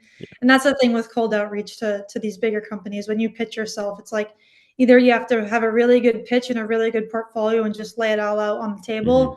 in your first message, or you work your way up and eventually get the referrals. Yeah, makes a ton of sense because like even people we've had, let's say in the last 2, 3 months that are beginners joining, and if they're doing cold outreach, yeah, like it's not two massive companies. It's still a very small, brand new company. And it works Mhm. for that because they're obviously not getting hit up as much. But that company that's been around for 20 years and they've been in the space successfully, like doing well, yeah, they're going to be inundated. Like they've probably got an email specifically just for pitches they've received in the last year. Yeah, they Yeah. use AI to like filter out certain words and certain messages. So Mhm. sometimes your emails don't even reach the inbox anymore, Yeah. unfortunately. Literally. Another question I'll have for you on that, let's say that big month, right? That 200K month, which came from the 2 million that you guys attributed from social media for that brand. Would you say if you were to compare that to your typical like social media management client, was the workload massively different? Or was it that you did the same work roughly, but you just went viral more and had more success with the videos you were putting out there? So there's definitely a trade-off when this is a good question. So there's definitely a trade-off when you do land a bigger client. There's a lot more pressure on you and it's a lot higher stakes. Mm-hmm. So although we didn't have a set amount of posts that we had to deliver, like we didn't have certain deliverables per Mm-hmm. month, they were just kind of like letting us do whatever we wanted because they were trusting us that Yeah. we've done it before, obviously. And then the one thing about that is that it's significantly more work Mm-hmm. because the harder you work getting their content out and on their strategy, like the more money you make, obviously. So we were doing 20 posts a day per platform Wow. for this one client. And Wow. that was taking some of our account managers literally 8 hours a day to do just this one client. Mm. So there is a trade off and it's definitely more work, but it's worth it for sure. Yeah. Yeah. Did you see the payoff pretty quick with that client? Like say in the first couple of weeks or? Yeah, like so in the beginning, we were doing probably like 25K in commission a month. Mhm. Cool. Um, so they were sitting around like $250,000 a month just from our posting for them. Mhm. And then I realized like, hey, if we ramp this up by like times 5, this is going to go up times 5. Mhm. So I got everybody on a meeting, like all my account managers, all of our designers, all of our content editors. And I just made sure with them first, like, hey, is this even possible? Like, is this even Mhm. like feasible? If we were to do this, like, is this going to like burn everybody out? And they were like all totally on board. So, luckily I have a good A team, but I definitely had to check with everyone first before I pulled the trigger Definitely. on. Yeah. Definitely. Did you have to like reduce the workload for other clients that they were working on or? Yeah, we had to shift around like a lot of clients. Like we had to take certain people off of other projects Mhm. and give them other people, then hire some other people. So it was a lot of shuffling around and a lot of like Yeah. logistical things to figure out, but it was, the Obviously worth it. grind is payoff. Pay it off big time. Yeah, that's so good. So good. So 20 posts a day on each platform. Wow, that's heavy going. But obviously to do numbers like that, you're gonna have to do some things that are pretty insane. That's just the reality. What would you say, looking back from say that big months, like what were the biggest either angles that you used in the content, or like I guess just takeaways? Because when you're doing that kind of volume, it's inevitable that you are going to have things that work, right? Because you're doing 20 a day, like that's 600 a month per platform. Like, it's pretty impossible to post 600 times and not get at least something to hit, to click, to resonate. So I'd love to know, I'm sure you guys have done probably like a big old breakdown on that, but just some rough insights, because people starting off in this game, that's the thing they struggle with almost the most, is the confidence of how will I ever know what will actually work. Right now I have 2 clients, I'm kind of just posting here and there, I have a rough strategy, but I want to know from the bigger players like what's actually working. Controversy works. Like, being controversial is very much tied to success on social media, unfortunately. I will say with this client, like with every client that we talk to initially, like I have a very questionable leadership style and a very questionable like process of my social media strategy creation. So I make sure that everyone knows, like, hey, I'm actually a little bit insane, but this is why X, Y, and Z works so good, because I'm like cracked in the head. So we definitely did a lot of things that were controversial. We had a lot of hooks that were like purposely rage baiting and like definitely inciting some like emotional responses. But if you're scrolling through your For You page and you don't have a response immediately to a piece of content, you're probably going to scroll away.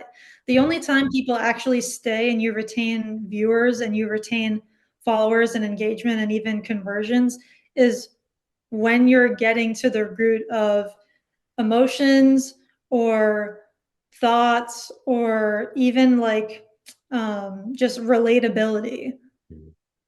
Yeah, no, makes so much sense, because I know, Amanda, I think the first video you ever saw from me was a video that was controversial. It was a video of me going like, hey, how is this legal? And it was me explaining, outsourcing to lower cost countries. Some people love it, some people hate it. And like, that was years ago, right? But that's just the reality of like, I've seen it myself for sure. Controversy definitely is the key to get that mass spread engagement or that virality. Now, if you want to watch the full interview with Amanda, it's about 40 minutes. You can find it on my YouTube channel, where we talk about a lot more. We don't just talk about this one client. We talk about how she runs her entire business, how she has automated most of it, and how she's made over 500K this year so far. Now, I know Amanda would not mind me saying this, because she has credited a lot of her success to my program and the help we've been able to give her. So if you're in the market for getting help and understanding more about social media marketing, having somebody like me guide you through the process, hold your hand, and support you not only to get your first client, but to get you up to 5,000 or 10,000 per month, watch the videos on my channel, or click the link in the description of this video. There will be info on how you can work directly with me. So if you're in the market for that, you can check that out. Hope you enjoyed the video, and I'll see you in the next one. All right, so once you've figured out how to find leads online, how to reach out to them, hopefully you're going to use what I've just given you in the last few trainings. You're going to now need to know how you sell, because just because you can reach out to a business and get them to book a meeting with you, it doesn't mean they're going to buy your stuff or buy your service in this case. You need to learn how to sell. So I'm going to walk you through some of the most important high-level sales training I can give you in the next few minutes to give you the basics that you need to know. So the first thing is you need to frame your sales call. Let's just look at this, okay? We've got John. John books a call manually with his prospect. He texts them back and forth and says, hey, does Saturday suit? They say, yep. He says, how does 3 p.m. suit? They say, nope, 5 p.m. That's the process. He then sends them a Zoom link a few minutes before the call. Just say, hey, Jimmy, see you on the call in 5 minutes. And then there's no communication. So he books the call today on a Friday. The call is for Saturday. There's no communication between that. Or for example, he books it on Wednesday. The call's for Saturday and nothing happens in between. So we've got multiple days where the prospect could fall sick, could become disinterested, could go with another service provider. A million things could happen. On the flip side, we've got James. James books a call via his calendar. So when the prospect books in the call, they get a notification via text and email confirming when the call is going to happen and the link to the call, so that it's already pre-framed in his head. Aha, Saturday, 3 p.m. and I've already got the link. Fantastic. And it's in his calendar. He also sends over more examples of content he's created, social media pages he's managed, case studies, results. Or if he's brand new and he doesn't have any proof or any results, he might send over some content that he think could work well for the brand, such as something from their competitors or a certain style of content. He also messages the prospect with a voice message or a video message a day before the call to hype them up. This is a really, untalked about strategy. Drop them a voice note. John, can't wait for a call on Saturday. Just wanted to remind you, you should have the link and the time in your calendar. It's 3 p.m. We're going to be able to look at X, Y, and Z. If you got any questions beforehand, let me know. Excited to speak. You can imagine when his prospect shows up, one, they're going to most likely show up because they've actually been reminded and they've got the call link. Number two, they're warmed up. They've been sent stuff to look at. They've then gotten this reminder. Who is going to be more likely to close the deal? James is. It's an absolute no-brainer. So this is what you need to do with your calls, okay? For example, if you're using Calendly, this is just, screenshot this if you want to walk through it yourself. Super simple to figure out, but essentially it just means that you can use Calendly. It's got a free plan. Book in the free call and enable notifications so that they get everything. And there's no doubts. Send over the examples. Super easy. You can do that via email, via text, Instagram. It doesn't matter where you do it as long as they see it, all right? And then message the prospect. Super important. Again, I would do this on the platform you first communicated. For example, you message the person on Instagram, they book the call.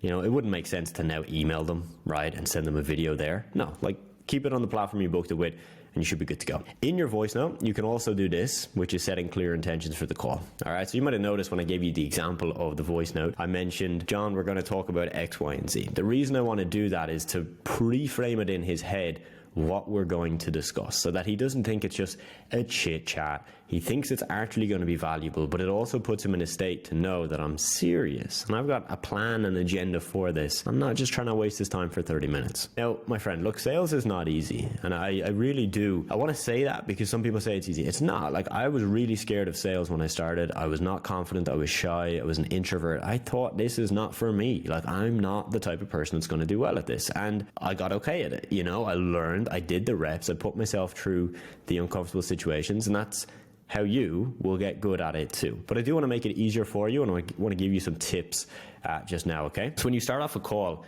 you want to show appreciation to them. Hey, John, appreciate you hopping on the call.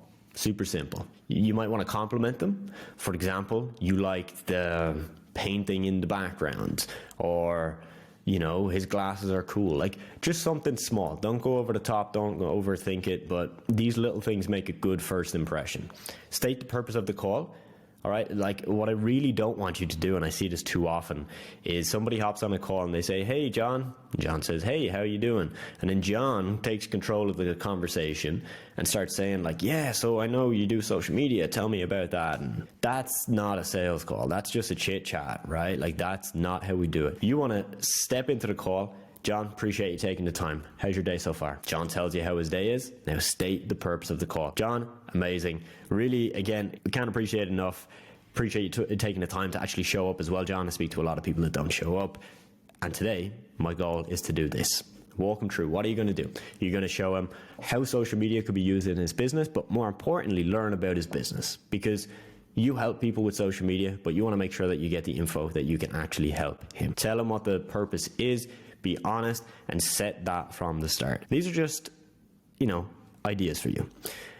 Asking questions in a sales call that start with who, what, where, when, why, and how. I read this in a book years ago, so I don't know who I should credit for this, but whoever it was, thank you so much. Because I read these when I was starting my agency, and I used to always think of this when I was on a call. For example, who?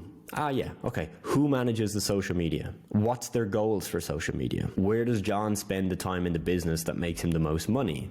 AKA probably not social media, which is why I should do it. And you go through these list of questions, and these really helped me when starting off, because they put a lot of the the decision making onto the prospect. You're putting the power in their hands, but you're moving the conversation forward to figure out who's involved, what are they doing, when's a good time, how am I going to be able to help? Okay, so the sales basics, let's go through some of them. Again, I can't give you everything unless I was going to build a 20-hour course just on sales. So I'm going to give you as much as I can right now. Mirroring is very important. You do this visually and verbally. Have you ever been on a call and you've seen someone like bob their head like this? Yeah, you probably have. I've been on calls and I do it all the time.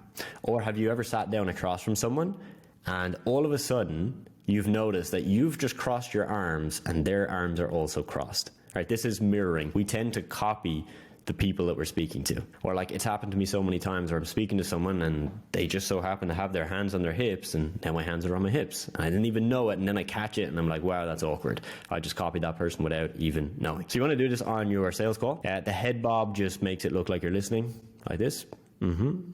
Super simple. But also you can do this verbally. For example, I asked John, what are your goals with social media? John says, look, right now we're trying to reach more people. We're trying to convert more of our current followers into customers and something else. Me mirroring him would be saying, gotcha, John. So converting more of the leads, right?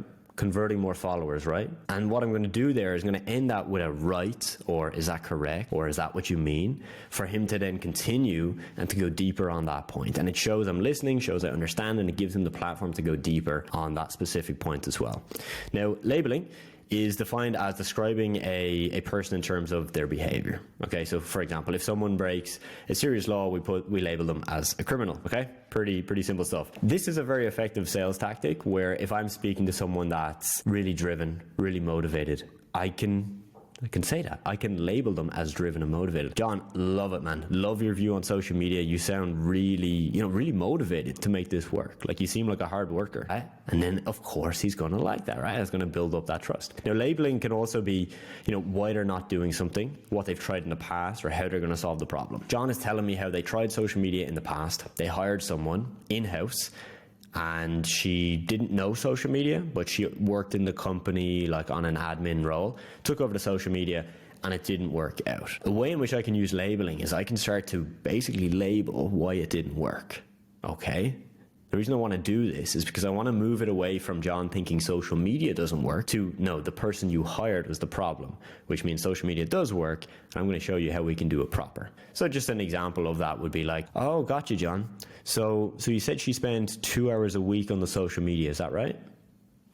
And then he's going to confirm or deny, right? So what I'm doing there is labeling the negative points so that he can very, very clearly see how, I know where the problems were, and then he sees the problems and sees me as a bit of an expert. Objection handling. Oh boy, again, we could spend hours on this one. This is, okay, objection handling, if you've never heard of it before, is this. You have a call, you offer them something, and they say, yeah, sounds great, but insert reason. A very common one in this space is, sounds great, send me the information via email, I'll speak to my business partner. Or, you know what, look, leave it with me, I'll speak with my wife, we'll see what we want to do, and I'll get back to you on Monday. Right? These are objections that people will give to you. Your goal is to be this little fella, this little emoji, right? Is to basically navigate the objections. What I don't want you to do is stampede over them and say, hey, that's bullshit, that makes no sense, you're wrong.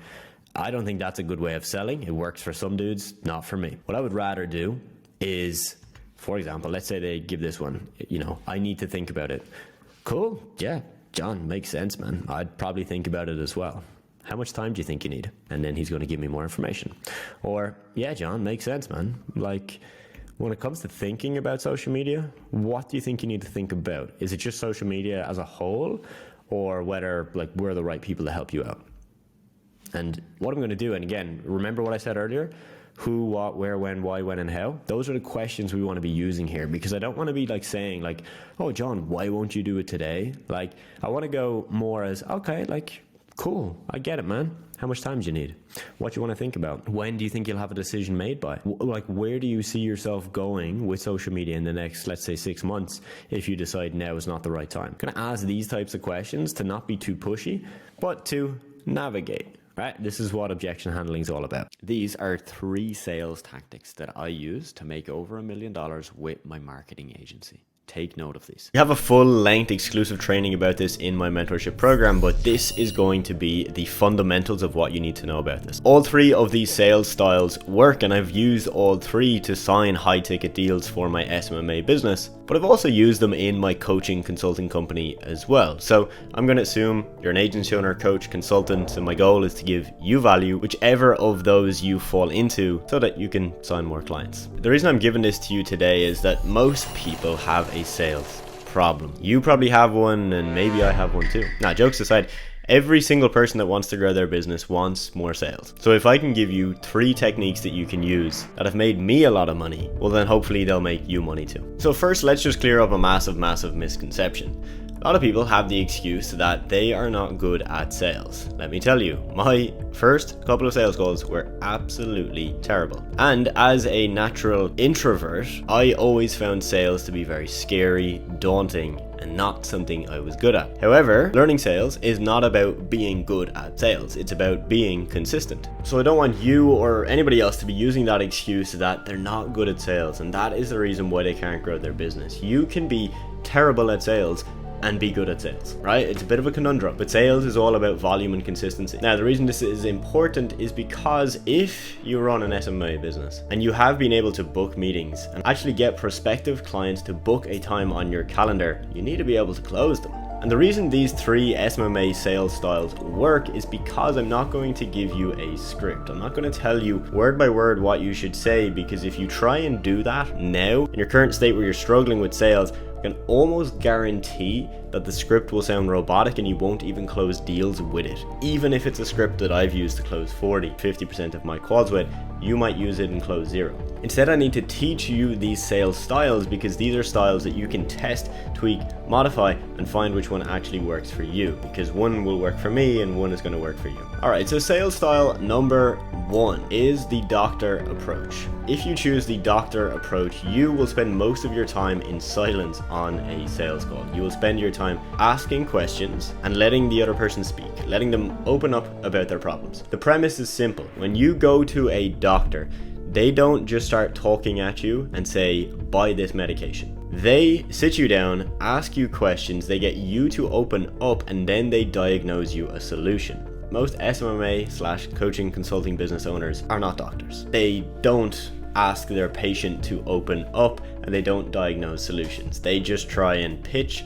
They somehow think the prospect will say yes. So a real life example, if you were on a sales call and you've booked it in for 30 minutes and you're speaking to a fitness coach that wants to get more sales for his coaching business, this is an example of some of the things you would ask. How are you currently getting clients? How much do you charge? What's your closing rate on discovery calls? Do you post once a day on social media? Have you ever run any Facebook ads? Just asking questions and getting the person to open up, and eventually you get to a stage in that call, probably after 15 to 20 minutes, where they have literally given to you on a silver platter, here are all my problems, here's all the things I've tried that haven't worked, and then you come in and you put your solution as the custom diagnosis that you give them. But this approach does not work for everyone. This is why I'm giving you 3 sales styles. Some of these styles will fit your personality better, but also certain people will respond better to certain styles. So you can't just use the doctor approach with everyone. You may need to try one of the others. So style number 2 is the value advice giver. In this type of sales call, you ask questions, but you actually speak most of the time. In fact, I have a couple of these exact sales call styles on my YouTube channel. You'll be able to see where I show you live sales calls I have taken with people where I've used this exact approach. It's an approach in which you give a lot of value, you ask questions, but you ultimately spend a lot of the time explaining what you do, how you do it, and the results that you get. Cases in which I've used this exact approach where it has worked is when I have gotten referrals, meaning one of my clients referred somebody to us, because in that case, I know that person is coming to me because they have the problem, probably the exact same problem that the other client already had. So it's relatively easy for me to then just assume, cool, let me ask a couple questions, see if I'm correct and that their problem is also a lack of clients for their business. And then I can go ahead and after 5 or even 10 minutes, I can start to transition from asking questions to just explaining, here's how it works, here's the results we got, do you want to sign up? Because they got referred, they've already got the trust and they know the results that we've gotten. So it's a lot easier to just breeze through that sales call without being a doctor. And the final sales style that I've used is a blend of the two. It's where you combine the doctor approach with the value giver approach. So how you would typically structure this is that the first typically 15 minutes of your call is going to be you asking questions. So you ask a question and then you shut up and you let them speak for like 2 minutes. Then you ask another question and you keep going. After that 15-minute mark, your ideal goal here is that you have asked all the questions you need. They've come to you with their pain point, their problem, and where they want to get to, any roadblocks they've faced along the journey so far. And then your last 15 minutes is just you saying like, cool, John, everything you've just told me there sounds like something we can fix. Now I've got a presentation I'm going to walk you through that'll show you how we can fix that and how it looks like to work with us. And you would then just pretty much explain for the next 10 minutes, here's everything we do, here's how it works, here's all the details you need to know, and your last 5 minutes is moving them to the close. So what I want you to do, my friend, is I want you to try these sales approaches. So in your next 3 calls, why not try one of these calls on each of them and see which feels more natural and which one works the best. For some of you, the doctor approach is going to come super natural. For some of you, the value advice giver will work, and for others, it's a blend of the two. What I do know after working with hundreds of beginners in this space is that the doctor approach can feel awkward because you're essentially sitting in silence for most of the call. You're in control. You're asking them the questions and you're dictating where the conversation goes. Most beginners struggle to do that effectively. However, most beginners that know a lot about social media marketing and are very passionate about this space do incredibly well with the value advice giver approach because they get to just basically talk about all their knowledge and how good they are at what they do. But I want you to test them, because in my opinion, none of these work better than others. It's just finding which one works for your personality, but also for the type of client that you speak with. So my friend, realize that sales is not easy. And as we looked at the very start of this video, if you are not good at sales, that is not an excuse. It's not that you're never going to be good. It's simply a case of you probably have not done enough sales yet. If you're not good at sales, it's probably because you've taken less than 10 sales calls. I've taken well over 2,000 sales calls in the last couple of years, so I have a very good pulse on what actually works, but not only what works, but what is actually realistic. What you can do day in, day out without burning yourself out. So, hope you enjoyed. Have a good day. We'll talk soon. Now, I'm going to show you live sales calls from my own social media marketing agency. Now, these were done a few years ago, so keep in mind my sales skills were not even very good when I did these calls. These are some of the first calls I did, and that's why I want to show them to you, because I want to show you that you do not have to be perfect. You do not have to know that much about this. You can get this going with just the bare basics. I am just about to head off to the gym, and I decided, why don't I break down one of the fitness coach clients that I signed for my agency that ended up paying us over $10,000. This client signed up for a minimum of 3 months, paying us $900 for each of those 3 months. And as you can see from this screenshot here inside our Stripe account, they've actually paid us over $10,000. I've just watched through the sales call recording. It's roughly 30 minutes long. And before you watch that, there's a couple things you need to know that are really, really important. So first, I took this sales call myself. As of recording this video right now, I have a salesperson in my agency that does all the sales calls for the agency. And she has done so for roughly the last year. The second thing to note, this client was a referral, meaning that one of our clients, whose name is Julian, basically told a mastermind group that he was a part of how good our service was, and this guy John then booked a call with us directly from that. The reason that's important is because in a traditional sales call, where we booked the call via cold outreach, okay, I find a business, reach out to them, invite them to a call, and they book with us, I would be a lot more salesy. I would ask more questions and I would get them to do most of the speaking, not me. As you'll see in this call, it's quite funny to look back on. There's a lot of things I would have done differently, but you will notice that I talk for the majority of the call. In fact, I probably talk for at least 2/3 of the call. That's not what I want you to do. That's typically not what I would do in a sales call. But we did have some communication with John before this call via email, so it made sense for me, based on what he had told me, to spend a lot more time just explaining what we do and presenting our offer to him, rather than asking him the questions that we had already asked him, if that makes sense. You'll also notice that I was recording this sales call just on Zoom, and at the time, I did all of my sales calls on a standard laptop.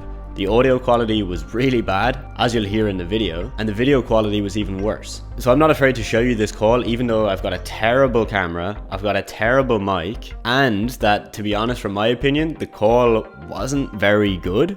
I did a lot of the things that I would not recommend to my students now, but it's real, it's authentic, it worked and we closed the deal. So hopefully you get some value from this. I'm gonna play the clip now. Just before I do, I release multiple of these sales calls to my private coaching students. If you've any interest in working with me further, I'll leave a link down here in the description. You can go ahead and book in a consultation with myself and we can see if what we do might be a good fit for you. Anyway, back to the video, let's get it.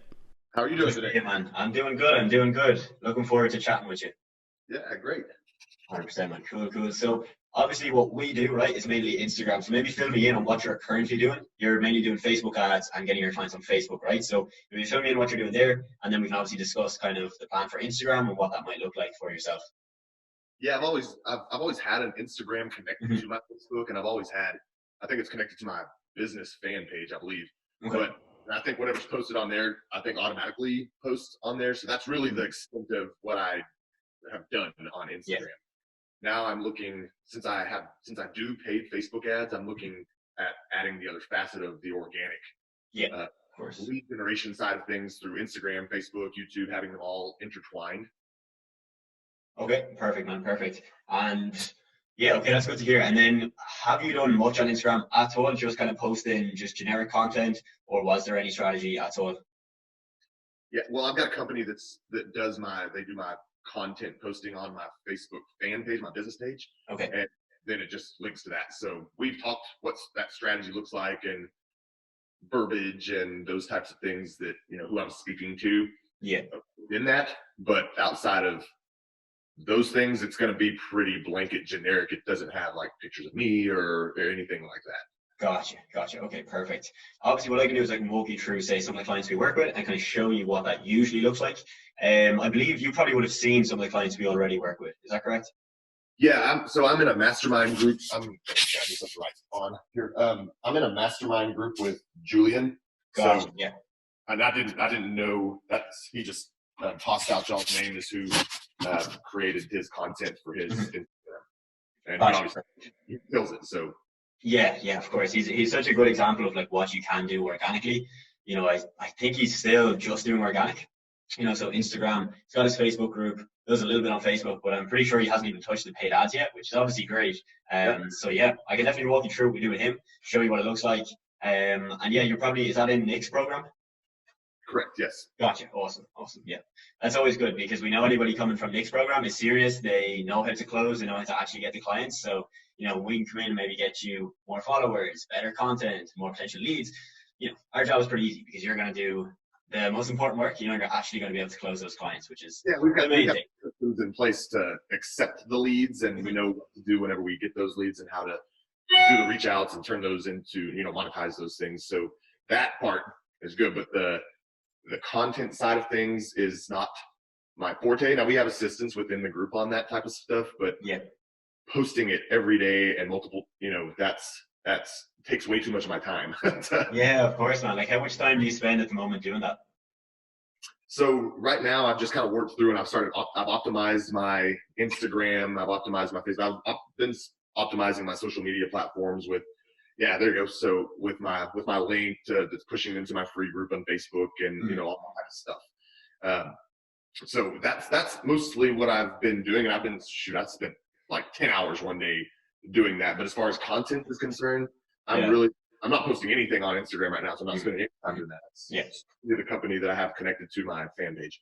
Now on Facebook, again, I'm not used to doing that. So on my personal page, I'm posting like one main thing on my wall and then a couple of things on my story is what I'm doing. But that, it takes me an hour to do those things. I'm just I don't have a very good rhythm with that type of cadence yet. Of course, man. Yeah, that makes complete sense. So like when we work with people like Julian, basically what we're doing is we're posting on the feed, so on the actual page. He still does post on his stories, right? So his kind of what he does is his stories and his comments and his DMs. So he's still handling that part of the equation because obviously that's where he does a lot of the selling. That's where he gets a lot of leads generated as well. What we do is we handle all of the content going out because for him, it's a case of coming up with 30 pieces of content per month, one post a day. And then it's also the written piece, the copy and the caption that goes with that. And then we've got to schedule that and actually post that out there as well. So for him, look, that saves him a lot of time. We're probably looking at about an hour a day, I would say. And obviously, okay, yes, we can save you time. But the more important thing is that we can put out really good quality content, right? So quality content is going to make you look authoritative. You're going to look like the go-to guy in your specific niche, and all of those really key things, which are, you know, a little bit more advanced than just saving you time. So if you look at his page here, basically we've got a pretty clear structure of the content. You can kind of tell it straight away. So we've kind of got 3 different types of content. Okay, so you know, we've got infographics on one side. These are these pieces here, and these are really just to show people that you know what you're talking about, right? Whether it's nutrition, fitness, mindset, accountability. It's more the in-depth topics where we're just trying to educate people, give them a bunch of information, and make them just see us as that go-to person. Right? That's the ideal with them. Obviously, then we've got the actual content of Julian, and that's super important for, you know, the social proof and the kind of connection, the personality with him as a coach. And then the last part is kind of just these motivational quotes, right? So sometimes motivational, sometimes they're just, you know, generic, but the kind of cadence here is that it's authoritative, and then we've got the personality, and then we've got the motivation as well. And it's a nice kind of triage, and it works pretty well together.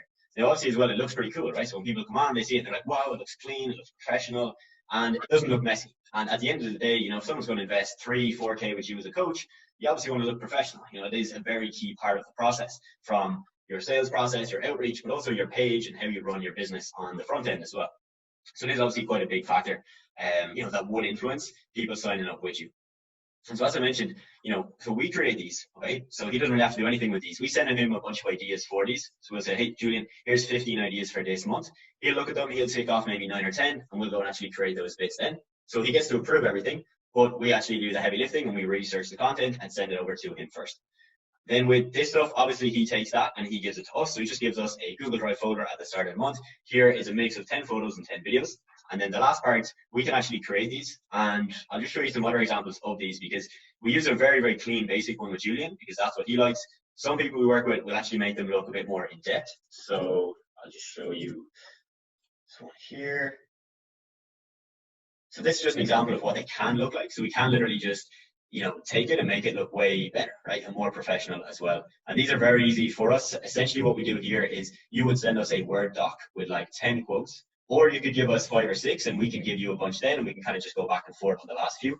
And ultimately that's all you got to give us. You know, you could probably get that done in half an hour or 40 minutes, just bang out a load of quotes that you have, send them over to us, we'll design them and get them all made up like this then. Yeah, I already got like a bank of 400 quotes. So. Well, hey, there we go, man. We're sorted for the next 2 years. Right.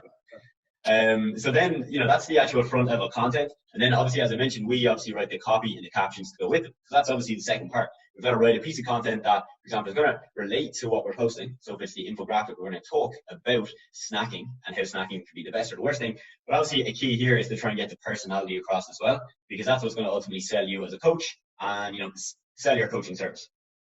So essentially what we do with that is we would do a short little interview with you, just get kind of like a background on, you know, your story, what you preach, what you don't preach. So we can kind of create an avatar, you know, and a kind of go-to model for what we're actually going to be putting out there and what content we're writing for you. So in the simplest terms, that's what it all looks like. It's 30 pieces of content per month that we're doing. You know, we're writing it all, we're scheduling it all, and he doesn't really have to do a whole lot apart from obviously approving some ideas and making sure he's happy with how it all looks. Now, we do also grow his page, okay? So, you know, Julian has grown quite a lot over the last few months.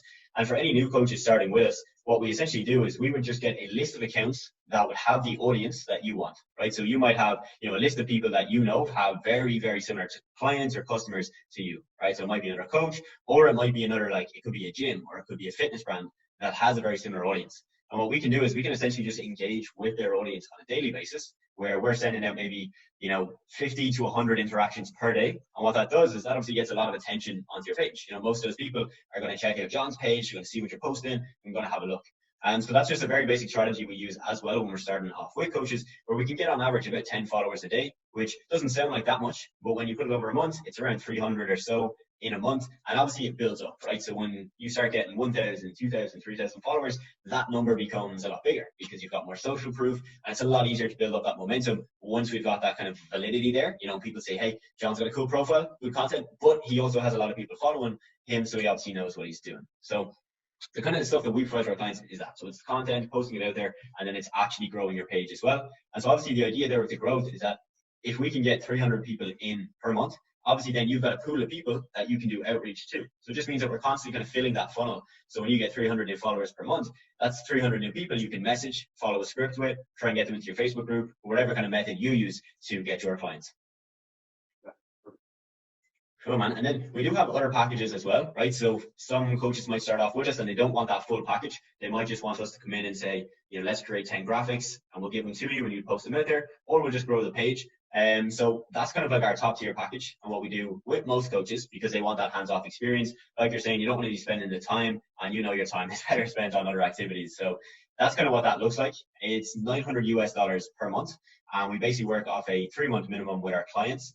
But you can drop down to one of our lower packages during those 3 months if, for example, you need to put more marketing budget into Facebook ads or something else in one of those months. Okay. And so what, explain to me what the other drop downs are, what not included in those. Of course, man. Yeah. So the drop down then from 900 is basically $600 per month. And in that, what we do is we grow your page and we do the graphics. Okay. So we don't do the quotes. We don't do all of the captions and posting your content. So, for the sake of $300, you're basically getting us coming in and writing 30 captions and posting all of the content for you. And then the drop down from that one then is $350 per month. And that is just us just creating the graphics. So you basically got package 1 is just us doing graphics. Package 2 is us doing graphics plus that strategy of around 300 followers per month. And then the final package, the 900, is us doing everything. So graphics, growth, 30 captions and pieces of content, the quotes, and posting and scheduling all the content as well. So with the that middle tier one, do y'all post that, or do y'all just create the content and then I post that? Is that how that works? Exactly, yeah. So in that package, we're just creating those 10 graphics. We're giving them to you, but you would still have to write the copy and the captions and actually post the content out there as well. Got it.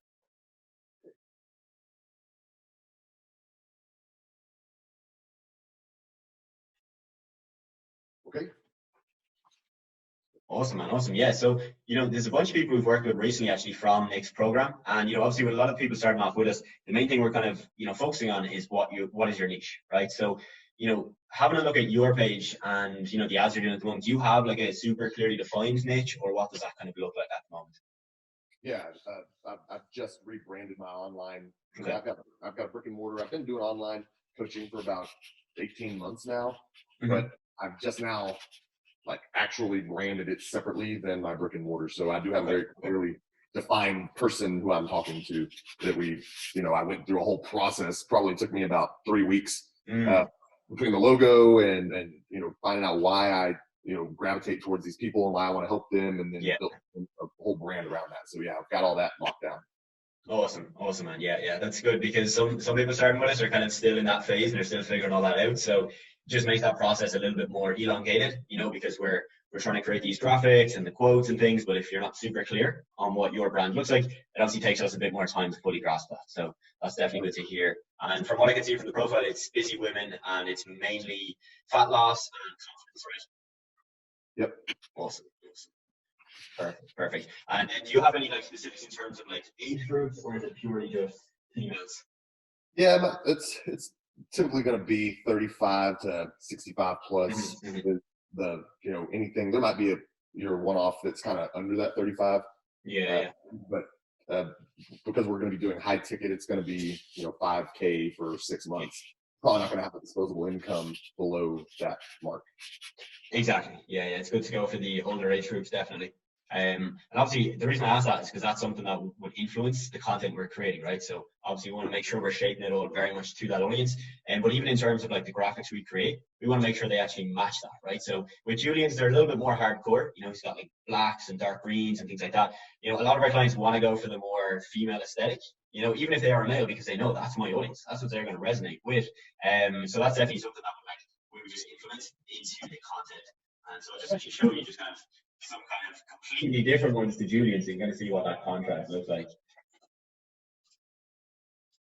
So this is a female coach, and she works primarily with females. So for her, as you can see, it's a very, very different look, right? So, we're using female characters, we're using light colors, pinks and pastels and things like that.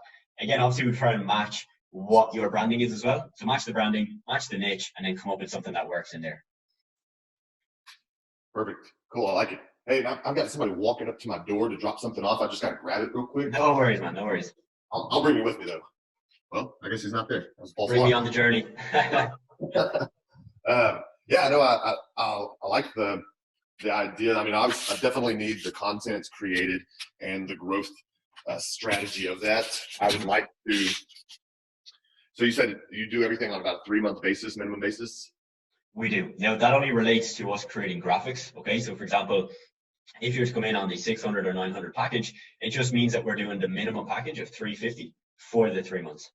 The reason that's being is because the captions, like writing the captions, doing the growth, those are things that we can pretty much turn on and off quite easily. We can just do it 1 month and stop the next. Whereas the graphics, we obviously put a lot of time up front in terms of researching the branding, the avatar, the audience. So that's kind of where our like upfront time goes. So for that, we just have to have that on a 3-month basis. Understood. Yeah. All right. Let me see here. What do I want to do? I mean, obviously, I'd like to be hands off, but Yeah. I don't know if I wanted to spend 900 every one of those months to be 100% hands off with it, or if I just want to invest some of the time to, take creations of what y'all have gotten and have it. Of course, man. Yeah, of course. And like, to be honest, we don't kind of push people into that higher package unless they really want to go for it. So, if you're kind of hesitant, I would say let's start with 600. Give you the graphics, we can kind of see pretty quickly how that's going, because we might give you the graphics and then you're finding it overwhelming, right? You only get a couple of those out in the first month, you don't really have the time and it's kind of slipping. And in that case, maybe, okay, it is a good fit and we can move on to that higher package. But at least with that, look, you'll see the follower growth coming in, you'll see some of those new people. And from there, you can probably make that decision of, hey, is this worth it for me to just spend 300 extra and take, like I was saying, maybe it's 10 hours a month, maybe it's 20 hours, take that back, put that time back into the lead gen and into the sales side of the business. Right. Let's see. So you're saying that either way, you're averaging 10 growth per day, growth-wise, about 10 people per day? That's it on average, yeah. So obviously when we're posting all the content, we have a lot more control over that. So it's a lot easier for us to hit that figure. Now, if we're giving you the content, like we're giving you the graphics, we've obviously got to make sure you're posting it and you're posting other content as well. Because obviously if we're getting people onto the page and there's nothing going on and there's like 1 post a week, we're not going to get probably 10 a day. And it's going to be a slightly lower number. Obviously the 10 is very, very achievable when we're running the page because we're posting daily, we've got consistency up there, and it's just a very, very clear conversion for us. Got it. Now, question: the content? Can I assume that since I'm paying for it, I'm allowed to repurpose it? Yes, 100%. We actually advise our clients, look, if you can use it on LinkedIn, Facebook, and any other platform, 100% go for it because you're going to get more value out of our service and it's going to make more sense long term. Now, and because I'm not as familiar, I'm doing everything from my personal Facebook in regards to this new brand. Yeah. And would I connect my Instagram to that one? And if you post something on the wall, does that post automatically on my Facebook wall as well? It should do, yeah. So we do that with most of our clients. It's just connected. So the IG, whatever we post on there, just goes onto the Facebook. Okay. Obviously, it's like a 2-in-1. It's like, hey, we'll do it on Instagram and boom, we can get it on Facebook as well. And, if you're posting then yourself on Facebook, well, it just means we've got 2 posts a day instead of 1. So, we've just doubled up, if anything. Got it. Or, I can use them for my stories or whatever I want to do, I'm sure. Exactly. Yeah. I had one more question. What was it? I can't think what it was. As far as so I noticed there was, a lot of pictures of Julian that you put into the graphics for recognition and branding purposes. Will y'all give me guidance on what it is that y'all kind of need from me in order to create that type of stuff? Because again, on the content side of things, it's not my forte, and I don't like spending time really developing that skill. Yeah, for sure, man, for sure. So the first thing we would usually do is just look at what you currently have, right? So if you have a bunch of photos, or we can go onto your Facebook and we can just have a bit of a look through there and see what you've got on there. Because most of those ones with Julian where we've got him in the graphic, most of them weren't taken specifically for the graphic. It was simply just, we found something and we're like, hey, we can merge it in here. We can just Photoshop it in and make it look good. So to be honest, with those, we don't really have to, because we can just kind of see what you have and plug that into a graphic. Now, obviously, if you're stuck, right, and at the start of the month, we need to get the 10 images from you and you have no idea and you don't really have time to plan it out, we can definitely give you a list of similar posts that we would recommend you take. So, go to your gym, take 5 photos like this, take 3 like this, 2 like this, and we're good to go. Okay. Cool. Yeah, because I've talked to predominantly women, so I'm probably not going to have as many shirtless pictures in my. Yeah, for sure, man. Yeah. Okay, good. Let's just roll with your top tier package. That way we can get this thing cranking, and then we'll reevaluate in 3 months, see what we want to do from there.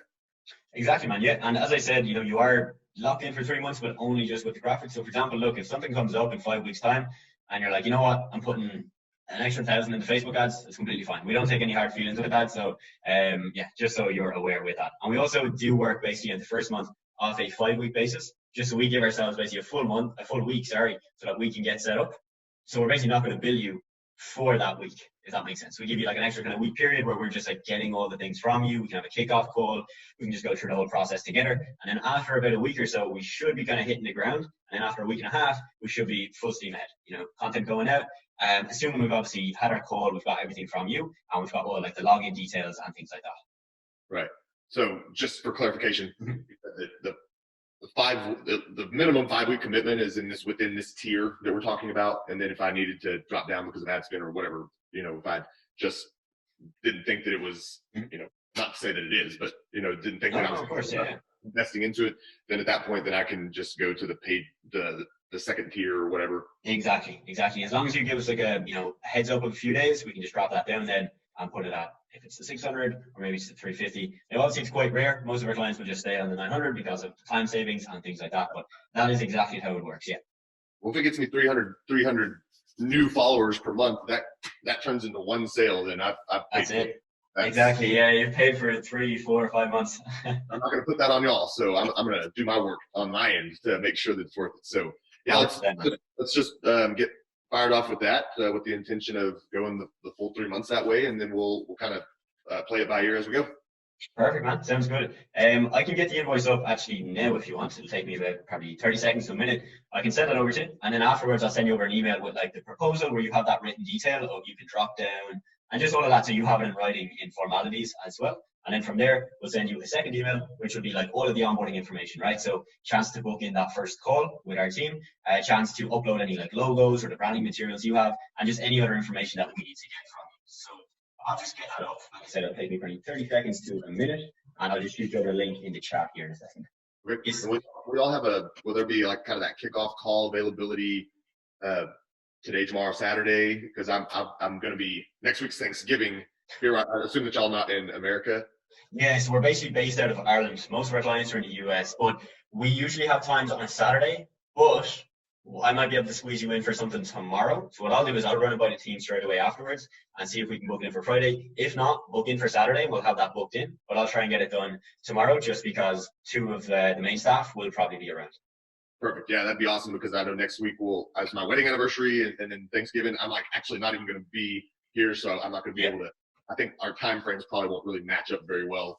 For sure. Best to just get it going, and then you can enjoy your time off, enjoy the anniversary, and get everything dialed in. I can answer questions y'all may have in the interim during that time period, but get all the big technical stuff that you need from me, from my time standpoint, out of the way. 100%. Yeah. Then we can just be ready to rock and roll after that next week as far as the posting and content and reach outs and all that. Sounds good, man. Sounds good. And is there any company you want me to address this to, or is that I'll put it on for you. I've got logos and assets and everything that I can send to you, and y'all can use at y'all's discretion in regards to that.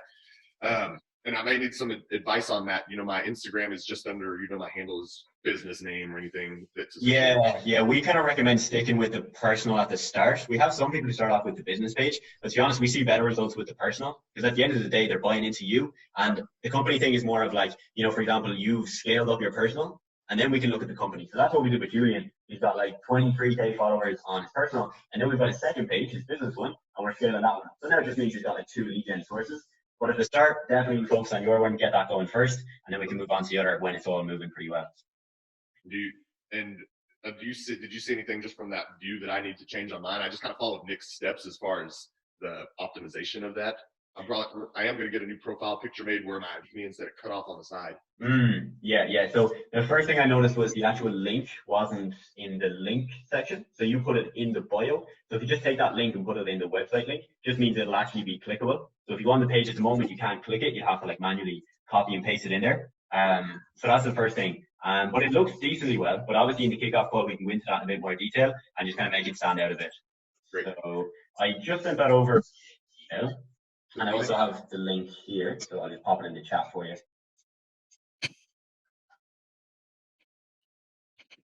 Oh, there it is. Nope, got it in my pocket.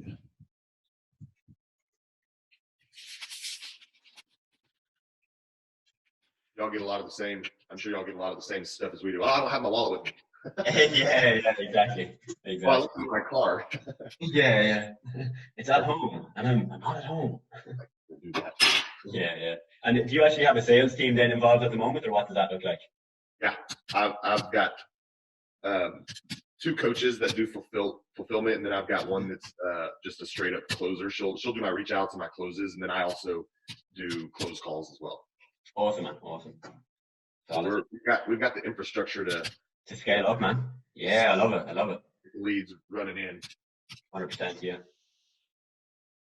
We should be good there. And I've got, like I said, I'll share all those assets with you. Did that come through on your end? It looks like I've completed Yeah.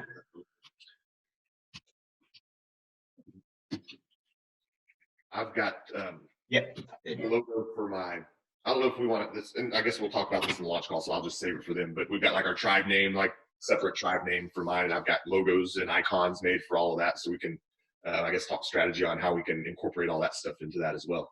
Awesome. Yeah, 100%, man. The more things like that you have, the better. And I'm getting a good vibe from you based on the fact that you have the infrastructure, you have the people involved. So that's really good to hear for us, because, you know, as long as we can bring you those followers, get the content out there, and you can then put on the work, you know, on your end, you know, do the reach outs, do all of those things, it's always a good scenario. Because that was the exact same with Julian. He was just so ready for it. We came in, gave him the plug and play, and then boom, we hit the ground running.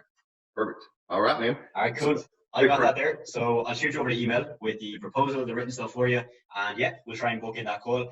So when you see the email, definitely book in for Saturday. Okay. And then what I'll do is I'll let the team know that you're going to be busy. So if we can get it in tomorrow, that's way preferred. So we'll just shoot you an email if we have a space then for Friday. If not, we'll do it Saturday anyway. And we'll just make sure we have everything we need to get kind of kicked off then. All right, Adam, that sounds great, man. I'm excited. All right, man. Sounds good. Looking forward to working with you, and have a good evening. All right, cheers. All right. See you later, man.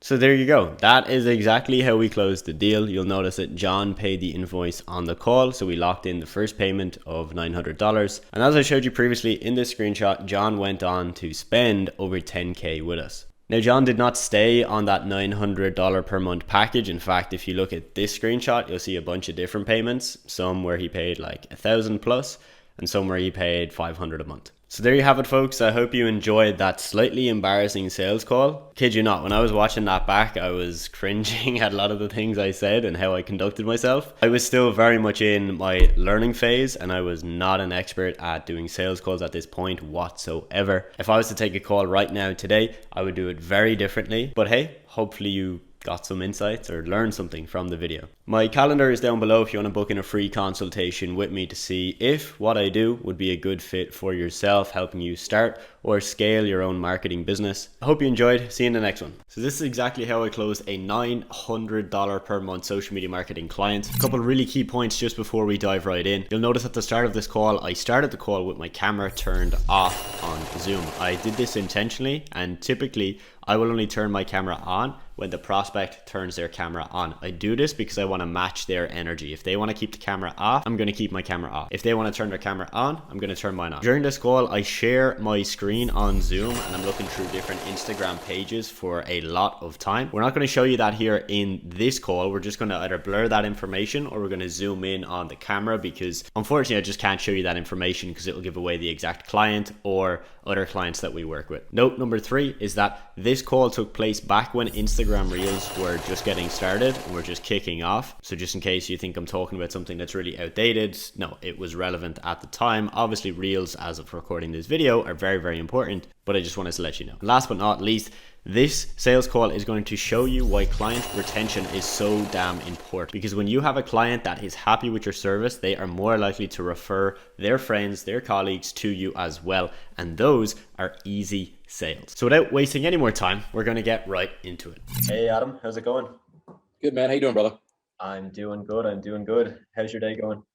It's going well, man. Good stuff. Let me just turn on the camera here. 1 second. There we go. Cool.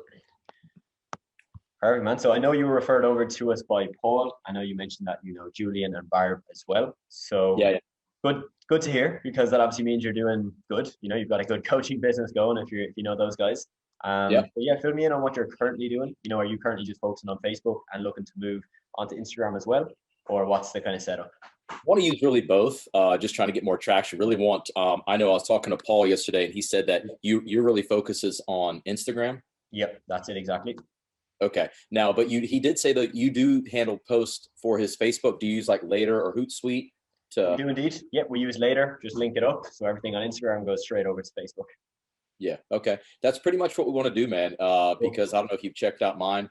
We want to get it looking a hell of a lot better because, you know, image is everything. 100%, man. And I'm like, man, I was like, Paul, yours and Julian's, but yeah, Paul's, his Facebook too. It all looks fantastic, man. Cool. Good stuff, man. Good stuff. So yeah, look, you know, that's exactly it. We just help them basically with all of their content. You know, again, you know yourself, if you're doing high ticket, you need to look the part, and we need to have a good mix of content, right? Of what you're doing right now, which is lifestyle, and you've got the kind of tweets, you know, those motivational kind of quotes and the call to action tweets. But now having some infographics in there as well, going that bit deeper with people, giving them that extra value, really just shapes the whole thing. And as long as you're doing, you know, outreach and you've got a good script in place, you're going to grow. You know, you're going to grow, you're going to get clients, and it's really it's a pretty straightforward process for clients like yourself, because we know you know how to sell, you know how to get leads on the phone, you know how to do all that, and it's just a case of tidying everything up. One, saving you time so that you don't have to post all the content, but also getting you those leads, right? Because that's a big thing we see with coaches is you put out some content on Instagram, and a lot of times it doesn't really go anywhere. You know, you might get 2 followers a day, 10 followers per month, something like that. And ideally, we need new people coming in to feed into your calls, right? We can't get leads if we don't have people coming in. We obviously can't get clients and calls if we don't have the leads there. So it's all just a big kind of circle of things. I can walk you through exactly what we're doing with those guys. If you want, I can just share my screen and I'll just walk you through that now. Yeah, that would be great, man. And I think Paul said you do have different packages and stuff. So again, I'm curious about everything you offer. 100%. Yeah. So I'll walk you through kind of what we do with Paul. Okay. So his is kind of our main package, and that's where we manage all of your content. So that means we're posting one post every day on Instagram. We write all the copy and the captions. We schedule the content. It all goes out by our team. Again, we link it up with Facebook. Now, obviously with that package, you're still going to be posting your stories. Okay. So you're going to still do your stories, your DMs, your outreach and all of that. We just handle all of that feed content for you. So we do give our clients a lot of feedback. Now, obviously, you probably have a good script, but if you do need help with that, and if you need help with your stories and strategies for your stories, we can definitely help you out with that as well. We do weekly coaching calls for our clients, mainly just because Instagram changes pretty much every 2 to 3 weeks. You know, there's a new feature, there's a new update. It's always changing. So to give you kind of all the things that we're learning from our clients that are performing, we dissect that every week on a bit of a coaching call. Okay. So what I'm going to do is I'm going to pull up Paul and then Arlene's page, because Arlene, her page is a really great example as well. Just have a look here, okay? So basically, this is kind of the look we go for with most clients. Now, what we can do, Adam, is we can do this in a couple different ways, okay? So this is one way where it's very straightforward. It's 10 infographics, it's 10 tweets, and then 10 lifestyle photos or videos. Okay, that's kind of the typical one that we've always done, and that has worked best. Now, we are going to be slightly changing that up with some of our clients just to test things out. We've found with a couple of clients already that it's working pretty well. And this is essentially where we don't do as many of these kind of graphics and the tweets, but we have more of the lifestyle. So it's almost more of a 50-50 approach of 50% lifestyle and then 50% tweets, graphics, and all the educational content. So you don't have to decide on that now or anything. It's pretty much the same package, and it's just something that we can kind of run with, see how it goes, and we can tweak that in, you know, the first couple of weeks if needs be as well. Yeah. So basically, with all of this, Arlene or Paul or whoever the client is would give us this content. So they're going to give us a folder with maybe 10, 15 photos. We're going to write captions for those, and then the rest of the content here, we pretty much create from scratch.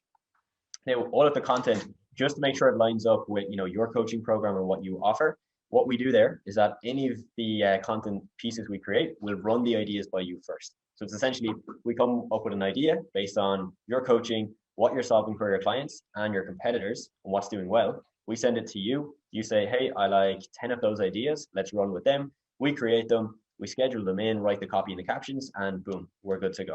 So that's kind of like the content structure, how that all works. Another thing we do then, Adam, is that we basically try and get you more followers. So as I mentioned, we need to obviously get leads and calls, and to do that, we need to get new people coming in the top of the funnel. So how we go about doing that is, first off, we look at who your ideal client is, and we find where they hang out on Instagram. Okay, so in your case, or in Arlene's case, let's just take this as an example. First off, it's women, and these are the things that she solves for them. So what we're going to do is we're going to find pages that have those people on them, because if they already have them on there, what we can do is just engage with those people from your page. So we might like some of their piece of content, and we might follow some people as well, merging those two things together. And what we get is obviously a very good kickback, because we're reaching out to people, they're coming back, and then if they follow you, you can start to DM outreach as well. So that's usually what we do. The kind of average growth with that is somewhere from really 10 to 15 followers per day, roughly in and around 300 per month. Look, some months at the start, it's going to be a little bit slower because we're finding our feet and we're getting things fine tuned. But ideally, we do want that to slowly increase, over the course of 2-3 months as well. Yeah. So that's kind of the whole rundown. That's the main thing we do. Now, I can walk you through the packages we do have that are less than that. We do have some packages where we give you some content, we do the growth strategy, and we basically just don't post it for you. So if you just want some graphics and you want some extra growth, we can do that. Obviously, the main difference is that you don't really get that time saving of us posting all the content for you. So I can definitely walk you through the two packages. You can look at the pricing, and if it's a clear distinction between the two, you can just make that decision from there. Okay, cool. Cool, man, cool. And then just based on your current Instagram, are you getting any clients from it at the moment, or are all the clients just from Facebook? Pretty much from Facebook, because we're not going in there, but that's why I want to get more traction there and use IG, because it's a little bit different than Facebook, right? Exactly. Same premise, same fundamentals. You're usually going to use the same script, but obviously the way you go about it is slightly different. Definitely. Yeah. So that's why I know we need it to look more professional for sure. Yeah, 100%. It seems to be more of like Facebook, you can get away with less professional because it's more of, adding people as friends and everybody's friends. Whereas Instagram is more of, I'm a professional, and you're trying to get people to come to you rather than you always go to them. So yeah, slightly different. So yeah, I'll just pull up the pricing here. We'll take a quick look. And I presume you're doing pretty high ticket as well, right? That's all we're doing right now. Yeah. Perfect. We're in the same thing with Paul with Nick's Savage group. Yeah. So with Awesome, Julian as well. That's like music to our ears. When we hear Nick's group, we know one, you know how to sell, you know how to do high ticket. It's always good. Good stuff, man. So basically this package right here, this is the main kind of coach package, management package. Okay. So this is 30 pieces of content, targeted growth, weekly coaching call, monthly one-to-one call, and then we give you a mini course that we have as well. That one is 900 per month. Now, as I mentioned, if that's too much or you don't want to go with the full kind of hands-off approach, we can look at that as well. What we do for that is this one right here.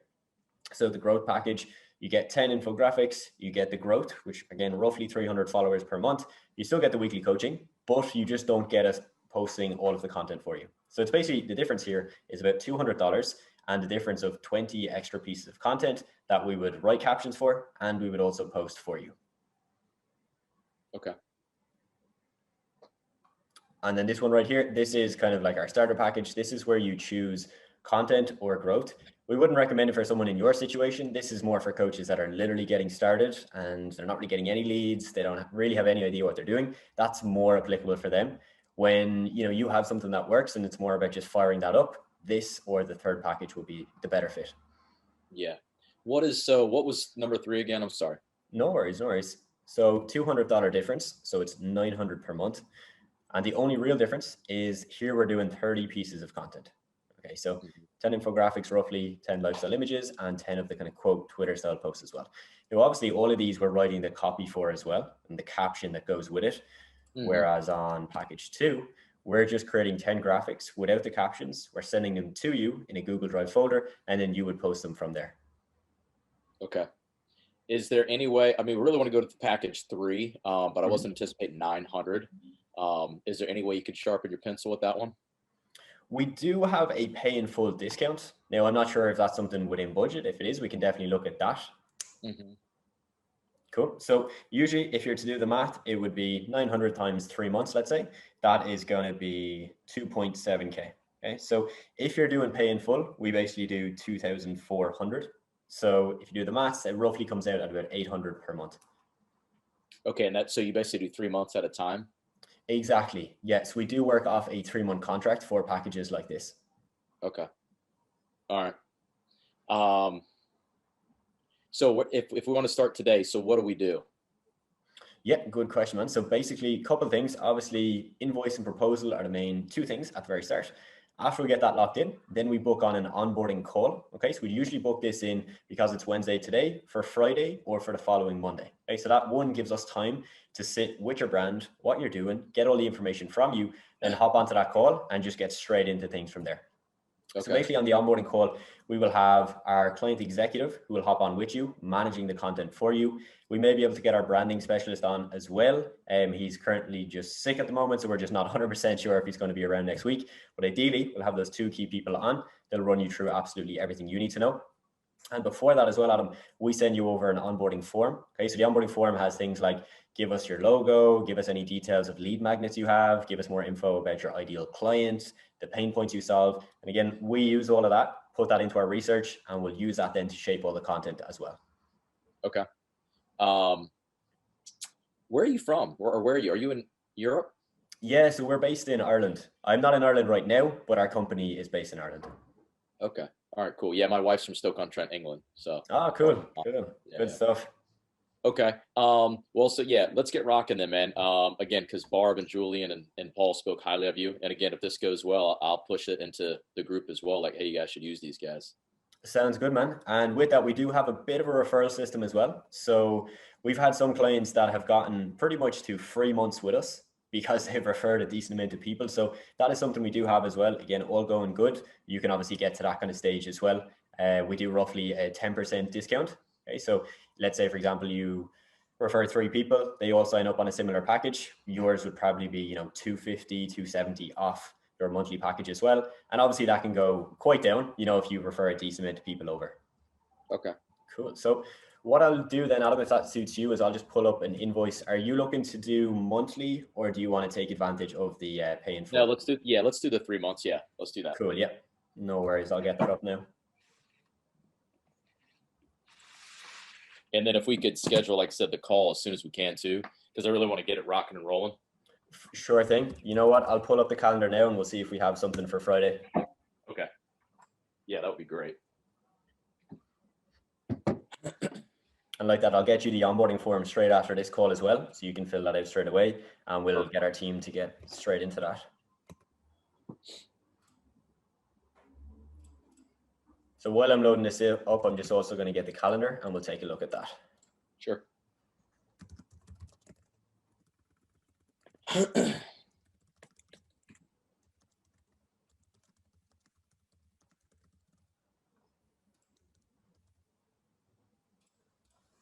So for Friday, what time zone are you on, Adam? East Coast. Perfect.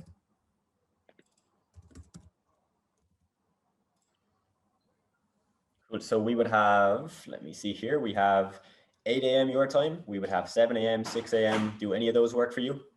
How long's the call? Roughly 20 to 30 minutes. You said 6, 7, or 8 a.m.? Yep, we've got all of those open. Let's do 6 a.m. 6 a.m. Perfect. And if you need to reschedule it, you can do that as well. So yeah, don't worry about that if something comes up and you need to change it. Okay. Cool. So I just have the invoice now. So I'll send it via email and then I'll paste the link into the Zoom chat here as well. Okay.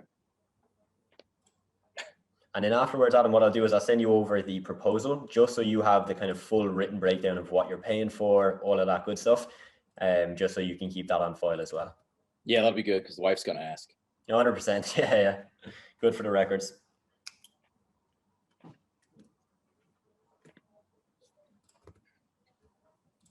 And then, hey, question for you, Adam, while I got you on here too. Paul had said, so I get what you guys are posting too. I really like Paul's page as well, but how he's posting some like workout stuff as well, like a workout with 3 little things underneath. I do stuff like that, but just not like he's doing, which I want to get to. Mm-hmm. Is that okay? Like if I'm posting stuff, or do you guys handle more of that? Or is it, can I mix in what I'm doing with you all? Like I said, I don't want to mess up your strategy. Yeah, so like it depends on what you have. Ideally we would have a situation where we're kind of posting everything. Now, if that's the case, you can always just say to us, look guys, here's a folder. I've got maybe it's a couple of videos or stuff that I've made and I want you guys to post. You can just give them to us and we'll incorporate that then into the flow of the content. Okay. Yeah, I mean, you guys know how to grow this on Instagram. That's why I'm coming to you. What Paul said, I want you to just take it, but anything else I could be doing that won't take me an arm and a leg to do. Mm-hmm. So For that's sure, your- for sure. Yeah. So obviously on those coaching calls as well, we go into a bit more detail on that. One big growth area right now, Adam, is Instagram Reels. Not too sure if you've heard of it yet. It's relatively new. It's short form videos, very similar to the platform TikTok. And a lot of coaches are jumping on this. I'll actually pull up a couple examples of Julian. Julian is doing some really good ones on there. So we don't do them for him because, you know, he literally sits down and records it, you know, mirror selfie, a workout video, something like that. That is a very big growth opportunity. So while we're doing our interactions, you know, maybe getting 300 per month, with the Reels, you'll be able to get extra growth on top of that. And it's extra content for the page. So again, I'll show you some of Julian's, and on the kickoff call, we can definitely give you some kind of ideas as well for videos that you could be doing. All right. Yeah, that would be awesome. Yeah, for sure, for sure. Cool. So onboarding call is booked in, and you can just let me know whenever that payment goes through. Yeah, let me do that right now. No worries.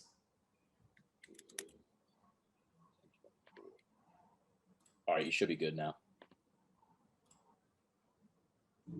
Perfect. Yeah, that has gone through. So we've got the call booked in, we've got the invoice sorted. So the only two things left, Adam, are onboarding form, which I'll send over, and then also I'll send over the proposal for you as well.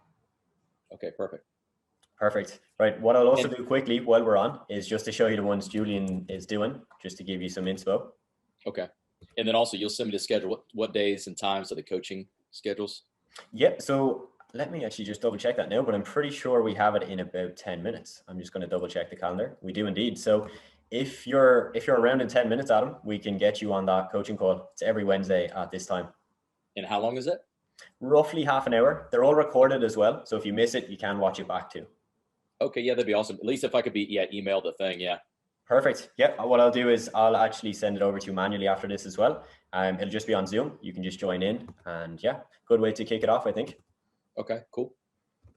Cool. So just before we go, just to show you Julian's ones, again, you can just have a look at his page. Oh, they're actually not showing up on my page because I'm logged in on an older account. That's funny. So if you just come onto his page, you'll see there should be Reels here. Right. Okay. So mine isn't showing up. He's got some really good ones. You know, some are getting 20K, 30K views, very simple videos. Obviously, like anything, there's no kind of proven strategy. It's all about trial and error with Reels because it's new. So I would just say, look at what he's doing, see what you can replicate for your niche, and just give it a shot. You know, try a couple of weeks and you'll find something that works. Okay. Now, hey, something too, will you guys handle like up top with this stuff, like the mindset recipes? Do you make those little things as well? Because we do indeed, Adam. So we can get you a set of those. Just give us, you know, on the onboarding call, bring that up with our team. Let us know which ones you want. Maybe it's going to be 3, 4, or 5. Let us know. We'll get that done for you as well. Another thing we can do, Adam, is basically having a kind of branded background for your Instagram stories. So see the way Julian's stuff, it's very clear. It's black and green, and that's kind of all of his branding. So what we can do is have basically this vertical image with your logo at the bottom with the color scheme you want. And it's a blank image that you can essentially use for any stories you're doing. So let's say you put up a poll or a Q&A or something on your stories. You can just swipe up, add the background. It's already branded with like your website, which could have a call to action for your lead magnet, everything you want. So we can get that done as well. Again, just bring that up on the onboarding call and our team will get a handle for you. Yeah, that'd be great. Okay, cool. Cool. Yeah. So in the form you're sending me, I'll put in there like, hey, what our colors are, black, red, and silver. Okay. All of that good stuff. Yeah. So you can attach your logo and pretty much anything you have. You know, if you have lead magnets as well, feel free to just put them on there. We'll take a look because again, if we can reference to that in the content, we're just going to get more leads. So anything you have, just shoot it over. So like free. Yeah, we have a 4-step body transformation guide. We got a recipe book. We got all that. Yeah. All of that's perfect. Yeah. Okay. Cool, man. Cool. All right, well, look, you will see David, my business partner, on the coaching call in about 10 minutes. I'll shoot you over that email in the next 2 to 3. And yeah, looking forward to working with you. All right. Hey, thanks, man. I really appreciate it.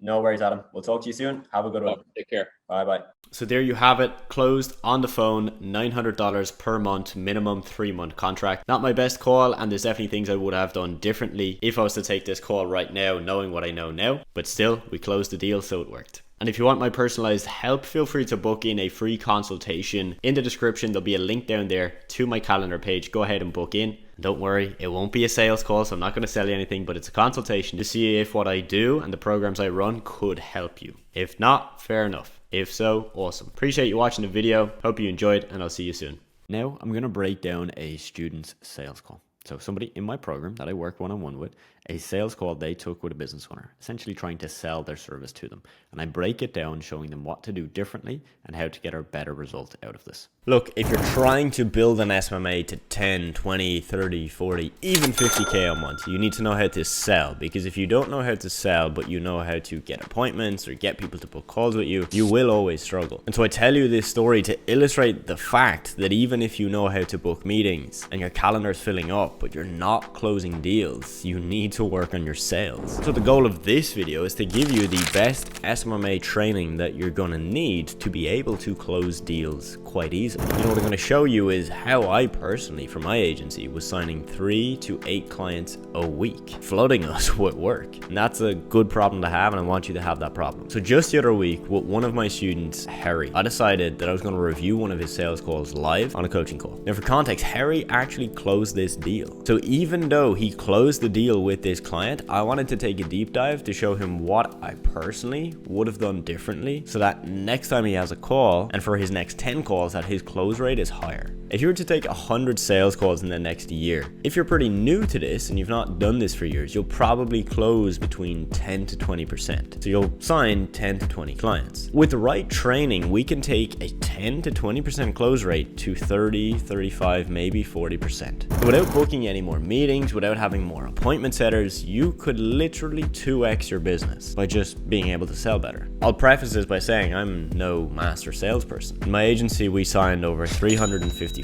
clients, but to others who have been in sales for 20 years, I'm still very much new. But assuming that you have had less clients than me, hopefully I can share some stuff today that will give you real tangible things that you can use. So what we're gonna do is we're gonna play the recorded call with Harry, and you'll see what I do is I watch his call and I pause it after every minute to 2 minutes, and I give him feedback on what he's doing. You know, that's why we do what we do, because when we get you incremental gains, you get massive results. So let's watch it. And just when I saw this, it was particularly interesting, right? Because I've worked in the real estate niche and I've worked in like marketing. So when I first saw your website, I was like, if they've genuinely cracked the code of being able to get vendor leads, like that is always what everyone wants. And then I saw your revenue per month. I was like, yeah, makes sense. that product genuinely sells itself if you get it in the right hands. And smart that you're also then cutting the middleman instead of going through the resellers. You're saying, right, let's just get these people directly. They're probably going to get it from you cheaper, and you can still probably increase your rate as well because you haven't got that margin of the person in between the reseller as well. You know what's interesting? Actually, in this industry, you kind of need both. Okay, solid. Harry, you probably did this unknowingly, but you just stroked the hell out of his ego, right? Like he's like, you've just basically regurgitated back in layman's terms what he's just said, which is like, you understand the business, but you also understand his genius, which obviously he's going to see that as a good thing. So nice little touch there, man. You kind of need these lead resellers who have a lot of coverage. Because if I'm running a campaign, let's say you only want like 2 counties in LA, well, what happens if you've got all this excess? Well, you need both. But yeah, that's the point ultimately.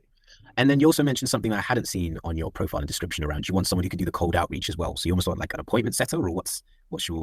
Yeah, so actually we had quite a bit of success just doing automated outreach on LinkedIn. I was looking into it and I saw that like there's Instagram like chatbots, and you could essentially create like. Well, I want to highlight that as well, Harry, because I think a lot of people in this specific scenario where it's a warm lead from Upwork, and then the guy at the start has said, we're looking for a social media manager that can do X, Y, and Z.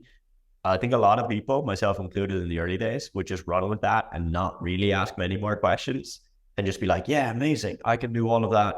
Like, let me show you how it works. Let me show you the packages. So the fact that you're digging deep here is good. I would highly recommend that you continue to do this, because by you asking those little questions, even though he didn't mention the outreach on here, right? He put it in the job post. You're showing that you actually read the job post. I'm sure a lot of people would skip over that and just tell them, yeah, we can do that, we can do that, we can do that, but not actually trying to understand if they're a good fit for you, right? Because for a lot of people, the problem is their sales calls is them trying to sell, which is the business owner essentially vetting you. You want to be in the position to say, hey, I'm trying to see if we're a good fit. Not you're a good fit, I'm a good fit, but together that we can both actually benefit from this. So yeah, just wanted to highlight that one as well, man. Solid. To that point, Adam, as well, it comes from paranoia of having nightmare clients in the past. At this stage, I'm genuinely vetting them as well. Good. It's a good position to be in, man. somewhat of an automated cadence where you could just upload lists of real estate investors who are on Instagram to kind of message. So I think the one thing we're mainly looking for is like this actual social media management. But if that person is also capable of just setting up like a cadence with, messaging people, that would be ideal. Okay, cool. I guess so for full transparency, social media management is like, that's our bread and butter and expertise. Yeah. Less expertise in the whole cold outreach piece. But I bring it up because it's something that I'm actually thinking of learning, developing, and probably testing on a few clients first before I offer as a service. But that's why I asked for that. But social media management is where our real kind of key expertise is.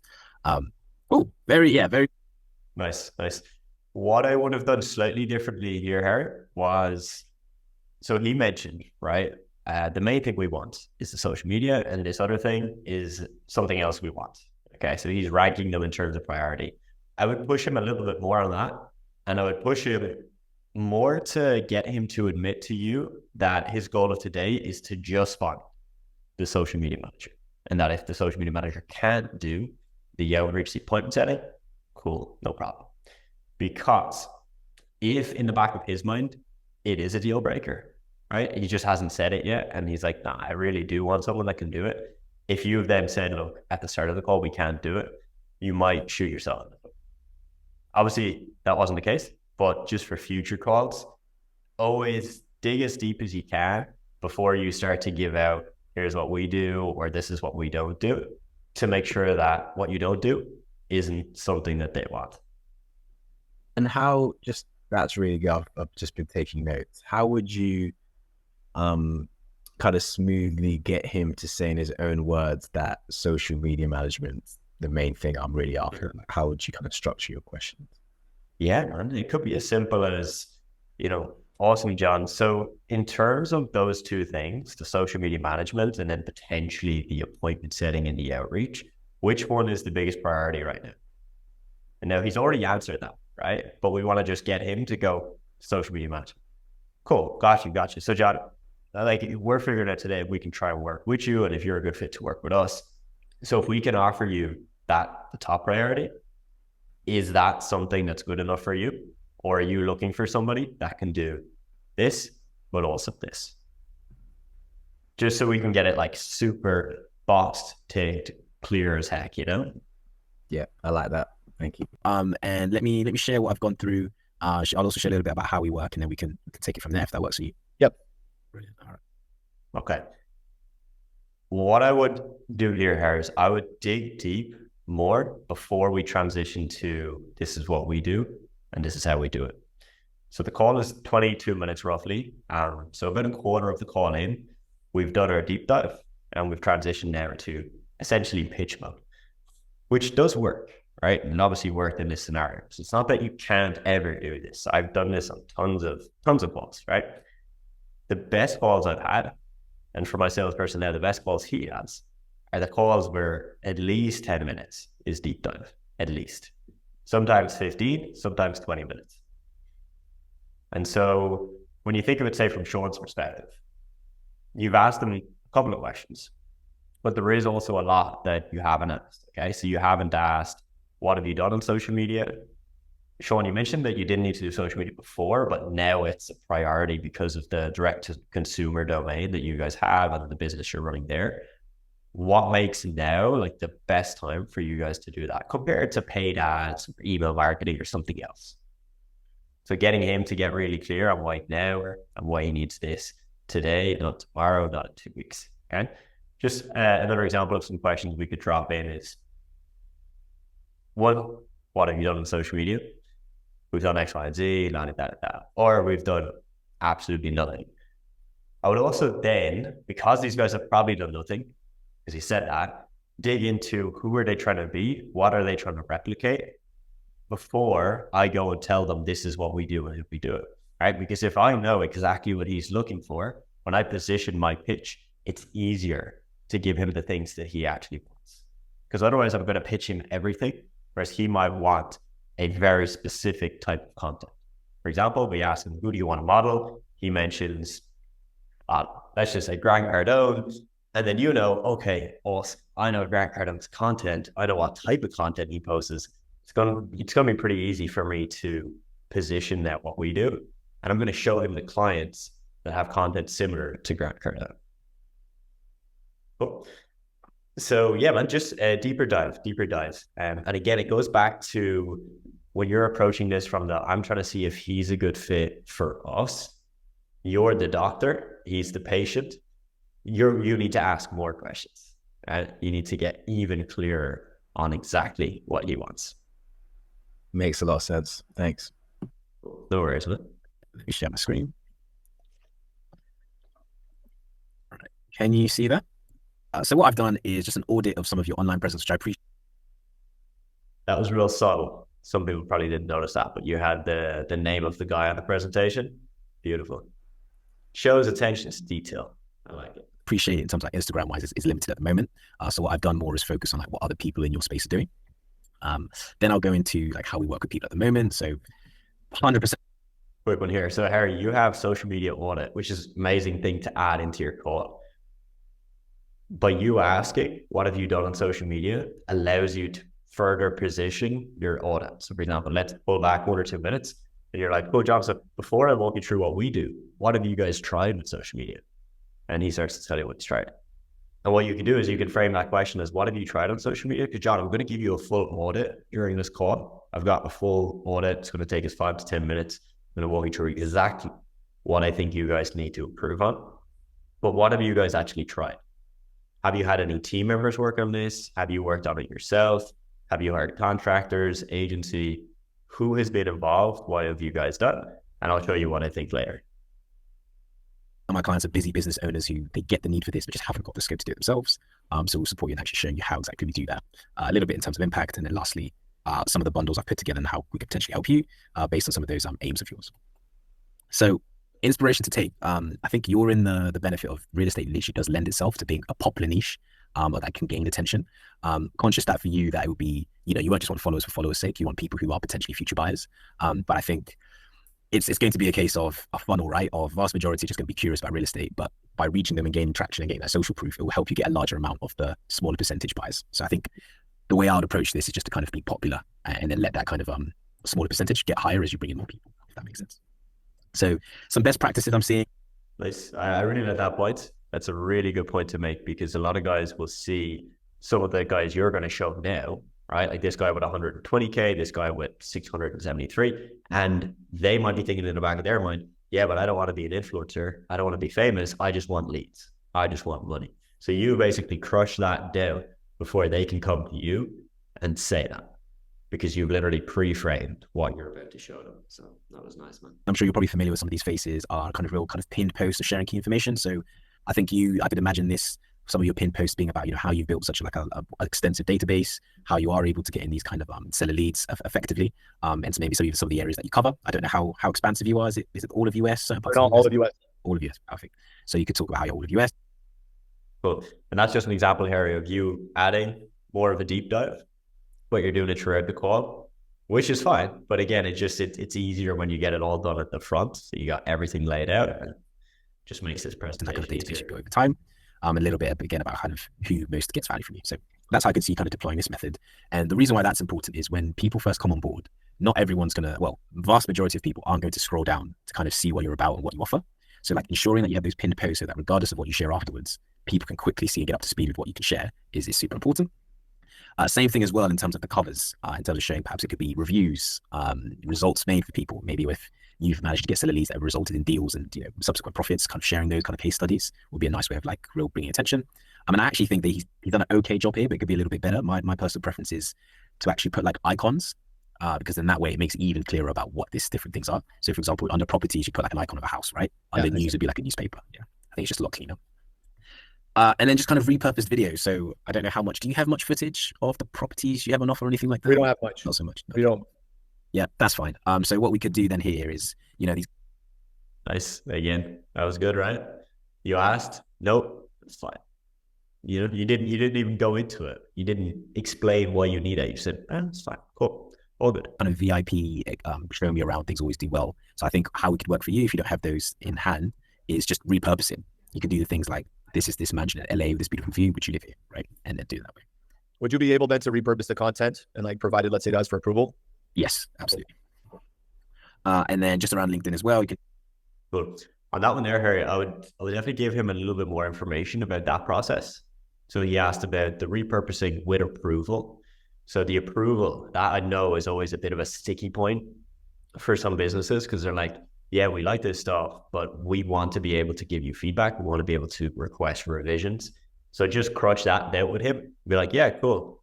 And what we used to do, Harry, is we just had a slide which basically showed the 5-step process of how content was made, which you might even have in here.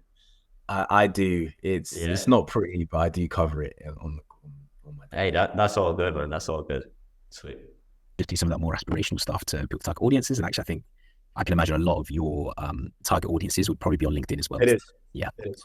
So you'd want to make sure that you have like a good presence there, and that also it's repurposed to fit in the vibe of LinkedIn, so that, you know, it resonates with the audience, because there are slight nuances. So it's important to kind of repurpose that as well. Any questions on what I've shared? No. So in terms of you specifically, things that I've picked out is, I think, just getting that branding right. So it's, again, I appreciate it's all kind of brand new, but making sure that consistent aesthetic that you've clearly spent time on your website comes through in your online presence, just to make you a lot more recognizable. Share your offer. I mean, this right here, like, this is a no-brainer. I don't know if you're familiar with like Alex Hormozy and that whole kind of stuff. Yes. But I this read is a $1 million offer too. classic, right? I think any person who takes this half seriously has read that book, right? If you've always been business. Yeah, great book. And I think, yeah, this is a great offer. I think you probably get people trying to bite your hand off just seeing this, right? And probably your challenge here is probably overcoming people's skepticism, would be my hunch, if I'm honest. Yes. Yeah. So I think you really talking about that network and why you're able to do what you do would really help kind of back that. And you could use your presence as a way, or your online presence as a way of showing that. So it could be like a carousel post of, you know, we know this is a big claim, and this is the underlying structure that allows us to do this. I'm sure everybody else is thinking the same thing I'm thinking, which is, Harry, you're doing a fucking fantastic job on this call, man. No, truly, like, you're really demonstrating your expertise in a very chill, conversational, informal way. But everything you're saying, he's like, yeah. Okay, he's not the kind of, you know, hype guy that's going to be like, this is amazing. But you can tell he is loving what you're saying. Like the Alex Hormozy, that was very subtle, right? But anybody who takes this half seriously has read that book after he said that he's read the book. You know, again, that's such a small thing, but that's just going to make him go, yeah, this guy fucking knows the book. I've read the book. Amazing. It's, you know what I mean? You're ticking a lot of small boxes that, from my experience reviewing calls, a lot of people have to make a very conscious effort to drop this stuff in. You're doing it very chill, formal, casually, and it's working in treatment. So then, yeah, I touched upon it earlier before. Just take advantage of, like, you know, this is the niche you're in, just lends itself to popularity, right? So I think just being really conscious that, yeah, vast majority of people are just going to be curious, but we have to kind of play that numbers game to get those interested people. Also, the expertise, I just want to highlight that real quick. So, for example, you mentioned how he's got a no-brainer offer. You didn't just say we need to get the no-brainer offer out there and that's all we need to do. You mentioned, again, further showing that you understand it truly, which is that, hey, I guess your biggest objection is this is too good to be true. It's the skepticism. And again, immediately he goes, yeah. He didn't even think about it, just boom, straight away.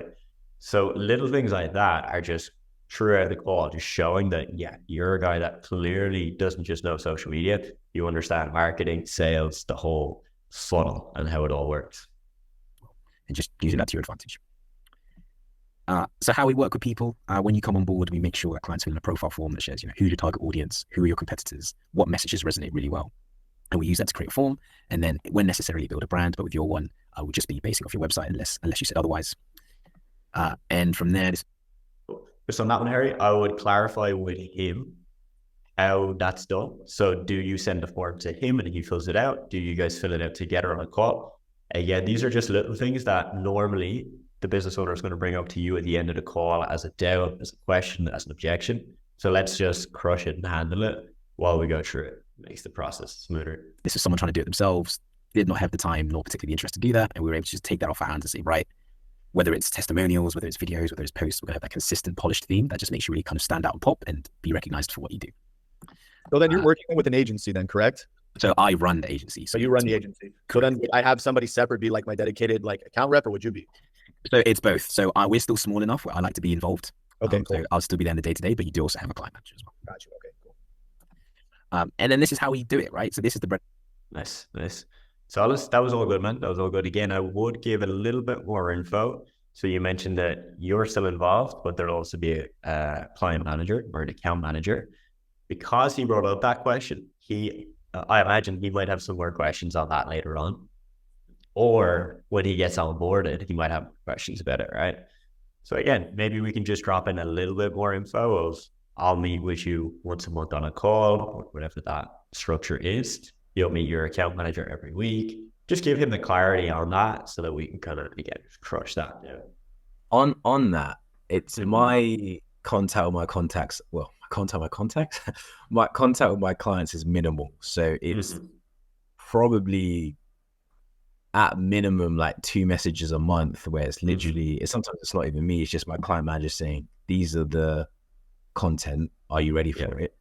So instead, would I just spell that out in terms of the interaction? You have like an onboarding call, which will be with myself, and then from there on in, you have the monthly contact with predominantly my client manager for content, but I also step in ad hoc on basis when needed. That'd be a way to like frame it. Yeah, perfect. Yeah, perfect. You know, and it's hard to know, right? Because this guy, it sounds like, because he's asking the question, that he wants you to be involved, right? Because he probably wouldn't ask the question if he was happy if he never spoke to you again, right? That's probably his core desire there. That was my hunch as well, I think, because I think when they speak to me and they can tell I get it, I think that fear is I just get handed over to someone else who doesn't get it as well, right? Yeah, for sure, man. So yeah, the way you framed it there sounds good to me. You know, take the client you're most involved with and give that as the example of how involved you can be. Not I will, but I can do this, and this. And also just, you know, with the account manager, right? A doubt some people are going to have is exactly what you mentioned. Harry's the genius behind the business. Then there's an account manager who's, you know, so does okay, right? Like if he's worked with an agency, maybe that's his idea of what that's going to look like. So maybe we could sell that thing a bit more. Be like, oh yeah, but you know, even if I'm not on a call with you every week, you'll be in touch with my account manager who has calls with me every week, right? Basically connecting the dots so that even if he's not in direct line with you, he knows that everything that the account manager is doing is going by you first, and it's, you know, true the strategy that you've laid out. Bottom of it, it's just super simple Google sheet. We share this is the captions, this is the links. You just tick and approve if you're happy with it, or you give us some slight notes and adjustments. Unlike other agencies, there's no limit on how much feedback you can give us. Like we'll take as many revisions to get it right. But typically, once we're in flow, it's like one revision, if that, as we just get a feel of what your preference is. Well, amazing. You did the us versus them. Unlike other agencies, we do this, we go above and beyond. But then you also counteracted that to say, hey, we probably never even need to do more than 1 or 2 revisions because we're that good. So again, subtle things, but those little things make a big difference. Got it. And then how we write like you. So I've got a whole segment on like the captions and the copywriting, because I think this is one of the most important pieces of, we want to make sure, you know, we sound like you and not someone you've paid to sound like you. So within that, we'll have, you know, who are people and sites that you think are have authority in the space and you want to get inspiration from. What are those kind of, we can co-build a tone of voice guide. And I'm super open around my team's international, which means we can be quite competitive with our rates. But when it comes to the captions, that's always done by like an English native or myself. And it just means you get the best of both that way. Gotcha. And then from there, we schedule that all in, or in the first kind of, as we're ramping up, about 2 weeks. But once we're fully there, it's about 4 weeks in advance typically is our standard. And then what that allows us to do is share those monthly reports weekly upon request as well. And it just means we can like just do more of what's working and continue to iterate to just get that best results for you. This is just another branding example of someone that we did for our Australian contact of ours. And then these are the bundles I put together for you. So based on what you shared around, you know, really wanting to ramp up growth, kind of get increased reach. Good, man. Just before you pivot to pitch of packages, pricing, etc., just on everything you've showed them so far, I'd ask for some buy-in. So, John, does that all make sense? Is there anything I've mentioned there, John, that you want more clarity on? John, is there anything I've mentioned there that, or John, is there something I haven't mentioned that you feel would be necessary for what you guys are trying to achieve in 2024? Just so we could, again, maybe he says, we need somebody that's great at doing hashtags, and that's a deal breaker for him. Well, cool. We can do hashtags, right? I've put 2 options. Both of them will include the social media resource designer, the copywriter, project manager who's separate to myself. He more works in the background just to make sure that things are always posted on time. And then I myself as a marketing strategist am involved. And I've also realized I've missed out on one here, which is the client manager, but there you go. So you've got like a whole kind of ecosystem and team working on this to really make sure it goes to plan and gets those results you're after. And these are the 2 points I've put to you. So the difference between the two is one is a lot more heavier in terms of video. So with option B, you'd get 20 real videos a month and engagement across all those platforms. And quick question, Harry, is there any clients you have where they're like standout in terms of results? Like whether that's followers, views, or leads or anything? Yes, and I've just been lazy and haven't put it into a case study yet, which I need to do. So my list. Okay. Yeah. That's all right. That's right. I would definitely put those in before you jump into this as well. Right. Because just as I'm watching it now, it's very heavy right now on features. Right. It's very heavy on you'll get a copywriter, project manager, social media manager, pricing. This is what it includes. Right. It's a lot of like logical features and all of that. On that though, now to think of it, I have a hidden slide that I do have results on. But the reason, and again, maybe I'm just too like, I've been burnt in the past, I'm too paranoid. But what I've done before is when I've shared results of followers, for example, based on, and at the time, it wasn't even my own case study, it was like my social media manager's case study. That came back to bite me because they were like, oh, when I saw all this rapid follower growth case study that you showed me, I was then extra disappointed when I didn't receive it. So what I've intentionally done now is that I have it in the back burner. So if they ask for, and some of them do, can I see some results? It's like, cool, I pull out and I show the results. If they don't ask for it, I want the value add in their head to be, I just get the convenience and a very professional, slick, low effort social media presence. And this other bonus is just a nice add-on, but I'm not kind of banking on it. So that's why I've done it that way. Okay. Yeah, that makes sense to me, man. That makes sense. I think it'll definitely affect your close rate, but that's not necessarily a bad thing, because if you're cool with the fact that you might close less deals, but every deal you do close hasn't been sold on any potential results and they've just been sold on, like you said, easy to work with, clean branding, etc., then that might be better. So yeah, keep it in mind, man. Keep it in mind. Again, it also kind of comes back to the importance of asking as many questions as we can and getting that deep dive, right? Because if earlier in the call, John had said, or John had just really focused on results, right? Like he really drilled in the fact that we need to get this number of leads, this is the follower count we want to get to. If he had mentioned all those things, then if we didn't present anything to say, hey, we can do that, he's probably going to be a bit doubtful. In this case, he hasn't, but we also haven't asked, really. You know, we haven't asked clear enough, I don't think so. And how would you frame that? Again, just to soak up as much as I can. In terms of the question? Yeah, to see how result-oriented this specific person is. Yeah, man, just as simple as you could do it at the very start. You could do it, for example, you asked, tell you about your business, and he told you about the business. Like you could even drop it in right there of, John, fantastic, love this, and this. You know, by the way, John, what's your goal of getting a social media manager? Like, what is the main goal? Because I have clients I work with that are in here to get X number of leads per month or a certain number of followers. And I have clients that just want somebody to handle social media in a very easy, stress-free manner. So just so we're clear, John, just so I can then make sure that I give you the info that you need based on what you want, where would you think you lie on that scale? You know, 1 being you just want it done easy, nice and clean, and 10 being if it doesn't get you X number of leads, you're not happy. Cool, but all good, man, all good. And the other 8 would be either like graphics or like carousels. And then option A is a bit more video light. So that's like 1 video a week. And then the other ones are like carousels and posts. And then you have the direct rate. And then for Upwork, it's slightly higher just because they charge me a fee. I recently learned they charge you a fee as well, but you know, I guess they have a business to run. I mean, I could also pay you through, hypothetically, if I were to move, I decided I wanted to move forward, would you accept, let's say on Wise? Like I work with a lot of guys I pay through Wise. Yeah, I use Wise as well, actually. I find it super. Well, I use either Stripe or Wise, right? But I find I haven't used Stripe, but yeah, same thing. So then to confirm then for, let's say, what's it called? Package A, it says 28 posts, 4 real videos and engagements. And can you break down the other 24? What other 24 posts?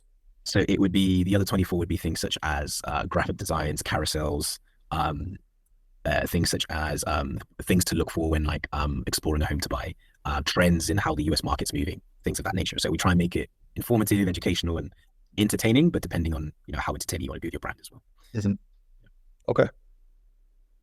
Let me see here. Can I take a screen? Cool. Yeah, I would definitely add that in the breakdown. That's a really good question that guy's asked, which is a very logical question. Because even myself, when I looked at it, I was like, okay, 28 posts, but 4 real videos.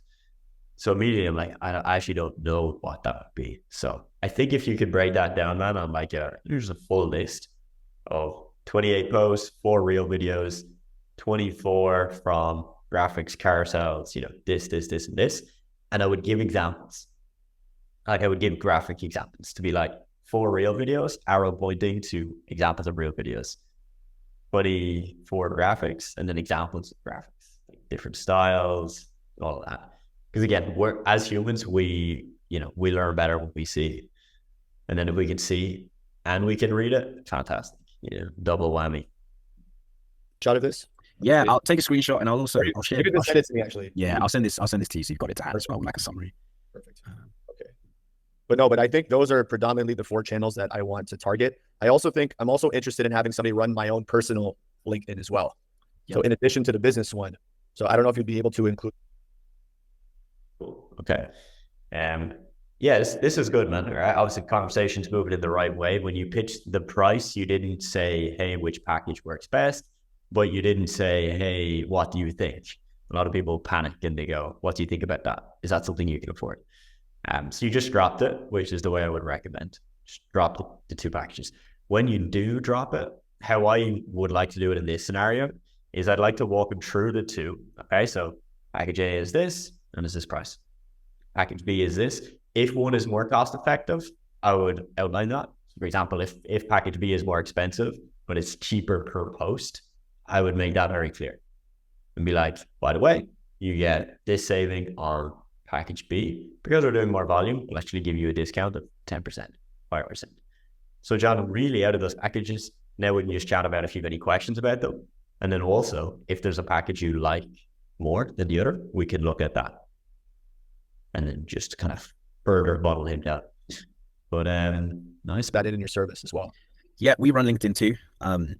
And with this one, Harry, I want you to think about this, right? So him saying, now, basically, I've got another opportunity for you. I've got my LinkedIn. That could be something that you guys handle.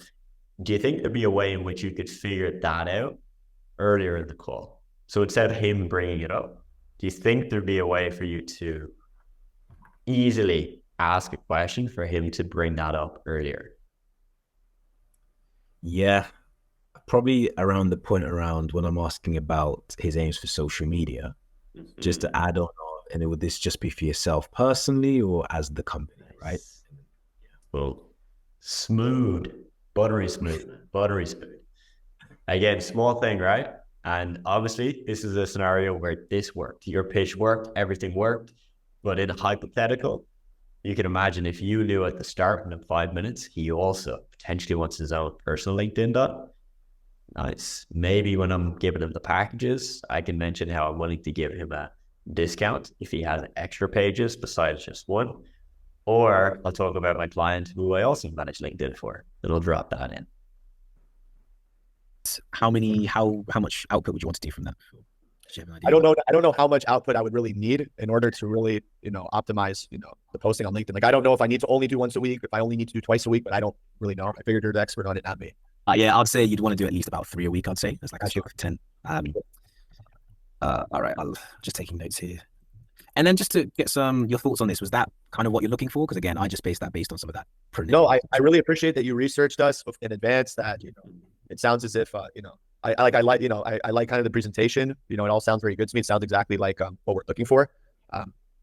And I'm guessing, obviously, assuming we were to start, I can kind of go through with you and show you our competitors, like our exact competitors. So maybe you can just get a little bit more inspiration with respect to how we want to differentiate ourselves from them, but kind of take also some of the some of the good messaging that they have and exactly who they're targeting. So, cool.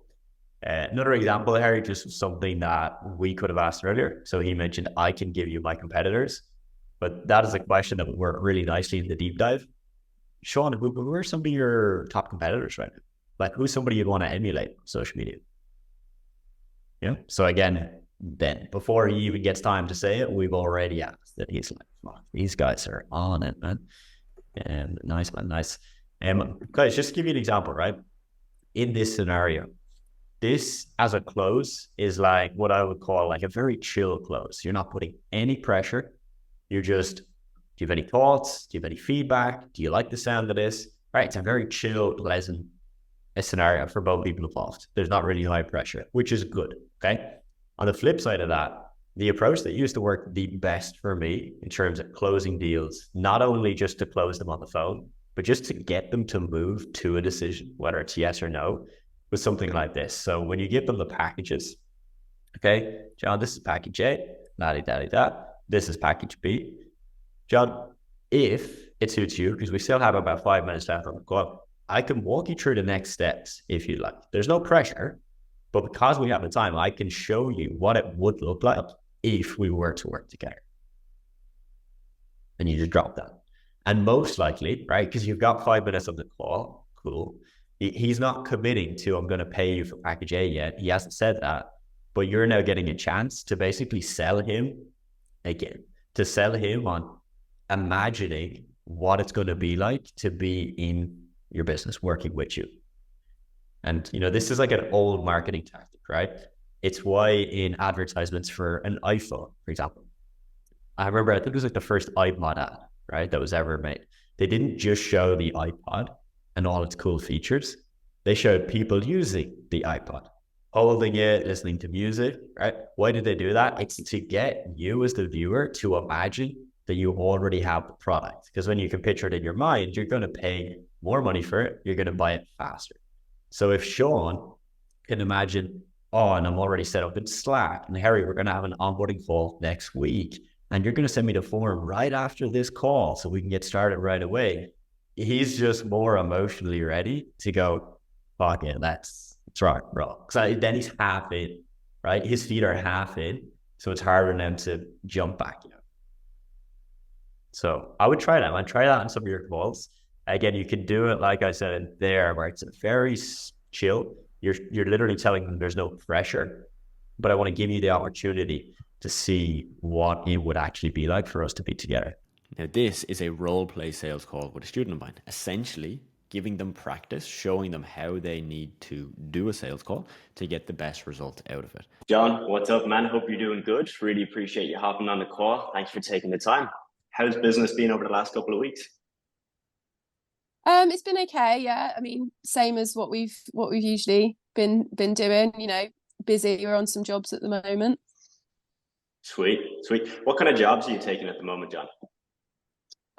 We've got some extensions, some like rear extensions going on at the moment. Cool. Nice. Is that the typical type of job you do, or do you have a couple different things? Yeah, we generally do like extensions, loft conversions, and kind of renovations. Sweet. Nice, John. What's the average price on that? You know, it's not something I've had done in my home, so I'm just curious. Upwards of 70,000. Nice. Wow. More than I expected. Yeah. Wow. Okay, cool. Before we get into any specifics, John, just to let you understand what this call is all about, my goal really is just to ask you some more questions like we just did there. But ideally, we're going to focus on social media, right? We had a quick chat on Instagram. You mentioned that this is potentially something you need a little bit of help with. So I'm going to ask you some questions about that. And if at the end of the call you think, wow, that sounds good, and you can see the value in what we do, of course, I can walk you through what that would look like in your business. Sound good? Yep, sounds good. Awesome. Cool. So John, you said the average ticket price for your service right now is somewhere upwards of 70,000. That's obviously quite high. How are you currently getting those clients? Just through word of mouth at the moment. Okay. And that's just literally you do a job, you do it so well, somebody literally passes it on to their friend or something, right? Yeah, or just recommendations. Solid. And have you had any word of mouth through social media, or literally just strictly in person? So like not tech savvy at all. I don't have any Mhm. kind of clue about how to do that. My wife's been popping a post up now and then, and Yeah. yeah, that's about it really. Okay, cool, cool. And when your wife started, when was that, John? Was that recently or? I mean, she probably started the page in like 2017 and has popped up maybe like 8 or 9 posts since then.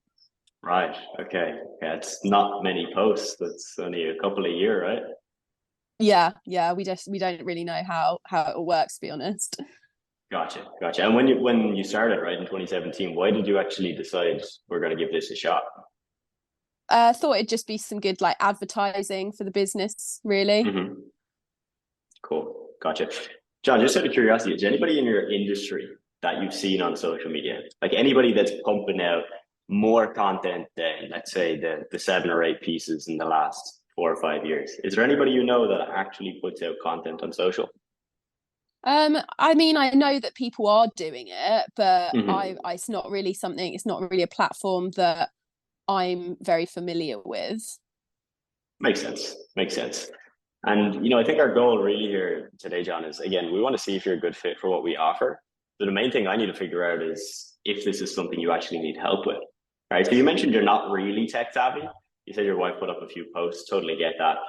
But I guess before we go forward, I just want to get clear on the real goal. Because I know you mentioned it might get you some awareness, it might look good, having a social media page, but do you think social media could actually grow your business? Like, do you think it's possible to get some of those clients to pay for a renovation from social media? I guess it's just the way that things are going in the world. I just feel like Mhm. I should probably try and keep up a little bit with what's going on. For sure. If you're not in, you can't win. That's what we like to tell our clients. Mm-hmm. Solid. Okay, cool, John. Well, there are people in your industry getting really good results. And this, Megan, is when I'd start to, so for example, what Warren mentioned, this is like a temperature check, right? Because Okay. John has basically said so far, we don't know how it works. We tried doing it. We don't even know why, right? Not very clear motive. So we need to now figure out, okay, how do we get him to understand it's actually valuable? So that's why I'm Mm-hmm. asking, do you know anybody in your industry? Do you know anybody that has Mm-hmm. done this? So this is where you'll probably come in with your clients. Okay. Yeah. So you might have heard me speak about this before. We call it subtle selling. Okay. So for Okay. example, you've just told me you haven't seen many people do this. You should do it. So now what I would probably do before I ask too many more questions, I'd probably spend like a minute or so just going over one of your clients. So I'd say something Okay. like, cool, John. So there's actually one of our clients, Jimmy, that I'd love to show you. He has a very similar business to you. Then just, explain what he does, what kind of price point, explain all the things that are similar. So he also does renovations. His ticket price is upwards of 30, 40K. And I'd love to show you what we've been doing with him on social media. Not to say, hey, we're great, look at this stuff, but to show you that it actually can grow your business. That's my main goal just in the next 2 minutes. Does that sound good? Sounds good. Yeah. Okay. And then I would just screen share, show the results you have, show all of the impressions. As Warren mentioned, obviously make sure we get clear on the concrete data of you got him upwards of 10K impressions. That's 10,000 potential customers. And then at that point, I would start to ask more of the deep questions, such as, cool, John, so I've just shown you how Jimmy got upwards of 10,000 new people to see his stuff on social media. Do you think you'd be able to get a couple of clients from that?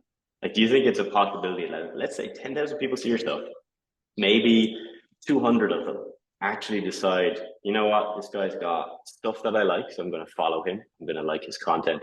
Out of those 200, let's just say we messaged them, had a quick little chat on social, or maybe we even got their phone number. Would you think we'd be able to get them as a client? Like, do you think you'd be able to sell them and actually sell your service to get them as a client? So good. Yeah. And one thing that I didn't do there, Megan, that you should definitely do, right, is instead of saying, can we get him as a client or whatever, you want to stroke his ego, right? Because John probably thinks he's really good at sales. Like any guy that has a business probably thinks, yeah, I can sell anybody. Like, get them on the phone. That's the only problem. Once they're on the phone, I can sell them. So stroke that, right? And say, cool, John. So you're probably good at sales if you're selling stuff for 70,000, right? You obviously know a thing or two about how to position that and how for someone to see the value in it. If we had 200 people, again, that liked some of the stuff we posted on social, maybe they even messaged us, would you be able to sell even one or two of them? And he'll go, probably yeah, be like, of course I would. I could sell 10 of them next month, easy, you know? Yeah. Just get them on the phone and I'll get them, kind of vibe. Yeah. And at that point, you think of like where he's come from, right? He's gone from at the start of the call being unclear why he even started social media to now he's seen the proof, he's seen the results, and he's just affirmed that he's really good at what he does and that he could, of course, like that's so logical. Of course, he could sign at least one client, or two, or 5 or 10. So he's really warm right now, and that's when I would go back to the questions and I would start to go more into this part here, right? Which is state their goals and repeat them to them. Okay. So, for example, cool, John. So ultimately, as we've discovered, the ideal scenario for you with social media, it's not just to post, right? You don't particularly want to do that. You want to make money from what you're doing. You want to get clients, you want to get leads, you want to get inquiries. All right, that's where I'm listening there. You want to get this, and this. Then we want to reaffirm that we can do this and go back to your case studies, go back to your results, being like, cool, you saw Jimmy, you saw Alex, you saw the results they got. That was through our insert product name, insert service name, whatever it is. And then from here, this is the way we always did it. We would always then go for the hard qualifying questions. Okay, so we've done a little bit of this already, right? Of we could get you maybe 10K people, maybe 200 have conversations, and then you could sign a couple of those. If we haven't done it in that much detail, we'll start to go into like way more detail, right? Such as out of the 200, John, if that was 50 people that you were able to get on the phone, how many of those do you typically think you'd convert into a customer? And get the clear numbers, okay? So let's say John has then said, yeah, 5, I could easily get 5. Fantastic. So John, you just said that you could get 5, right? You get 5. If we do what we do best and we get you the people on social media, as long as we can do that, you should be able to bring in 5 new customers from that. Now, as you mentioned, your service is upwards of 70K. Let's just say some of them don't go for the full 70K and they spend 40K average. That's still a lot of money, right? 5 times 40,000, it's a decent chunk of change. So John, now what I'd love to do is to walk you through our service, the pricing, how it works, and if you'd like to get started. Does that sound good? Sounds good. Cool. Oh, yeah. And then we go, right? And the reason I would do it that way is I've just positioned the gain, which is like 100K plus, right? Yeah. And now that's obviously an extreme example. Maybe you want to tailor that a little bit down a bit, and maybe it's more like he gets 1 client or 2 clients a month. Okay, more realistic. Even at that point, because of how high ticket his stuff is, you can start to play into that, right? So John, you've told me that you could probably get 5. Let's just say things don't go perfectly, right? You don't close as many people. Maybe we don't bring you 10,000 new eyeballs and we get you 7,000. It's still realistic though, John, right? To say over 3 months, if you were to work with us, that we'd get at least 1 of them. Like that's realistic, right? Yeah, it's realistic. Cool, John. The reason I say that is because the price of our program is actually only X. So even if we did the worst job possible in 3 months and we just got 1 single client, you'd still have a 20X return. And John, the benefit is that we actually do this for you. We're not just going to tell you how to do it. You just told me earlier you're not tech savvy. You don't want to spend hours doing this, so we'll actually do it for you. So you don't have to worry about what to post, how to learn how to use it, or anything like that. What we're going to do is, and then insert pitch of we do this, we do this, we do this. And again, we want to always bring it to what he wants, which is we'll get you phone numbers, we'll get you leads, we'll get you conversations. That's what you do. You handle that portion. We do the 90%. Cool. And then from there, it's walk to a close. So yeah. Obviously different for every call, but again, I wanted to show you that because this is a script that I used to use. This is a script that my salespeople used to use. And this isn't even the best script. I'm sure you could find way more detailed, tested scripts that work. The key thing is it does a lot of, like what we talked about there, it did a lot of little things. a lot of little things that lead to one really big outcome, which is John coming to the end of that call feeling like, fucking hell, this is a no-brainer. Like, I'd be mad to not try this for at least 3 months. Yeah. What's the worst, you know? What's the worst case here? And similar to what Warren mentioned, I think a reason that approach works, I didn't talk much about social media, right? Like, I didn't go talk about hashtags, you know, I didn't talk about a lot of things that would just confuse him and that are really irrelevant. We've really just focused on, what does he want? Why is he doing social? Here's what we've done with clients. Here's how our package works. Does it make sense? And tie it all together.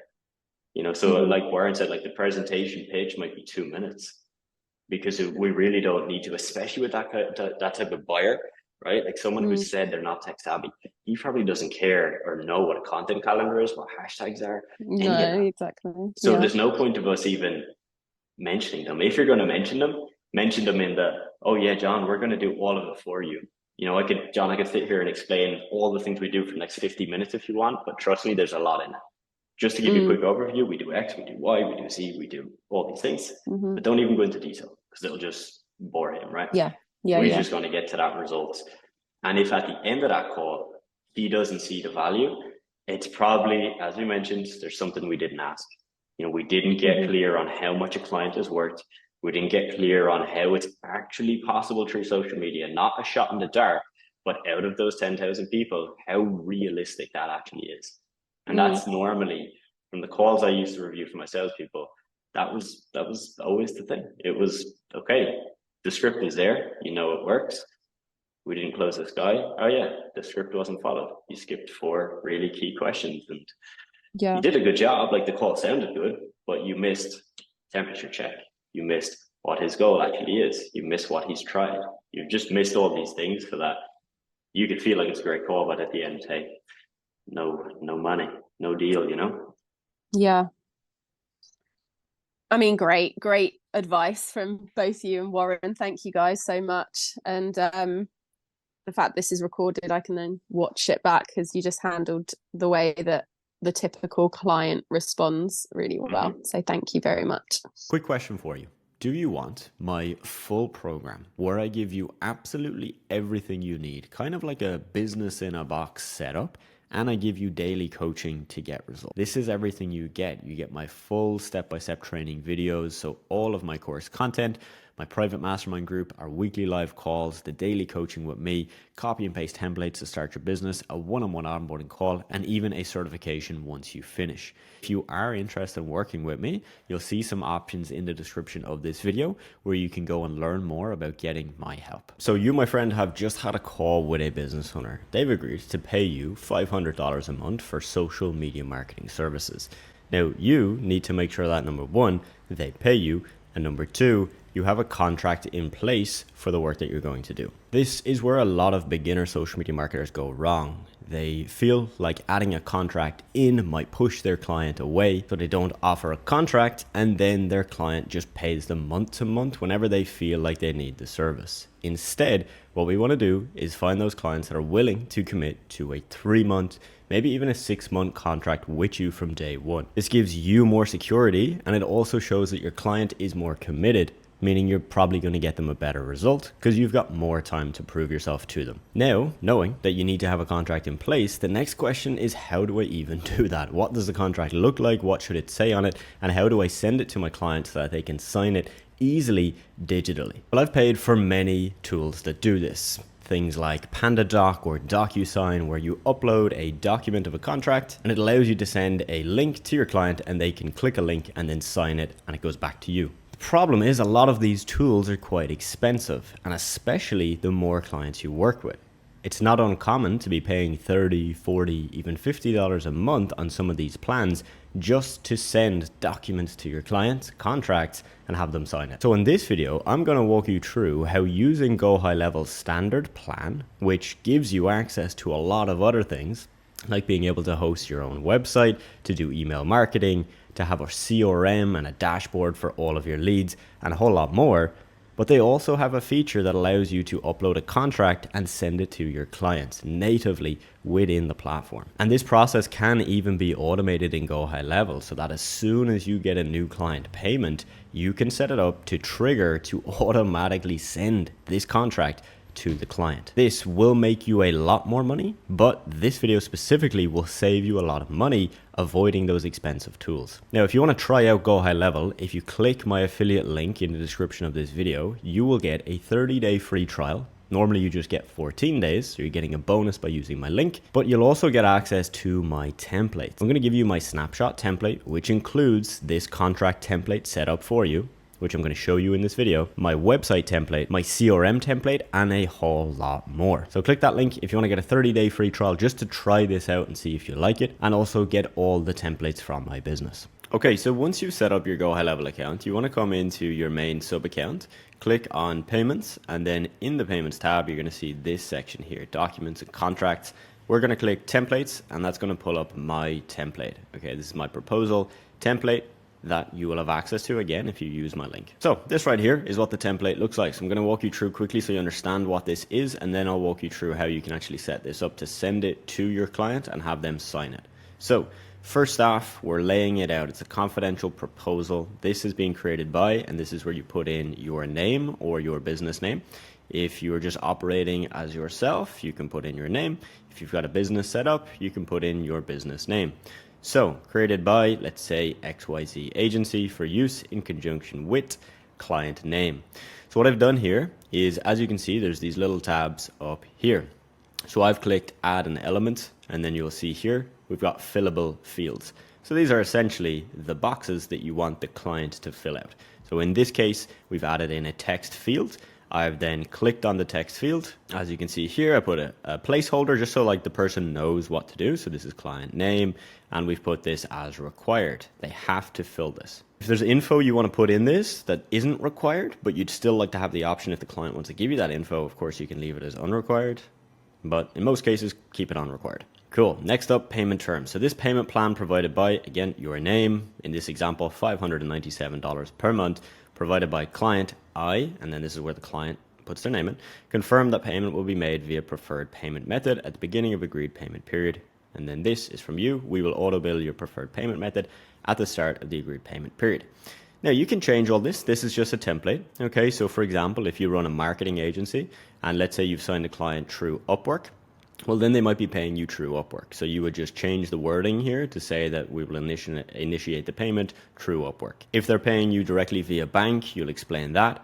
This part here is more relevant if you're using something like Stripe, okay? Auto bill, essentially, capturing their card details and then being able to bill them on kind of a direct debit, a subscription every month. So you can change that just depending on how you've got your business set up right now. Then we've got our non-disclosure. Okay, so the information discussed between the receiving party and the disclosing party is held confidential by your name, will not be sold, held, or viewed by any third-party companies. XYZ agency, your name, is allowed to show results to potential customers as examples of our work. We'll always remove any of our clients' branding, company name, etc. to ensure the results are confidential. This essentially is just giving you that right that if you're creating social media content for a business, that you're making it clear, hey, look, I'm not going to be, throwing your name out there, but the content we make for you, I would like to show to my potential clients as proof of what I do, but I'll blur out your specific name and your details. And here we're just saying that this is a 3-month minimum. Obviously, just change this depending on what agreement you've put in place, but I do suggest that you try and get most of your clients on 3-month, 6-month, or even 12-month contracts. So one note and very important disclosure, this is not a legally binding proposal or contract, okay? And that's not why it's created. Could you, in theory, have somebody sign this and they don't honor this? Potentially. Will you bring them to court over this, over $597 a month? Probably not. My point in saying this to you is that I've created this template as an agreement between you and your client. It's not to go with the legal approach of, hey, I'm going to sue you, if you opt out of this. But it's to show them that, hey, we've got an agreement. Let's clearly lay it out together and let's both sign it. Let's both put our name to this and make sure we both understand this. And then we've got our section for them to sign. So signed by, we've got our signature box. Again, how I've done that is add an element, signature, drag it in, and date, we've just put that here. So date, drag it over. Okay, now there's two boxes. One is for you in your business. Okay, so your name, your business. You can go and change this. So put XYZ or whatever your business name is, or your name. And same with the client name and company name. You can either put in their name and company name, or you can just leave it as this, and then they sign it here. Okay, so let's assume you're happy with this and we've got it all filled out. I'm going to now walk you through the next step and how you send this off to your client. So what's very important is that you set up these fields so that the right person is assigned to each of them. So for example, in this example, you want the client to sign this, but there's also this section for you to sign it, okay? So we need to make sure, obviously, the ones that you need to sign, you sign, and the ones that the client needs to sign, they sign. So let's go through it. Let's go to the ones that you're meant to sign. So here, and then you'll see here, there's a box that says to be signed by, and this is where you just click through and you make sure it's you. So in my case, I'm gonna put it to me, okay? And look, it actually automatically puts my name here as well, which is pretty cool. Date, I'm going to put that again as me. So to be filled by Adam Walsh. Great. This one, okay, contact, we're just going to put it as contact. So you would obviously change this to your client. So you'd put in their email, add them as a contact, and then it will go to them. I'm going to click save. Now it's saved, fantastic. You can go and actually publish it and create a public document. Not what we're going to do here. We're going to click use template. Now, there we go. Template is now in use. Let's review it. So click here to be filled by, and this is where, in this case, I've only got my details here, but you would add in a client. So you type in their name, their email, and get all of that set up. Assign it to them as we just showed you. And same again, making sure that you've got both of these assigned to different people. Before you actually click send, just make sure that you've clicked on this tab here. So recipients, and in here, okay, you're going to see primary client is me, but then I've got two accounts, okay? So I'm basically set up as both of them. In your case, obviously you would make this very clear, okay? So you'd put the client in and then you in as well. Once you're done that, then you can click send, okay? And then you can see you can do an email or a link. I've always done link, okay? But any tool I've ever used, always link. So share via link and then click generate links here. And then once that's done, you're going to see you've got two different links, right? Because again, you're sending this to two different people. So in my case, I've got one here for Adam Walsh and one here for Adam Walsh. So what you would do for the one that you need to sign, you would just copy it, open it up in a new browser tab and go ahead and sign it. Now, this is what it looks like, okay? So when you click the link and when your client clicks the link, so that you understand this, okay? So you click this, start filling out, and then it'll just point you to each one. So I'm just going to put in my name. You'll see then it updates it for this one as well. I'm just going to click next though, just to show how it does it. So next, again, I'm going to put my signature. So you can see here, you can do a type or you can actually draw it. Up to you how you do that. Date, we'll put today's date. Super easy, right? We're going to sign again. You're going to select the date, today's date, and then you'll see 6 of 6 filled, finish, and then we're basically good to go. Now, once it's done, you see here, we'll send a signed copy for reference when the document has been accepted by all parties. Okay, so essentially you're going to get a copy of this when it's fully signed by everybody. Now in this case, I've signed everything. Okay, so there's no need to wait. I can click download PDF and then voila, that's it, done. I save that to my folder for my client if they've gone and actually signed it, and I'm good to go. So now you can see this is what it looks like. So this is the saved file. So the name is there. Again, you would obviously change this yourself before sending it off. And then we've got all of this. Okay, so good to go.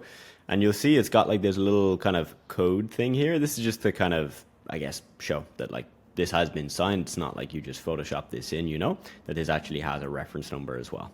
Cool. So back here, okay, we're back in documents and contracts. You'll see here I've got one draft, which is my template. And then we've got waiting for others. Okay, so this is the one we've just looked at today. So you actually know where we're at with this. So you can check this. If you've got 10 of these sent out, you can see, okay, I've sent this out. Okay, has it been fully signed? Has it been viewed?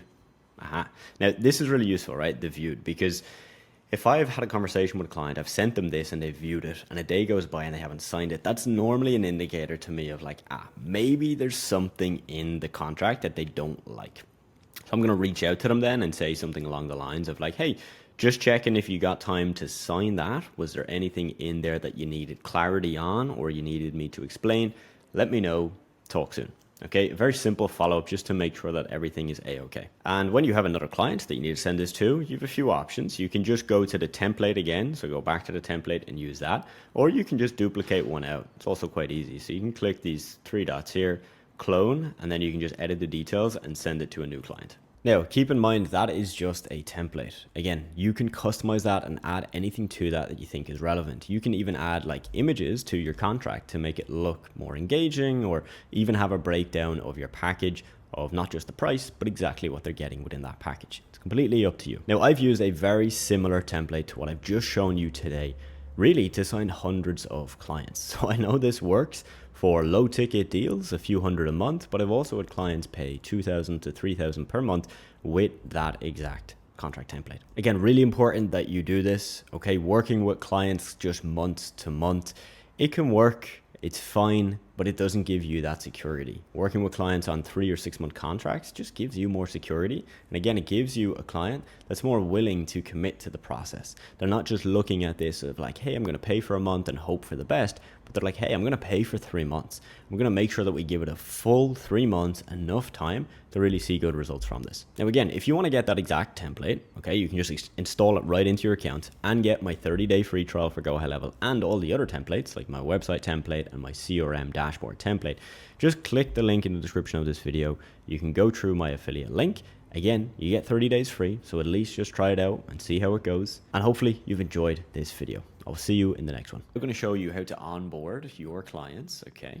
So for your social media marketing agency with AI. This is my automated system that I would use to onboard clients quite quickly using AI. This is an example of a prompt that you could use to manage better with AI, okay? So I'll go through this.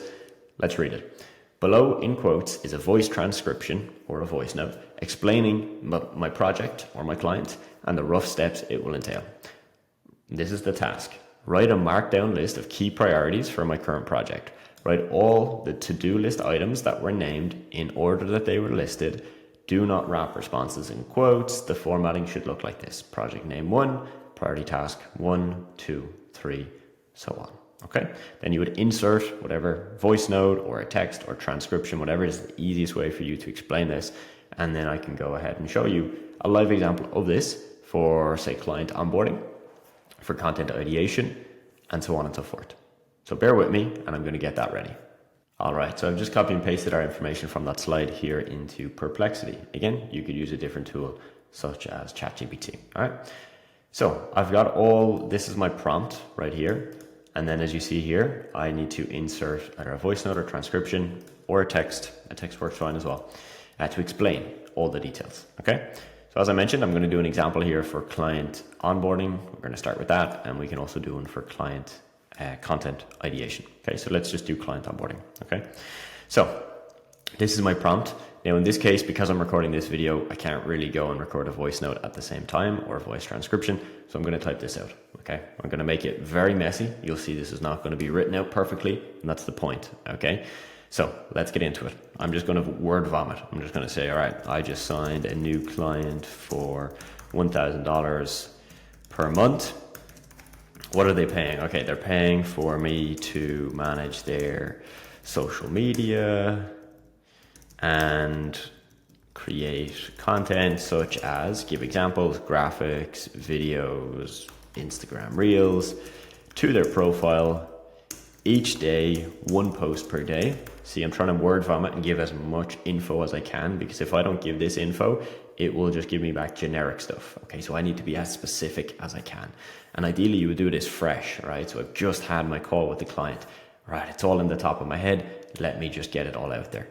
Now you'll see here, I mentioned previously that you could do a voice transcription. So if you're using another AI tool, which we're going to cover later, it will transcribe your calls, and you would literally just take the text from that call, right? Because the tool will turn it into text, and you would just, boom, give it all to AI, and it's going to do it for you. Okay, so we're just going to do this off the top of our heads for this example, but you can start to see and probably piece together how this becomes very powerful. Okay, so 1 post per day. I also need to write the captions for each graphic / video. And then, for example, in this case, I'm going to say I am not a graphic designer / video editor and can only do basic content edits in, let's say, CapCut or Canva. And then I want to say, okay, I want to hire a graphic designer and video editor to help with creating really good quality work for the client. Their end goal is to sell more products and grow their following each month. Now, what am I missing? I'm missing details about the client. Okay, we've written down how much they're paying, what they want, what they're essentially paying for. I haven't given any information about the client themselves. So the client is a female fitness coach, and she helps parents, mostly women, how to lose weight after giving birth, right? So I'm giving all the specifics. She does this by giving them a training plan for the gym, a nutrition guide to follow, and also mindset training / coaching such as meditation, etc. Okay, so I'm giving it as much as I can. Now, okay, you'll see I've given so much information that we can't even see my cursor anymore, so you're just going to have to believe me when I type this out, and you'll see it when I go ahead and hit send. All right, so now I'm going to write my prompt. I've gotten my prompt here, right, which is, create a markdown list of key priorities for my current project. So that's pretty good, and I'm going to review this and see, okay, is there anything I need to add here? No, it looks good. The only thing I'm going to add here is a note. I want you to create this list of priorities so I know how to effectively deliver this on time to my client as fast as possible, but with the best quality, and ensuring she reaches her goal of getting new, or in this case, getting new clients and selling to more people. All right, let's hit the big send button and let's see what happens, okay? So this is what it will look like in Perplexity, and most likely most tools look like this. All right, so it's going to do a little search and then give you back the information. So let's read through. It says the project, social media management for fitness coach, and it's giving me the list, right, that I've just asked for. So it's saying hire a graphic designer, hire a video editor, cool. Create a content calendar, develop a social media strategy, set up content creation workflow, design graphics for Instagram posts, create video content, etc. Now you'll see this is really good, all right? And there's a lot that they've added in here that we don't need to do, but there's also a lot in here that we need to expand on. So for example, there's certain points that I'm going to get them to remove. Okay. So if I read through this, monitor and engage with followers. Maybe my client has not paid for that. Maybe my client is just paying for me to create the content and post it. So I'm going to get rid of that point specifically. So number 10, track growth metrics. That's fine. Analyze performance. Yep. Showcase success stories. Fine. Benefits of the program. Yep. Create content focusing. Yep. That all looks good. Implement hashtag strategy. Okay. 19, collaborating with influencers. They're not paying me for doing that. 20, setting up lead generation campaigns. They're not paying me to do that. That's most likely paid advertising. Establish a consistent brand voice. Perfect. And I'm also going to say resend the list by expanding on each point and making sure the list is in order of priority. So for example, point, if I go here 22, which if I copy and paste it, right? Point 22, establish a consistent brand voice, seems like it should be done at the start.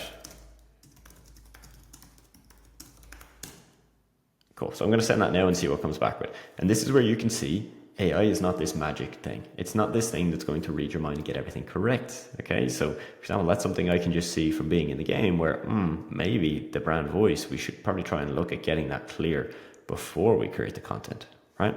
So let's send that off and see what it comes back with. Okay, great. So now look, we've gotten more detail. This is what I wanted, okay? So like, give me more specifics on these points. It's removed those points that we mentioned, and it's still going. Great. See, now you have something to work with. Now, let's go a step further, because this right here now is just a big block of text giving you step 1, step 2, step 3. Okay, let's see if it can give us a rough timeline. I'll say, great. Now I need to create a rough timeline for this project so I can deliver it on time to my client. My client is expecting me to post the first batch of content in the next 2 weeks latest. Give me a rough timeline for each point so I know when I should be moving on from task A to B, etc. All right, let's see what comes back.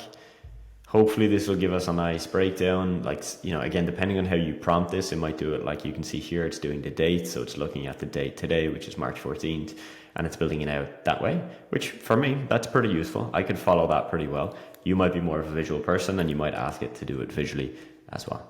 But as you can see here, now we have a plan, right? We went from closing a sales call, getting a client on board, them paying us amount of money that we've maybe never made before, we're a bit scared about, and all of a sudden now we've got this. Okay, we've got a very clear, okay, this is what I need to do in the next 2 weeks. So on day 1 and 2, all right, today and tomorrow, I'm going to focus on the brand voice and the social media strategy.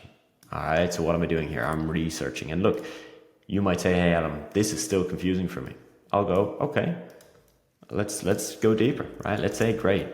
For days 1 to 2, can you give me more ideas of how I can execute each of those points?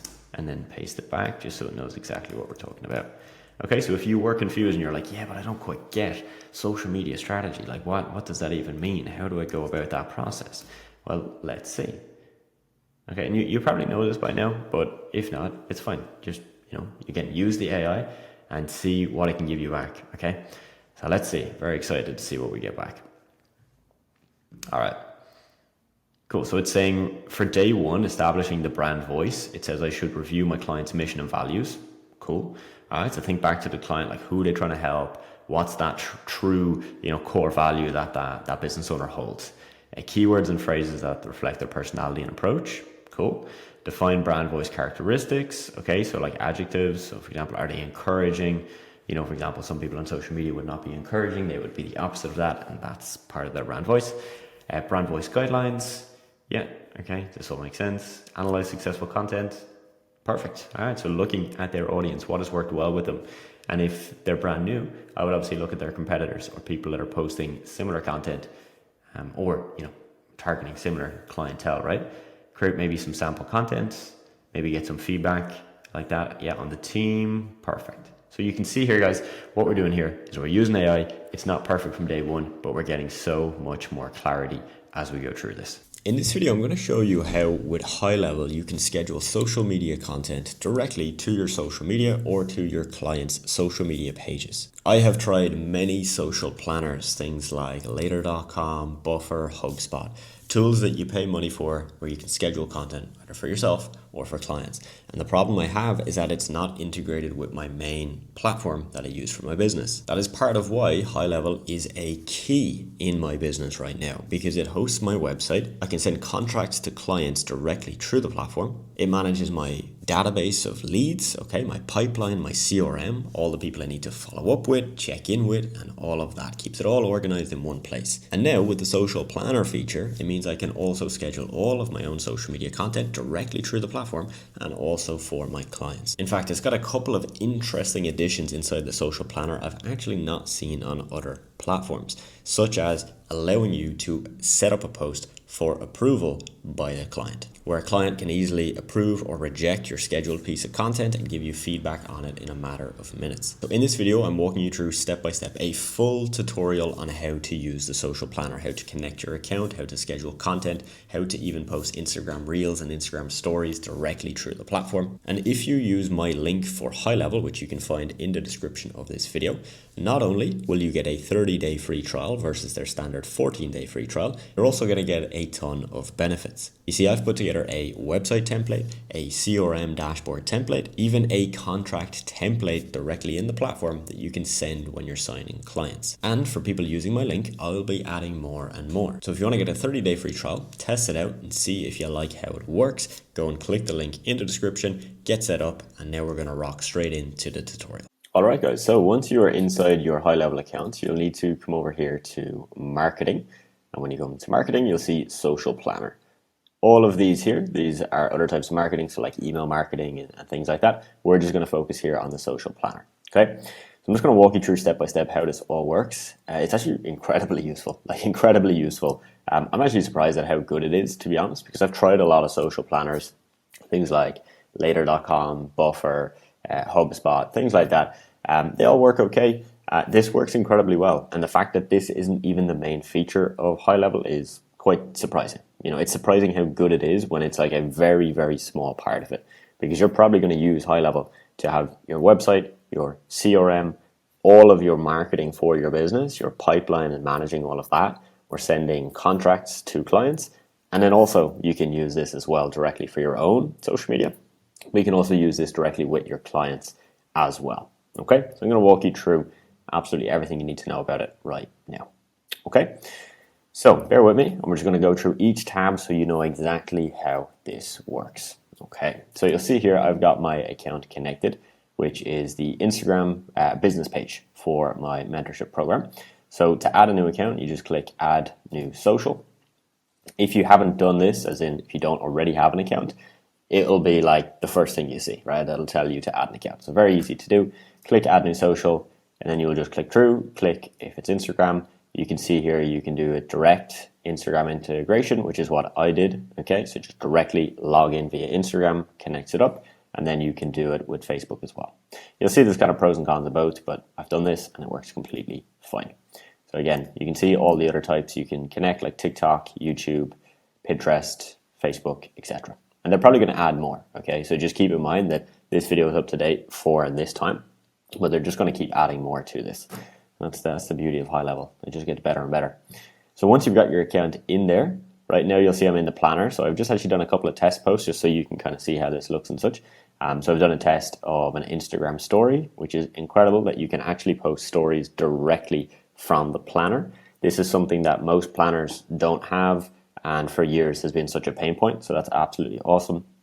And then I've done a post here, and it's actually a collaboration post. So a reel that I've posted, also tagging my main page and doing a joint post between the two. So again, like you can pretty much do all the things that you would do with Instagram directly, but you can just do it directly through here. So again, for working with clients, this is an absolute game changer, to be honest.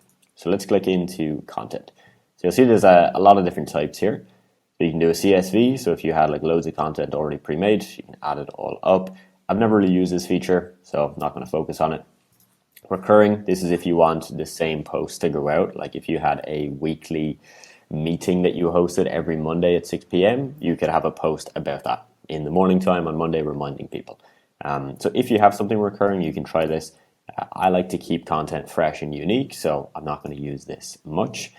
Reviews, this is where you can essentially just import Google and Facebook reviews. Okay, so if you're working with a business that has a lot of Google reviews, this is actually a really nice feature, because you can essentially just automatically set this up to once a week, like automatically just pull a 5-star review from their Google reviews or a 4-star, whatever criteria you give it, and it will pull that and then schedule it as a piece of content with a nice little background and with the review in the middle. So really nice thing you can do. I'm not going to do it here because I don't actually have reviews set up for Facebook or Google, so I can't show you, but depending on, if your client has this, this is something you could offer. RSS is essentially just pulling content directly from a website. I'm not a big fan because you want to kind of customize it and make it look unique. So I'm going to skip over that, but if you want to, of course, you could set that up there. Here you'll see you have the template library. So I've just clicked on one of their templates, which is the fitness gym template. So I'm just going to show you what this all looks like. Okay, so let's just go through here, select socials. This is kind of like the setup process, right, of like actually scheduling this out. So you could set it for 3 days of the week, We'll just do one post between that time and it'll schedule the post. Now, I'm not going to do it because I don't want the fitness content going onto my page, but I'll show you how to access all of this in a moment. And then here, you'll see you have the approval tab. So I've already done a test to show you how this works. So I've essentially created a post and then I sent it to a second account that I have as the approver. So imagine I'm the client sending it, or I'm sending it to my client, and then I'm basically seeing if the client likes it or not. So the client then can approve the post or reject the post, which is a really nice feature. Again, I don't see a lot of social planners with this. In fact, I've never used one that has this, so I think this is very, very unique.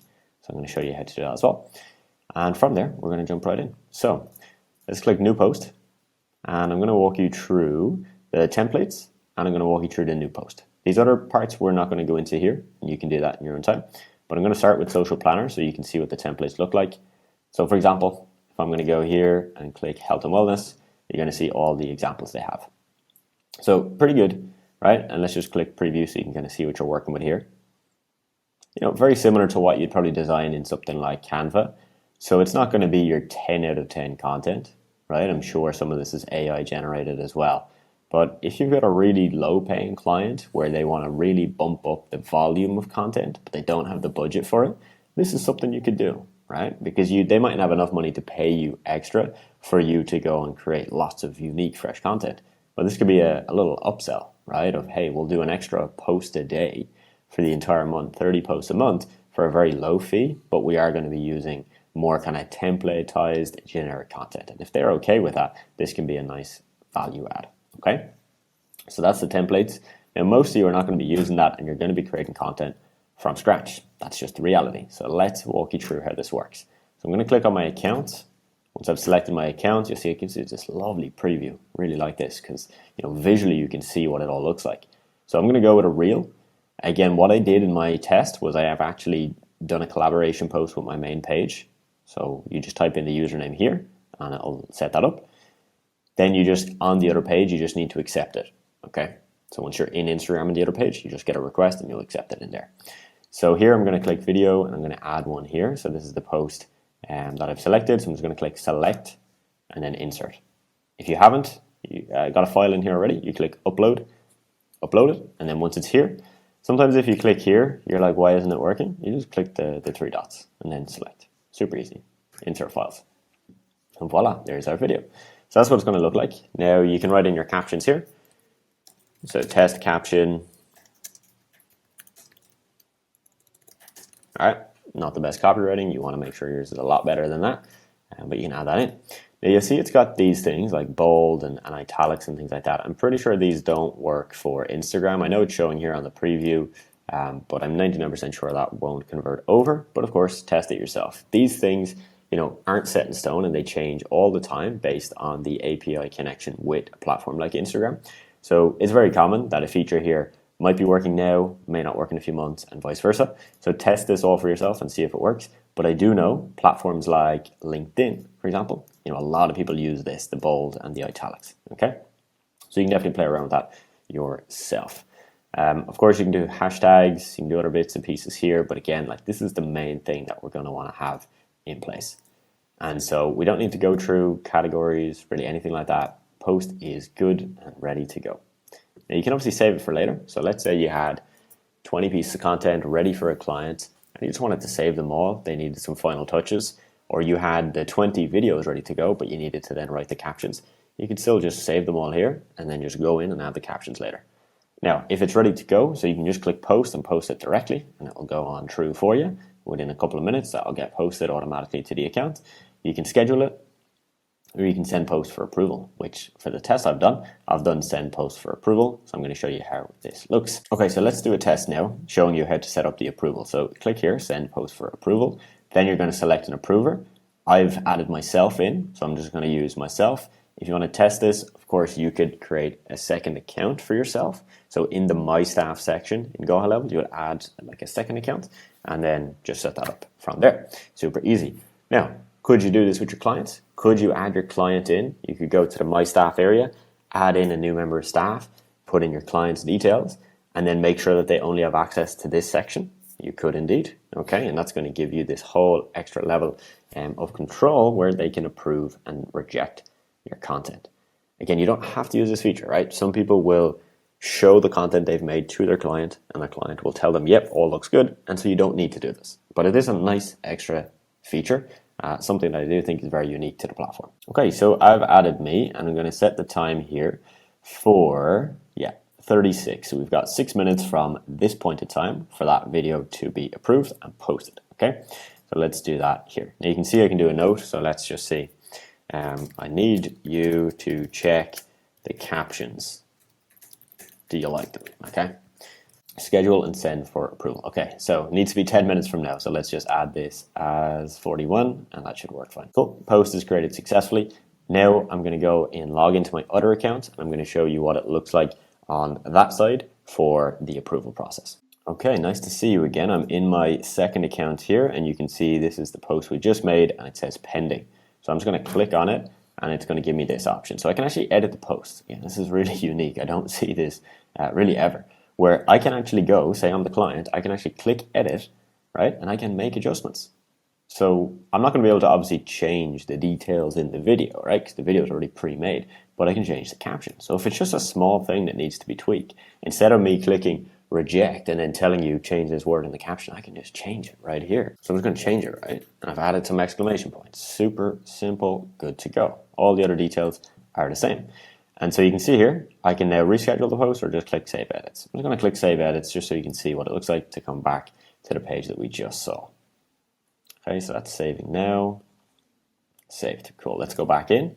So now I'm happy with it, right? I'm like, cool, yeah, made my changes, all good to go. I can just click approve, click approve again, and voila, that's that. That will now automatically post to that social media page. All done. Happy days.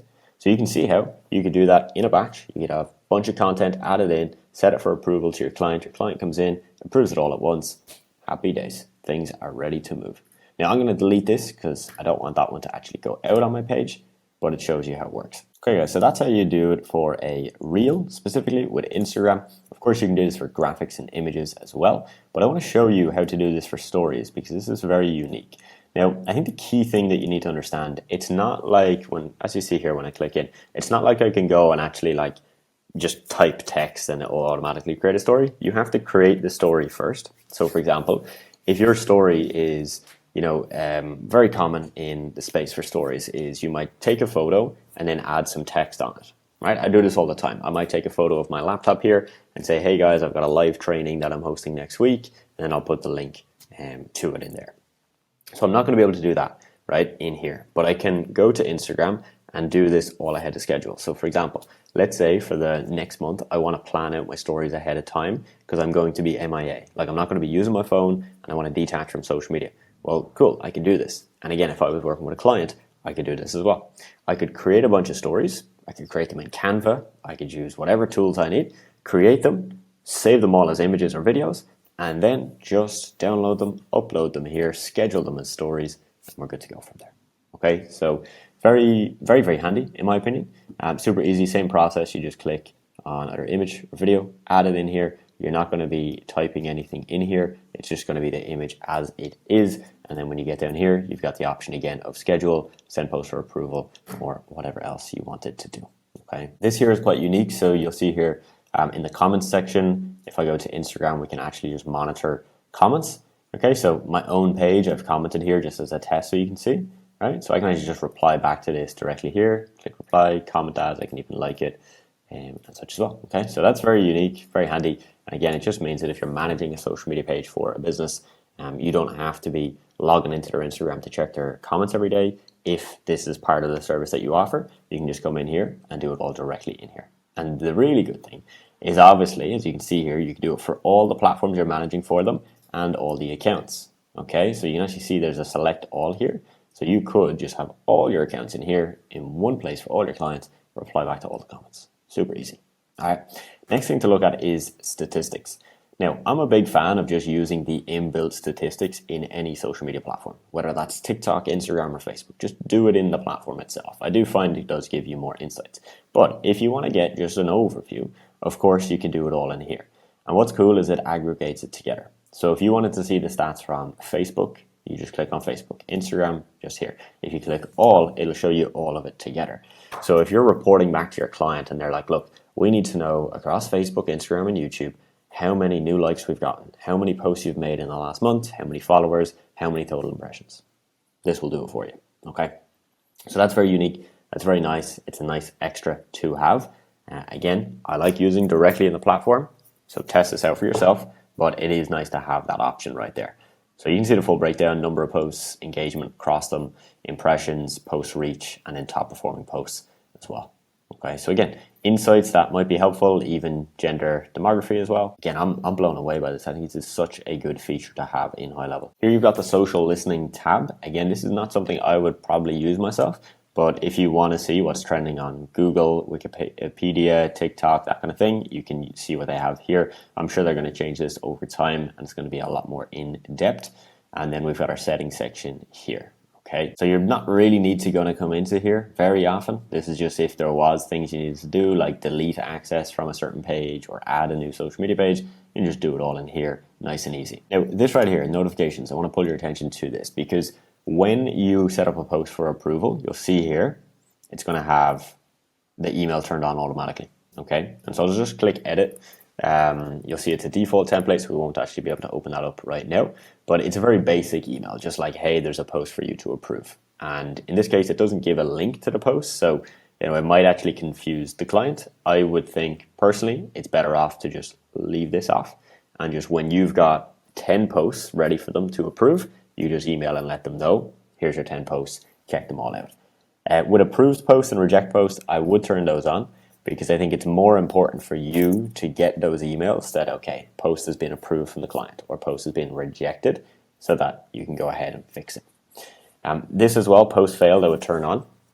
This again, as you can see, is going to show you that if a scheduled post fails, it's going to explain to you the reason. Very important so that you can then spot that if a post didn't go out, you can fix it and get it to post on time. The last thing you want is to have this all scheduled. Maybe one of the 30 posts per month doesn't go out for your client, and then they're annoyed about that. So just so you check over this, make sure you have this notification turned on. It's right here, the watermark section. This is actually quite a popular feature. Personally, not something I'm using, but if you have a watermark, let's say you've got your logo, and kind of like how here in the bottom of the screen you've got me, this little icon, if you wanted something similar like that, but it's your logo added to all of your content, you can do this.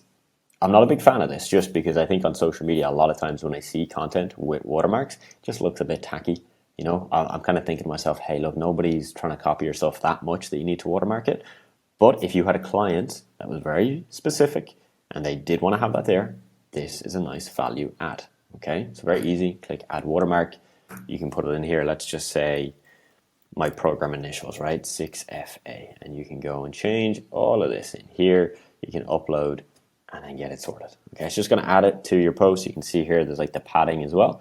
Okay, so you know the logo is not just jammed in the bottom right hand corner. This is going to mean there's a little bit of space around it. So if it was here like this, that there'd be some space here and here. So there you have it. That's everything you can do in the social planner with HighLevel. Again, that's just one of the pretty damn good features that they offer. I personally am using HighLevel to host my website and all of my funnels, to send contracts to clients, and even for my CRM to track all of my leads and who I need to follow up with.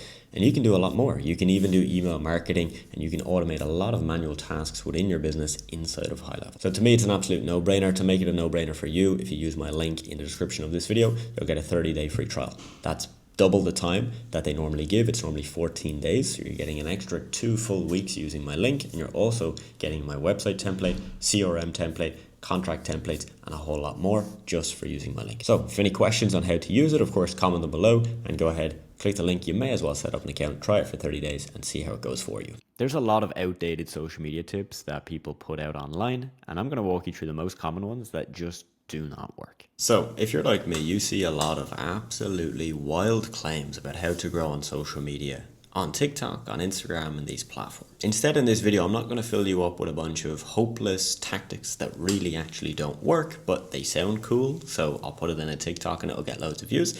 Instead, I'm going to give you some of the most common things I see people doing on social media that actually does not impact their growth almost whatsoever. Now, I've been creating and posting content on social media for well over 10 years, and I've done it on Twitter back when I was quite young. As a teenager, I was posting content on meme pages, and I grew a network of over 3 million followers. I've also run a social media marketing agency for over 3.5 years, where I've served 300 plus clients, managing their social media, creating content for them, brands, fitness coaches, supplement companies, you name it. And I also use social media now for my business to get more views and more people to watch my YouTube videos like this. So my promise is that you will leave this video with actual tactical takeaways, not BS strategies, but actual insights that will work. And I'm going to do that by starting off with the things that you have to avoid. Number one, you may have heard of what we call engagement groups. Okay, so you post a piece of content on Instagram, you send it to a group of your friends, you ask them to like, to comment, and to boost up the post in the hope that that's going to get you more views. This used to work. This was actually a very big part of social media growth a few years ago. There was groups you could pay to get into. There was groups where you would just join and they were free groups, and people would do this all day. Okay, you would send in a post, I would like it and comment, and as soon as I then posted, I would expect that you would return that favor. And I would put in my link to my new post and everybody would comment and boost up the post. And yes, that gets you likes and comments if that's what you're after, but it doesn't actually really grow your page anymore. Back then it did. It signaled to the algorithm that your post was desirable and that your post that within a few minutes with only a small number of views was getting a high amount of likes, comments, maybe even shares, and hence we should push your post to more people. Unfortunately, the algorithms are a lot more complex now and a lot smarter, and they know when you're doing this. So you can still do this if you purely just want to have some likes and comments on your posts. Some people do that because they think it looks good and more trustworthy. So if you want it for that reason, go for it, but don't expect this to miraculously grow your account. The second thing I see a lot of people get distracted with is trying to figure out the perfect time to post. In fact, I have seen dozens of short form videos on TikTok and Instagram just in the last couple of months of people saying, only post your content at this time, or never post your content at this time. And the reality is that actually barely matters. Okay, you posting a good piece of content at 2 a.m. versus 10 a.m. versus 5 p.m., it's probably not going to affect the views that much. The one thing you should be looking at is where your target audience is. If your target audience, in my case, let's say I'm posting for my Irish audience, I should probably post at a time that my Irish audience are online. Maybe that's first thing in the morning, maybe it's on lunch break, or maybe it's in the evening. Just common sense. Figure out where your audience is and post at a time like that. Another reason why this is actually just not really important anymore is that when you go onto Instagram, it's no longer chronological, right? You don't just see the most recent posts when you go on. So when Instagram was chronological, this was a lot more important, right? Because when somebody is there refreshing their feed, looking for the latest post, of course, you want to be the person that shows up first, and you do that by posting at the time that that person is online or that most of your followers are online. But because now it works under a completely different system, when I go onto Instagram, the first post I see might be from 5 days ago. So that has no relation to when it was posted. Okay, that has no impact on when I'm going to see it. It's purely based on when that piece of content was posted. Did the first batch of people who saw it engage at a high rate, right? If so, great, we'll push it to more people. Do another test with another bunch of people. If we got more engagement, great, we'll push to another batch. That is literally how social media content works. So timing and when you post has such a little impact on that. Number 3, and again, I feel like this is crazy, the amount of people that still talk about using hashtags as the holy grail. Here's the thing, hashtags do have a place and they can work, and in certain cases they can help you get more views. But hashtags are now more for search. So if you type in a certain hashtag, yes, you will find specific content under that hashtag. And so that piece of content that you saw is benefiting from the hashtag, right? Because you're finding it from the hashtag and it's getting more views directly from the hashtag. But a very small amount of people search that way on social media. TikTok, now the keyword search is so strong that hashtags really don't matter. And on Instagram, most people I follow never use hashtags ever. So the reality is this is something that used to be more important. But here's the way I look at it. Because it's so easy just to add a couple of hashtags to your post, I don't think there's any harm in you doing it. But don't expect that it's going to miraculously grow your account. Okay? A lot of people fall into this trap of thinking that this one little thing is going to change the entirety of how their content gets viewed. That's just not the reality. So you adding one hashtag or adding one wrong hashtag is not going to disrupt how often people see your post. The content is the most important thing. A hashtag, again, is just there for people that are searching via hashtags to categorize and find your content. So again, it's not going to take you a lot of time. So if you have that time and you want to just add a couple of hashtags in, great, go for it. Just don't expect it to blow up your account. The fourth thing I see so many people do is copying content word for word. So we see it where people like directly will just like download somebody's video and repost it on their page. So like, let's say some business guy posted a video and you just copy that video, literally just download it and post it on your page. That strategy doesn't work very well. Back when I was on Twitter, right, when I was a teenager growing theme pages, that's pretty much what we did. We would just download a piece of content and repost it on our page. If we could make it unique or add a little something else to stand out, we would do it. But the systems were very different back then. And so if I had a photo and 10 other people posted that exact same photo, we probably would all get some views, right? Now, this is very different. In fact, Instagram made an announcement about this earlier in this year. And so we know they're not just doing this, they're telling us that this is what they're doing. They're actually restricting reach if you do that. And I've seen it myself, because earlier this year, if I had a video do well on Instagram, I could download that exact same video and repost it and sometimes get even more views than I got on the original video. But 9 times out of 10, it wouldn't get as much views, but I would still get some good views. So if I had a video get 100,000 views and I reposted it, it might get me an extra 50k views on the new video. That's fantastic. And I've made videos of me recommending you to do that. However, I've seen in the last few months, if I do that, it will actually restrict the amount of views it's getting. Sometimes I'll do it and I'll get a notification, say this looks similar to content you've posted before, we're restricting the reach. So we know firsthand, downloading content and reposting it directly is not as effective as it once was. Now, if you're creating your own content or content for a client, you can still repost content. You just need to make it unique. All right, this is going to sound really simple. I had a video do pretty well the other day on TikTok. It got about 100k views. I downloaded it. I cropped out about 2 seconds in the middle of the video because it was about 50 seconds in total. Just like 2 seconds where I just used a certain word that didn't need to be there. Cropped it out, trimmed a little bit off the end of the video, a little bit off the start of the video. We're talking like half a second. I sped up a part of the video and I did slow-mo on a part of the video. That's all I did. I re-edited it through CapCut. So downloaded the video, put it into CapCut, made those changes, re-edited, exported the video, posted it again, and it got really good results. So we know that that can still work. Maybe it gets more strict down the line, but for now that's working. But don't just repost directly. Again, your own content or just kind of stealing from somebody else, downloading and reposting it, it's not going to work as well as it used to. I also see this where, for example, let's say you want to do a text on screen video. Okay, so like a 6-second video of you working out in the gym, and then you want to put text on the screen, maybe like an overview of what your workout is. If you're going to do that, make sure the text, the wording is unique.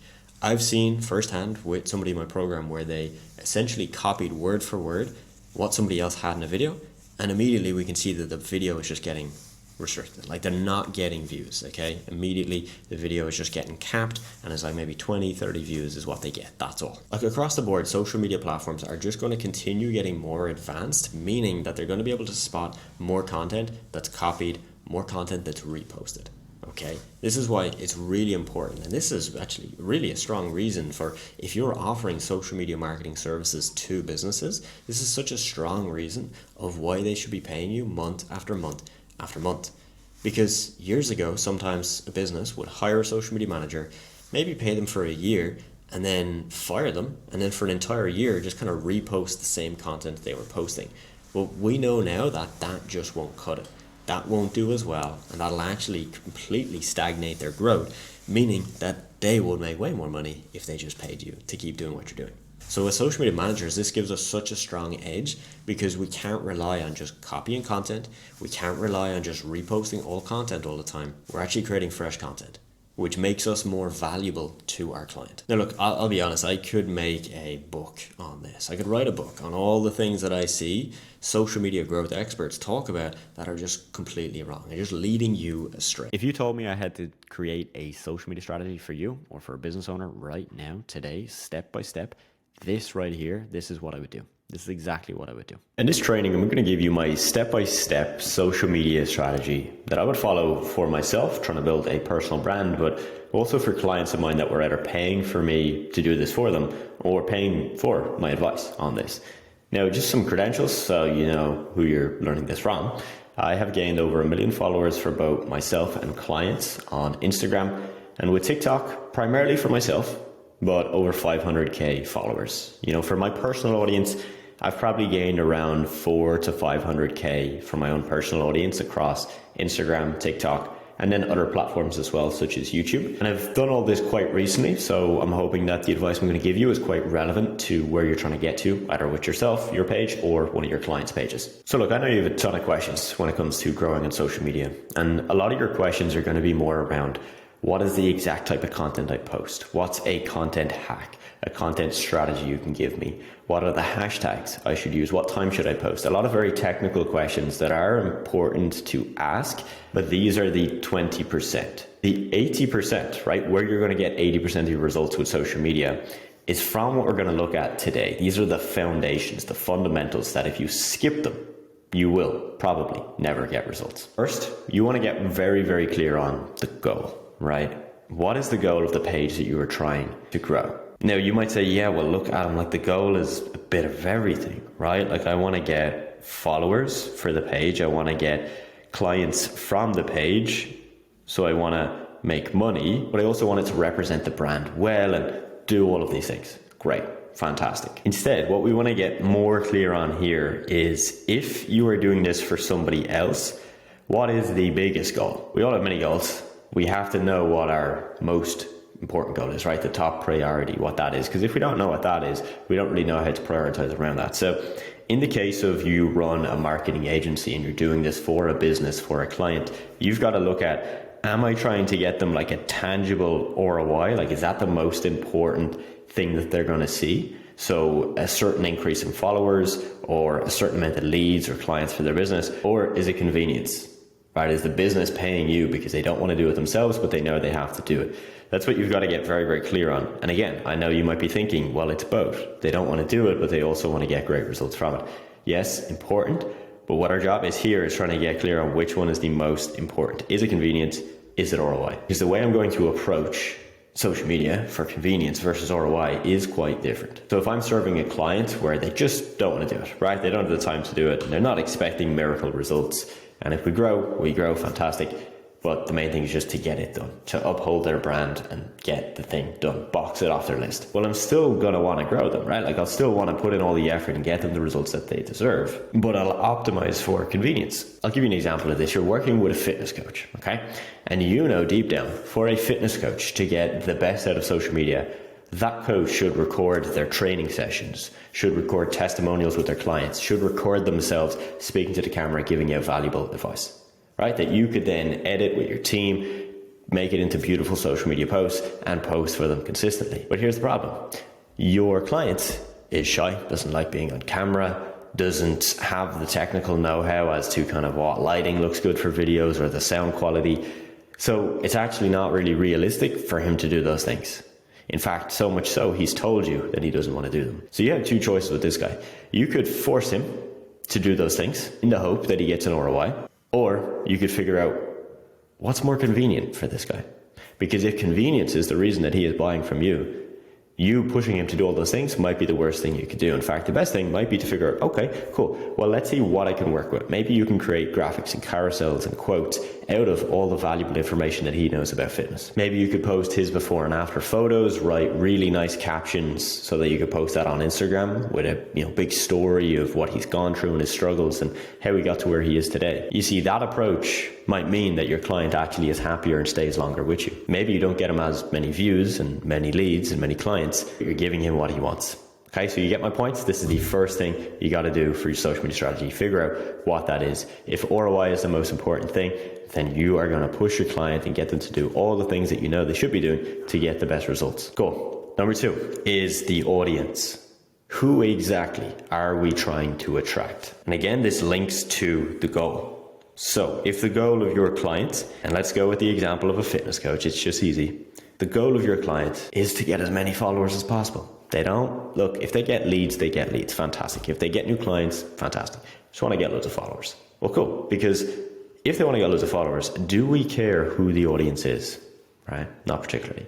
Do we care if it's mainly people coming from certain countries or certain age groups or they work in certain jobs? No, we don't. We just want the numbers. Versus we take a fitness coach that is very much concerned about ROI, as previously mentioned up here. ROI is the main thing, but not just fame and likes and numbers, but direct return on investment. Spend X on your service, make X back, that kind of guy. Well, then this guy is going to be more picky about his audience, because if he is a fitness coach that sells a very high ticket exclusive program for busy men that work in the corporate world, well, I'm going to need to make sure that the audience I'm attracting is those people. So the reason the audience is important, you might be thinking, well, Adam, what if I just get tons of numbers, tons of followers, and then hopefully there'll be some of those that fit the mold, right? That fit the audience the client is trying to attract. Yes, I get your point. It could work. But the reason we're trying to get clear on this now is because the type of audience you attract will depend on the type of content you post. Okay, so you'll see our last point here is content pillars, which links to the type of audience. All right. So before you go and figure out what platform you're going to actually post content on for your clients, you do want to consider the analytics. Does your client want to know the analytics? All right. Like, are they going to expect a weekly or a monthly report of you breaking down all of these metrics? Well, okay, if they do, we need to figure out the platform that has those metrics. Some platforms have more insights on this stuff, some have less. So do your homework. But then also for your performance, right? Again, if you're doing it for yourself or for a client, it doesn't matter. For you to do this effectively, you need to understand the analytics. And guess what? The analytics are going to depend on what we've just looked at. The goal, who the audience is, etc. So some of the analytics that you're going to look at, right, is number of views you're getting, the engagement rate, aka how many people comment, like, etc. You're going to look at follower growth. And then on the business side, if your client is concerned with ROI, you should be looking at number of leads or number of sales coming from the social media. So again, you're going to figure out, can you track this stuff through the platform that you're going to be posting on? Some yes, some no. For example, if I work with a fitness coach, can I track the exact amount of sales he makes through Instagram? Not particularly. But if he has them tracked on his side, we can compare the data that I'm getting on Instagram and how many sales he's getting and figure out how much are most likely coming from Instagram. But my main point here is to get clear on, again, the goal. Because if we are trying to get ROI for clients, this is where we need to optimize for. We need to optimize for the number of leads, the number of sales, and that will shape the platform and the type of content we post. If we're optimizing for follower count, for views, as much virality as possible, then of course that's where we need to optimize. So we're going to be way less focused on this. Again, the reason you need to be clear on this stuff is because they all link together. This all affects the platform you post on, the type of content you post, what you talk about, and ultimately, if you're doing this for somebody else, if your client is going to be actually happy. Because you can do social media really well, and for one business, they will love it. For another business with the exact same effort, same type of strategy, they won't be happy. And this is why you need to understand this stuff. It's about meeting the expectations of who you're doing this for. Next up is the platform. We're going to define, okay, what is our platform? And you might say, yeah, well, Adam, there's more than one, right? Like, I'm not just going to post on Instagram for my client. Fair enough. Good for you. I think you should have a multi-platform strategy. It's a great idea. But if I was starting brand new with a client tomorrow, I would still focus on just one platform to begin with. And I would stagger the other platforms. I might do just Instagram for 2 weeks and then figure out, okay, cool. Can we add in these other platforms now? Yeah, we've got a decent handle on Instagram. Makes sense. Of course, if you're just repurposing content, for example, what I do is the content I post on Instagram and TikTok, the video content is the same. I don't create different content for the different platforms. So for me, it doesn't matter. I can start with those two. If I create a video today, I can post it to Instagram, post it to TikTok on the same day. It doesn't matter. But if your client is going to follow a different strategy on each platform, of course, you need to take that into account. Okay, so now you're thinking, all right, cool. I get it, Adam. I start with one, but which platform do I choose? There's a bunch. So do I do TikTok? Do I do Instagram? Do I do Facebook? Do I do YouTube? What's going to be the platform for me? Again, this will depend the audience massively. For example, you're working with a fitness coach, works with, again, high earning corporate professionals, average age 40, 50. Okay, is Instagram the best place to get them? Maybe. Is LinkedIn potentially better? Would Facebook have more of them? Maybe. This is for you to decide. Or your client doesn't want to post videos or photos of themselves. So does it make sense to be on Instagram? Maybe not. Does it make sense to put a ton of focus onto Twitter, onto Threads? That might make more sense. So again, you're figuring out what platform makes sense for the goal, for the clients, and what's going to ultimately get to our goal, convenience or the ROI we're trying to get the client. Now, for most businesses, and I'm talking 80% of businesses, the platform that you're probably going to look at putting the most focus on is Instagram. It's probably the platform that makes the most money for coaches, for consultants, for agency owners, for small businesses. Instagram is where most are going to go. So as you guessed it, this is important because this impacts our last point, which is actually figuring out the content you're going to post. It's great knowing all this stuff here, eh? But if we don't know what we're actually going to post, we don't have something to post. If we don't have something to post, we won't get results, simple as. So, content pillars. To begin, for your strategy, you are going to keep this incredibly simple. And you could have, dozens of content pillars. Right? You could have 10, 12, 20 different content pillars. Give you an example of some of this stuff. Results is a content pillar. Testimonials, content pillar. Lifestyle, content pillar. Valuable educational content pillar. We could go on for days. What I want you to focus on to start is this kind of very broad look at content pillars, which is viral content and nurture content. So the amount of viral content you do versus nurture will depend, of course, on the audience, who you're trying to attract and what our goal is. Your goal is just to get followers. Well, viral is going to be 90%. Nurture might be just 10. If our goal is to get ROI, well then viral might be 50, nurture might be 50. So again, gotta get clear on the goals. And I would start with these two. In these, you can then create content pillars or content buckets within that.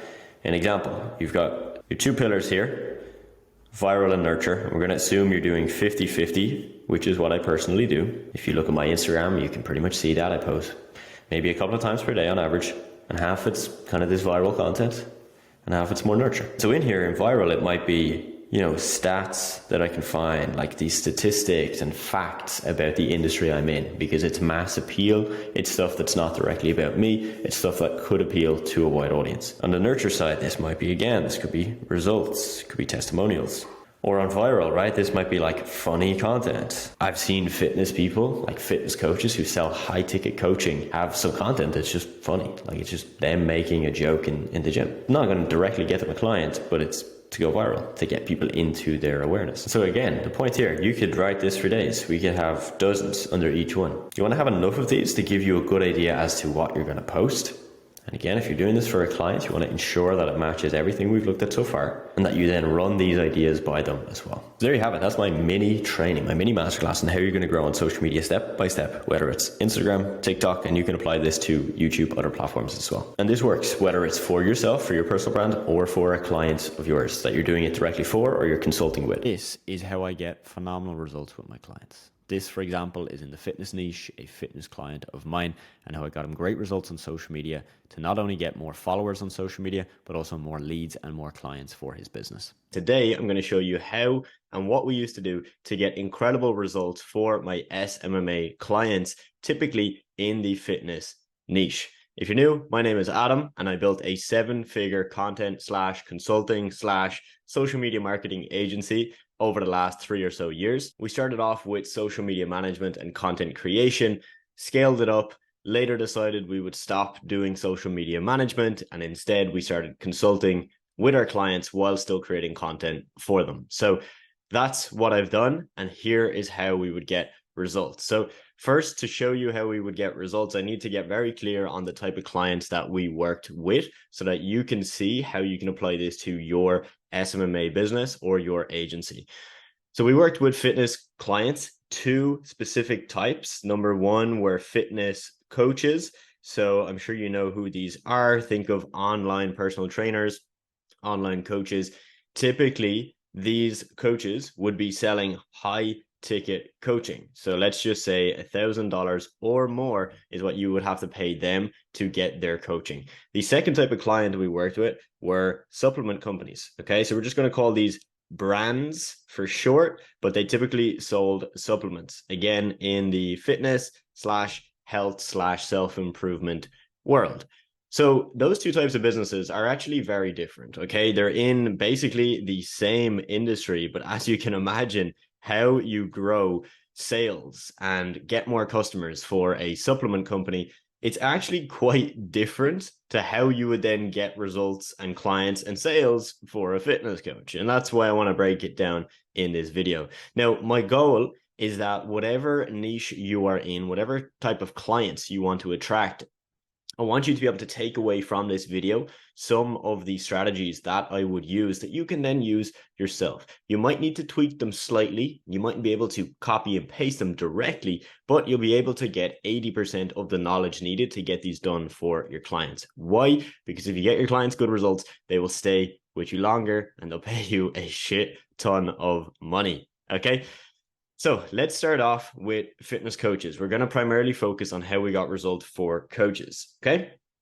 So our service was typically the same. So for every client that we brought on, the service, aka what we did, what we delivered, was the same. But a very, very key important thing to note is that the results that each client was buying from us changed. Okay. So think about that. We offered the same service, but some clients were buying a different result. Okay, I'll give you some examples. Let's say we have John. He's a fitness coach. He already makes money. Okay, he's doing 20K a month, living his dream life. For him, he may not want us to come in and explode his business. His goal might simply be to save more time. Okay, so let's say John is creating all of his social media content on Instagram and TikTok, and he's even using Facebook. That is probably taking him 2, 3, 4 hours a day. So John might pay us literally to save him time. Okay, let's put a little clock here for time saving. Okay, that's John. Let's say next client, and this was a real client we had, Julian. He was a guy that came to us where he was making money, let's say similar to John, 20K plus a month. But guess what? He wanted more. This guy had sights of building a 7-figure coaching business, which means he would need to make like 80,000 plus per month. So for this guy, even though we offered the same service, the result he was buying was very different. His result was, I want you guys to blow up my social media and then bring me more leads and then bring me more clients. Okay, so such a different result, yet the same thing, right? The same offer and the same service that we delivered. Okay, so what would we do for these clients? I'm going to focus on Julian. Julian is a real client in my agency. There's actually another video that I posted on YouTube. You can find it. Just type in fitness coach and you'll find it in my channel. Basically, we added $18,000 in new revenue. Okay, so I'll put that here. $18,000 in new revenue for him in 1 month. That's pretty mad. Right, 18,000 in new revenue in 1 month. His service fee to us was less than $1,000. And if you watch the video, you'll find out he referred so many clients to us that we would discount off his entire service fee. So he literally paid $0 and he was making back this amount of money. So how we did it with Julian, let's get into it right now. So the first thing that we offered was content. Okay, so for Julian, because he's doing 20K a month, okay, that's where he was at, and he wanted to get to, let's just say 80K a month. Terrible handwriting there. To get to 80K a month, he needed content that would grow his audience, okay? So we would primarily focus on video content. We would do lifestyle photos that he would send to us and we would post on his page, but we would also focus on infographics, okay? Infographics. The 3 then content pillars that we would use, right? I'll put them here. Number 1 was content that we were going to post to get views. Okay, so this would be controversial content, content that is designed to go viral. Okay, second type of content is content that is going to get leads. Okay, so we typically call this call to action content, right? Where you are posting a video and at the end of the video it says DM me the word fit if you want to learn how to lose X number of pounds. Okay, so this would get us the views and the audience, and then this would get us the leads. Now the final piece is to get sales. So how we would get sales is through content that we used to call nurture content. Okay, think of it like this. I am a fitness coach. I post a video saying here's 5 myths about fat loss. Will that get me a client? Not necessarily. It'll get me views and engagement and people coming to my profile. The second type of content I'm going to post is let's say 3 days later, I say, oh, by the way, I'm looking for 3 people, 3 busy moms that want to lose 10 pounds in the next 90 to 120 days. If that's you, DM me the word fit.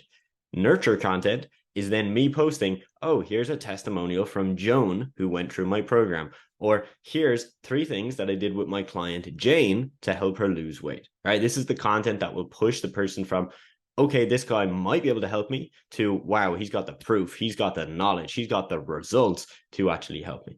Okay, so that's the content we would post. Now, the second thing that we had to do, especially with this guy, Julian, was to grow his audience. Okay, so how would we grow his audience? How would we get new followers and just abundance of new eyeballs into his page? First, it is through this right here, the content specifically designed for views and for growth and for virality. Okay, now unfortunately there are periods where even when you're posting good content, you're not growing. Okay, so for example, your page, it's just not really reaching, your hashtags aren't hitting the algorithm, etc. In that case, what we would do is we would do shout outs. Okay, this is something I've never really seen people talk about in the agency space, but essentially we would buy shoutouts from fitness pages and we would use pages that we owned ourselves. Now, we were in a very lucky position with my agency where we had spent time building pages and buying Instagram pages. So we had 500,000 followers, right? We'd have 500K across probably like, 8 to 10 Instagram pages, all in the fitness, the health, the food space.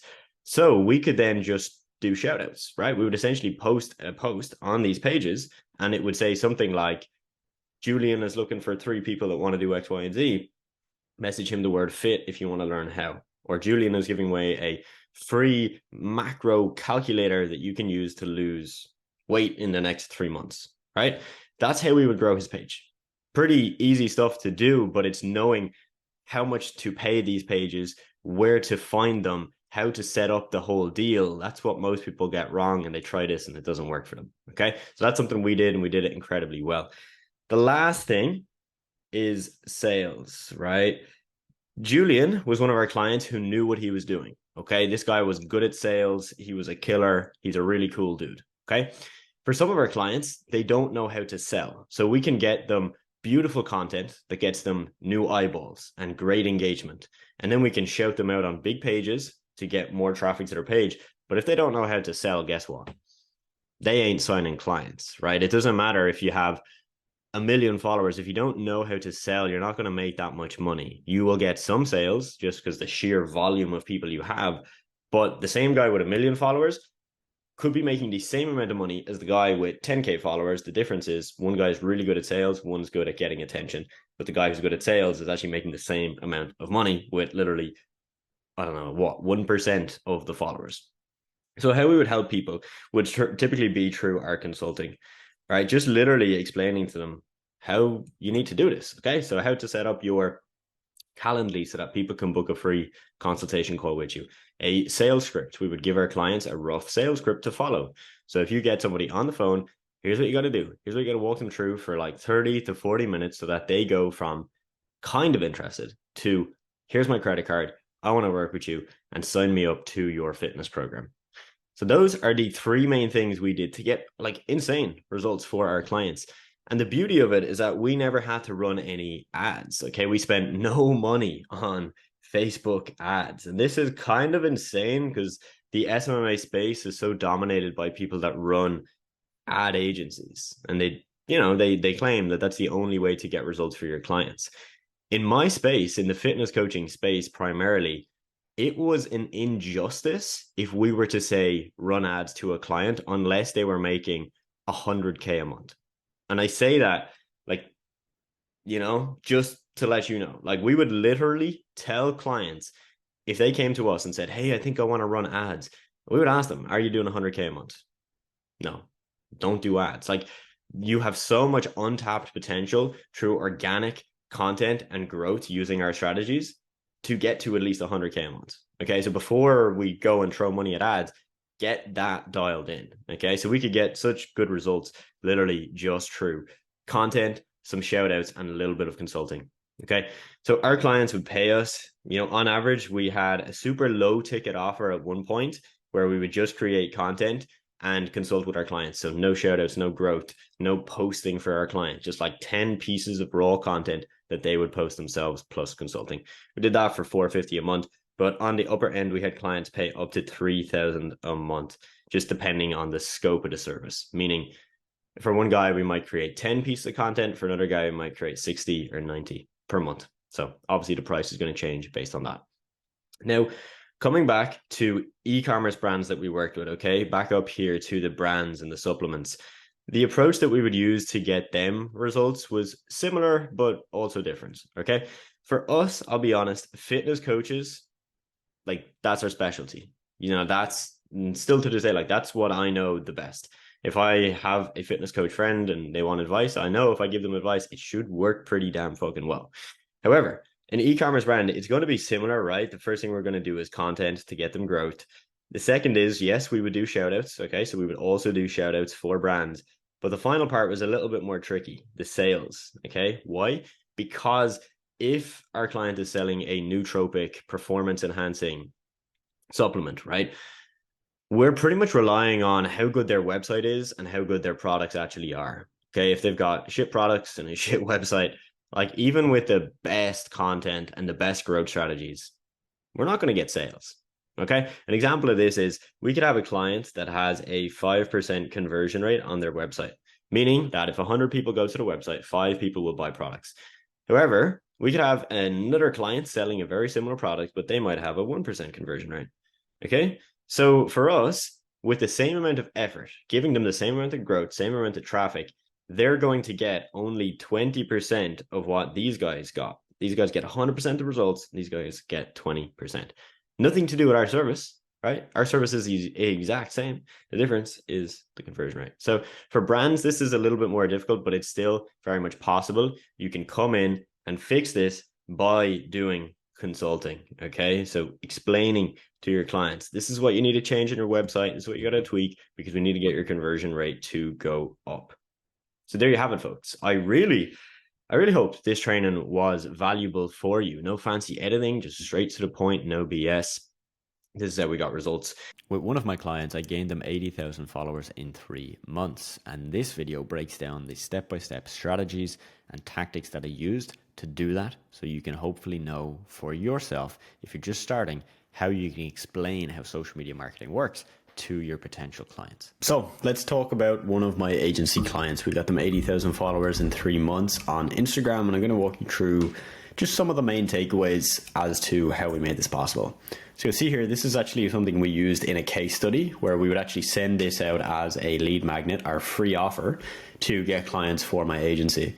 So you'll see here, it said how we helped the supplement company gain 81,431 followers in just 3 months and up to 800 website visits every week organically without any paid ads. And then we had a screenshot of their page. I've blurred some of the details for now, but let's get into it.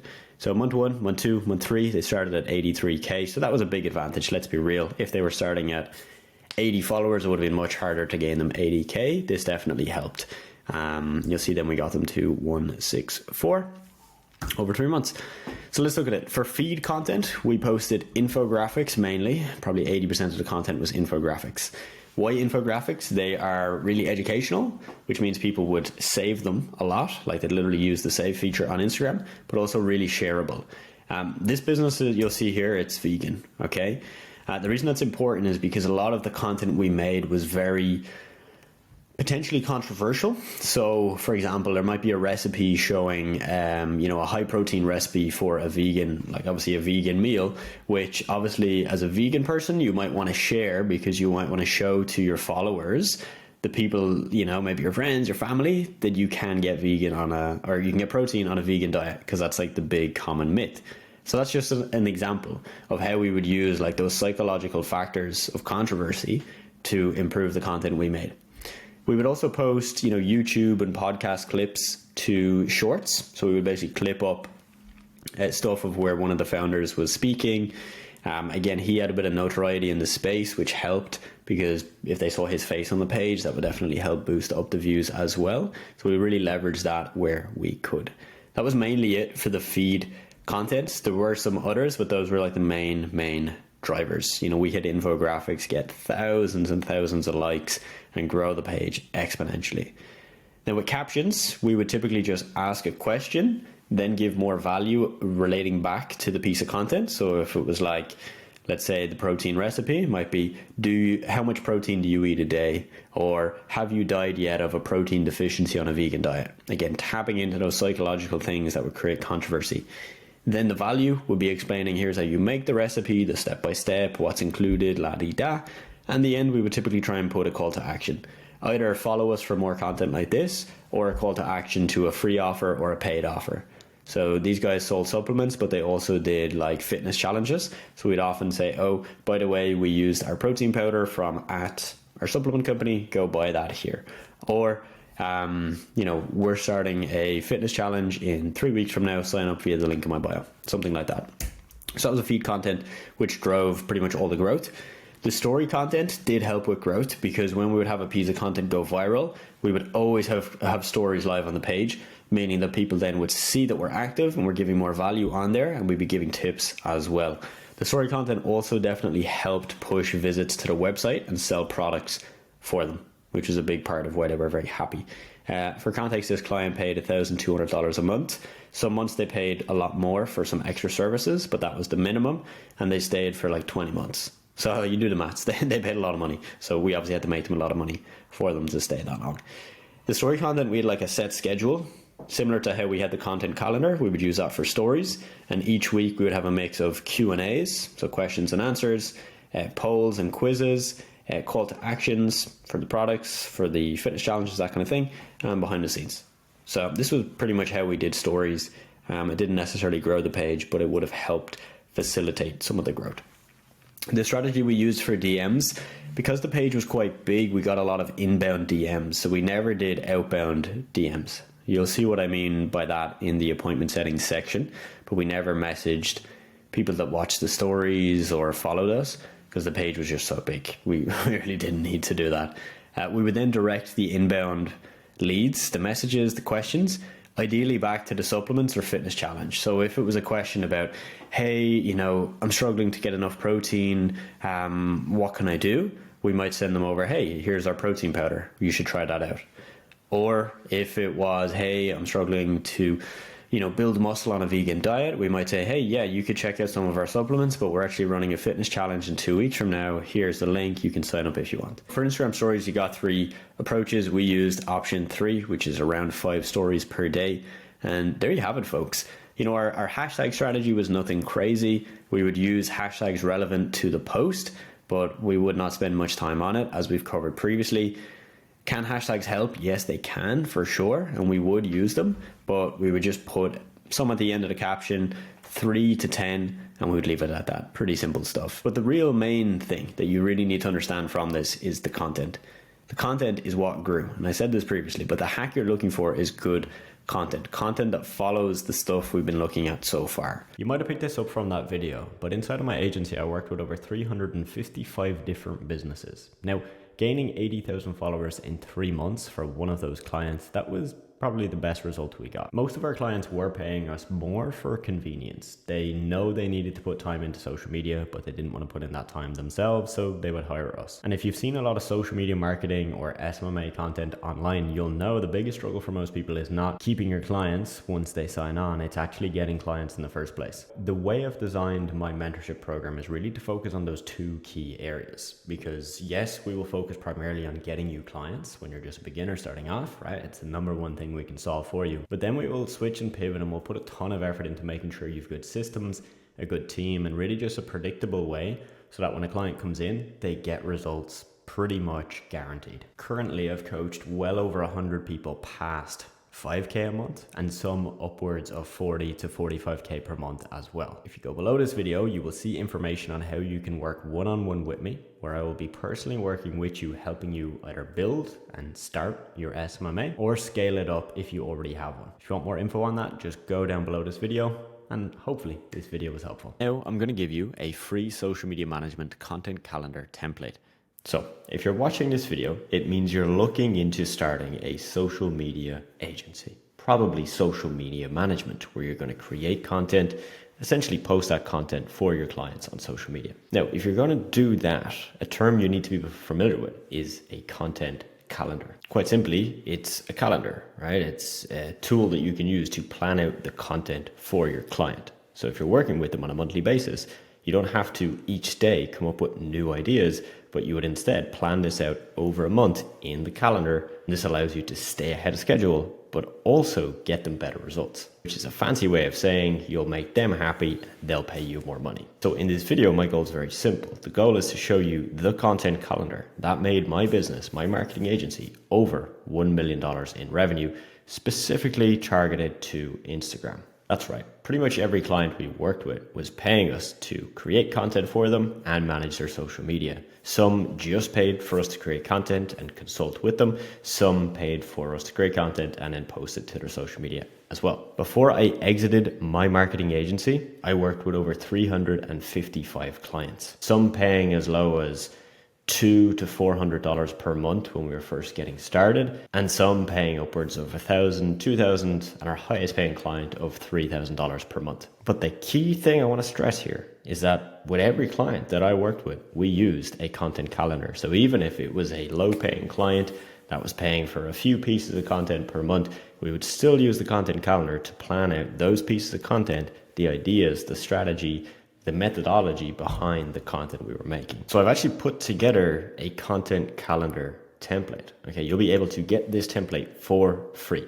The way at which you do that is by going to the link in the description of this video, which will say something like claim your free resources, and the content calendar is part of those free resources. Before I pull it open here and show you how it works, there's a few key things we need to cover first. Without these, the content calendar is useless. So before we dive in, again, the reason you need to understand this concept and pay attention is because if you want to make money with social media management, this is something you have to do well. We're not going to be talking about how to get clients in this video, because this is assuming that once you've gotten clients, you now are actually going to get them results. Because if you get them results, they stay long term. They pay you more money. You make more money.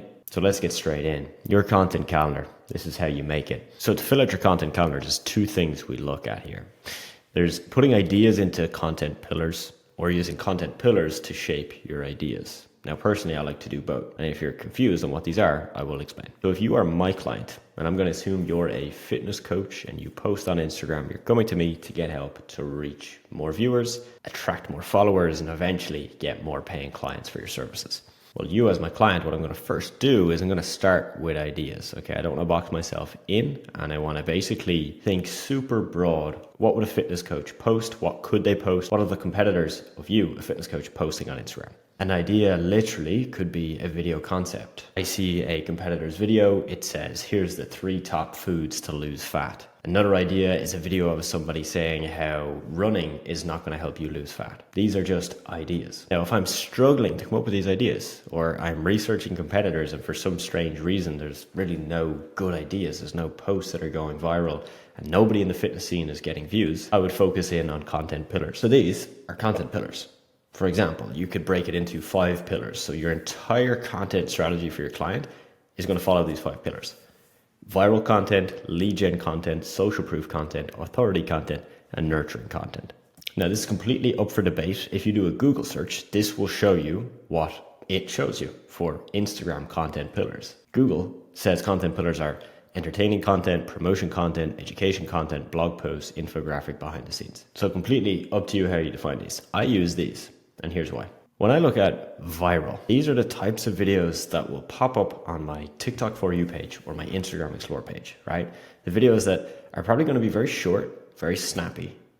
They share an idea, a concept. They're not necessarily going to make me buy from the person that's posting the content. And I might not even follow the person, but I'll probably watch it because they're viral. Really broad, mass appeal types of content that will just get you eyeballs. So in the fitness industry, bringing it back to this client, viral content is your generic motivational content, inspirational content, unique fitness tips and hacks kind of content, right? Again, not stuff that's going to make you buy from the fitness coach, but it'll just get you aware that they exist in the first place. Now, lead gen content only works after you've done viral content, right? Lead gen content is essentially getting somebody to see your content and make an action, take an action.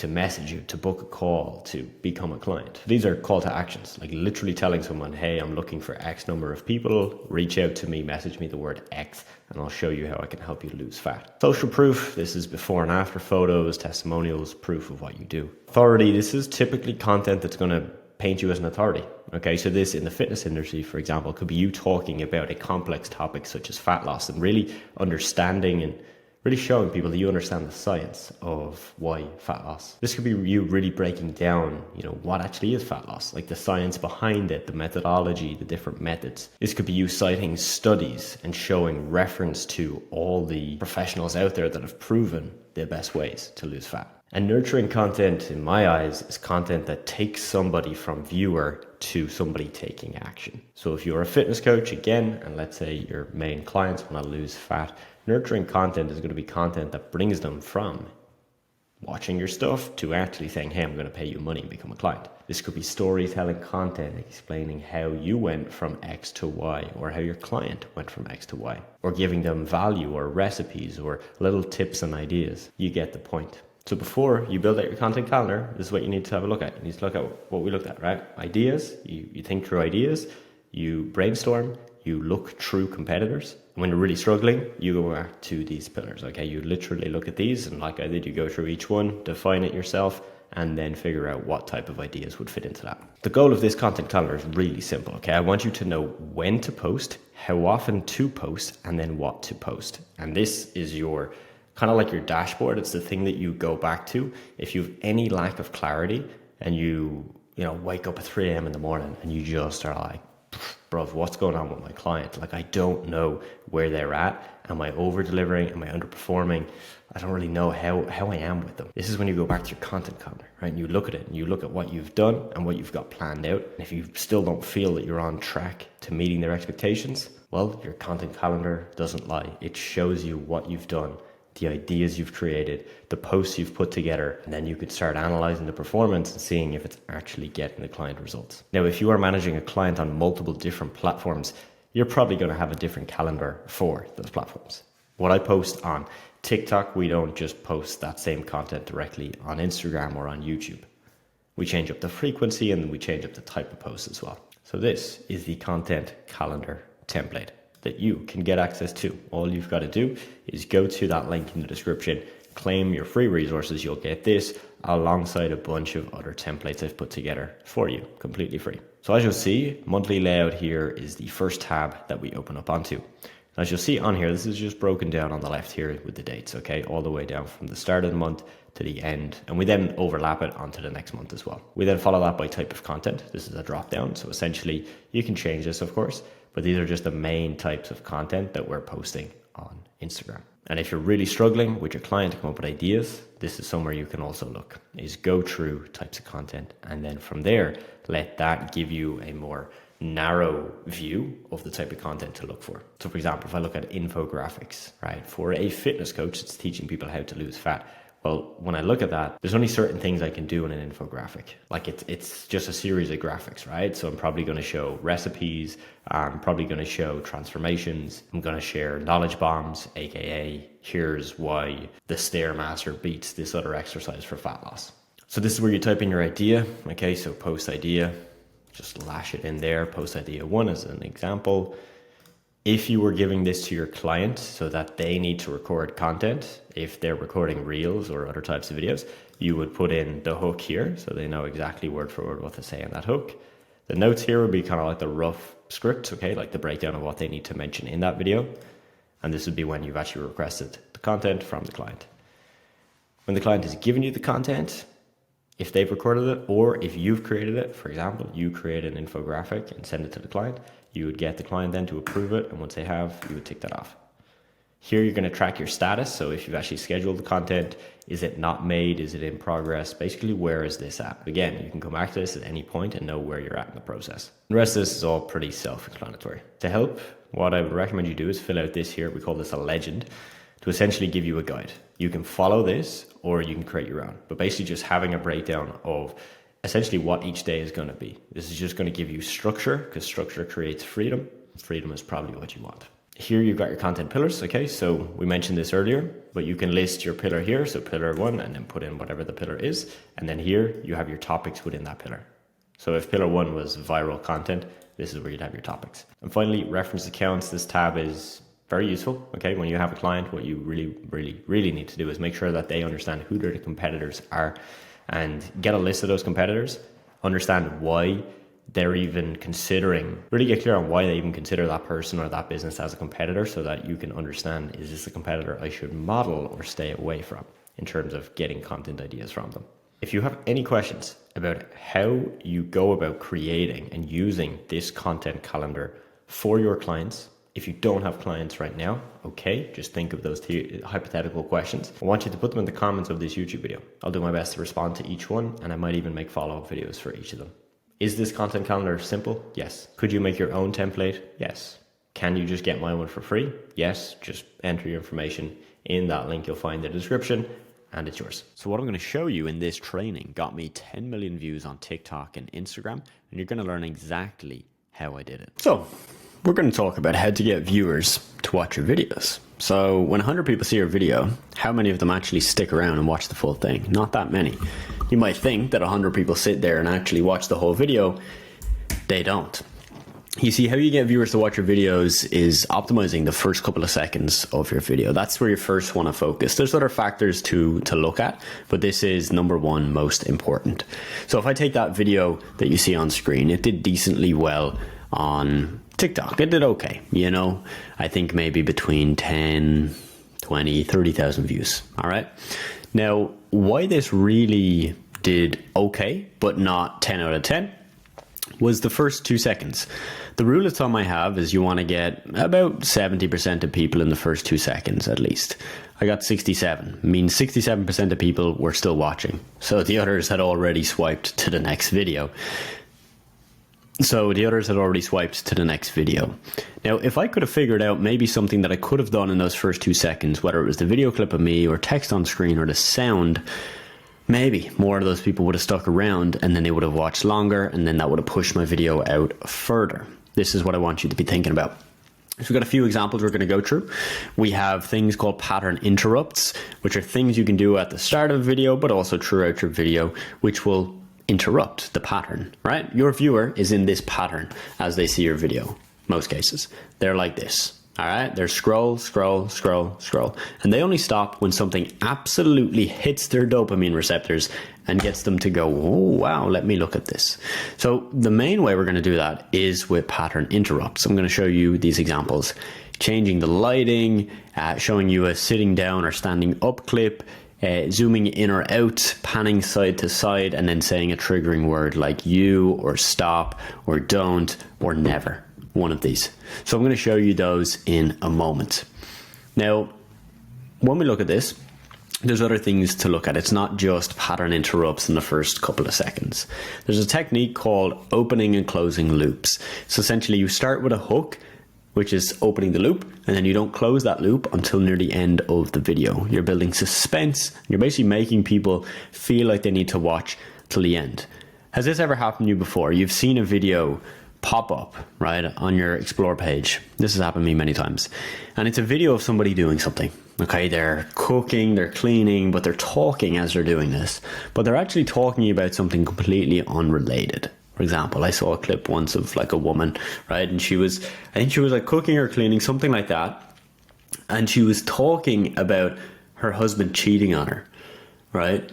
But what she did was she opened up the loop and then started to go about her day and do other tasks and kind of like beat around, as we would say in Ireland, beat around the bush, all right? Walk around the topic, and she only closed the loop at the very end. So what this meant was that people watched the entire video just to hear the bizarre, crazy reason or the way she caught her husband cheating, something like that. So what she did was this. She opened the loop, distracted us with a bunch of other stuff, and then we waited like suckers till the end of the video. So think about how you can do this in your content. Okay? This is really powerful if you can get this right. This is an example of the pattern interrupt change in lighting. What you'll notice is that I basically turn on a light switch, and so the video goes from dark to light really fast. Let's watch. Cool. Super simple, right? But that has all happened within the first 1 second. So you'll see here, we're still within the first 1 second. We've had 2 different video clips already, and we had the pattern interrupt with the light. We've also had text onto the screen, okay? So people might be reading this text as they see me hit the light and switch the light, just like that. You'll also see I turned on the tap. It's a very subtle thing, but that can cause people to be interested, to go, oh, look, he just turned on the tap. Okay, next, another clip of me. And another clip. So you'll see it's very fast paced. So this was all designed to get people hooked within the first two seconds. This is an example of me sitting down at the very start of the video to hopefully hook people in. Now, of course, there's text on the screen, so people will most likely read this text. And if you look at the length of the video, it's 6 seconds, but it might take you more than 6 seconds to read the text. That's done on purpose. But look at how I sit down.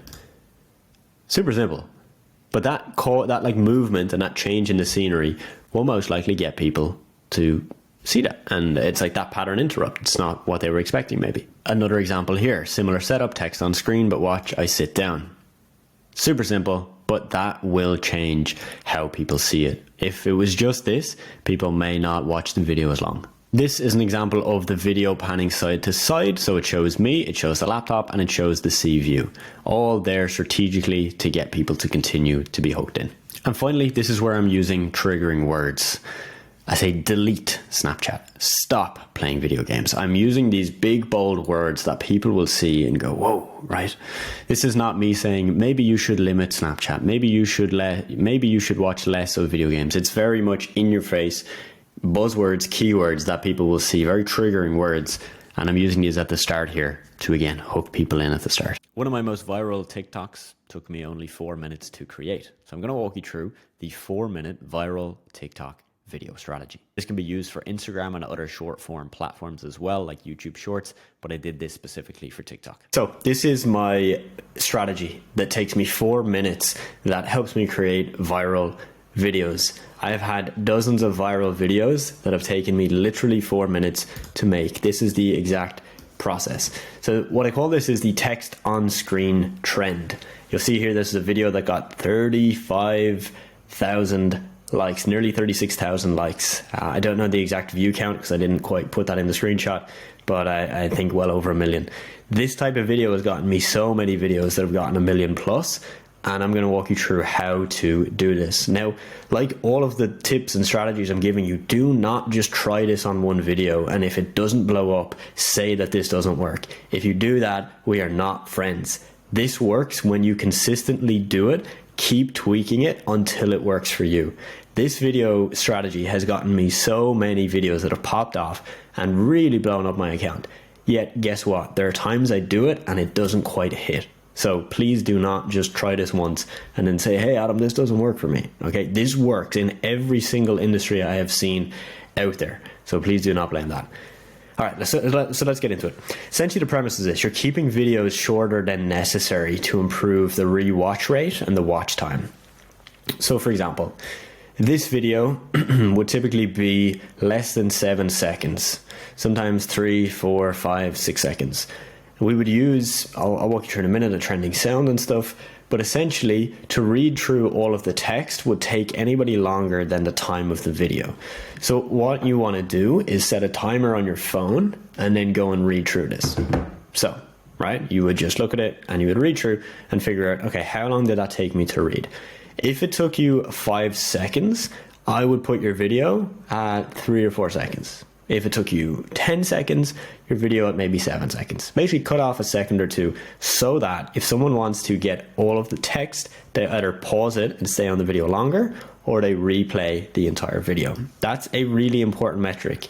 If Instagram or TikTok or one of these platforms sees that people are rewatching your video, that's really good. There's 2 really important metrics, which is watch time and then the replay rate. Okay, so watch time is somebody viewing your video in full. So if your video is 4 seconds and it takes them 6 seconds to read it, then most people will hopefully watch your video in full, and then they may even rewatch part of it. So that's it. So 5 to 7 seconds is the general rule of thumb I go for, but again, if it takes only 5 seconds to read the text, then you want to make that shorter. Try multiple variations. So what I would recommend you do is, for this video, type out the text, then copy the text and try it with maybe 3 different videos in the background using 3 different trending sounds that you find. take it a step further, and what you could do is just change up the text in each of those. So for example, in this one, it's just all white with the kind of black outline. You could color code this, and you could change it to remember this, just all in white. And then all of the text on the left could be red, as these are the problems. And then on the right, these could be green as the solutions. Okay, so play around with those variations and see how that works for you. Trending sound. Okay, you're thinking, okay, Adam, great trending sound. How do I find these? What should this look like? My process for finding trending sound is really basic. I just go to the Explorer For You page and I look at videos that are popping up on my page. So if they're popping up on my page, they're probably trending videos right now. And if the sound is engaging and the sound is something that would work really nicely in, you know, just as like background music in one of these, then great, I'll test it out. I really want you to embrace negativity, trigger words, and controversy. These are things we've already looked at, okay? So trigger words, you know, sad, for example, anxious. These are things that are very hard hitting. They can trigger an emotional response with people. So they're called trigger words. Controversy. This post wouldn't be the best example of controversy, but it is at the same time, because a lot of people commented because of how simple it was. They're like, oh, this is a way too simplified view. So you're basically saying, you know, if you have anxiety, you should just move. Obviously, that's not what I'm saying, but that's what people are reading from the post. So definitely do that. And then if you pair this with a really good pattern interrupt, so the pattern interrupt I used in this video was the pan from side to side. So the video moves like this. So people are, you know, probably curious as to, am I going to show the view? Is there going to be an ocean view? Is there going to be a pool in the background? Who knows? Good lighting. And, you know, just a nice background. So this video is a nice background. You know, there's trees and buildings, and it's very engaging for people to go like, wow, what's in the background? So this is it. If you look at my content, I'm probably still using this. I've been using this for years, and I've had some of my students use this and get absolutely phenomenal results. So I'd recommend you do the same. I'm going to walk you through why one of my clients paid me over $25,000 over the course of 20 months. And that's because we did a really good job at keeping them happy. They were paying a monthly fee, and they decided to stay for an entire 20 months back to back. And that's because we matched their expectations and delivered a service that really helped them. I'm going to show you all of that now. All right, friend, in this video, I'm going to talk about the main reason why your SMMA clients will leave you. So if you have an SMMA that you're running right now, and you're currently facing the problem of clients leaving you, or you're planning to start one, this is going to hopefully give you the info that you need to avoid new clients leaving you and to basically keep your current clients happy and paying you. So let's get into it. There's tons of reasons why a client would leave you, okay? Your client might leave you if you did not set good expectations. So for example, they expected their social media to go like this, to grow at an astronomical rate, and what has happened is this. It's not really growing, or it's not growing to the same level they expected. So expectations is number one. You need to make sure that you're actually delivering on what they've paid for. Reason number two is your communication. This links back to expectations. So for example, if your client is expecting you to pick up the phone any hour of the day to solve a problem that they have, and you're not doing that, then they'll be unhappy. So your goal isn't to just do everything that they want, but it's to do the things that you set out in the expectation. So make it very clear when you're onboarding a client, I don't do that. You contact me via Slack, via WhatsApp, email, whatever the format is, you give them the guidelines of when and how to contact you, and then that's it. So these are two things that you can directly control yourself. And you can start using these immediately today to keep your clients longer. The third, and there's more reasons, but this is, in my opinion, the biggest factor as to why a client is going to potentially leave you. It's your pricing. If you go on YouTube and you look at videos about SMMA, right, how to make your first 10K per month, a lot of the guys out there are teaching this model. They're teaching that you should charge between maybe $1,000 to $3,000 per month.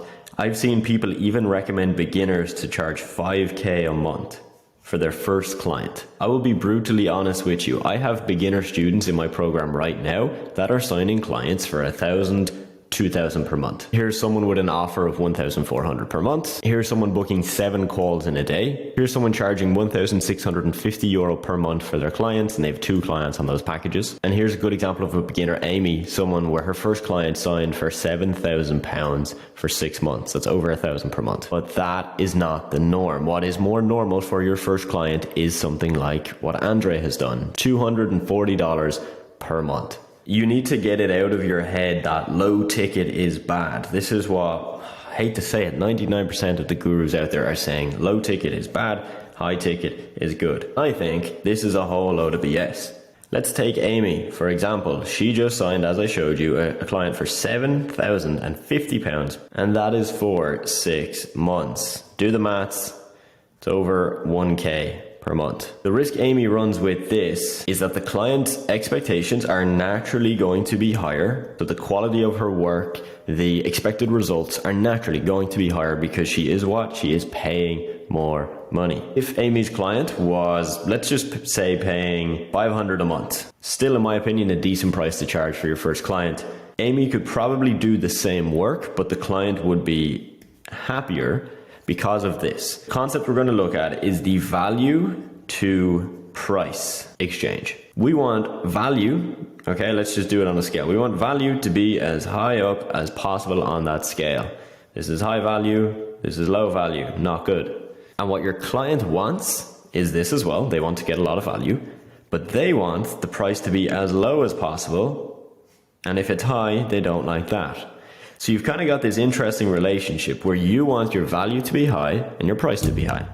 But your client wants your value to be high and your price to be low, right? Everybody wants to get a good deal. And so the problem with high ticket is that the higher your price, the more value you've got to add. If you're a beginner, right, and you're charging 2K a month, or beginner number 2 that works with me and they charge $500 a month, they could be delivering same service. Let's say social media management.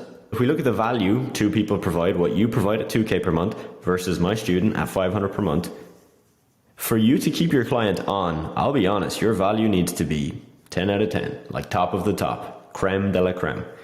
My student, their value needs to be good, not as good.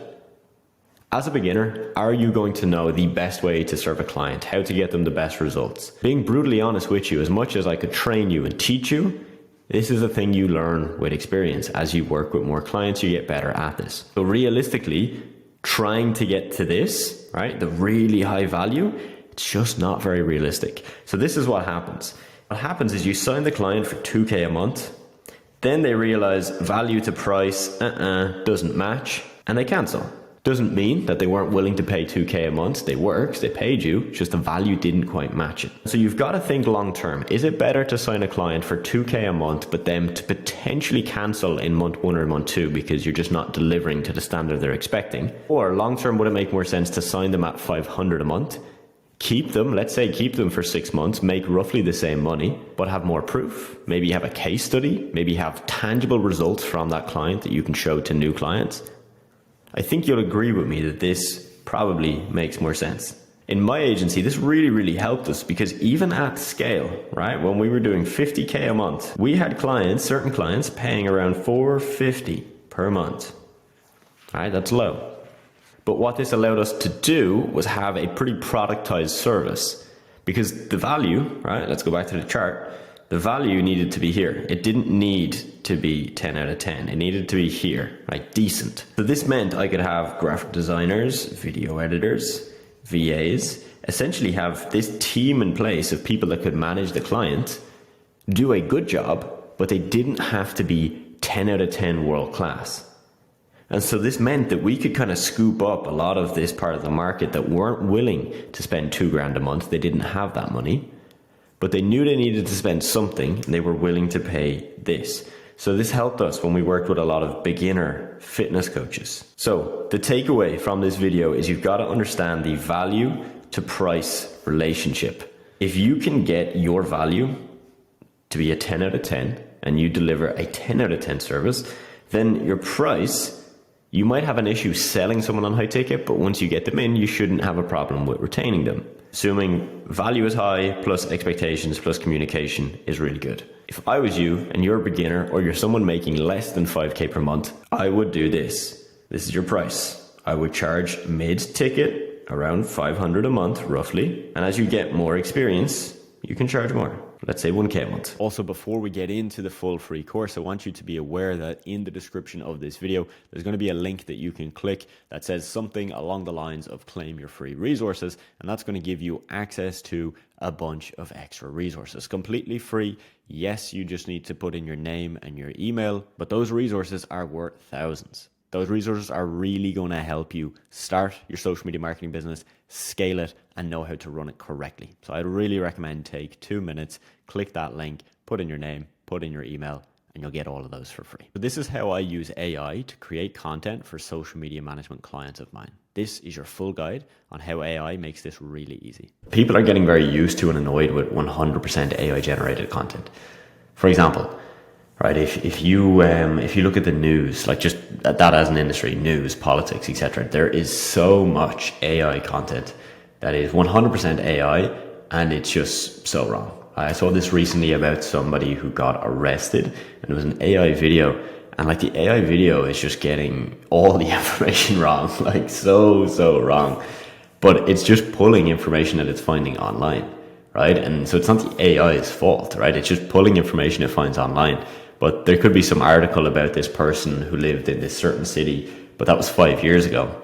And the AI is, claiming that that person lives in that city, when clearly they do not. Anybody who would follow them would know they do not, right?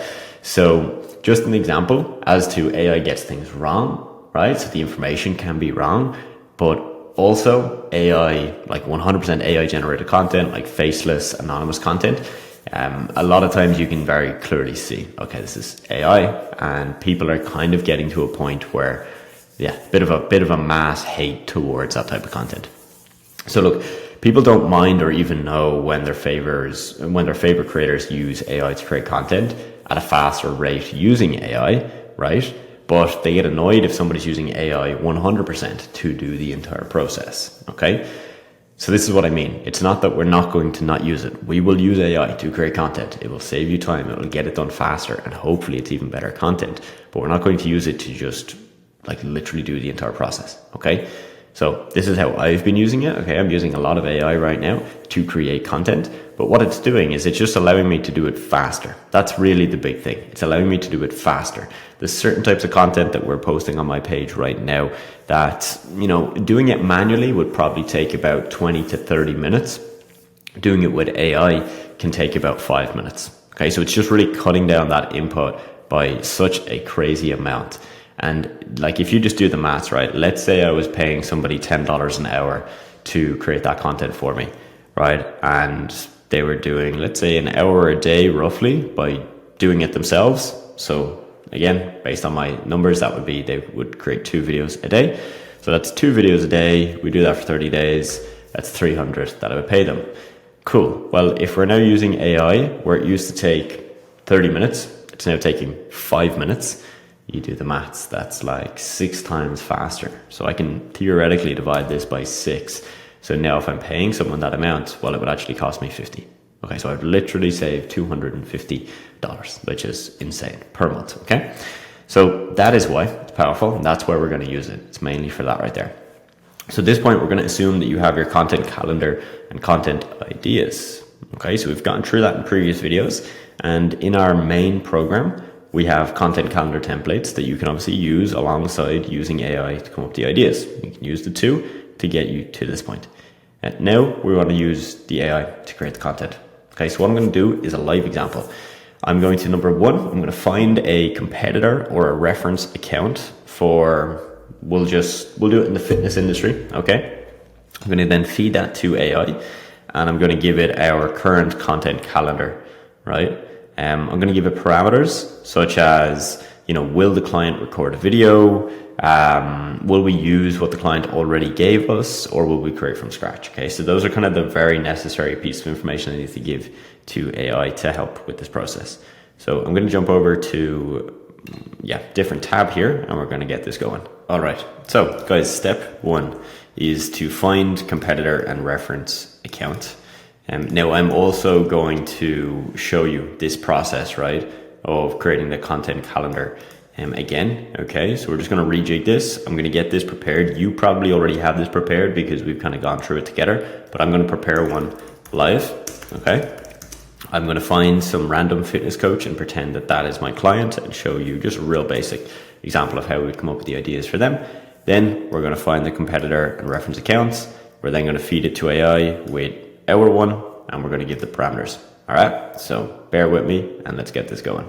Okay, so guys, this is my client, not actually my client. For this example, this is my client, okay? So let's get very clear on what we need to do. So we're going to screenshot his bio. That's number one. And then the other thing I'm going to do is I'm going to screenshot his 9 latest posts, okay, on Instagram, okay? So let me pull myself over here and pull these, okay?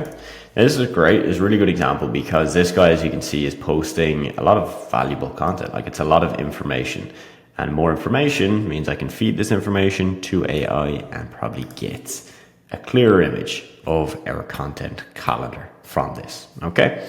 So now I'm going to come to my AI tool, give them the screenshot of the 9 posts, the bio, and see what we can come up with. All right, so now we are here. What I'm going to do is, first off, I'm going to write out a rough prompt. Okay, now this is a rough prompt. We've already covered a better, more direct prompt than this. I'm just doing one off the cuff. So create a content calendar for my client who's a male fitness coach who helps guys get shredded and lose weight. Focus on Instagram. I will attach first his bio so you can understand who he is and who he helps. Then after you can confirm you understand, I will send over a screenshot of his 9 most recent Instagram posts so you can create better ideas. Now guys, the reason I'm doing this I'm basically trying to do this in 2 stages is because certain AI tools, you can only attach 1 image at a time. Okay, so for example, with this, I'm pretty sure I can just attach 1 image. Oh, hold on. Maybe I can do 2. Never mind. I can do 2. So then it's fine. But if you're using an AI tool, just check, because sometimes there's definitely tools where you can only attach 1 image. So then you'll need to add 1 and then add the other. Okay. So let's get going and let's see what this gives us. All right. So as you can see here, we've put our prompt in and AI is getting to work. So let's see. All right, so week 1, day 1, motivational content, post before and after photo of a successful client. Transform your body, transform your life, ready to get shredded. Okay, it's all right. We can improve it. Share a video demonstrating proper form for deadlifts, master the deadlift, build a stronger back, and boost fat loss. Cool. All right, guys, is it 10 out of 10? No, it's good, right? It's enough to get started. And again, through basically the follow-up questions with the prompt, we can get this to a really, really damn good point, okay? So that's our first part, right? We've gotten our client and we have essentially prepared a rough content calendar specific idea. Next up, we are going to go now and find a competitor or reference account. Okay, so what I'm going to do is with this guy, I am going to come here to his following and I'm going to type coach so that I can see the other coaches that he follows, because my theory here is if he follows another coach, they're probably doing better or similar to him, right? He's probably not following people that are like way worse at social media than him. So let's just have a look through. Now the question is, who do you pick? So I'm going to go for a guy, right? Because I'm looking for another guy. It's just going to make it easier rather than referencing a female, for example. Let's go with Matt Ogus. I know he's very famous, so we'll go with him. All right.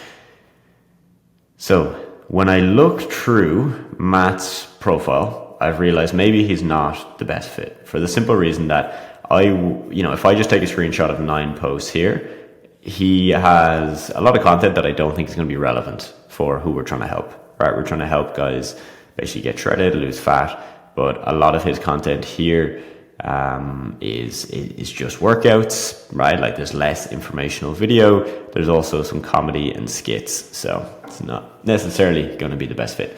So I'm going to come here and go into coach again and see who Matt's following. That might be similar. All right, Jayhawk, let's see. Okay, same thing. So again, guys, this is a process, right? Like it's, I'm giving you all this to show like you're not going to get it perfect right away. I'm going to now actually go back. Okay, so I'm going to go back to our original guy, Carter. I'm going to go back here and type coach again. I'm going to pick somebody else. All right, let's go with this guy. He's got more followers, which is a good start for sure. Is he going to be easy to replicate? No, not necessarily. As you can see, it's mainly kind of flexing photos. Okay, so again, we're going to go back. And again, this is just the process of elimination, finding somebody, because there's no point to me finding the guy that just takes, say, topless photos, right? Because, you know, in this case, Carter is not posting that type of content. So is he all of a sudden just going to do that? Probably not. Let's be real. Like, that's probably not going to happen. Okay, Muscle Monster. Great. This is more what I'm looking for. There's more information posts. Great. So here's what I'm going to do.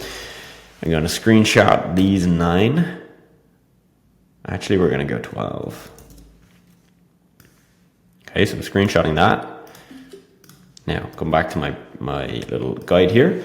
So again, I need to give the parameters to the AI as well and say, you know, will the client record a video? What will we do? Okay, so I'm going to go with this angle. All right, so let me come back to my AI. I'm going to say, okay, great. Thanks for preparing the content ideas plus calendar. Now I am attaching a screenshot of a competitor that is, you know, crushing it on social media, that's doing better than my client.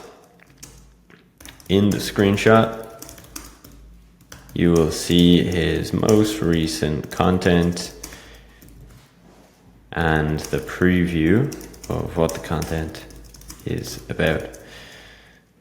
Now, using both the ideas you gave me plus taking inspiration from the competitor,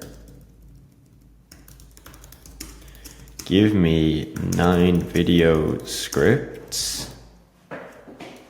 Or no, what we're going to do here is going to give me 9 blocks of text that could be used in videos like the ones you see in the competitor's screenshot. Okay, so let's just go for this. The videos we will create will be similar to the competitor, where we take a video of my clients, add a trending sound, and then add the text blocks on the screen as overlay. Boom, that's all the info that I'm going to give. Now we've got a slight problem, as you can see with this AI tool. Problem is I can't attach an image. Right, as you can see, there's no option to attach an image. All right, so what I'm going to have to do in this case is I'm going to, which you can see here. Okay, so what I'm going to do is I'm going to take the content calendar they had. I'm going to copy it into my message. Okay, just like this. Let's go, if I just down here, I can actually just copy it directly.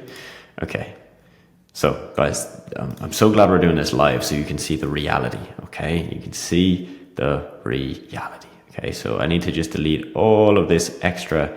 These are like the sources that the AI pulled all the info from. So I'm going to delete all of this. Again, it's a bit of a tedious process, but once you do this a few times, you'll get way better at this, okay? Okay, I'm gonna come back here. Nearly done. Okay, great. I'm gonna delete that block as well. I'm gonna separate these out. Okay, so I've got all my info. I'm now just gonna highlight all of it. Control A, and then, yeah, I'm gonna take it out. I've cut that out. I'm going to go new thread, paste it in, and now I attach my screenshot. All right, so you'll see there's going to be times where you're just going to have to basically rejig the info so that you can attach, in this case, your screenshot. All right, let's fire it off and let's see what comes back. I'm going to give it a moment here to do its thing. If the AI spits back an answer within a second, it's normally not a good sign.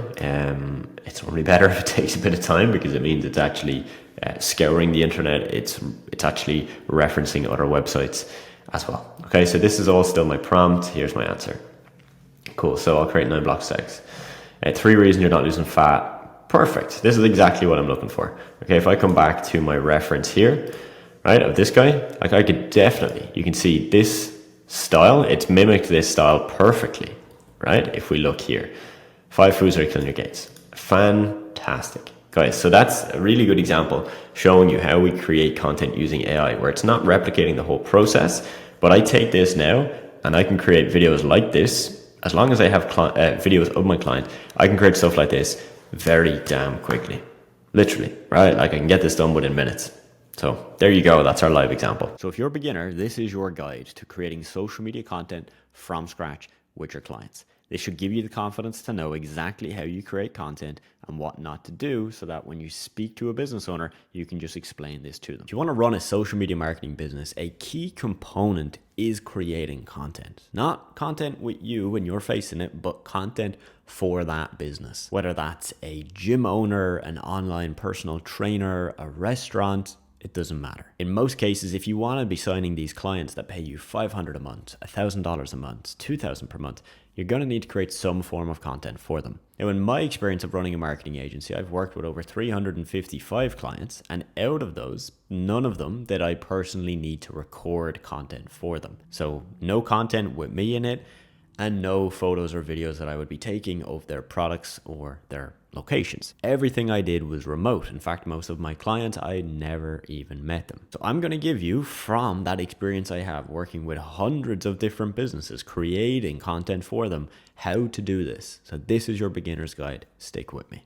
So I've got 6 key areas I'm going to walk you through, and I'm going to give you real examples of my own Instagram page and these types of content that you can create for other business owners, so you can see it's actually not as difficult as you might think. Now, a quick caveat, of course, there are going to be business owners out there that say, hey, I'll pay you $1,000 a month, but only if you can physically come to my location and shoot content for me. Me personally, I'm just not interested in working with that business owner. I want to work with a business owner that has the self-sufficiency and the autonomy to know, hey, I need to record some stuff myself and I'll send it to Adam and he'll make it look good for social media. Now, there are people in my program that do offer this as a service, where they will go and shoot content for clients either with a camera or a basic iPhone, typically does the job, or cases where they will outsource this. So they will find, for example, if they have a client in Dublin, Ireland, they'll find a videographer in Dublin, Ireland, and get a price for what it would cost to hire them for a day to record content with their client, and then they add that on as an extra charge to the client. So there's ways of doing that, but we're going to assume that you're working with clients that are going to be providing content to you, and then your job is to really create content from what they've given you. So content type number 1 that you can create, as I'm going to show you here with an example on my page, is this right here. This is what we call a talking head video. Notice how in this video, yes, there's some background clips and there's some cool transitions and animations like you see on screen, but the majority of this is me sitting down talking with my head in the frame to the camera. Now, this, for your clients, how you offer this type of video to them in a way that saves them a ton of time is by scripting these videos for them, sending them the scripts, and then directing them on how to record it. For example, let's say you're working with me and I'm paying you $600 a month and you're going to give me 20 videos a month. Okay, you're going to give me 20 scripts for videos. You're going to research my industry. You're going to figure out what works in my industry and give me scripts, not word for word, but rough bullet points that I can follow in videos like this. You show me how to record it. You say, hey, Adam, I need you to sit in front of a big window like you're doing right now, so there's some natural light and you don't need any other fancy lighting. You want to put your iPhone down in front of you on a nice tripod. If you have a microphone, great, use that. If you don't worry, we'll be able to boost the audio with our editing skills. And then you say, Adam, just open up these scripts that I'm giving you, all 20 of them. Set a timer, you might need about an hour for this, and just get all of them recorded. That's it. It'll take you 1 hour a month, very easy to do. And so then when I've recorded this video and I send it back to you, you, or if you're hiring a video editor, will go and actually edit this together. Now you'll see there's a lot of background clips, right, of me, maybe on my phone, or clips of me on coaching calls. And those are just pieces that I would put together in a folder and I would give to my video editor. So this specific video editor, I didn't have to sit down and tell him what clips to use. He would just have access to a folder with all of that, and his job is to go and piece all of that together. Video type number 2 is what we call a text on screen video. So here's 2 examples. This one with 62K and this one actually also was 62K. That's quite funny. Let's have a look. So it's a very simple video. It might be between 3 to 7 seconds. It's a clip of me, right? Again, which my editor would have access to. Okay, so just a folder with clips of me. And then we've got very basic text on screen. So again, let's go through this as the example. I'm your client. Okay, so you say to me, hey, Adam, we're going to do 10 of these per month. All I need from you is maybe 3 to 10 clips of you working on coaching calls, day-to-day life stuff. Okay. I probably have these clips already. I just go to my camera roll on my phone and I just upload a few of them into a Google Drive folder and you have access to it from there. Then you go ahead and research, okay, well, what could we use as text on screen? And you realize, okay, well, Adam, you're in kind of like this business space. You know, you coach people how to start businesses. You coach people how to grow their existing business. So maybe we should do some like stats, you know, financial stats, how much people make in jobs. And that kind of gives them the option of, hey, you know, learn about how much you can make in a job, or start your own business and come to me and I can help you out to do that. Now this right here is so easy to make. A video like this, genuinely, if you have these clips, again, of me in the background, you can probably do 10 of these in 30 minutes, maybe 40 minutes. This is some of the easiest content you'll make, and as you can see from the views, like these videos can do pretty well. Okay, 62K. I have a lot of videos like this that have gotten millions of views on Instagram, on TikTok, different platforms, so I know they work really, really well. Content type number 3 is what we call long form to short form videos. For example, I have a YouTube channel and I post lots of long form videos between 5 minutes to maybe 20 minutes long on average. You could take those videos and take clips from them. In fact, I use this tool called Opus Clips. I've no affiliation with them. It's just a really good tool. And as you can see, I get a video link. So let's say a link to my YouTube video. I put the link here, get free clips, and it will actually go and make clips for me already. So for example, this video you see right here was made using Opus Clips. This is a long form YouTube video of me. Opus Clips has done all of this subtitling here and it's taken the clip by itself. All I've done is added this little heading text on top and the video is good to go. So again, let's say you're working with me, very easy. I've got these long form videos. You might be working with someone who does a podcast or has been on some podcasts. You could take clips from that. You might be working with somebody that does coaching calls within their business. Let's say a fitness coach and they do these online coaching sessions. Great, we could use that and we could take clips from that. Content type number 4 is what we call graphics and carousels. So for example, you can see here, this is a pinned post on my Instagram profile and it's a carousel. And it's actually pretty basic. Okay, we've got an image of me and we got some text. And it pretty much follows that format. Pretty simple, okay? Not the craziest looking in the world. And this is something you can create in Canva, again, in a matter of minutes, as long as you have this text here. And this text for this post was actually taken from an email that I sent out to my email list. So again, when you're working with your client, you could say, hey, well, send me over any of the emails you've sent out to your email list. I can use that in some of the content I'm creating. Here's another example of a carousel. Again, very simple, and this is made out. You'll see it's got a photo of me, my name, and username. And this is what we call like a Twitter or an X style infographic. All right, it models what it looks like on Twitter or X. Here's another example of that same setup, okay? The kind of Canva style X or Twitter style post. Very simple, all right? This is, again, very easy to make, but it works really well. So you can create content like this. Okay, and this last one, number 5, this is probably the easiest to make. The easiest. In fact, I was on a coaching call just last week with a guy in my program, Sean, and he was asking me, hey, Adam, I've made a couple of videos here that I want to put in my portfolio to show to my potential clients what I can do. And I said, look, Sean, video looks fine that you're showing me, but to be honest, man, you could use what I'm about to show you now, and you could make these videos in literally 2 to 5 minutes using templates that are free to use. So this video you see right here didn't get me that many views, 3,000 views, but this type of video is really good at nurturing my audience, and it's very simple. This is a CapCut template.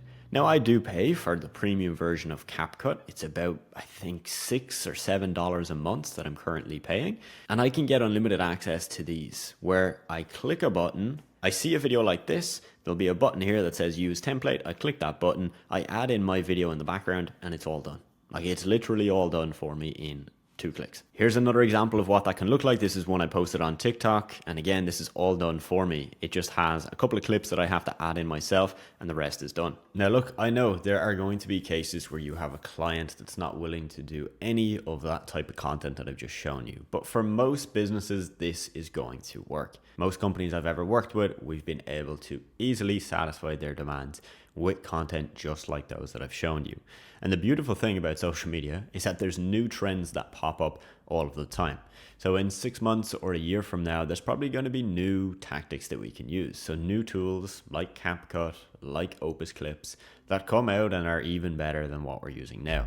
And of course, AI is advancing pretty rapidly. And I'm not the biggest fan of AI generated content, but there are cases where we will use that if we need to with a client, because let's be honest, if they don't give you anything to work with, it's going to be more difficult. And that's where AI can really come in and help you out. So my friend, I hope this made a lot of sense. Hopefully this has given you a little bit more insight into how this will actually work for you. And if you need any more insights and you feel like mentorship might be something that would help you out, working one-on-one with me, you will see some information in the description of this video on how you can get my help. So now I'm going to walk you through how to build your success mindset, because your success in this game of social media marketing starts with your mind. So, my friends, now it is time to look at why we need to build your millionaire mindset. Before we use any strategies, before we use any tactics, heck, before we actually do any of the quote unquote work, we need to look at this first. You see, I wouldn't have become a millionaire if I didn't focus on this first. So first, let's answer the question, what is a mindset? A mindset is simply the lens through which you see the world. This is by far the single most important thing in business. Anyone that tells you it's not important, they probably have a really, really strong mindset, but they don't realize they have a strong mindset. And you see, that is what's actually accountable for all their results. So I've seen people online say, hey, mindset doesn't matter. It doesn't, it's not something you need to stress about. Just do the work. You see, the problem for most people is most people don't have a strong enough mindset to just do the work, right? So that person telling you that, and I may have even said things like this in the past unknowingly, I have a strong mindset, so I'm telling you it doesn't even matter because I've forgotten how strong it is, all right? So look, for me to go from 0 to 7 figures at 25, this literally, when I look at everything I've done, all of it stems back to focusing and working on my mindset. And this is why it's important. Now, look, mindset isn't manifesting a Ferrari in your garage without doing any work, right? That's BS. It's not set in stone. You can change your mindset at any moment in your life. In fact, I'm currently rereading the book Atomic Habits, and I have Psycho-Cybernetics up on my shelf there. These are 2 books I highly recommend for you to read. These are not only going to help you on this journey, but literally in every other avenue of your life, your health, relationships, family life, all of that. These 2 books will give you more of the insights about how you change your mindset and how you change your identity. We're going to dive into some of that today, but of course, I want to get straight into actually building your business, so I can't spend 10 hours just talking on that topic. All right. This isn't airy fairy. I know when I first heard the term mindset and self-improvement and all of this, I just thought it was BS, right? I thought it was something that, was fluff floating through the air, fairy pixie dust. It's not. This is concrete stuff that literally works. So look, this is how your mindset changes your reality. Let me ask you a question. Have you ever had a scary nightmare? The one where you wake up in the middle of the night, you're covered in sweat, and your heart is racing. Maybe somebody breaks into your house. Maybe there's a monster under your bed. Maybe it's something far, far worse. Here's the thing. That isn't real. Let that sink in. That is not real. Your mind does not know the difference between an imagined scenario and reality. Think about it, right? The dream isn't real. It didn't happen. Yet your body has had a physical response to the dream. You're sweating, your heart is racing, you're panicked. Think about that for a second. Now, imagine the flip side of that. Imagine if you can create positive physical reactions to get yourself to do more work.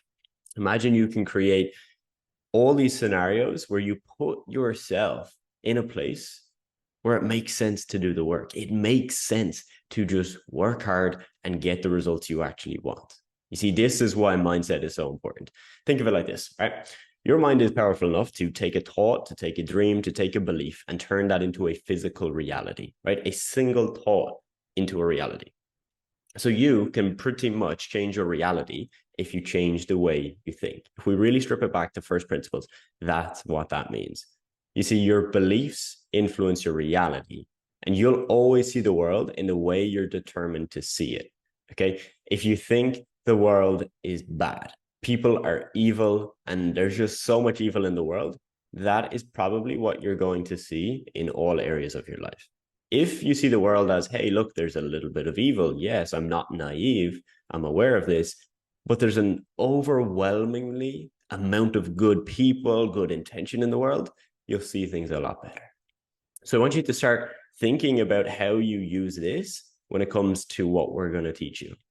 Okay. When you start a business, when you start to make money online, there is a process you have to go through. You don't go from 0 to 1 without changing your beliefs, without changing your thinking. All right. You will need to change these things. And I want you to start thinking about this now. All right. This is a really simple, easy to understand diagram. You have beliefs that influences your thoughts, that influences your feelings, which influences your actions, and then influences your results. And then it's this one big feedback loop, right? So it just goes on and on and on. You see, you need to believe it, you need to think it, you need to feel it, and then you need to act like it. If you just try and act like it, but you don't believe it, you don't think it's true, you don't feel like you can do it, there's a crack. There's a crack in your armor. So example 1, I believe I can make money online and I believe I can help businesses grow at the same time. I think it's 100% possible because I've seen other people do it. I feel motivated to do the work towards this goal. I take action every day towards this goal. And then I sign my first client for $500 a month after my first month. And this cycle then repeats and becomes more powerful. Okay. Now think of example 2. I don't believe I can make money online. I don't believe I can help businesses grow. I think it's all smoke and mirrors. I don't think any of this actually works. I don't think it's possible because I've only seen people do it online. Nobody in my real life, you know, if it was so good, wouldn't everybody in my hometown be doing it? I don't feel motivated to do the work because it's just not realistic, this goal of mine. And then I don't take action every day. And I don't sign my first client for $500 a month after my first month. And guess what? The cycle repeats and becomes more powerful. So hopefully you're starting to get the importance of this, right? If you have any of these right now, any of these thoughts, feelings, doubts, you need to be aware of that. Because if you just continue through this program and say, yeah, whatever, let me just learn the strategies, right? Just give me the tactics, Adam. Tell me what messages to send and I'll get it done. You see how there's a crack, right? You see how there's a disconnect between the reality you want and the world, right? Like the dream you're creating right now. Okay, keep that in mind. So right now I'm going to show you some ducks. All right, I want you to just take a moment, look at the ducks, appreciate them, don't think too much about it, and just enjoy having a look. All right, so here's duck number 1, duck number 2, and duck number 3. Now, you may have noticed, some of you will, some of you wouldn't.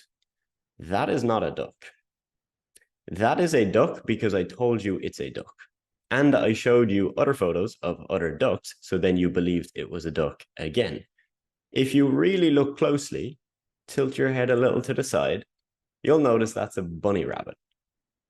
That's a bunny rabbit. That's not a duck. So you can see how your mind literally tricks you.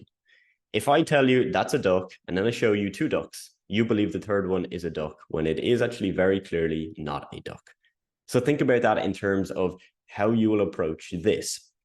If I show you people that are winning, you start to believe you can win, you will most likely win. Whereas if you were to just look at all the negatives and say, nah, this can't work. This is this is a fake guru scam, anything like that. Well, guess what? That's probably what result you're going to get. Okay. So you can bend reality. And this is the key point we want to get back to you. If you've decided to see the world in a certain way, you will find whatever you're looking for. If you're looking for a duck, you'll see a duck. If you don't believe you can make money, you probably won't make money. You see, you have to make a choice to see the world in a way that serves you. Because your mindset, which you have one right now, okay, you've had one up until this moment, okay, all the things you've done in your life leading to this exact moment, you have had a mindset at different points in time. It has changed many times, and it's either serving you or sabotaging you. I have had mindsets in the past that completely sabotage me. I have mindsets now that serve me, but you have those too. So look, the basis of this video is that mindset is greater. It's more powerful. It'll have a bigger effect on your results than strategies and tactics. Now, don't worry. We are going to teach you the strategies. We're going to give you the tactics. All right. But after working over 1,000 business owners, right? We've literally had over 1,000 people we've worked with. This is the most important thing. I cannot stress this enough. You see, so many people think they have problems in their businesses. What they actually have are problems in their personal lives showing up in their businesses. The reason that is true, it's because me, you, everybody else, we have an ego. Whether we think it or not, we have an ego, right? So if I'm to say to you, look, the problem isn't the strategies or tactics here. The problem is the way you're looking at it. The problem is the way you're approaching this. There's probably something in your personal life throwing off the work you're doing. You might feel attacked, right? That's me attacking your ego. Similarly, if you said that to me, I might react in the same way. But I want you to learn that that's fine, all right? But you need to be able to drop your ego. You need to be able to say, you know what? These guys might be right.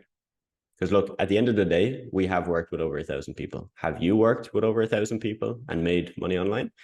If you have, then you probably know better than us or the same as us. If you don't, we might know a thing or two more than you, okay? So look, when you're in school, and this really hit me the other day, I thought about this. You're taught about how to know things, right? Like you're taught to know things. Memorize the facts, memorize the rules, the laws, right? Just know it. You see, we want you to understand things. This is the difference. We want you to adopt a way of thinking rather than just being able to recite things back to us. We don't care if you watch the content and don't remember certain specific words at certain specific times, right? We want you to actually learn this. We want you to understand this. If you understand this, you'll have real learning, which will bring you real results. It doesn't matter if you can tell us what we said in video 4.2. We don't care for that. You see, strategies and tactics are going to change. If you become the type of person who can win at anything you set your mind to, you will win even when things change. You see, we want to teach a man to fish or a woman to fish. We want to teach you how to think through these issues, right? If we just give you, here's one golden strategy that worked for 3 months, go use it. Yes, you might make some money for a couple of months. What happens when the strategy doesn't work as well?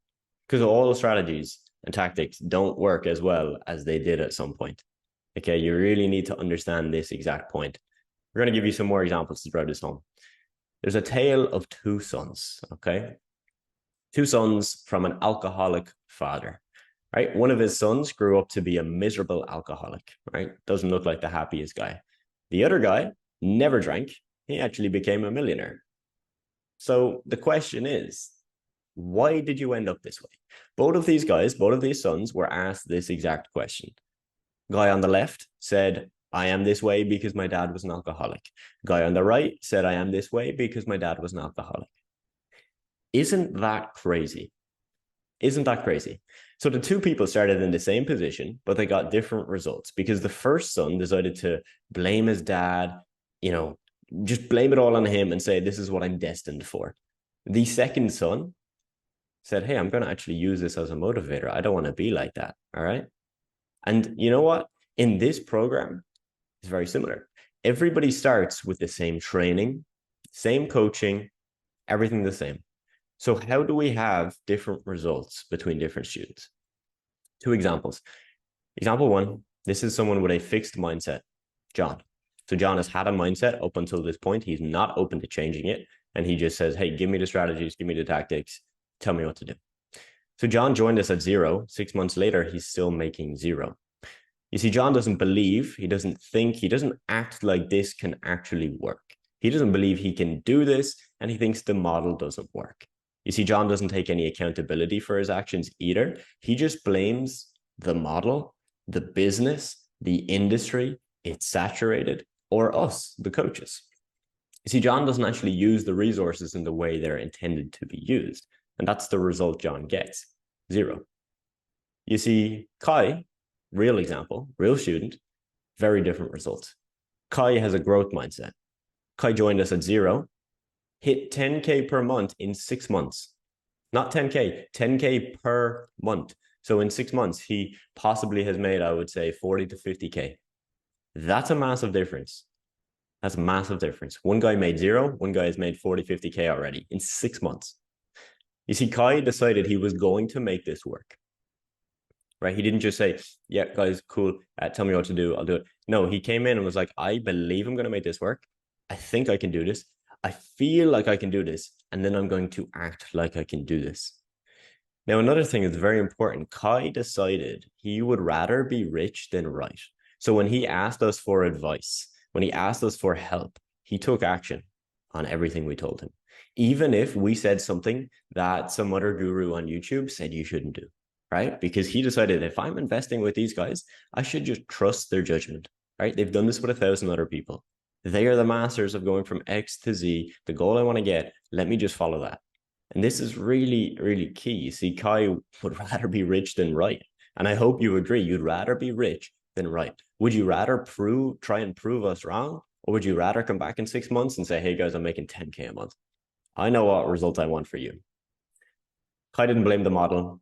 He didn't blame other people. He didn't blame the industry. He took responsibility. He asked questions. He used the coaching to its fullest. And that's the result he got. So my final point to you on this training is doing what got you here isn't going to get you there. So you have a mindset right now. It's either going to serve you or it's going to hold you back. And you see the results you've got in your life so far are the result of your actions and your mindset. So unless you've already built a 6-figure business, unless you're already a millionaire, unless you have all the things that you want to get, what got you to here is not going to get you there. So you're going to have to develop your mindset on this journey. Hope you're ready. If you are finally ready to become the successful person that you know you could be, I'm going to walk you through how to identity shift. Literally shift your identity from how you currently view yourself to viewing yourself as the person that is becoming successful. So how do you shift your identity to become the successful person? Becoming the person first. This is a concept you're going to hear from me, our team. We talk about it a lot. If I want to make 10 million, I need to become the person that makes 10 million, right? Like I can't be the old person. I can't be the old version of me. I have to step into that new person. So to make 10K a month, you need to become the person that thinks, acts, and believes as the person that makes 10K a month, right? So if you tell yourself, I want to make 10K a month, but you know you're still falling into the same old habits, old routines, and you know they are keeping you stuck because let's be real, they've kept you stuck for years up until this point. You can't expect yourself to then level up and become a 6-figure earner. All right, it doesn't make sense. Think of it like this. If you put in $10 worth of effort and expect to be making 10K a month, that doesn't make sense, right? That doesn't line up. You're putting in the effort here, expecting to get this result. See, this is why this stuff is so important, because you can hustle, you can do all the strategies and tactics, but if you don't have this part figured, the rest may not work for you. So if you don't take care of your health, if you neglect responsibilities in your life, if you have a really hard time sticking to plans and goals you set out, you need to fix these areas in your life to make it in business. All right? You need to. And I don't mean that you need to fix this, let's say for 3 months, spend 3 months fixing it and then start business. No, you can start business as you do those things. Don't get it wrong, okay? But these are important. And I'll just give you a really rough example. But let's say right now, I'm recording these trainings. I'm doing a lot of them. Let's just say that at the start of the week, I said, I'm going to wake up at 7 to 8 a.m. every morning. Okay. I'm then going to make sure within the first 30 to 40 minutes that I get a walk in, get a little bit of sunlight, move my body a little. Why? Because I'm going to be sitting down for hours just recording trainings. And then I'm going to start right into the trainings. Okay. So I'm not going to post a TikTok. I'm not going to check my Instagram DMs. I'm not going to do anything else. I'm just going to get straight in to recording the trainings. Imagine how I'm going to feel if I don't do that. So let's just say on Tuesday, I wake up and I don't do that. I wake up at 10, I don't go for my morning walk, and I check TikTok straight away. What is that telling myself? That is telling myself that I am out of alignment with the person I said I was going to be to get the results I want to get to. So if I feel out of alignment with that, it's going to be very hard for me to get up the next day on Wednesday to do that again, right? To actually do what I was meant to do. And even if you do it that way, one day on, one day off, one day on, one day off, it's still going to be a struggle for you. See, what would be much better for me, right, is I say, okay, I'm going to do it Monday and Tuesday. Then because I know I'm putting in a ton of effort, right, and maybe I'm going to be a little bit tired the next day. So I'm going to plan a few hours off on the Wednesday, and I'll take that time off completely. Then I should be fresh to go on Thursday, Friday again. That's a much more logical, better way to do it. All right. So make sure you're focusing on these things, because if you don't, again, you won't become the person, and you don't become the person, you won't make the money you want to make. So for me personally, the biggest driver for my own success was my identity shift from victim to owner. Okay. Victim mindset to owner mindset. From the world is out to get me to I'm out to get the world. You know what I mean? Like, that's a complete shift, and that will change your life in all areas. All right. So I'm the owner of my life. I'm the owner of my choices, my habits, my routines, my results. It's all on me. Take full responsibility, put the blame on yourself, take the hard right over the easy left. Not an easy thing to do. That's why we say taking the hard right over the easy left. But you do these things and you be harsh and very real with yourself. Again, it's going to benefit your health, your relationships, your money, everything.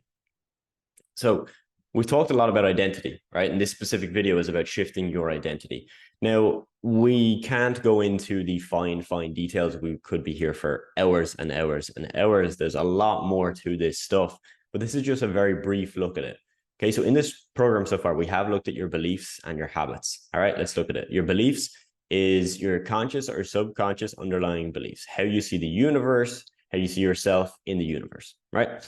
Next up, your habits. This is what you do every day. Okay, so your beliefs influence your habits, and then your habits influence your identity. But your identity also influences your habits and your beliefs, right? It's all interlinked and it's all a circle. So your identity is how you see yourself and how others see you. And even though this looks at how it's about others seeing you, it's more often about how you think other people see you, right? So my identity is largely based on how I think you see me, not what you actually think of me, because I'm not inside your mind. I have no idea what you think of me. You might be like, Adam is fucking crazy, right? He's just weird. But my perception, my identity is what I think you think of me. All right. So that's powerful. Why? Because if you're saying to yourself right now, oh, I'm not really confident. I'm not really the person I know I want to be. Well, you can start to change that, right? Because you can start to think that other people see you in a different light. And the best way for that to happen is to change the things you do. Physical change, action, right? Change the habits, change the routines. And this starts on a very small level, right? Let's say you live at home with your parents, okay? This is a great example because I was in this exact scenario. If my parents have seen me as their child who sleeps until 10 a.m. and plays video games all day, I have to shift their perception from that to Adam's going to be this successful guy. How does that shift? It doesn't shift by just telling them, hey, mom, I'm going to be successful, mom, right? She'll be like, yeah, whatever, like no chance, right? That's going to shift by my actions. So let's say for an entire summer, I start getting up early, I'm start working out, I'm reading, I'm meditating, I'm doing all these things, which are just like physical representations of me becoming the person. So if I do that for 3 months, at the end of summer, they might be like, geez, this guy changed. Like our son is completely different. And you see, this is what you're going to do to yourself. You're going to change who you are so that you get the results you want to get. You can tell I get excited about this stuff. This stuff is really, really powerful. So a real example for you, okay? Let's look at this, okay? This is a matrix we put together a while back that I think sums this up really nicely. So we're looking at the 10K per month agency owner and the 0 per month agency owner or business owner for that matter. Now, these are polarized, okay? So, I'm giving you extreme examples here. This is just to highlight the point. So let's look at the diet. So the 10K a month earner, typically doesn't overcomplicate their diet too much, and they focus primarily on meals that just, aid their life. They don't bloat them, they don't distract them, they make them feel good. The diet of the person not in that position, it's not a priority, right? So they don't really ever think about what they're eating and the consequences of those foods, which leads to maybe late night binging, to feeling bloated, to having brain fog. All right, very different. Exercise and training. Maybe the agency owner doing 10K a month works out a few times a week, 3-4 times a week, focuses primarily on working out to boost their mental health, their cognition, to stay in check, right? Whereas the 0 per month agency owner, maybe they're too extreme. They either don't work out at all or too much. And I actually fell into this years ago myself, where I put training above my business, where business needs to be the top priority for this period of your life. And for my life, it had to be as well. So I actually scaled down my workouts a little bit, still did my workouts, but just instead of spending 2 hours in the gym 5 days a week, I'll just spend 40 minutes 3 times a week. I'll still get very similar results, but I'll be in a place where I can focus more. I won't be as fried after the gym. Relationships. So someone who's 6-figure earner typically only has relationships when it makes sense and there are clear boundaries. And this is for romantic and for friendships the same. The person, on the other hand, making 0, not the person, typically uses relationships to feel good or to make up for a lack of results in their business. We have seen this with students, and it's understandable. I understand why you would do that, but it's a shame.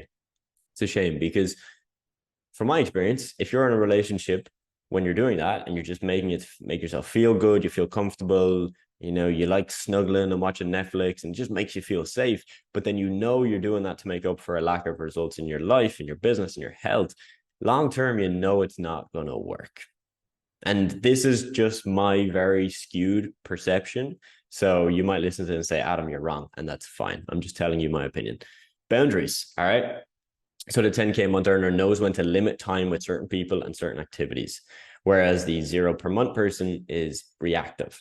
They don't set any boundaries. They don't set any limits. If somebody is like a friend or a family member that just sucks their energy, they don't, set limits with them. They don't only restrict to seeing them once a month. They see them all the time. That's you not being in control. That's being reactive. The 10K a month person pretty much has no addictions. No addictions. All right. Now, they might have some, maybe they're still battling some, but they've probably cut down a lot of them. The 0 per month person probably has many, maybe video games, maybe binging Netflix, weed, porn, things of that nature. Waste of time activities, 10K a month agency owner probably has none.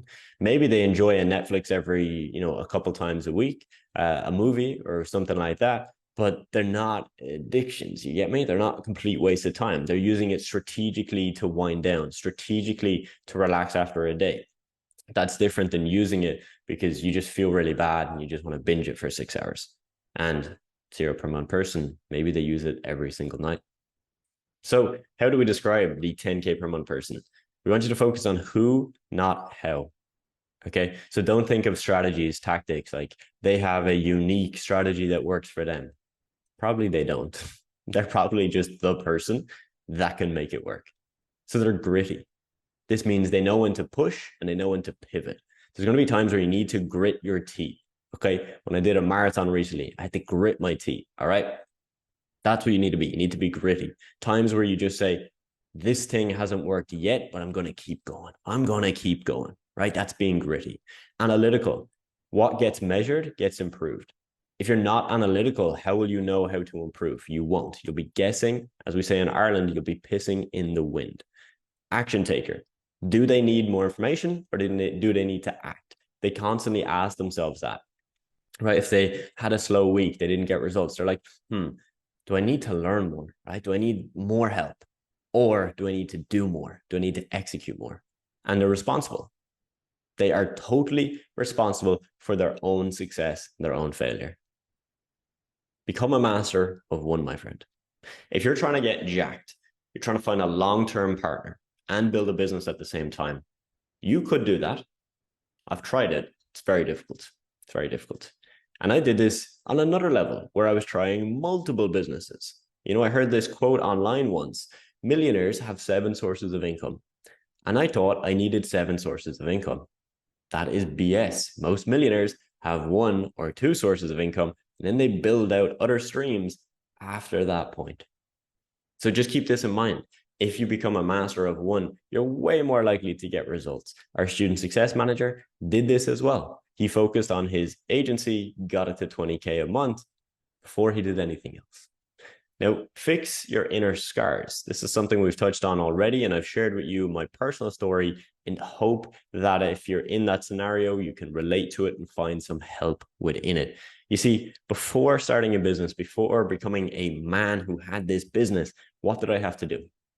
I had to fix who I was.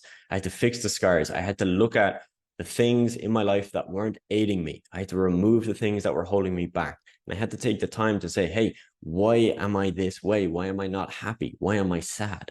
All right. And you need to do that. And again, let me stress, I don't want you to just dismiss business. I want you to do this as you're doing it. You can do them hand in hand. You don't have to just do this and then do business. You can balance the two, but just keep in mind, as we looked at here, if you're trying to do 101 things at once, it'll probably become quite difficult. So I want you to focus on this, my friend: long-term impact and long-term results over short-term pleasures. This is taking the hard right over the easy left. And this all comes down to this, my friend: the internal versus external locus of control. So everybody has this. You either have internal or external. Internal is you believe you're in control and you take responsibility for your actions and your outcomes. Okay, your results. External is blaming external forces for their circumstances. All right. Someone who has an external locus of control is way more likely to fail in our program. The beauty is that this is something you can change. You can have an external locus of control. I definitely had it for some time, and I changed it to internal. External examples are this: if you're finding yourself saying, this doesn't work, the industry is saturated, the business model doesn't work anymore, that is external locus of control. Because how can you say that when there's other people winning every week in the exact business, in the exact industry as you? Think about it. Like, logically, I want to challenge you to think about it. Why is that the case? It's because that person probably has an internal locus of control. They've realized, okay, yeah, there are people competing in this space, but they're competing in every space. Like, literally every business model out there, they're competing in that space. They're just more in control. So they look further. They look, what can I do to be different? How can I stand out from the crowd? They're using that internal locus of control. And this is what I want to leave you with: the 1% Better Everyday Matrix from Atomic Habits, a really good book by a guy called James Clear. I recommend you read it. So this is the concept. If you can get 1% better every day for a year, you'll be 37 times better by the time you're done. Isn't that amazing? 37 times better. But if you get 1% worse each day for an entire year, you'll basically be at 0. Or if you're at 0, you'll be further down than 0, right? And here's the graph, just so you can see it visually. So what it shows us, right, is that over this span of a year, with 1% improvement or 1% decline, there's actually more of a positive effect. Isn't that crazy? So if you just decide to get 1% better every day, but your friend decides, I don't really care, like, I'll do all the bad habits, and they get 1% worse, you'll actually be so far ahead, right? They'll have dipped down a level and you'll have risen up to a whole other level. Think about this, take a screenshot of it, use it. Motivation comes and goes. You get a motivational TikTok video that pops up and you're pumped for a couple of minutes, and then you fall into just doom scrolling and you waste tons of time. I'm going to walk you through how to build real motivation, like real motivation that comes from you, and that is an infinite source that you never have to look outside of yourself to be motivated again. So this is how you build real motivation. Now, there are many types of motivation out there. 2 of the main forms are intrinsic motivation and extrinsic, right? We're not going to spend too much time on this. Take a screenshot, have a look at it. Basically, intrinsic is, let's say, for example, you get enjoyment, purpose, growth, curiosity, passion. These are all intrinsic. They're happening pretty much within, right? Extrinsic is outcome based. All right. So you signed a client. That's extrinsic motivation. That's a really hard word to say. You got good results, right? That's external, a thing outside of you. So you want to try and use these two forms. Okay. So I want to get a client. That's extrinsic. Okay. Amazing. Yes, you need to use that. On the other hand, you need to start enjoying the process, enjoy the fact that you're learning more, enjoy the fact that you are progressing. Okay. Like you're getting better every day. Form the two together and you should be able to keep yourself motivated, because on certain days you'll have the extrinsic come in, you get a client, you get a big win, but you can't rely on that forever because that high will only last you maybe a day or two. Now, next up, types of motivation. There are so many types, and I'm just giving you these examples so you can look at them, but realistically, you don't need to know about this stuff. Okay. Yes, it's cool and you could research it, but at the end of the day, there's two main things I want to focus on with you. There's two forms of motivation we will use and talk about quite a lot: positive and negative motivation. So positive motivation is attaching a positive desired outcome to the work we do. For example, I want to make 10K a month so I can travel the world, quit my job, and treat my family to nice things. All right, that is positive motivation, aka saying, I'm going to do the work now for the thing that I want to get to. All right. Negative motivation is the opposite. It's saying, I'm going to attach a negative, undesirable outcome to the lack of work we do, or if we don't do the work.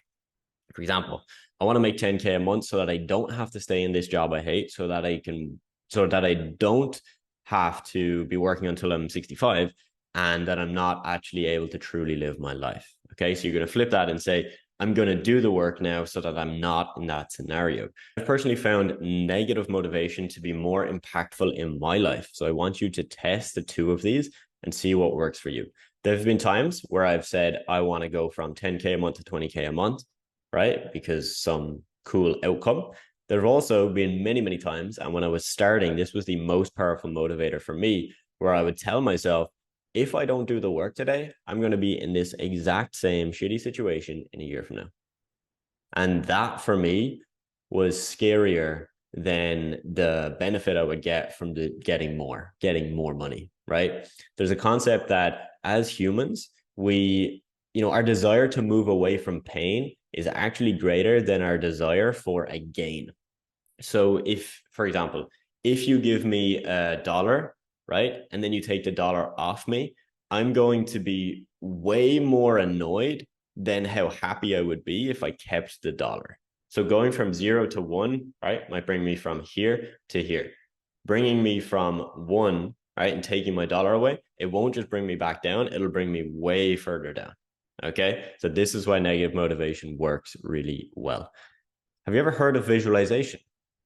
So this is how it works. I want you to close your eyes, take a deep breath. Now picture a positive scene. You on a yacht, driving a cool car in a place you really love, maybe just with your family, right? Picture that positive scene. Now enjoy it, visualize it, like really look at it. What can you smell?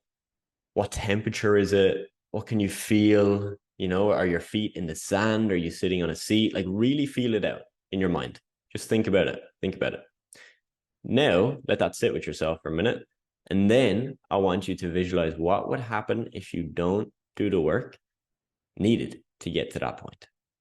So if you visualize yourself on a beach with your family, imagine if you don't do the work so that you do not have the financial freedom, the time freedom, or the location freedom to do that with them. How would you then feel? How would you then feel in 10 years, in 20 years, if you didn't do the work and you didn't get the results? Now feel that. That will probably hit you deeper, right? You feel the disappointment. You might feel the regret. You might feel just this sense of pain. This is powerful stuff, and I want you to do this. There's an extreme example I heard from some guy on a podcast before. He mentioned that he would visualize his death every morning. Not saying you should do this. I think that's quite extreme, but think about it. If you can visualize what it is like to die, you will probably approach that day with a lot of gratitude, a lot of positivity, and a lot of joy for actually being alive. Which, if you're joyful for actually being alive, you're probably more likely to do hard things because you see the joy in it, you see the good in it, And it's so much better than just not being here. So use this. I personally use it. I think it works a lot, really helps me out. Now, fear, love, scarcity, and abundance. A couple of concepts I want to run you through. So let's look at fear and love. Some people believe that you act either from a place of fear or love. And there's this quote, I just Googled it, right? Because you can see people talk about this stuff all the time. Before you act, ask yourself, am I acting out of love or fear? So when you do your work each day, you're working out of fear or love. Now, here's where my opinion changes from a lot of the mainstream. I do think you can act out of fear and get amazing results. A lot of my work when I first started was out of fear. It was fear of a 9-to-5, fear of being stuck in a life that I really hated. And I used that fear. So you can use it in a positive way. Now, acting out of love, all right, I want to give you an example. So let's say you have a client and they pay you $500 a month for X service.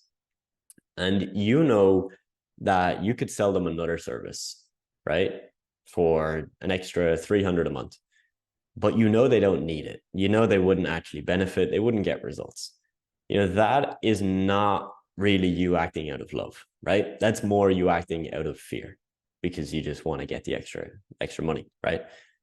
Whereas if you could see that in a different way, imagine you were selling them something for 1,000 extra, so way more money, but you knew they'd actually get the benefit, like they would actually benefit from it, and it was really worth that.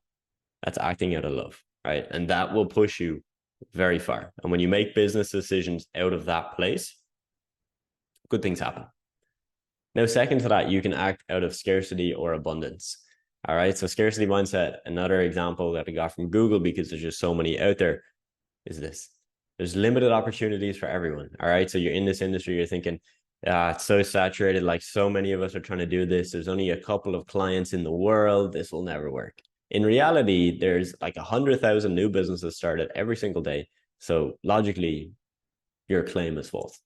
Abundance mindset is the world is full of opportunities. There's 100,000 new businesses a day. This can work for me and 1,000 other people, no problem. Heck, it could work for me and 10,000 people, no problem. For 20,000 people, no problem. You just need a couple of clients. You need a couple of clients to replace your income. In many cases, to get to 10K a month, you might need 5 or 10 clients. Do you think you could find 5 or 10 clients when there's 100,000 new businesses every day started, millions a year? Of course you can. Of course you can. That's the abundance mindset. When you act from that place, beautiful things happen. You should watch this specific training if there's people in your life, parents, maybe your friends, maybe your partner, who doesn't support your goal of you making money online. I've had this too, and I've had people that were very close to me that didn't really understand why I wanted to do this and give me their support, but I had to go and do it anyway. I'm going to walk you through how you make that shift to being comfortable to doing this by yourself. So this is a harsh truth, probably something you don't want to hear. But in life, some of the best things that you have to do alone. I'm going to give you some examples. If I knew this earlier, and if I really truly understood this, I would be a lot further along. Probably would have made a lot more money, had a bigger impact, and actually would have been happier throughout the process. For context, I'm 27, my name is Adam. I've run a couple of online businesses and I've done pretty well in the online space. I'm recording this from my villa that I own outright, and I'm just letting you know of that, not to be a douchebag, but purely just to say, look, I've done some things. I've got some results behind me. So what I'm saying isn't just me regurgitating some other self-improvement guy and I'm pretending that I have it all figured out so that I can then be the next self-improvement guy. I'm just speaking raw and honest from my experience, okay? So when I was a teenager, one thing that I always really remember was that my group of friends, we were similar, but we were also quite different. And I'm still friends with my friends from back then, which is kind of the opposite of what a lot of online gurus will tell you. They'll kind of tell you, you know, you got to literally leave everybody from your hometown. And that's not what I did. I did leave my hometown. And yeah, okay, I'm not as close with them as I would have been back then, right? I don't hang around with them every week, but they're still my friends. One thing I remember a lot was that there was always times where I would have these ideas. I would be watching a lot of people on YouTube that were into self-improvement, things like, for example, NoFap. I came across a video about NoFap and I remember saying it to my friends and they just thought I was fucking mental. They thought I was crazy for even considering wanting to not watch porn and not jack off. To them, that was just mental. And then there'd be times where I'd want to do something more extreme, like, you know, book a trip, go on and travel, but somewhere where we've never been, and just something a little bit outside of the norm. And then when I came across starting online businesses, you know, that was something as well where to them it wasn't really something that they were going to do. They didn't really have that kind of same fire to make it work. And something I learned really early on was that there's just certain things you have to do alone. So let's just take the example of me seeing a video about a guy talking about all the benefits of nofap, right, and quitting pornography. Even though I share that with my friends and they thought it was just fucking stupid and an insane idea, and why would I deprive myself of this very enjoyable activity, I went and did it. So I, you know, went on a journey, and I think for about a year or so, I stuck to that rigidly, and I didn't do it once, didn't jack off once in that year. And that to me was like a really clear sign that there's just certain things you have to do alone. You don't need to rely on that support system. You don't even have to have the approval of those people around you. You just have to do it. You pick that thing. If it's important to you, you do it. The same thing with online business. And this is why I'm telling you this, because it all links. You're probably watching this video. You want to be successful. You want to be in control of your life. You want to make money. When I wanted to start my marketing agency, you know, let's go back a bit. This was probably around 2018. I was watching a lot of content online. I had a good idea of what to do and the strategies and tactics to implement to do it successfully, to get clients and to make money. And there was a friend in my friend group, and he was kind of into this stuff as well. So we actually looked at doing it together. We explored that idea of doing a partnership, and our thought process was this. We thought, well, look, if we're in a meeting with a business owner and we've never really done this before, 2 heads are better than 1, right? Like if there's 2 of us, it's going to be easier, because if you're talking about this topic and I see that you're kind of struggling or you're getting lost, I can jump in and help you, and vice versa. And it made logical sense. But ultimately what we were doing is we were overcoming our lack of confidence and our lack of belief in ourselves by saying, hey, let's just do it together. It was comfortable and it felt like it would be easier. Now, long story short, that partnership didn't actually go anywhere. We didn't actually do it together. He kind of pulled out, and I said, okay, fair enough. I'm going to pause this for a while. And then I came back to it later on and I did it. But I remember very, very clearly when he messaged me telling me that he was not going to go ahead and do this with me. He had other stuff going on. I remember going like, fine. You know, I wasn't annoyed. I was just like, cool, it is what it is. I'd rather know that now than we start this thing together and 2 months in, then he's too busy. All right, that would be way worse. But it showed me that concept. Again, there's certain things you just have to do alone. You have to just do it by yourself. And if we fast forward a bit, after I started my marketing agency and things were working and it was happening and, you know, clients were on board, and I was really truly starting to see, oh my God, like I could actually build a business that makes me good money. This could be my path.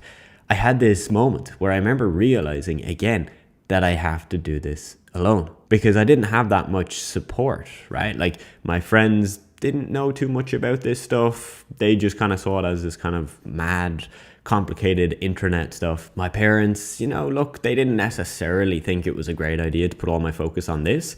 I had come out of college. They wanted me to, you know, get a job. My dad was actually pretty relaxed, you know, and he was pretty cool with it. But my mom was very much wanting me to get a job. Use my degree that I worked hard for. Get that job, you know, climb the ladder, safe, secure job. You'll be all right.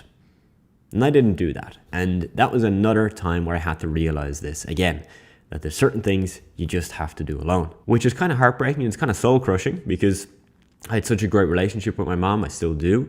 But obviously her not really fully supporting what I was doing and seeing the longevity in it and seeing that long-term potential takes a little bit of a hit on you. And she would have wanted me to go down the traditional path out of a good place, right? She wanted me to be safe and secure. So it was all from a loving place.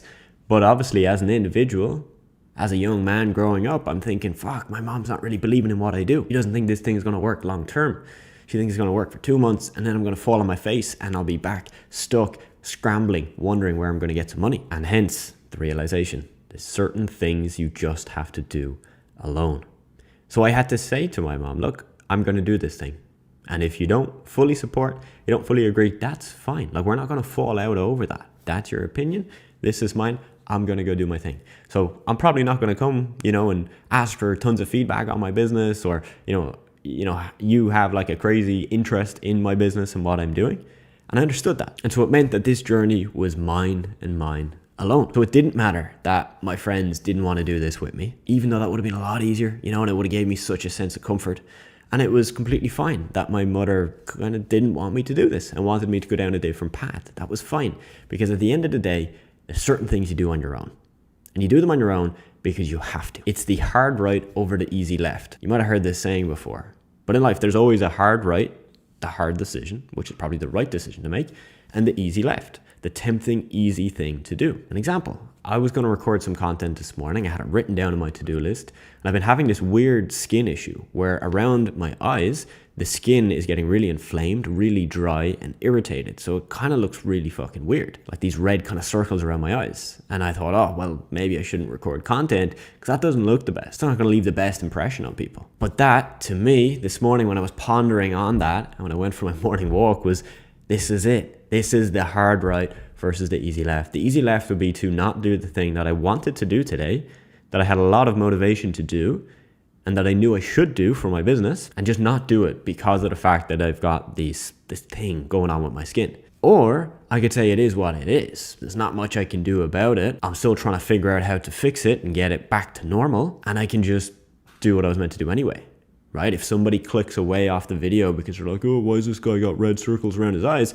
Who gives a shit? That's not the kind of person I want in my audience anyway. So this has turned into a big old rant. But again, my message remains the same. In life, there's certain things you just have to do by yourself.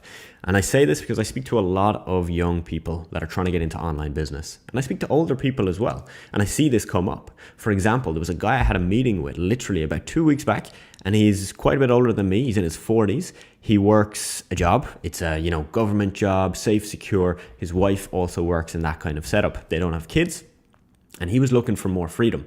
And when I say freedom, that was more money, right? He wanted to have a second income that they could then use each year to just enjoy their life a bit more, pay off their mortgage a bit early, go traveling a bit, live a little bit more. And he really wanted to do this online business. He's been watching a lot of my content about social media marketing. He really understands it. He gets it. He believes in it. And he told me that he needed to check with his wife. And ultimately, he checked with his wife.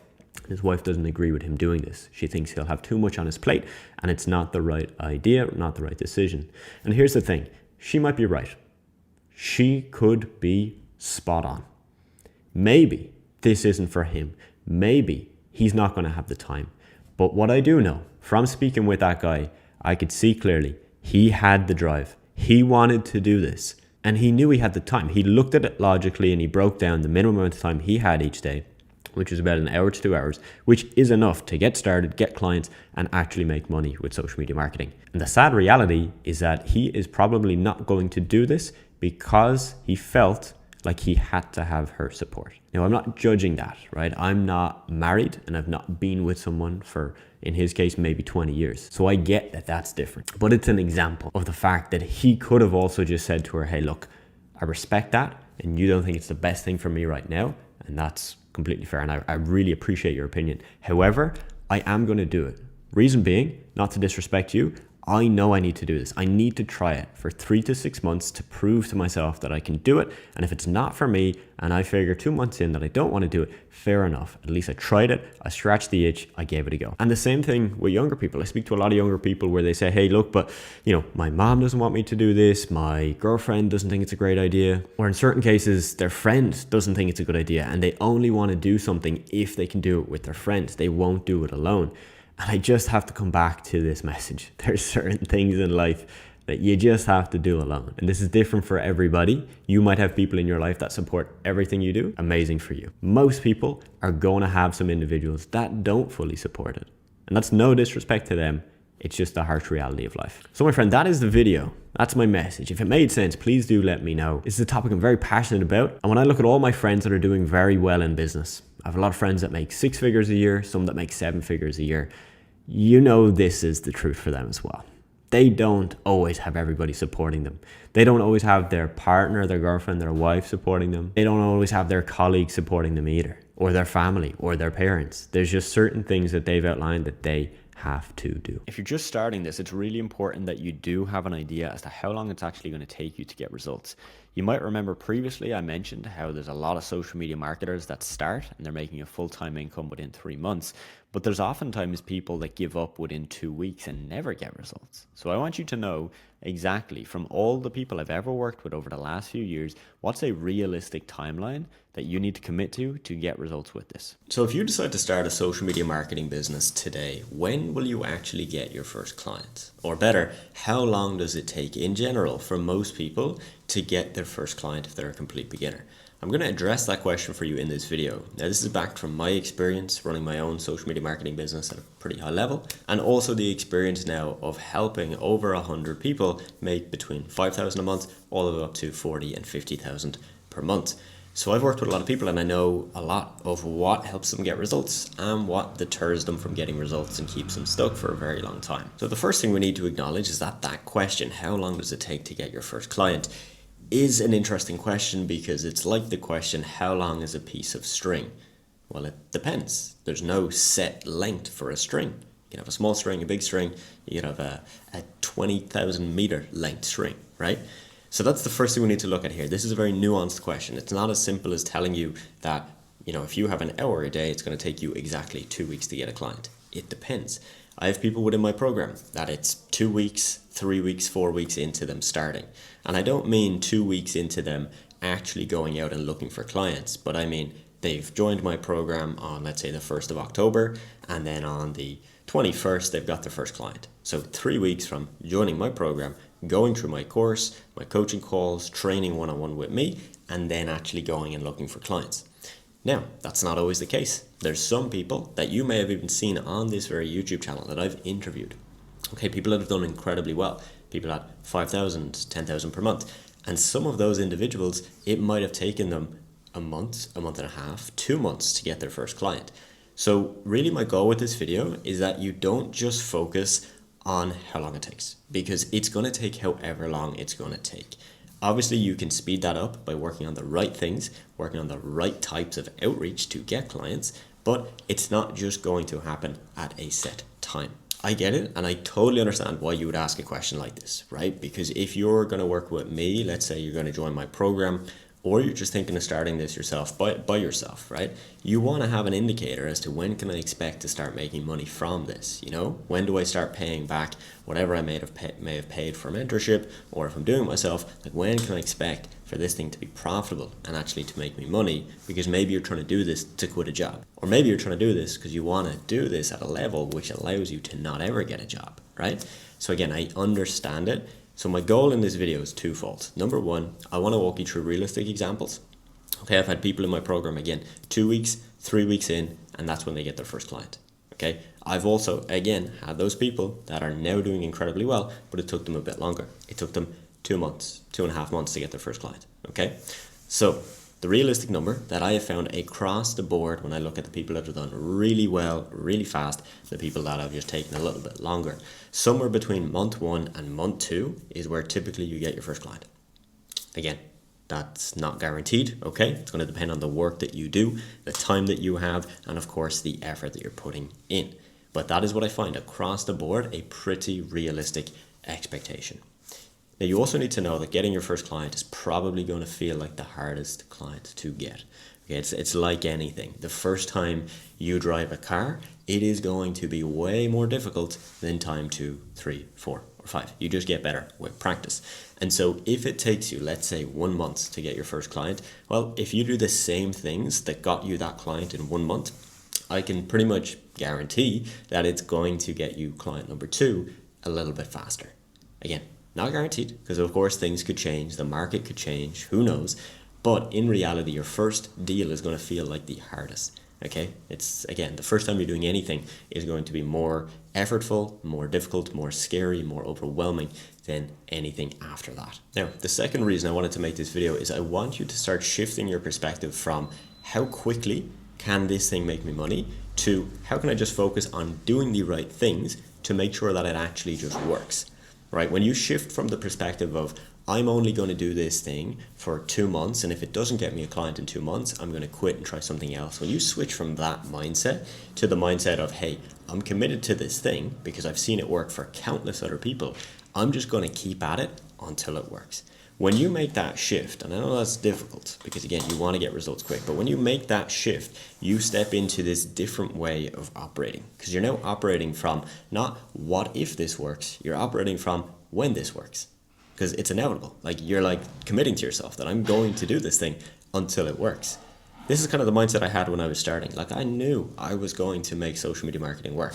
I didn't know how quickly, right? I didn't know if it was going to happen in 2 weeks in or 2 months in, but it was certain that I was going to do it. And you might have to lie to yourself, because even when you're starting this, you mightn't be 100% certain, because you're just feeling this out, seeing if it's the right thing for you. Do you actually enjoy the work that you're doing? You're not going to know that, of course, on day one. You're not going to know it on day two, but you're going to have to start kind of convincing yourself that you will, convincing yourself that it is worth the commitment, it is worth the effort for the result that inevitably you are going to get. Remember earlier how I said that some of my, best performing clients, people that are doing 10,000, 20,000 per month now, they oftentimes didn't get clients incredibly quickly. All right, I'm thinking of one guy in the program, Alvi. You might have seen him on the channel before. I interviewed him a couple of years back when he had his first couple of clients, and then I interviewed him when he hit about 10K a month last year. One thing that really sticks out to me with Alvi is when he started, I believe it was like 58 days into him joining my program. Okay, so 58 days into paying for my program, working with me, going through the course, getting help on coaching calls, all the back and forth with me, 58 days in, feeling like he was never going to make it. Okay, 58 days in, feeling like maybe it just wasn't for him. Maybe he should just give up because what he was doing hadn't got him a client just yet. And I remember just very briefly, a couple of messages back and forth with Avi, more just reassurance of like, look, man, you're at the kind of point now where most people are going to just kick the can. They're just going to give up, go on to something else. But like, you're very, very close. I could see the work he was doing. I could see that he wasn't in the completely wrong direction. Just a couple of small things he had to change to get it on track. And lo and behold, he got a client very quickly after that. Like a couple of days, I'm pretty sure after that is when he got his first client. Now that first client probably didn't change his life because it was probably only $300, $400, maybe $500 a month. But at the time, pretty sure he was like 17. Okay, so him getting that client probably did change his life because it changed his ability to see, wow, this thing actually works. And the fact of the matter is, now he runs an incredibly successful business. He's been doing it for years. He's traveling all the time. He's living in Marbella. He's in the US. He's living the life. He didn't go to college, didn't go to university. He went straight from school into this. And the reality is, it's because he just stuck with it. Okay, I didn't give him one magic key that unlocked it, and on day one, he got loads of clients. Like, that's not how this works. But I worked with him. He worked with me. We went back and forth, made sure that what he was doing was on the right track, gave him enough support to fully see that out. And lo and behold, he gets results, and he's a great case study. Okay, so that's my goal with you, is I want you to approach this business model of, hey, I'm going to give it time. Like if I was your fitness trainer, okay, and you came to me and you said, hey, Adam, I want to lose 15 pounds in the next 3 months. I'd go, okay, it's ambitious. It's a lot of weight to lose, but it's doable. It's something you could definitely do. But if you came to me and said, hey, Adam, I want to lose just 5 pounds, right? But I want to do it in the next 2 weeks, 3 weeks. I'd say that's probably not as realistic. Like, really, that's probably a worse way of looking at this. We shouldn't be trying to just get this really quick result in the next few weeks. We should look at this and say, hey, let's commit to this for months, right? Like, let's actually commit to the process, get a better end result, right? You'll actually get a better end result the longer you commit to this, but you'll also give yourself that peace that you're not in this state of what if it works, but you're in this state of when it works. That's a really powerful shift. Again, easier said than done. And I know me telling that to you, you might say, hey, yeah, Adam, it's easy for you to say. And of course, because if you see somebody in your program and it takes them 2 months, you know that they just got to keep going with it to get that client. But it is the reality. And that's like this channel. I don't BS you, right? I don't tell you lies and things that are just not true, because I want you to actually get results. So if I was trying to really sell you what I do, I would say, you'll get a client in 1 week, guaranteed. I'll hold your hand through the process, I'll give you clients on a silver platter, but the reality is it might take you a little longer. But if you know that you want the life that social media marketing can give you, time freedom, location freedom, or just an extra source of income, then commit to it. That's my pledge to you, is just commit to it. Quick question for you. Do you want my full program where I give you absolutely everything you need, kind of like a business in a box setup, and I give you daily coaching to get results? Well, you see, since I started back in 2019, my businesses have generated millions of dollars online. The best part now is that I get to help the person I used to be. That's me, absolutely buzzing, delighted with myself at an event I hosted in person, where people came to my event to learn with me. And these are people pretty much all from my mentorship program. So I knew all of them already, was working with them all already, some of them already making great money. And that was me teaching them more in person about how to actually build this business. You see, those people, that's the person who wants more from life, the person who wants experience, time, location, financial freedom, and the person that knows there's a different path they could take that would change their life and bring them a lot of joy. You see, there's 3 beliefs you need with this to make it work. That this exists, okay, this opportunity exists, and if you don't believe it's out there, you're just not going to begin the journey. The second belief is that you must. The second belief is that you say, I will and I must find it. Because if you don't feel committed to finding this, you won't. You will and you must find it. The third belief is that it's worth it. If you think it's out there and you think you'll find it, but you don't think it's worth it, then forget it. There's no point. You need to commit, take action, and see results for the long term. Because I could show you results like this forever, right? You've seen people I've worked with years ago, and you've seen people probably now on my YouTube still doing this to today. And it's because I don't offer a basic course or basic how-to videos. I give you an entire mentorship program. I cover everything you need to be a successful business owner, covering mindset, accountability, networking, self-improvement. You'll learn all of these skills from me. And it's because most courses have basic videos and basic information. And then you have a lot of doubts and questions, and you've nobody to help you. So you lose motivation, you stop trying, and you fail, and you ultimately give up. So when I decided to launch a mentorship program, this is what I did. Number 1, I introduced a one-on-one onboarding call. So when you join and you go through my training, you'll then speak one-on-one with me in the first couple of weeks. And we'll sit down and put a plan in place specific to your situation. You'll then have daily one-to-one support with me in my own private Telegram chat. So me and you will talk back and forth, and you give me updates on what you're working on, and I can hold you accountable. You'll also have daily support from my Telegram group. So I have a couple of 100 people in there that you can message and learn from as well. Some just beginning just like you, and some in there that are already making fantastic amounts of money. You'll even have weekly live calls with me and sometimes my team, so that you'll be able to learn directly from us each week. So all of those 3 things together, calls with me, daily support with me, and access to my community and the group that I have, is going to allow you to put all the pieces together.